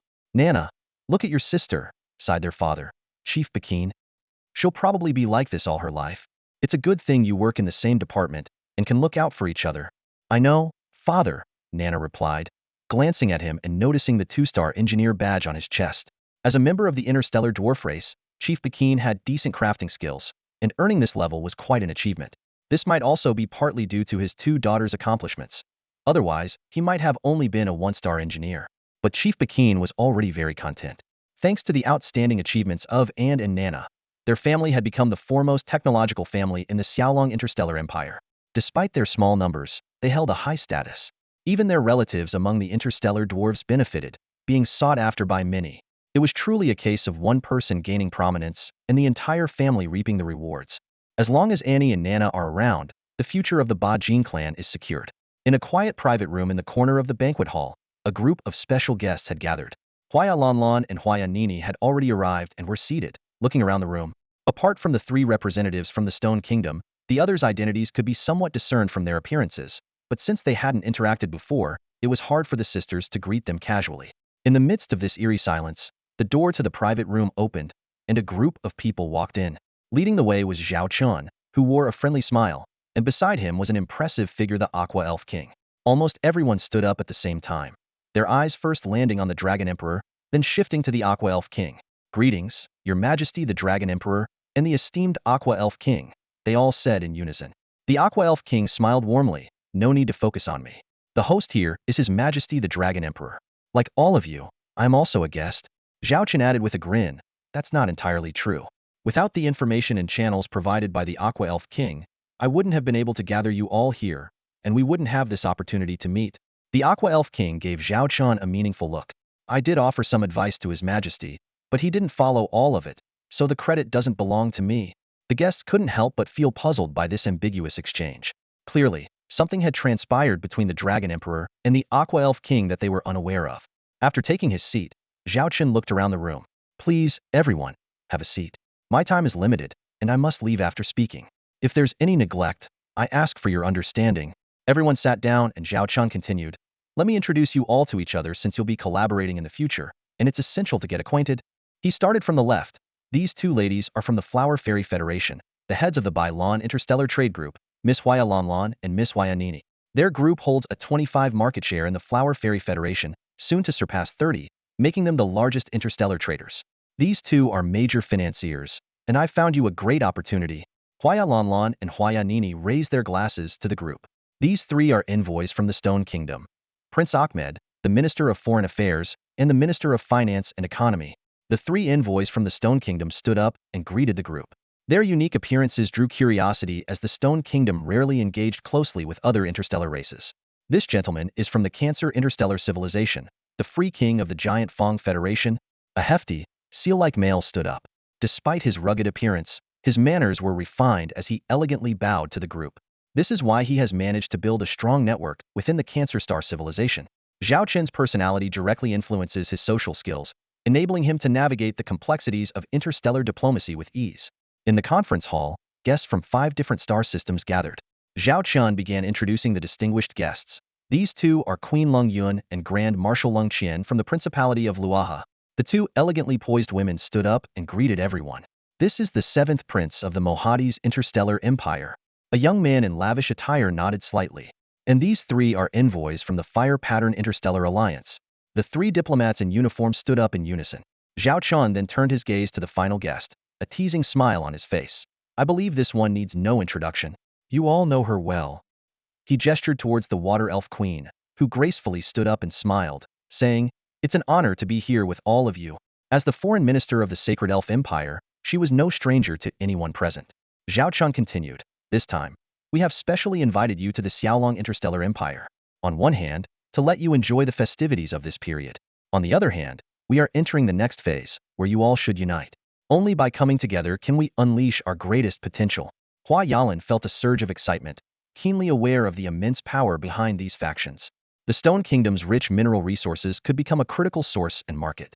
The unique geographical position of the Cancer Star civilization offered an excellent opportunity to establish a universal Stargate network, significantly enhancing interstellar trade efficiency. Although the Mohadi's interstellar empire seemed unremarkable, it held high prestige in neighboring universes, providing strong support for trade. The Fire Pattern Interstellar Alliance, as AT5 civilization, represented a massive market potential. Hua Yalan's gaze deepened as she looked at the Xiaolong Emperor. She realized that his ambition might far exceed everyone's expectations. He seemed to be sketching out a grand interstellar blueprint, with the Xiaolong Interstellar Empire at its core.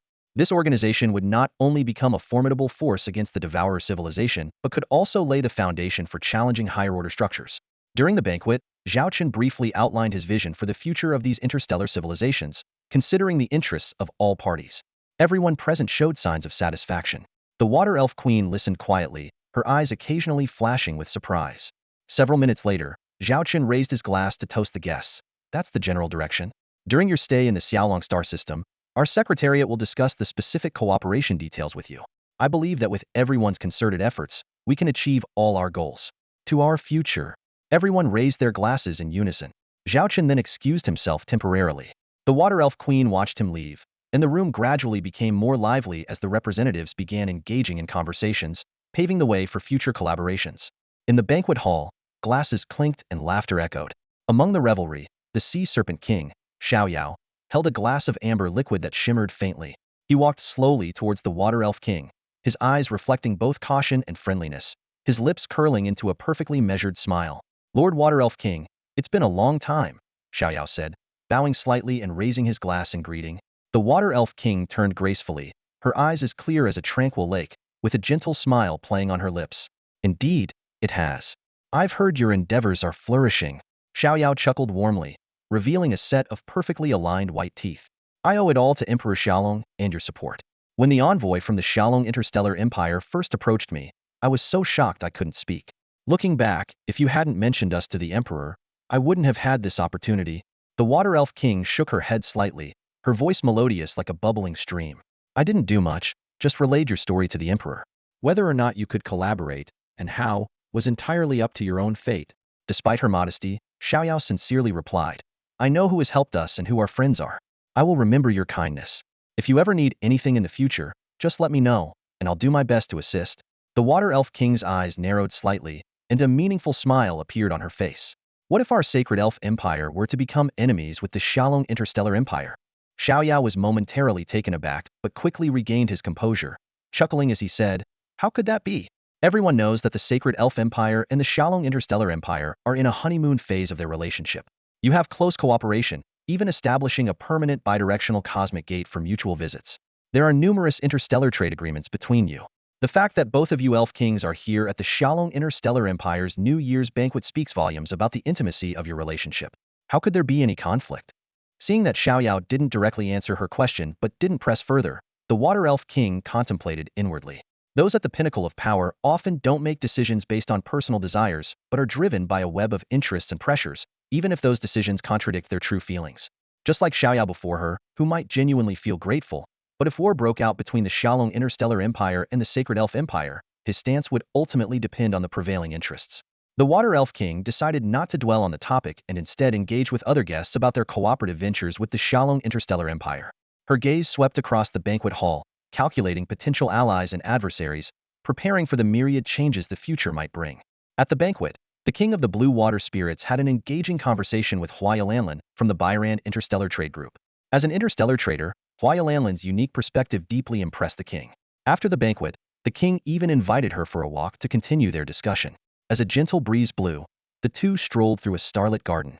The king got straight to the point, asking, I initially thought that in your cooperation with the Xiaolong Interstellar Empire, they would adopt some coercive measures or a high-handed attitude to secure more benefits for themselves. But from our conversation, I realized that might not be the case. Although they have indeed gained significant advantages, you have also benefited greatly. What's more intriguing is that they have subtly increased their influence over your interstellar forces. Aren't you concerned about this? Hua Yalanlan responded with a knowing smile, pausing to face the king. She explained, anyone with a bit of insight can see these dynamics. The Xiaolong Interstellar Empire's investments in us are naturally aimed at ensuring our loyalty and extracting various benefits. This is entirely understandable. As the saying goes, there's no such thing as a free lunch. As interstellar traders, we never engage in ventures without returns. She continued, the Xiaolong Interstellar Empire invests in us, supports us, and assists us, all while expecting substantial returns. At the same time, they worry that we, once empowered, might become uncontrollable or even turn against them. This concern is common in most relationships between the strong and the weak. The strong fear that the weak, once empowered, might threaten their dominance, while the weak worry about increased control that could undermine their autonomy. The King of the Blue Water Spirits nodded in agreement as he listened to Hua Yalanlan's analysis. Her insights were both logical and straightforward, providing a deeper understanding of the complex issue. Hua Yalanlan went on, to address this dilemma, the Xiaolong Interstellar Empire's current strategy is to enlarge the pie. As long as the pie is big enough and the benefits are sufficiently distributed, many issues will be temporarily set aside because most people focus on immediate gains. Additionally, they increase their influence through various cooperative methods, such as demanding a share of the profits or holding stakes in certain group companies. However, The Xiaolong Interstellar Empire has made it clear in their collaborations that they will not interfere with our internal management and decision-making. They only require a sufficient share of the profits. Sometimes, through stakes and technology licensing fees, they might take away up to 80 to 90% of the benefits. The king was astonished, eyes wide open. 80% of the benefits? Don't you have any objections? Huayalanlan replied nonchalantly. Benefits? Perhaps in the future, but not now. Because if we relied solely on our own efforts, the profit space might only be 10. But with the Xiaolong Interstellar Empire's help, the entire pie exceeds 100. So even if we only get 20%, it amounts to over 20, with substantial monthly growth. Although a large portion of our profits is taken, the absolute numbers we get far exceed what we used to. Most people only see what they get in hand. As long as what they get is substantial, it's not an issue, at least not for now. She further explained, on the other hand, to maintain this balance, as long as the Xiaolong Interstellar Empire retains its current military status, this balance can be ensured. This is a scenario everyone is happy to see. The king of the blue water spirits, enlightened by this explanation, remarked thoughtfully, the core element is that the Xiaolong Emperor, despite his greed, understands that only by fattening the sheep can he reap greater rewards. Huayalanlan nodded in agreement. Exactly.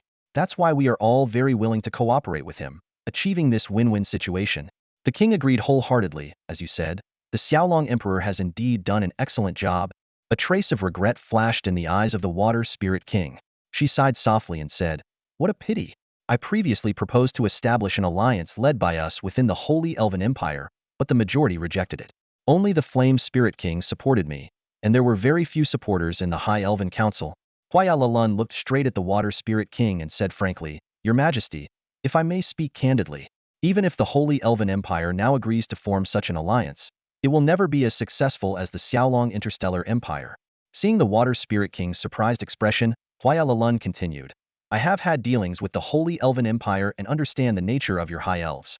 Arrogant, self-satisfied, and conceited, they despise other interstellar races and look down on most lower beings. Although these words were harsh, the Water Spirit King couldn't deny their truth. Huayalanlan went on, undeniably, the Holy Elven Empire possesses formidable military strength, and its overall power even surpasses the newly risen Xiaolong Interstellar Empire. But the essence of an alliance is to unite allies, not to dominate subordinates. The Xiaolong Interstellar Empire does not belittle other interstellar races. They prioritize mutual benefits and strictly adhere to rules. Collaborating with them is a pleasant experience, which is why they attract so many allies. She gestured towards the guests at the banquet.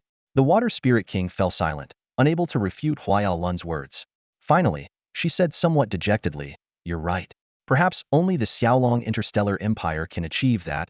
The end of the year was exceptionally busy for Zhao Chen, the Emperor of Xiaolong.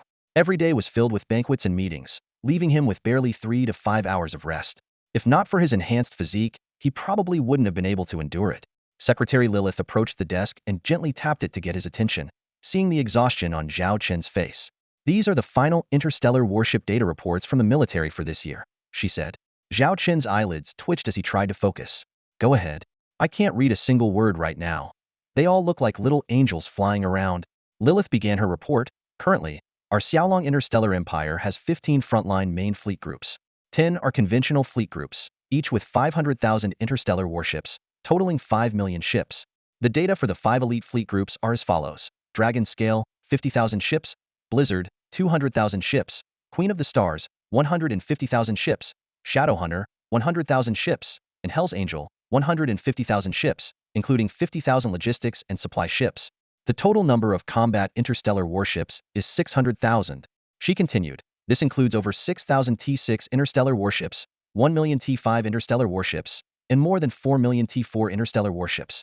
Additionally, a batch of special interstellar warships is about to enter service and is not yet included in this report. Zhao Chen muttered to himself, nearly 6 million interstellar warships? Unknowingly, we've indeed become quite formidable. Lilith reported the simulated combat results from the military to Zhao Chen. She said seriously, to decisively defeat the devouring civilization, we need at least 10 million interstellar battleships, including over 10,000 T6 class ships. If we want to contend with the T6 order, the number would double to 30 million ships, with nearly 50,000 T6 class ships and a certain number of T7 class ships. But this is just an estimate since we know nothing about the T7 order's capabilities. After hearing this, Zhao Chen pondered for a moment and said, we need to take a gradual approach. Over the next year, We should both guard against another invasion from the devouring civilization and establish the economic framework around the Xiaolong interstellar empire. This will continuously support our empire and accelerate our growth. Lilith nodded in agreement and continued to report other matters. After confirming that Zhao Chen had heard everything, she brought out a new document. Zhao Chen covered his face in resignation, lamenting the endless workload. Lilith explained, "This is the plan for the 3-year New Year's Eve ceremony. It largely follows the plans from the past 2 years, but includes some new elements. Additionally, there's a 3-day itinerary for your inspection of various regions in the Xiaolong interstellar empire." Zhao Chen waved his hand and said, "Just follow your plans." Lilith added, "For this inspection, your flagship will be upgraded from the T6 Dragon King to the newly commissioned Quasi-T7 class interstellar battleship. We will lead the first batch of 5 Quasi-T7 ships to participate in the ceremony, officially unveiling them to the public." Hearing this arrangement, Zhao Chen's spirits lifted, and he said with bright eyes, "The main goal of showcasing the Quasi-T7 ships is to demonstrate our strength to the newly joined interstellar civilizations. This will prevent them from underestimating us and causing trouble." Zhao Chen continued, "This is essentially a show of force, ensuring those with ill intentions stay in line. As Huayalanlan analyzed, as long as we maintain absolute military superiority, this alliance system will function optimally."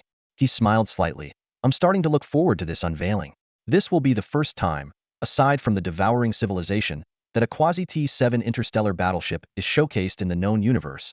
Time flew by busily, and soon it was the end of Galactic Star Calendar 3039, the last day of the Xiaolong Empire's 3rd anniversary. The major star regions and star systems of the Xiaolong interstellar empire were decorated festively, bustling with activity. Although other interstellar civilizations also held celebrations, few did so as grandly as Xiaolong every year, as it required a significant amount of manpower and resources. For established interstellar empires like the Holy Elf Empire, grand celebrations usually only occur every 50 or 100 years. But as a rapidly rising new empire, the Xiaolong interstellar empire's annual celebrations deepen the people's sense of identity with the empire. In the future, Xiaolong will likely reduce the frequency of celebrations to once every 10 or 20 years. These are matters for the future. At this moment, the Xiaolong star system is immersed in a jubilant atmosphere. The banquet halls are teeming with people, all eagerly awaiting the arrival of that special moment. Huaya Lanlan turned to her sister, Huaya Nini, and curiously asked, "What's the usual celebration process like?" Huaya Nini thought for a moment before replying, "Typically, the Xiaolong Emperor leads his personal fleet on a tour around the entire star system, gives a speech, and then there's a grand fireworks display. Meanwhile, the marshals of the Imperial Legion also lead elite fleets to make appearances in the key star systems of the Empire." Huaya Lanlan suddenly understood, realizing that this indeed was an effective way to showcase the Empire's prestige. She wondered if this year's celebration would follow the same tradition. As time ticked by, the sound of celebratory fireworks finally echoed through the starry sky. However, Huaya Lanlan soon noticed something unusual. The banquet hall fell into a sudden silence as everyone's attention was drawn to the fleet slowly approaching outside the portholes. It was undoubtedly the Emperor's personal fleet, but to everyone's surprise, the leading ship was not the well-known T6 Longhuang command ship, but a mysterious warship never seen before. Flame Elf King Shaoyuomen abruptly stood up, his eyes burning like fire as he scrutinized the unfamiliar warship. Beside him, the Water Elf King, though not very knowledgeable about interstellar warships, was also infected by the tense atmosphere and rose to gaze out the window. "Shaoyuomen," the Water Elf King couldn't help but ask, "Judging by your reaction, is there something special about this warship?" The Flame Elf King replied gravely, "Although I'm not yet clear on its specific characteristics, judging by its appearance and the significance of this occasion, there's only one possibility for the Xiaolong Emperor to choose it as his flagship at such an important moment. This must be the latest warship developed by the Xiaolong Interstellar Empire, and it is extremely advanced and powerful. An ordinary T6 class warship would never receive such treatment. So, it either far surpasses the current T6 Xiaolong series warships, or," he paused, "it's a T7 class warship, or at least a quasi-T7 class." Upon hearing this, the Water Elf King, despite not fully understanding, immediately grasped the significance of this warship. T7 class? How is that possible? How could the Xiaolong Interstellar Empire have the capability to develop a T7 class warship? And her gaze shifted beyond the leading warship, noticing 4 identical warships following it. There's more than one. If it's truly T7 class, and 5 of them are deployed at once, doesn't that mean the Xiaolong Interstellar Empire has the capability to mass-produce T7 class warships? This is unbelievable. At that moment, everyone who speculated that this might be a T7 or quasi-T7 class warship felt a storm raging within their hearts. They knew exactly what this implied and what it represented. Just then, A female voice came over the official broadcast channel of the Xiaolong Interstellar Empire. Attention, please. The fleet currently in transit is the Xiaolong Emperor's personal guard fleet. As you can see, the flagship of this fleet is not the usual T6 Longhuang command ship. I now officially announce to you that the flagship of the Xiaolong Emperor's personal guard fleet, and the vessel the Xiaolong Emperor is currently aboard. This is the latest independently developed and produced quasi-T7 Golden Scarab class heavy interstellar dreadnought of the Xiaolong Interstellar Empire, and it has already been deployed. The appearance of this warship has caused a huge sensation within the Xiaolong Interstellar Empire. Not only is it the Empire's first mass-produced quasi-T7 interstellar warship, but it also incorporates several cutting-edge T7 technologies, making its combat capabilities far superior to most current mass-produced interstellar warships. During the New Year's Eve celebration marking the 3rd anniversary, when the introduction of this warship was broadcasted to every corner of the Empire, listeners held their breath, fearing they might miss a single word. Although the introduction was brief, every word was carefully chosen, sparking widespread discussion and speculation. Some people even eagerly took notes, analyzing every word for hidden information. However, there is very little specific data available about the quasi-T7 Golden Scarab class heavy interstellar dreadnought. People can only make some guesses based on its imposing appearance and the name Interstellar Dreadnought. This scarcity of information adds an air of mystery, making more people curious about its performance in future combat. Undoubtedly, this new warship became the hottest topic of the Xiaolong Interstellar Empire's 3rd anniversary New Year's Eve celebration. It not only garnered attention within the Empire but also dominated the trending lists on information platforms of other interstellar civilizations with which the Empire had contact. Adding to the anticipation, the Xiaolong Emperor will personally board this quasi-T7 Golden Scarab class heavy interstellar dreadnought and lead the Emperor's guard fleet on a 5-day ceremonial tour within the Xiaolong Interstellar Empire. This will undoubtedly further enhance the warship's attention, making more people curious about its actual combat capabilities. The Flame Elf King showed great interest in this. Stroking his chin, he pondered. It seems we need to have a good talk with this ally. This guy has really hidden a lot of good stuff. The entire series of T6 interstellar warships and those super flagships were already impressive enough, and now there's this mass-produced quasi-T7 interstellar warship. Overshadowed by this major announcement, the other events of the New Year's Eve celebration seemed somewhat lackluster. People's attention was entirely focused on the new warship, and the routine ceremonial procedures went almost unnoticed. With the sound of a salvo of fireworks, the New Year's Eve celebration officially came to an end. Next, various local celebrations would unfold, and the Xiaolong Emperor would begin his 5-day inspection tour. However, even before all this began, some people were already impatiently seeking out Zhao Chen to uncover more details about this mysterious warship. Only a few people have the privilege to contact Zhao Chen directly and ask straightforward questions about the quasi-T7 Golden Scarab class heavy interstellar dreadnought. And there's only one person bold enough to do it so brazenly. The Flame Elf King's fingers flew over the communication device as she sent a blunt message without hesitation. Hey, what's up with this quasi-T7 starship? I thought you were just hosting a New Year's ceremony, but you've been hiding something big. Can this quasi-T7 starship really be mass-produced? Come on, do me a favor and share some core data with me. Given our partnership, inviting me to tour the ship shouldn't be a problem, right? Standing beside her, the Water Elf King frowned slightly as she watched the Flame Elf King's actions. She noticed the communication interface displaying connecting, indicating that even at this special moment, they couldn't directly video call the Dragon Emperor. Saruman, the Water Elf King couldn't help but speak up, her tone tinged with concern. Isn't contacting the Dragon Emperor like this a bit impolite? As a diplomat, she was particularly sensitive to etiquette. The Flame Elf King waved her hand dismissively, a relaxed smile on her face. No worries, I know Zhao Chen well enough by now. In public, we follow the formalities that I understand. But in private, there's no need for all that pretense. We're on good terms, we can talk directly. She continued, that's why I get along well with him. He's straightforward, no fake politeness. When he considers you a friend, he says what he wants to say. In private, he doesn't put on any airs as an emperor. Her eyes suddenly lit up. You should have seen him when we were having a barbecue last time. He's quite the cook. His grilling skills are impressive. She unconsciously swallowed, as if savoring the memory of the delicious food. The Water Elf King listened in shock, her mind conjuring up an unusual image. The imposing, authoritative Dragon Emperor in public, donning an apron and busy grilling skewers. The contrast was so stark that she found it hard to believe. Just then, the Flame Elf King's communication device beeped. Both Elf Kings turned their attention to the screen, where a new message had appeared. Come on over. I've been exhausted lately. Join me for a drink. Bring some of your best wines. The flippant tone left the Water Elf King speechless once again. If she hadn't seen it with her own eyes, She would never have believed this was a reply from an interstellar empire's ruler. The Flame Elf King, however, seemed accustomed to it and muttered helplessly, "This guy, always eyeing my wine collection. Looks like he'll have to part with quite a few bottles to get on his ship this time." She immediately called for her lieutenant and instructed them to prepare some fine wines and a shuttle. Noticing the Water Elf King's astonished expression, the Flame Elf King explained, "The Dragon Emperor doesn't have many hobbies. His biggest one is eating and drinking.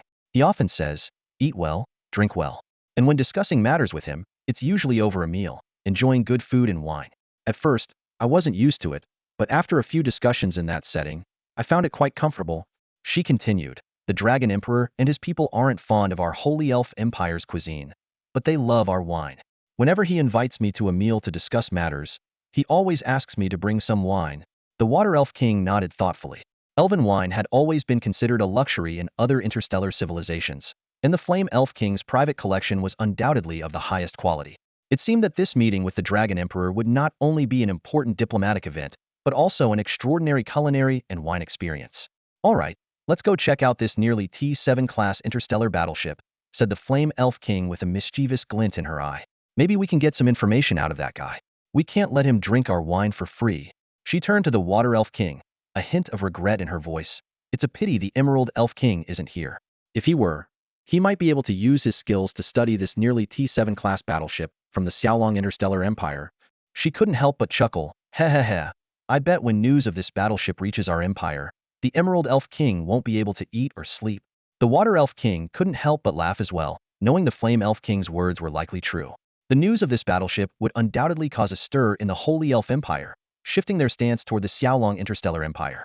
As for the Emerald Elf King Mansfield's reaction, it was predictable would be intensely curious about the nearly T7 class battleship and eager to investigate. The Water Elf King imagined the Emerald Elf King pestering the other Elf Kings, possibly even requesting to travel to the Xiaolong Interstellar Empire himself to see the battleship. However, neither the High Council nor the other Elf Kings would agree to such a risky move. This would inevitably turn into a prolonged struggle.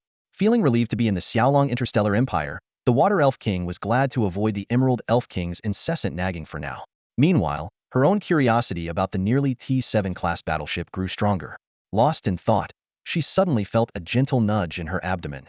Turning, she saw the Flame Elf King, who winked and said with a grin, "When we dined with that guy earlier, he took a lot of my hidden wine. You must have some good wine too, right? For the sake of gathering intel, shouldn't you contribute some?" The Water Elf King sighed, knowing she couldn't refuse. She contacted her adjutant, instructing her to bring some fine wine from their ship's cellar. The Flame Elf King's smile widened with satisfaction. Before long, the two Elf Kings boarded an interstellar shuttle. Despite the wine bottles being securely sealed, the aroma of high-quality wine subtly filled the cabin. Even the usually restrained Water Elf King couldn't help but feel tempted. As a member of the elf race, especially a high elf, a love for fine wine was innate. While she maintained decorum and limited her drinking in public, she was far from abstinent.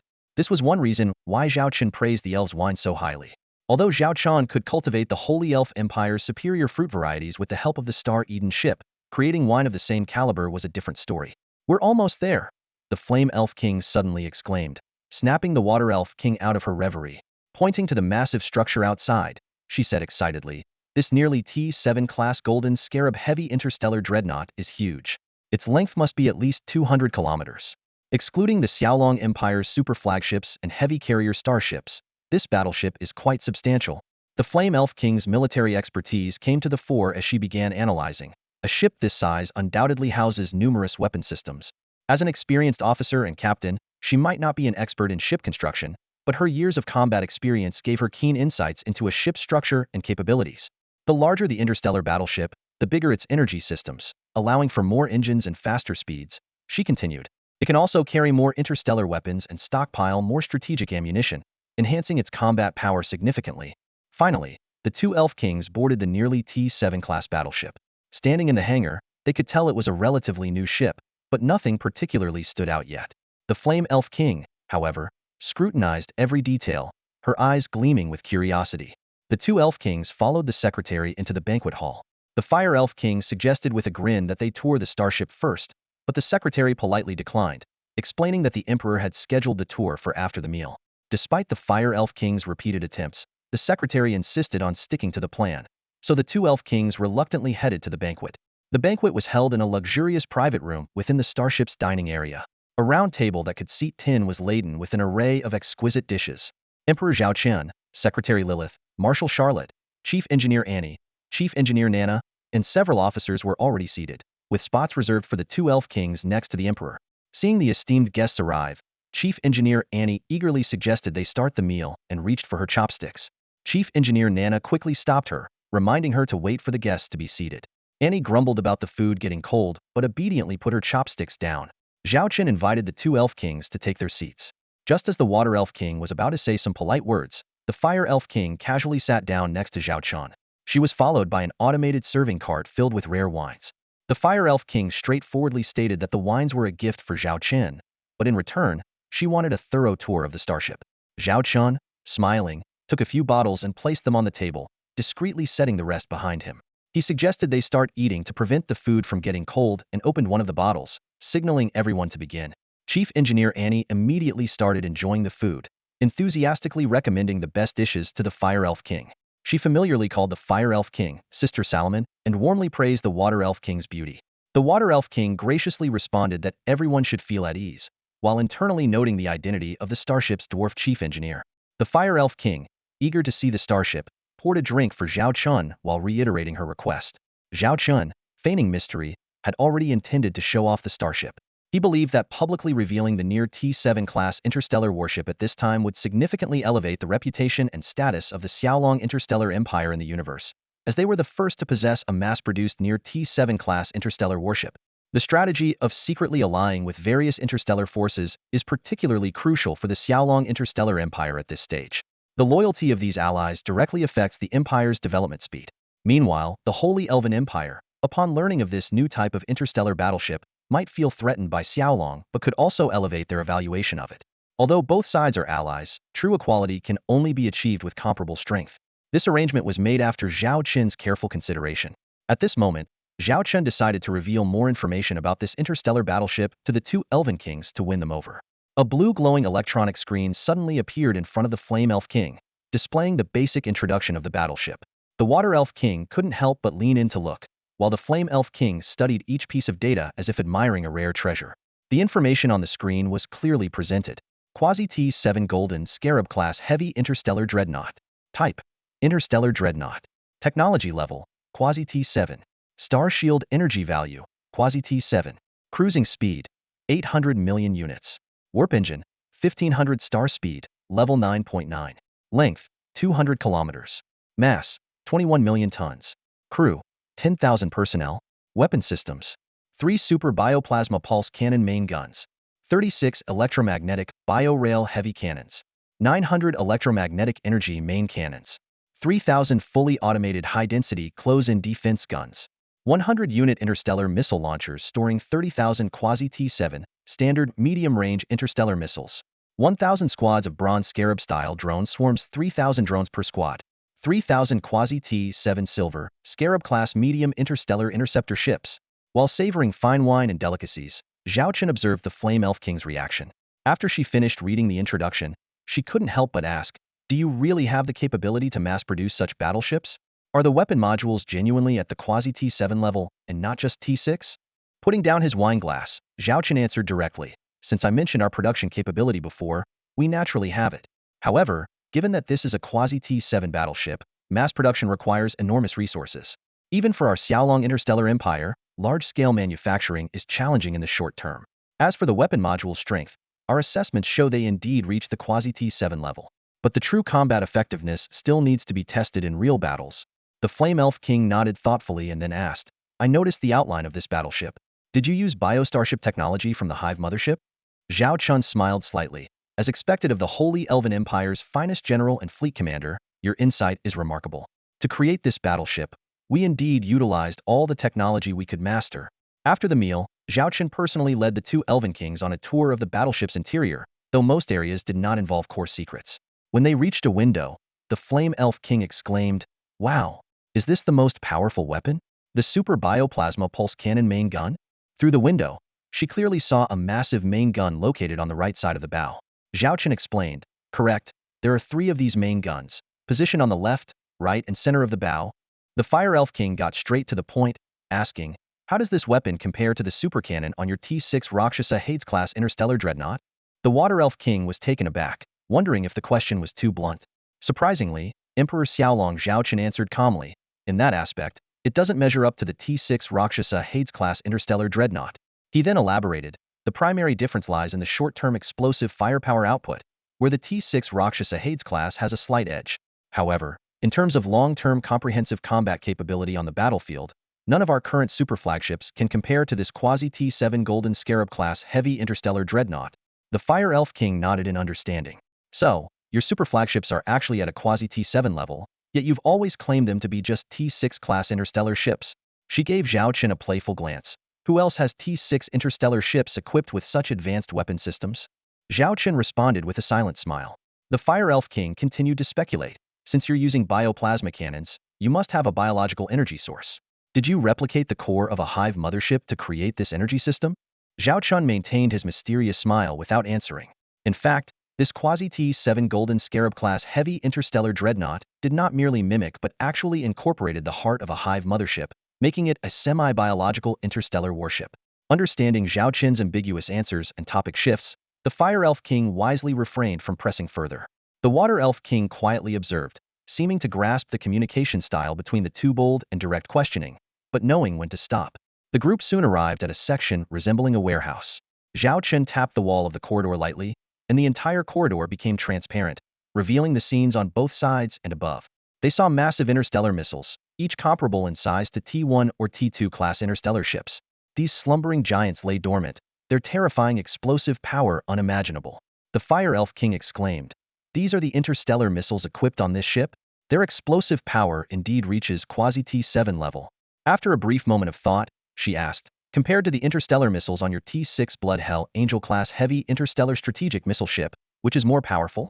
Zhao Chen stood on the bridge, his gaze sweeping over the interstellar missile bay before him. He calmly responded, "The T6 Holy Blood Hell Angel-class heavy interstellar strategic missile ships missiles do have some unique capabilities, like creating artificial black holes. However, in terms of sheer explosive power, these interstellar missiles far surpass those equipped on the T6 class. The true extent of their power, though, can only be revealed in actual combat." The Fire Elf King's lips curled into a slight smile, a hint of mockery in her eyes. She stared directly at Zhao Chen and said, "You actually brought us to tour such a crucial strategic location? This ammunition depot is vital to the interstellar warship and will certainly be a prime target for enemies during battle. Are you not concerned about showing it to us?" The Water Elf King, standing nearby, felt a pang of anxiety and thought to herself, how can their conversation be so blunt and provocative? Zhao Chen shrugged, maintaining his relaxed demeanor as he explained, "The issue you raised is indeed present in lower-tier interstellar warships, but in higher-tier ships, it's not as significant. When the star shields and armor of a high-level interstellar warship are breached, the destruction of the entire ship is just a matter of time. This quasi-T6 Golden Scarab-class heavy interstellar dreadnought has extremely strong star shields and armor. More importantly, the ammunition depots here are also surrounded by an additional layer of defensive armor. It's safe to say that the defense here is as strong as the bridge." Hearing Zhao Chen's candid explanation, the Fire Elf King nodded in sudden understanding. The Water Elf King, however, was secretly astonished by the Dragon Emperor's frankness. Passing through the section storing interstellar missiles, they arrived at an even grander space. The chamber was filled with countless gem-like objects emitting a blue-green glow. The Fire Elf King immediately recognized them. "Are these your interstellar drone swarms?" Zhao Chen nodded in confirmation. "Are these also quasi-T7 level?" The Fire Elf King inquired. "How do they compare to the interstellar drone swarms on your T6 Demon Emperor-class aircraft carrier?" "Comparable," Zhao Chen replied succinctly. The Fire Elf King showed a knowing expression, mentally calculating. 1,000 squads, each with 3,000 drones, totaling 3 million quasi-T7 interstellar drones. Each drone's combat power nearly rivals that of a T6 interstellar destroyer. This firepower configuration can easily dominate interstellar air superiority, equivalent to a fleet of 30 T6 class aircraft carriers. Zhao Chen listened quietly to the Fire Elf King's analysis without commenting. Continuing onward, they reached the largest compartment within the warship. The once dim space suddenly lit up, revealing a honeycomb-like structure. In each cell of the honeycomb, an interstellar interceptor ship was docked, densely arranged, giving the impression of facing an immense army.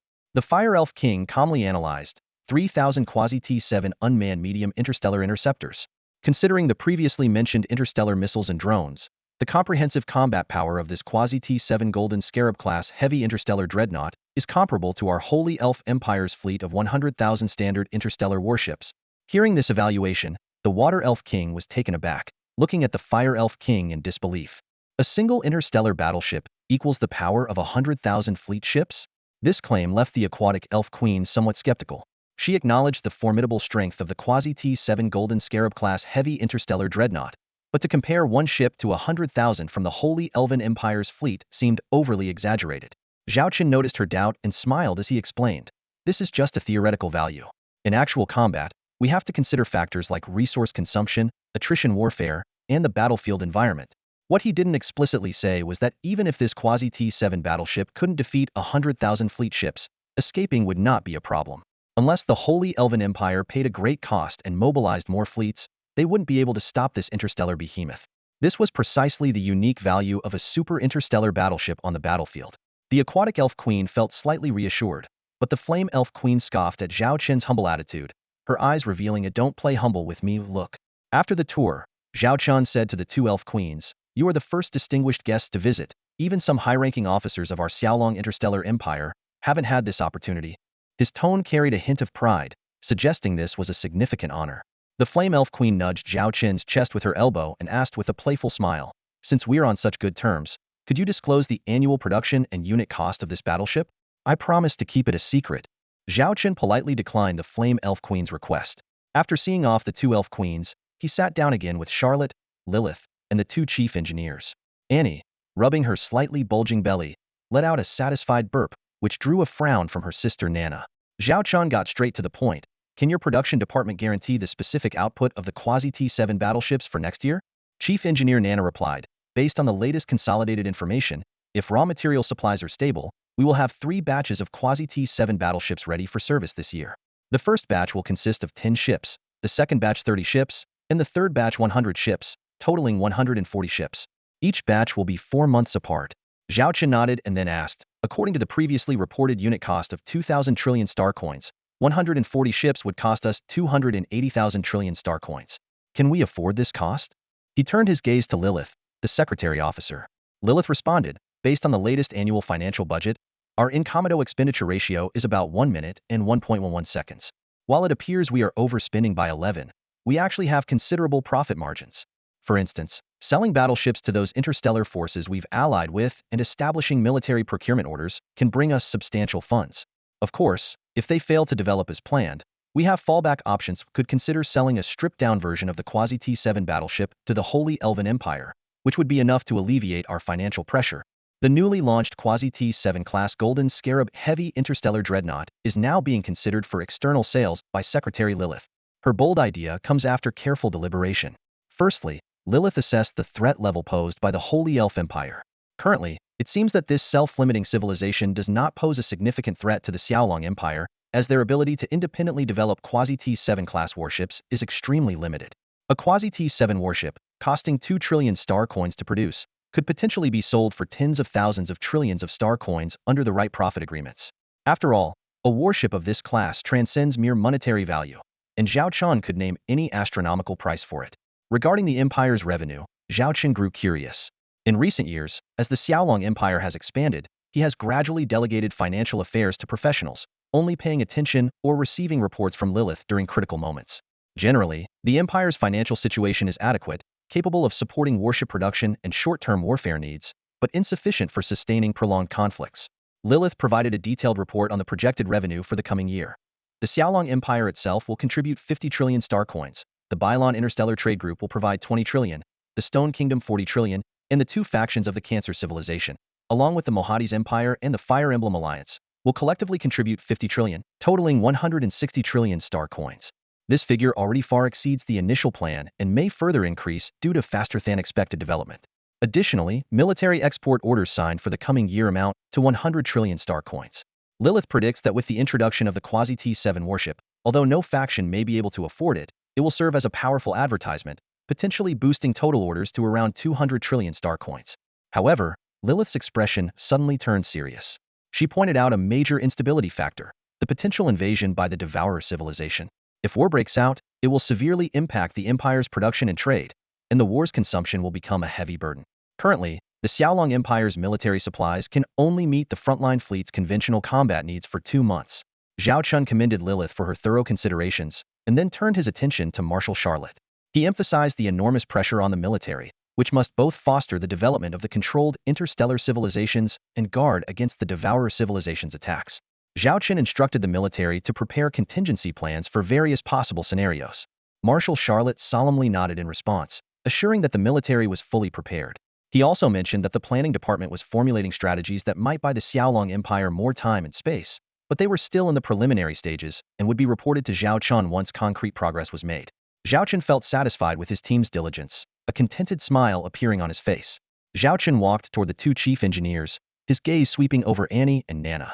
Noticing Chief Engineer Elise's absence, he felt a tinge of regret. Turning to Chief Engineer Nana, Zhao Chen spoke softly. Please tell Elise that while work is important, she also needs to take care of herself. Chief Engineer Nana nodded slightly. I will let her know. Her brief response carried a hint of understanding. As the chief engineer responsible for frontline production, Elise had only made a brief appearance at the New Year's Eve banquet before hurrying back to her post. Her intention was clear. During this special period, she aimed to give her subordinates as much time off as possible without compromising production tasks. Therefore, she chose to personally ensure the smooth operation of each production line. Zhao Chen turned and lightly patted Chief Engineer Annie on the shoulder. Even though you all work behind the scenes and are rarely recognized, I am well aware of your value and importance. His tone carried a sense of appreciation. In the new year, I hope you can fully utilize your talents in your respective roles. Chief Engineer Nana straightened her back, her expression resolute. Rest assured, Your Majesty, we will fulfill our duties and ensure all production tasks are completed successfully. Her stance was like that of a soldier ready to charge into battle, filled with determination. In contrast, Chief Engineer Annie appeared much more relaxed. She responded weakly, her eyelids drooping as if she might fall asleep at any moment. It wasn't fatigue, but rather the result of having eaten too much at the banquet, leaving her in a food coma. Leaning in, Zhao Chen whispered in Annie's ear. The Xiaolong Interstellar Empire is always clear about rewards and punishments. I will be keeping an eye on your performance. Those who perform well will be rewarded, but anyone found slacking off, even if they've already received rewards like the interstellar Eden ship, might have them taken back. He paused, his tone slightly playful. But I trust that our excellent chief engineers will be self-disciplined, right? These words were like a bucket of cold water over Annie's head, instantly waking her up. She stared at Zhao Chen with wide eyes, as if looking at a terrifying demon. She thought to herself, this guy is definitely threatening me. Over the next 5 days, Emperor Xiaolong led the Imperial Guard Fleet and 5 Quasi-T7 Golden Scarab-class heavy interstellar dreadnoughts on a tour across the Xiaolong Interstellar Empire. Everywhere they went, they attracted large crowds. Some people came out of admiration for the Emperor, others wanted to see the Xiaolong fleet in action, and many were curious about the Quasi-T7 level interstellar warships. After all, these were the only publicly known Quasi-T7 warships in the known universe. The first stop on the tour was the capital star system of the Xingyao Kingdom. As the original birthplace of the Xiaolong fleet, it had become an integral part of the Xiaolong Interstellar Empire, largely due to its human-dominated background, making it a crucial piece of the Empire's territory. At the largest starport in the Xingyao Kingdom's capital star, Queen Xin Xiaolei and her ministers awaited early. As the massive Quasi-T7 Golden Scarab-class heavy interstellar dreadnought approached, everyone felt an invisible pressure. This was not just any interstellar warship. It was like a terrifying interstellar beast. As the starport berth began docking with the warship, murmurs arose among the ministers. So this is the most advanced interstellar warship of the Xiaolong Interstellar Empire. Truly magnificent. Indeed, even though it's only a Quasi-T7, it's enough to cement the Xiaolong Empire's status in this star region. If I could be the captain of such a ship for just 1 day, I could die without regrets. Keep dreaming. I heard the captain of such a warship must at least hold the rank of Major General, someone capable of commanding a whole legion. As the gangway connected, a squad of soldiers equipped with simple flight gear flew out first, their sharp eyes making the atmosphere tense. Following them, a larger flying platform emerged, surrounded by bodyguards, with Emperor Xiaolong at the center. When Emperor Xiaolong appeared before the crowd, the entire place fell silent. This was Emperor Xiaolong. All eyes were fixed on this legendary figure, and an invisible aura of reverence filled the air. At the pinnacle of the power hierarchy in the Xiaolong Interstellar Universe, a formidable presence is about to arrive. Queen Xin Xiaolei of the Xingyao Kingdom, leading her ministers, once again prepares to welcome the Emperor of Xiaolong. Xin Xiaolei stepped forward gracefully, lifting her gown slightly with both hands as she bowed deeply. Her ministers followed suit, bowing in unison. Despite being a monarch, Xin Xiaolei knew that everything she had now was owed to the powerful figure before her. No need for such formalities, Zhao Chen said calmly, his gaze sweeping over the assembled crowd before settling on an elderly man with white hair. A slight smile appeared on his lips as he spoke with a familiar tone. Marshal Chu, standing so far away, are you not pleased to see me? His words elicited subtle reactions from the ministers. They were well aware that this old man was none other than Marshal Chu Changhe. In the past, when Zhao Chen was merely a lord of the Xiaolong star system, he had received much support from Marshal Chu. Now, with the Xiaolong fleet's power greatly expanded, Zhao Chen continued to favor the Chu family. Marshal Chu's granddaughter had even become the Grand Marshal of the Xiaolong Interstellar Empire, renowned far and wide. Zhao Chen's actions clearly demonstrated the Chu family's special status to everyone present. Such open favoritism was enough to alter the destiny of a family. Chu Changhe, wise and experienced, understood the implications. With a look of contentment, he approached Zhao Chen, maintaining his respectful demeanor as he saluted. Chu Changhe, at your service, Your Majesty. There's no need for such courtesy towards an old man like me. I'm retired now. I rarely involve myself in Chu family matters. If it weren't for Queen Qin's insistence, I'd be leisurely fishing on my home planet. Zhao Chen chuckled. Marshal Chu, you're joking? With your vigor, not only are you far from retirement, but you could also lead the interstellar fleet into battle for another 300 rounds. Those around couldn't help but envy this scene. To converse so intimately with the Xiaolong Emperor was an honor beyond their reach. Even a single compliment from the Emperor could dramatically elevate their family's status. As Zhao Chen moved through the welcoming crowd, only Queen Qin Xiaolei and Marshal Chu Changhe followed closely. They boarded a prepared hover vehicle, its cabin shrouded in an opaque light screen, shielding them from outside view. Once the doors closed, Zhao Chen's expression relaxed slightly. Sitting beside him, Chu Changhe spoke with a mix of helplessness and contentment. You insisted on bringing me here. I understand your intentions, but there's no need to give the Chu family special treatment. If those youngsters can't uphold the Chu family's honor without your protection, then the Chu family doesn't deserve to exist. Your constant favor will only make them complacent. When I return, I'll have to give them a good talking to. Zhao Chen smiled. With you around, I'm confident the Chu family will stay on the right path. The youngsters Chu Changhe referred to were actually the middle-aged pillars of the Chu family, now in their 50s. They managed various aspects of the family, while Chu Changhe remained semi-retired. Chu Xian, due to her busy duties, had little time for family affairs. Thus, the Chu family maintained its status, ranking among the top 5 families in the Xiaolong Interstellar Empire. Naturally, Zhao Chen wouldn't ignore them. In Zhao Chen's governance system, there is a specialized intelligence team tasked with monitoring the various family powers within the empire. These elites meticulously record every move and latest development of the families. Under the watchful eyes of Emperor Zhao Chen of the Xiaolong Empire, these families have nowhere to hide. Zhao Chen's attendance at the Xingyao Kingdom event, where he is willing to secure a position for the Chu family, carries significant meaning. Within the power structure of the Xiaolong Interstellar Empire, the Chu family has long held a position. This is due to an old connection from many years ago. As long as the Chu family does not overstep their bounds, Zhao Chen will continue to reserve their place.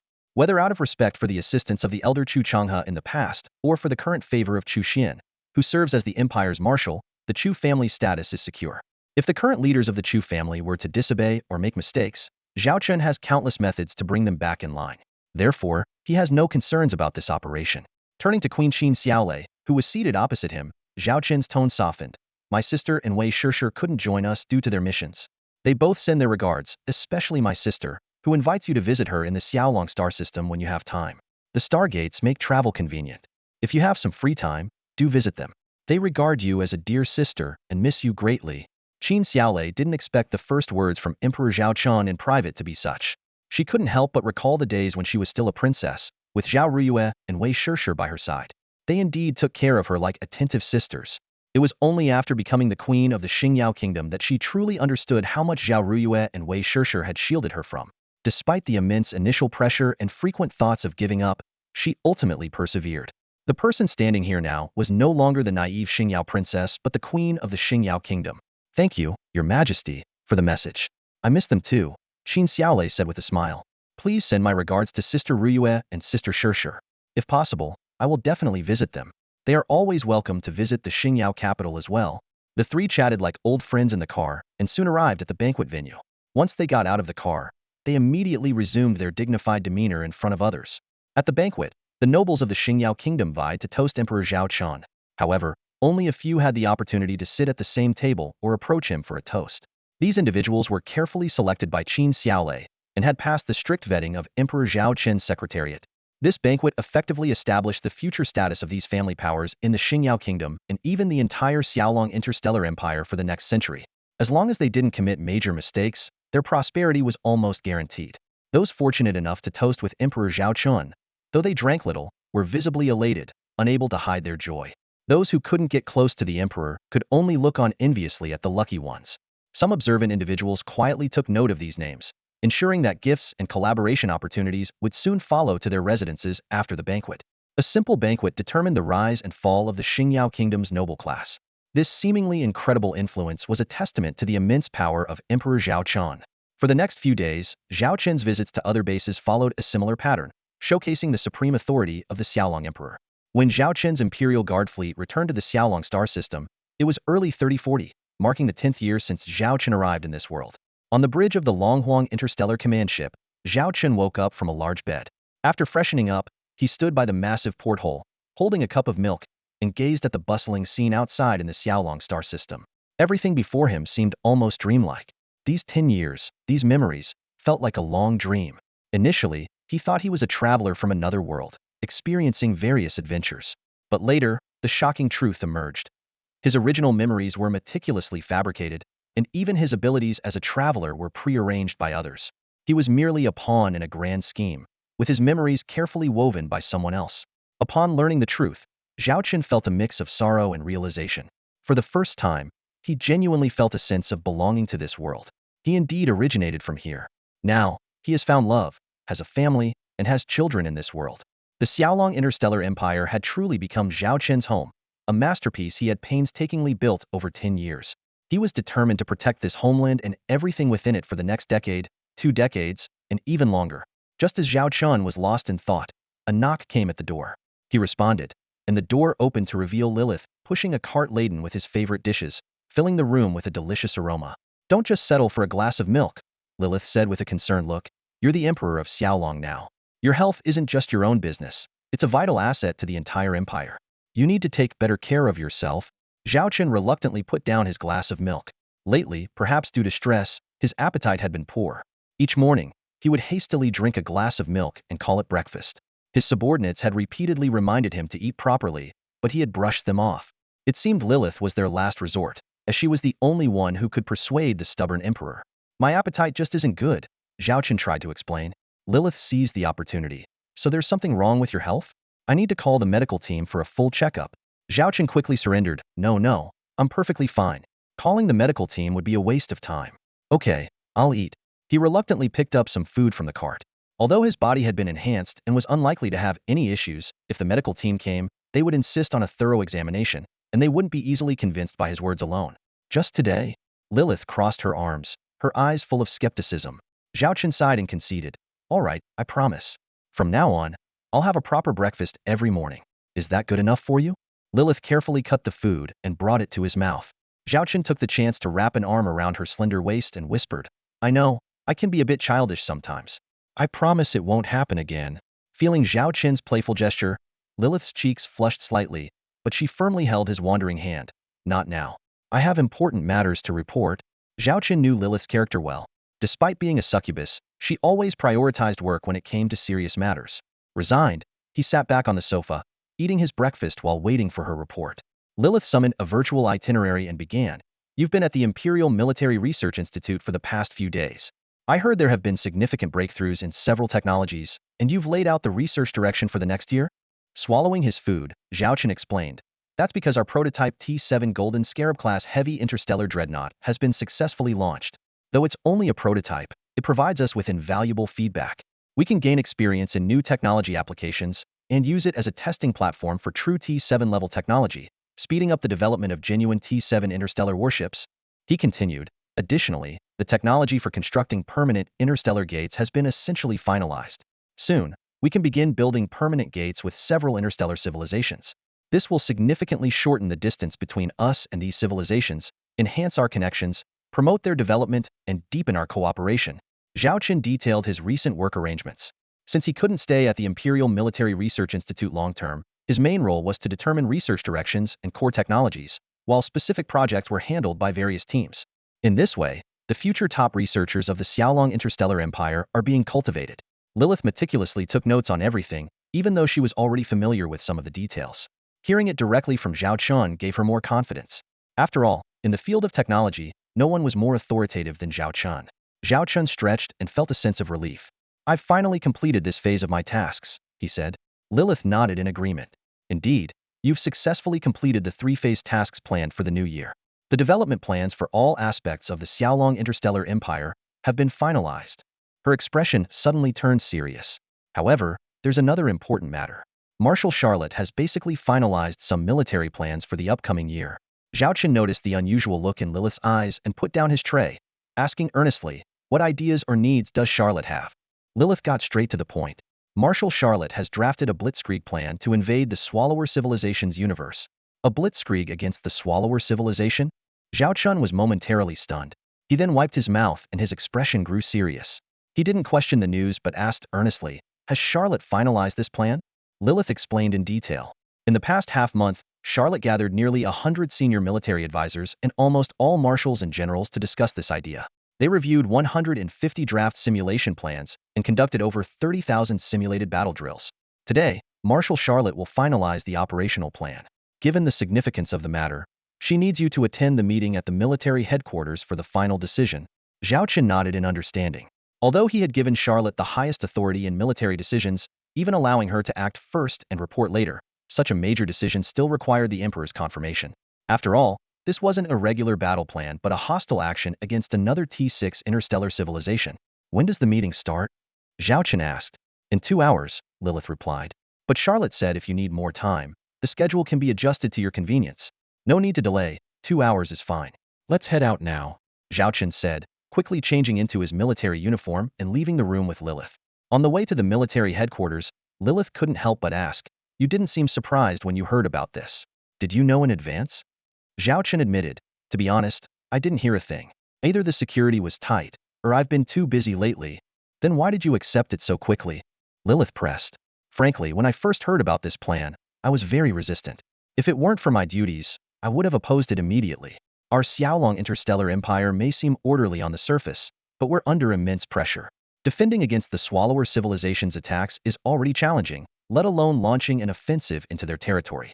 It's hard for me to understand." Zhao Chen smiled and explained, "That's why I always emphasize that professionals should handle professional matters. In terms of governance and coordination, Charlotte may not be as skilled as you.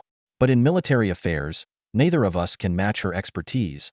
Lilith nodded, acknowledging this point. Zhao Chen continued, "The concerns you mentioned do exist, but I believe that if Charlotte dares to propose such a plan, she must have valid reasons and rationale. Our job now is to hear her out and then make the final decision." Lilith agreed, aligning with her current thoughts. As they talked, they arrived at the military headquarters. The headquarters wasn't a fixed location but could be set up anywhere needed, such as on a planet, starport, or starship. This time, it was on the Rakshasa Pluto-class interstellar dreadnought, Charlotte's flagship, capable of meeting all the military's needs. Zhao Chen walked into a spacious room resembling a small bridge, divided into several zones.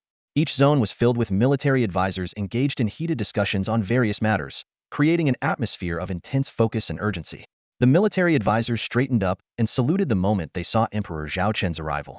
Zhao Chen nodded slightly and walked calmly through the various departments.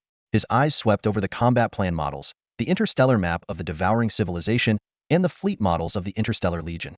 He understood that these military advisors were deeply studying this formidable opponent.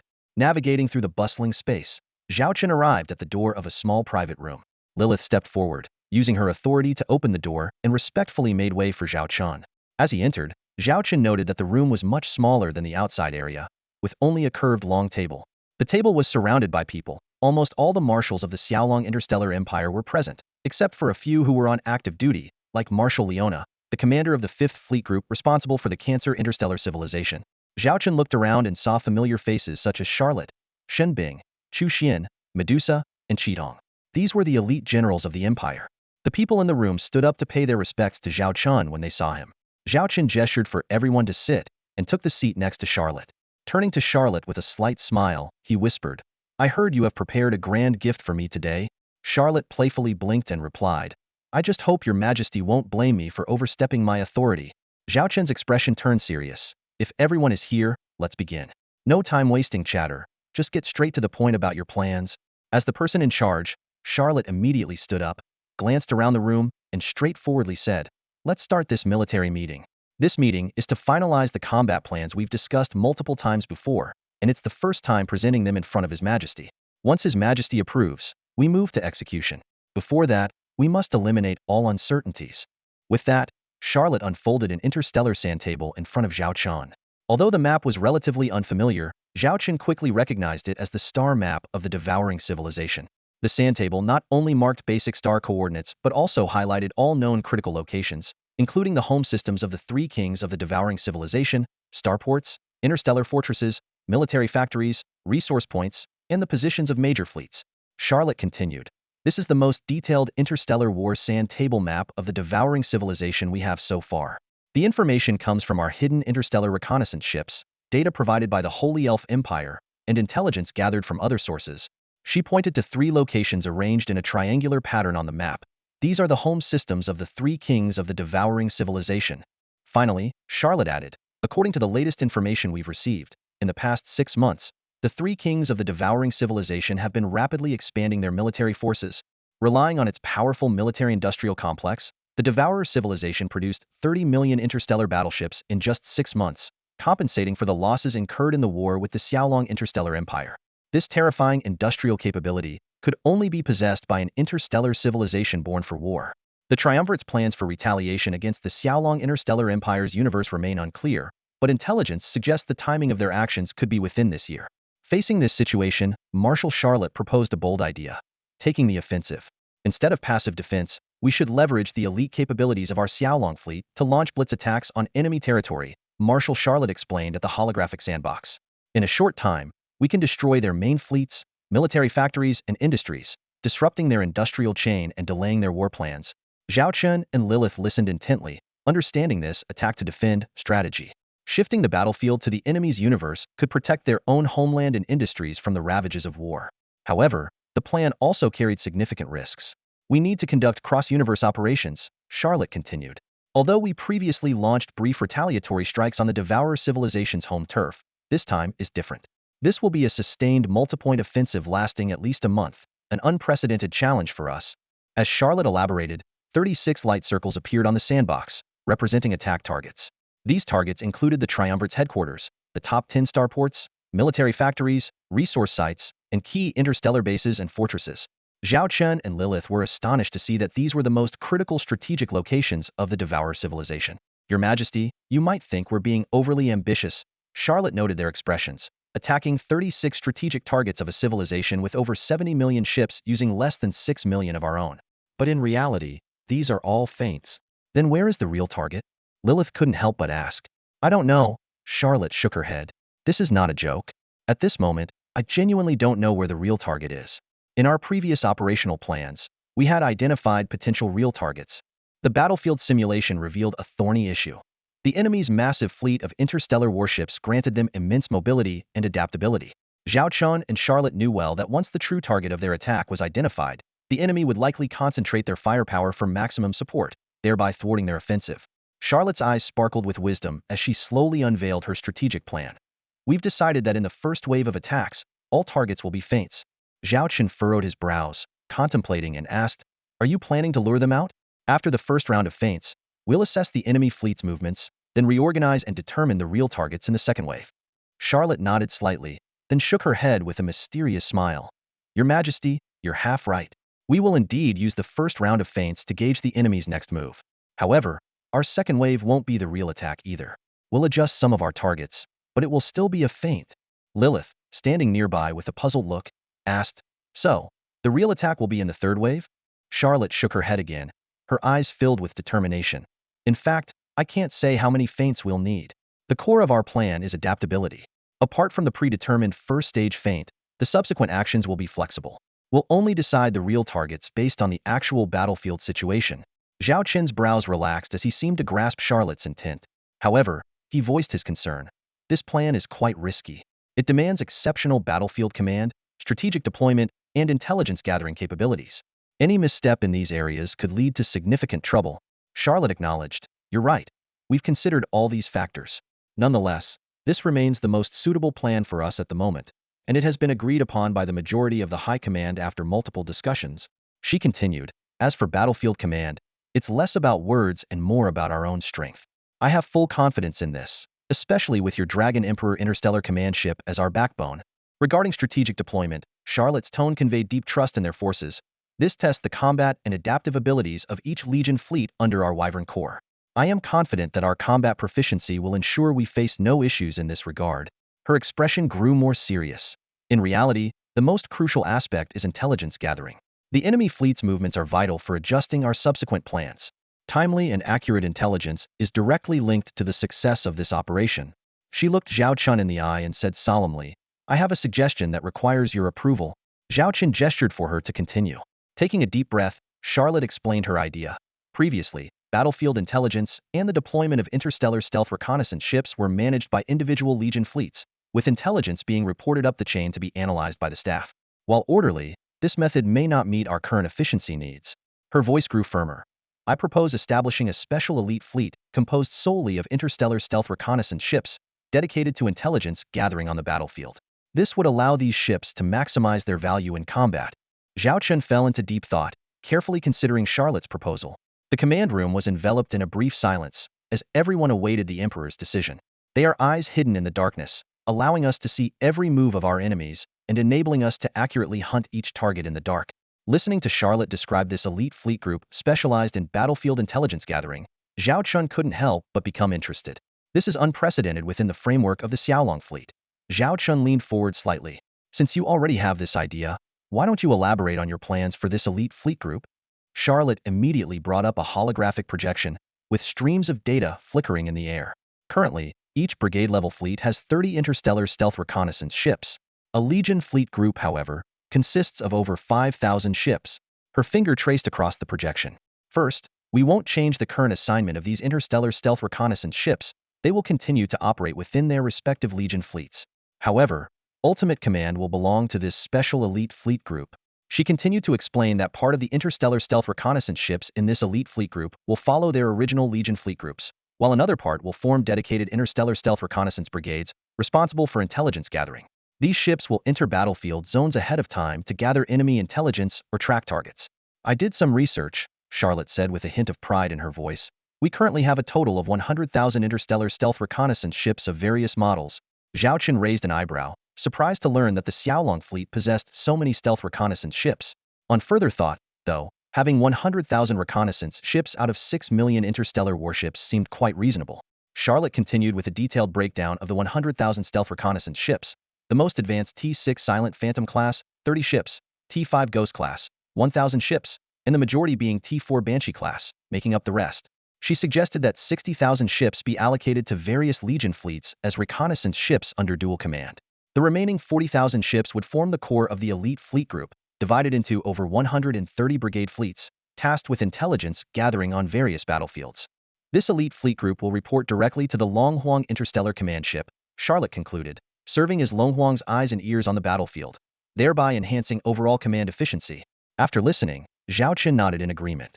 Considering future potential intergalactic operations in unfamiliar environments against unknown enemies, the importance of intelligence could not be overstated. Knowing oneself and knowing the enemy ensures victory in 100 battles, a principle Zhao Chen understood well. Your idea is excellent, I approve, Zhao Chen said, but then he shifted his tone. However, the selection of the commander for such a special elite fleet group is crucial. They must possess outstanding intelligence gathering skills, remain calm under pressure, and most importantly, he emphasized, be loyal. Charlotte seemed prepared. I already have someone in mind. As soon as you approve, she can take up the position and quickly establish the framework for this elite fleet group. Who? Zhao Chen asked curiously. Current deputy commander of the Xiaolong 4th Legion Fleet Group, General Zhong Xiaoxia. Charlotte replied without hesitation. The nearby commander of the Xiaolong 4th Legion Fleet Group, Xue Xiaoxiao, who had been silently listening, made a face and muttered, Great, now they're poaching for my team. Xiaoxia has been a tremendous help, handling many tasks for me. Sigh. Despite her reluctance, Xue Xiaoxiao was only venting. If Zhong Xiaoxia could indeed take on the role of commander for this newly established elite fleet group, she would be happy to see her colleague advance. Zhong Xiaoxia? Zhao Chen quickly recalled the general's profile. Although they hadn't met often, as the deputy commander of a Legion fleet group, she held a significant position within the Xiaolong Interstellar Empire's military.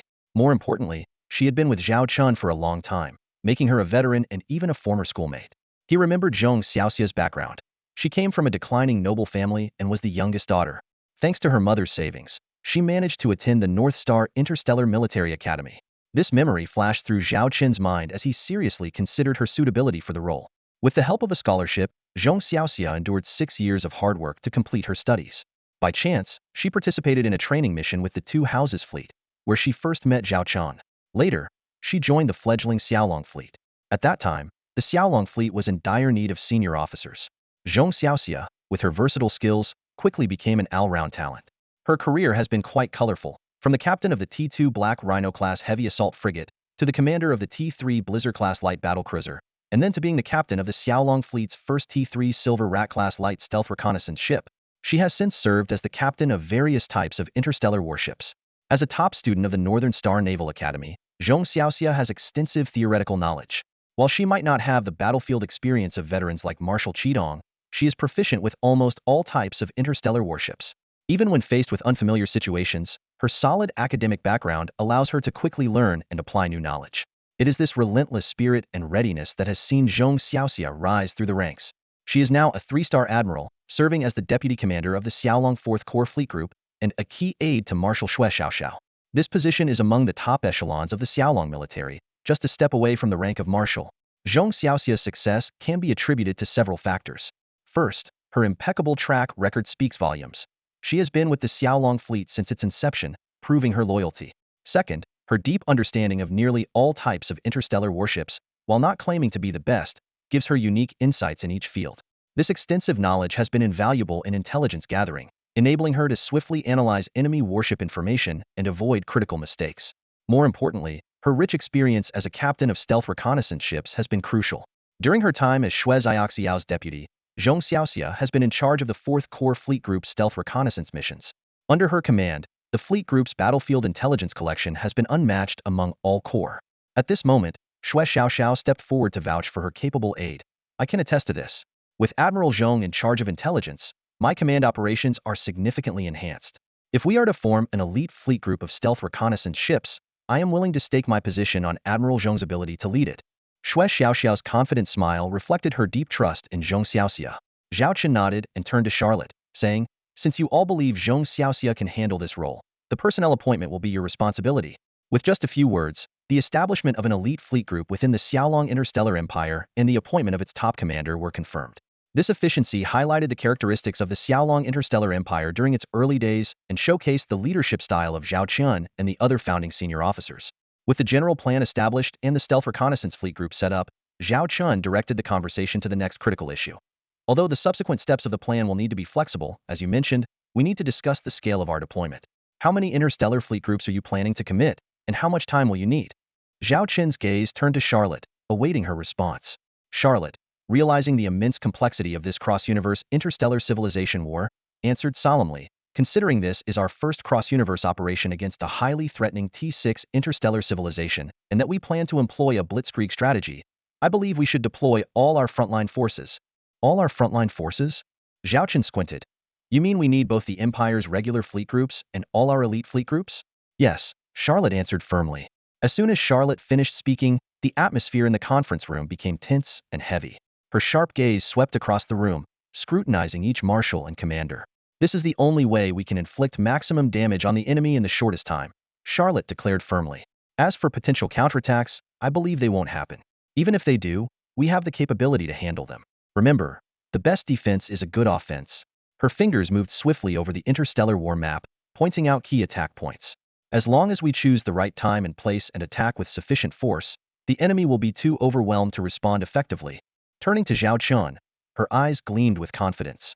Your Majesty, based on our strategic resource reserves, I can guarantee that this blitzkrieg will last no more than a month and will not consume more than 80% of our prepared war materials. Zhao Chen nodded thoughtfully, his gaze shifting between Charlotte and the war map. I understand your plan. I have no objections to deploying all frontline combat fleets. I also agree with the 1-month timeline. He paused, frowning slightly. But you must be aware that parts of our 3 ace fleet groups are currently engaged in expansion missions in other interstellar civilizations. If this war affects those plans, Charlotte interrupted him immediately, her tone unwavering. Your Majesty, there's no need to worry. We have already coordinated for those fleet groups. First, they want need to return to the Xiaolong Interstellar Empire before the operation. They will have opportunities for rest and resupply. Second, we will ensure a ceasefire of at least a month in those 3 interstellar civilizations.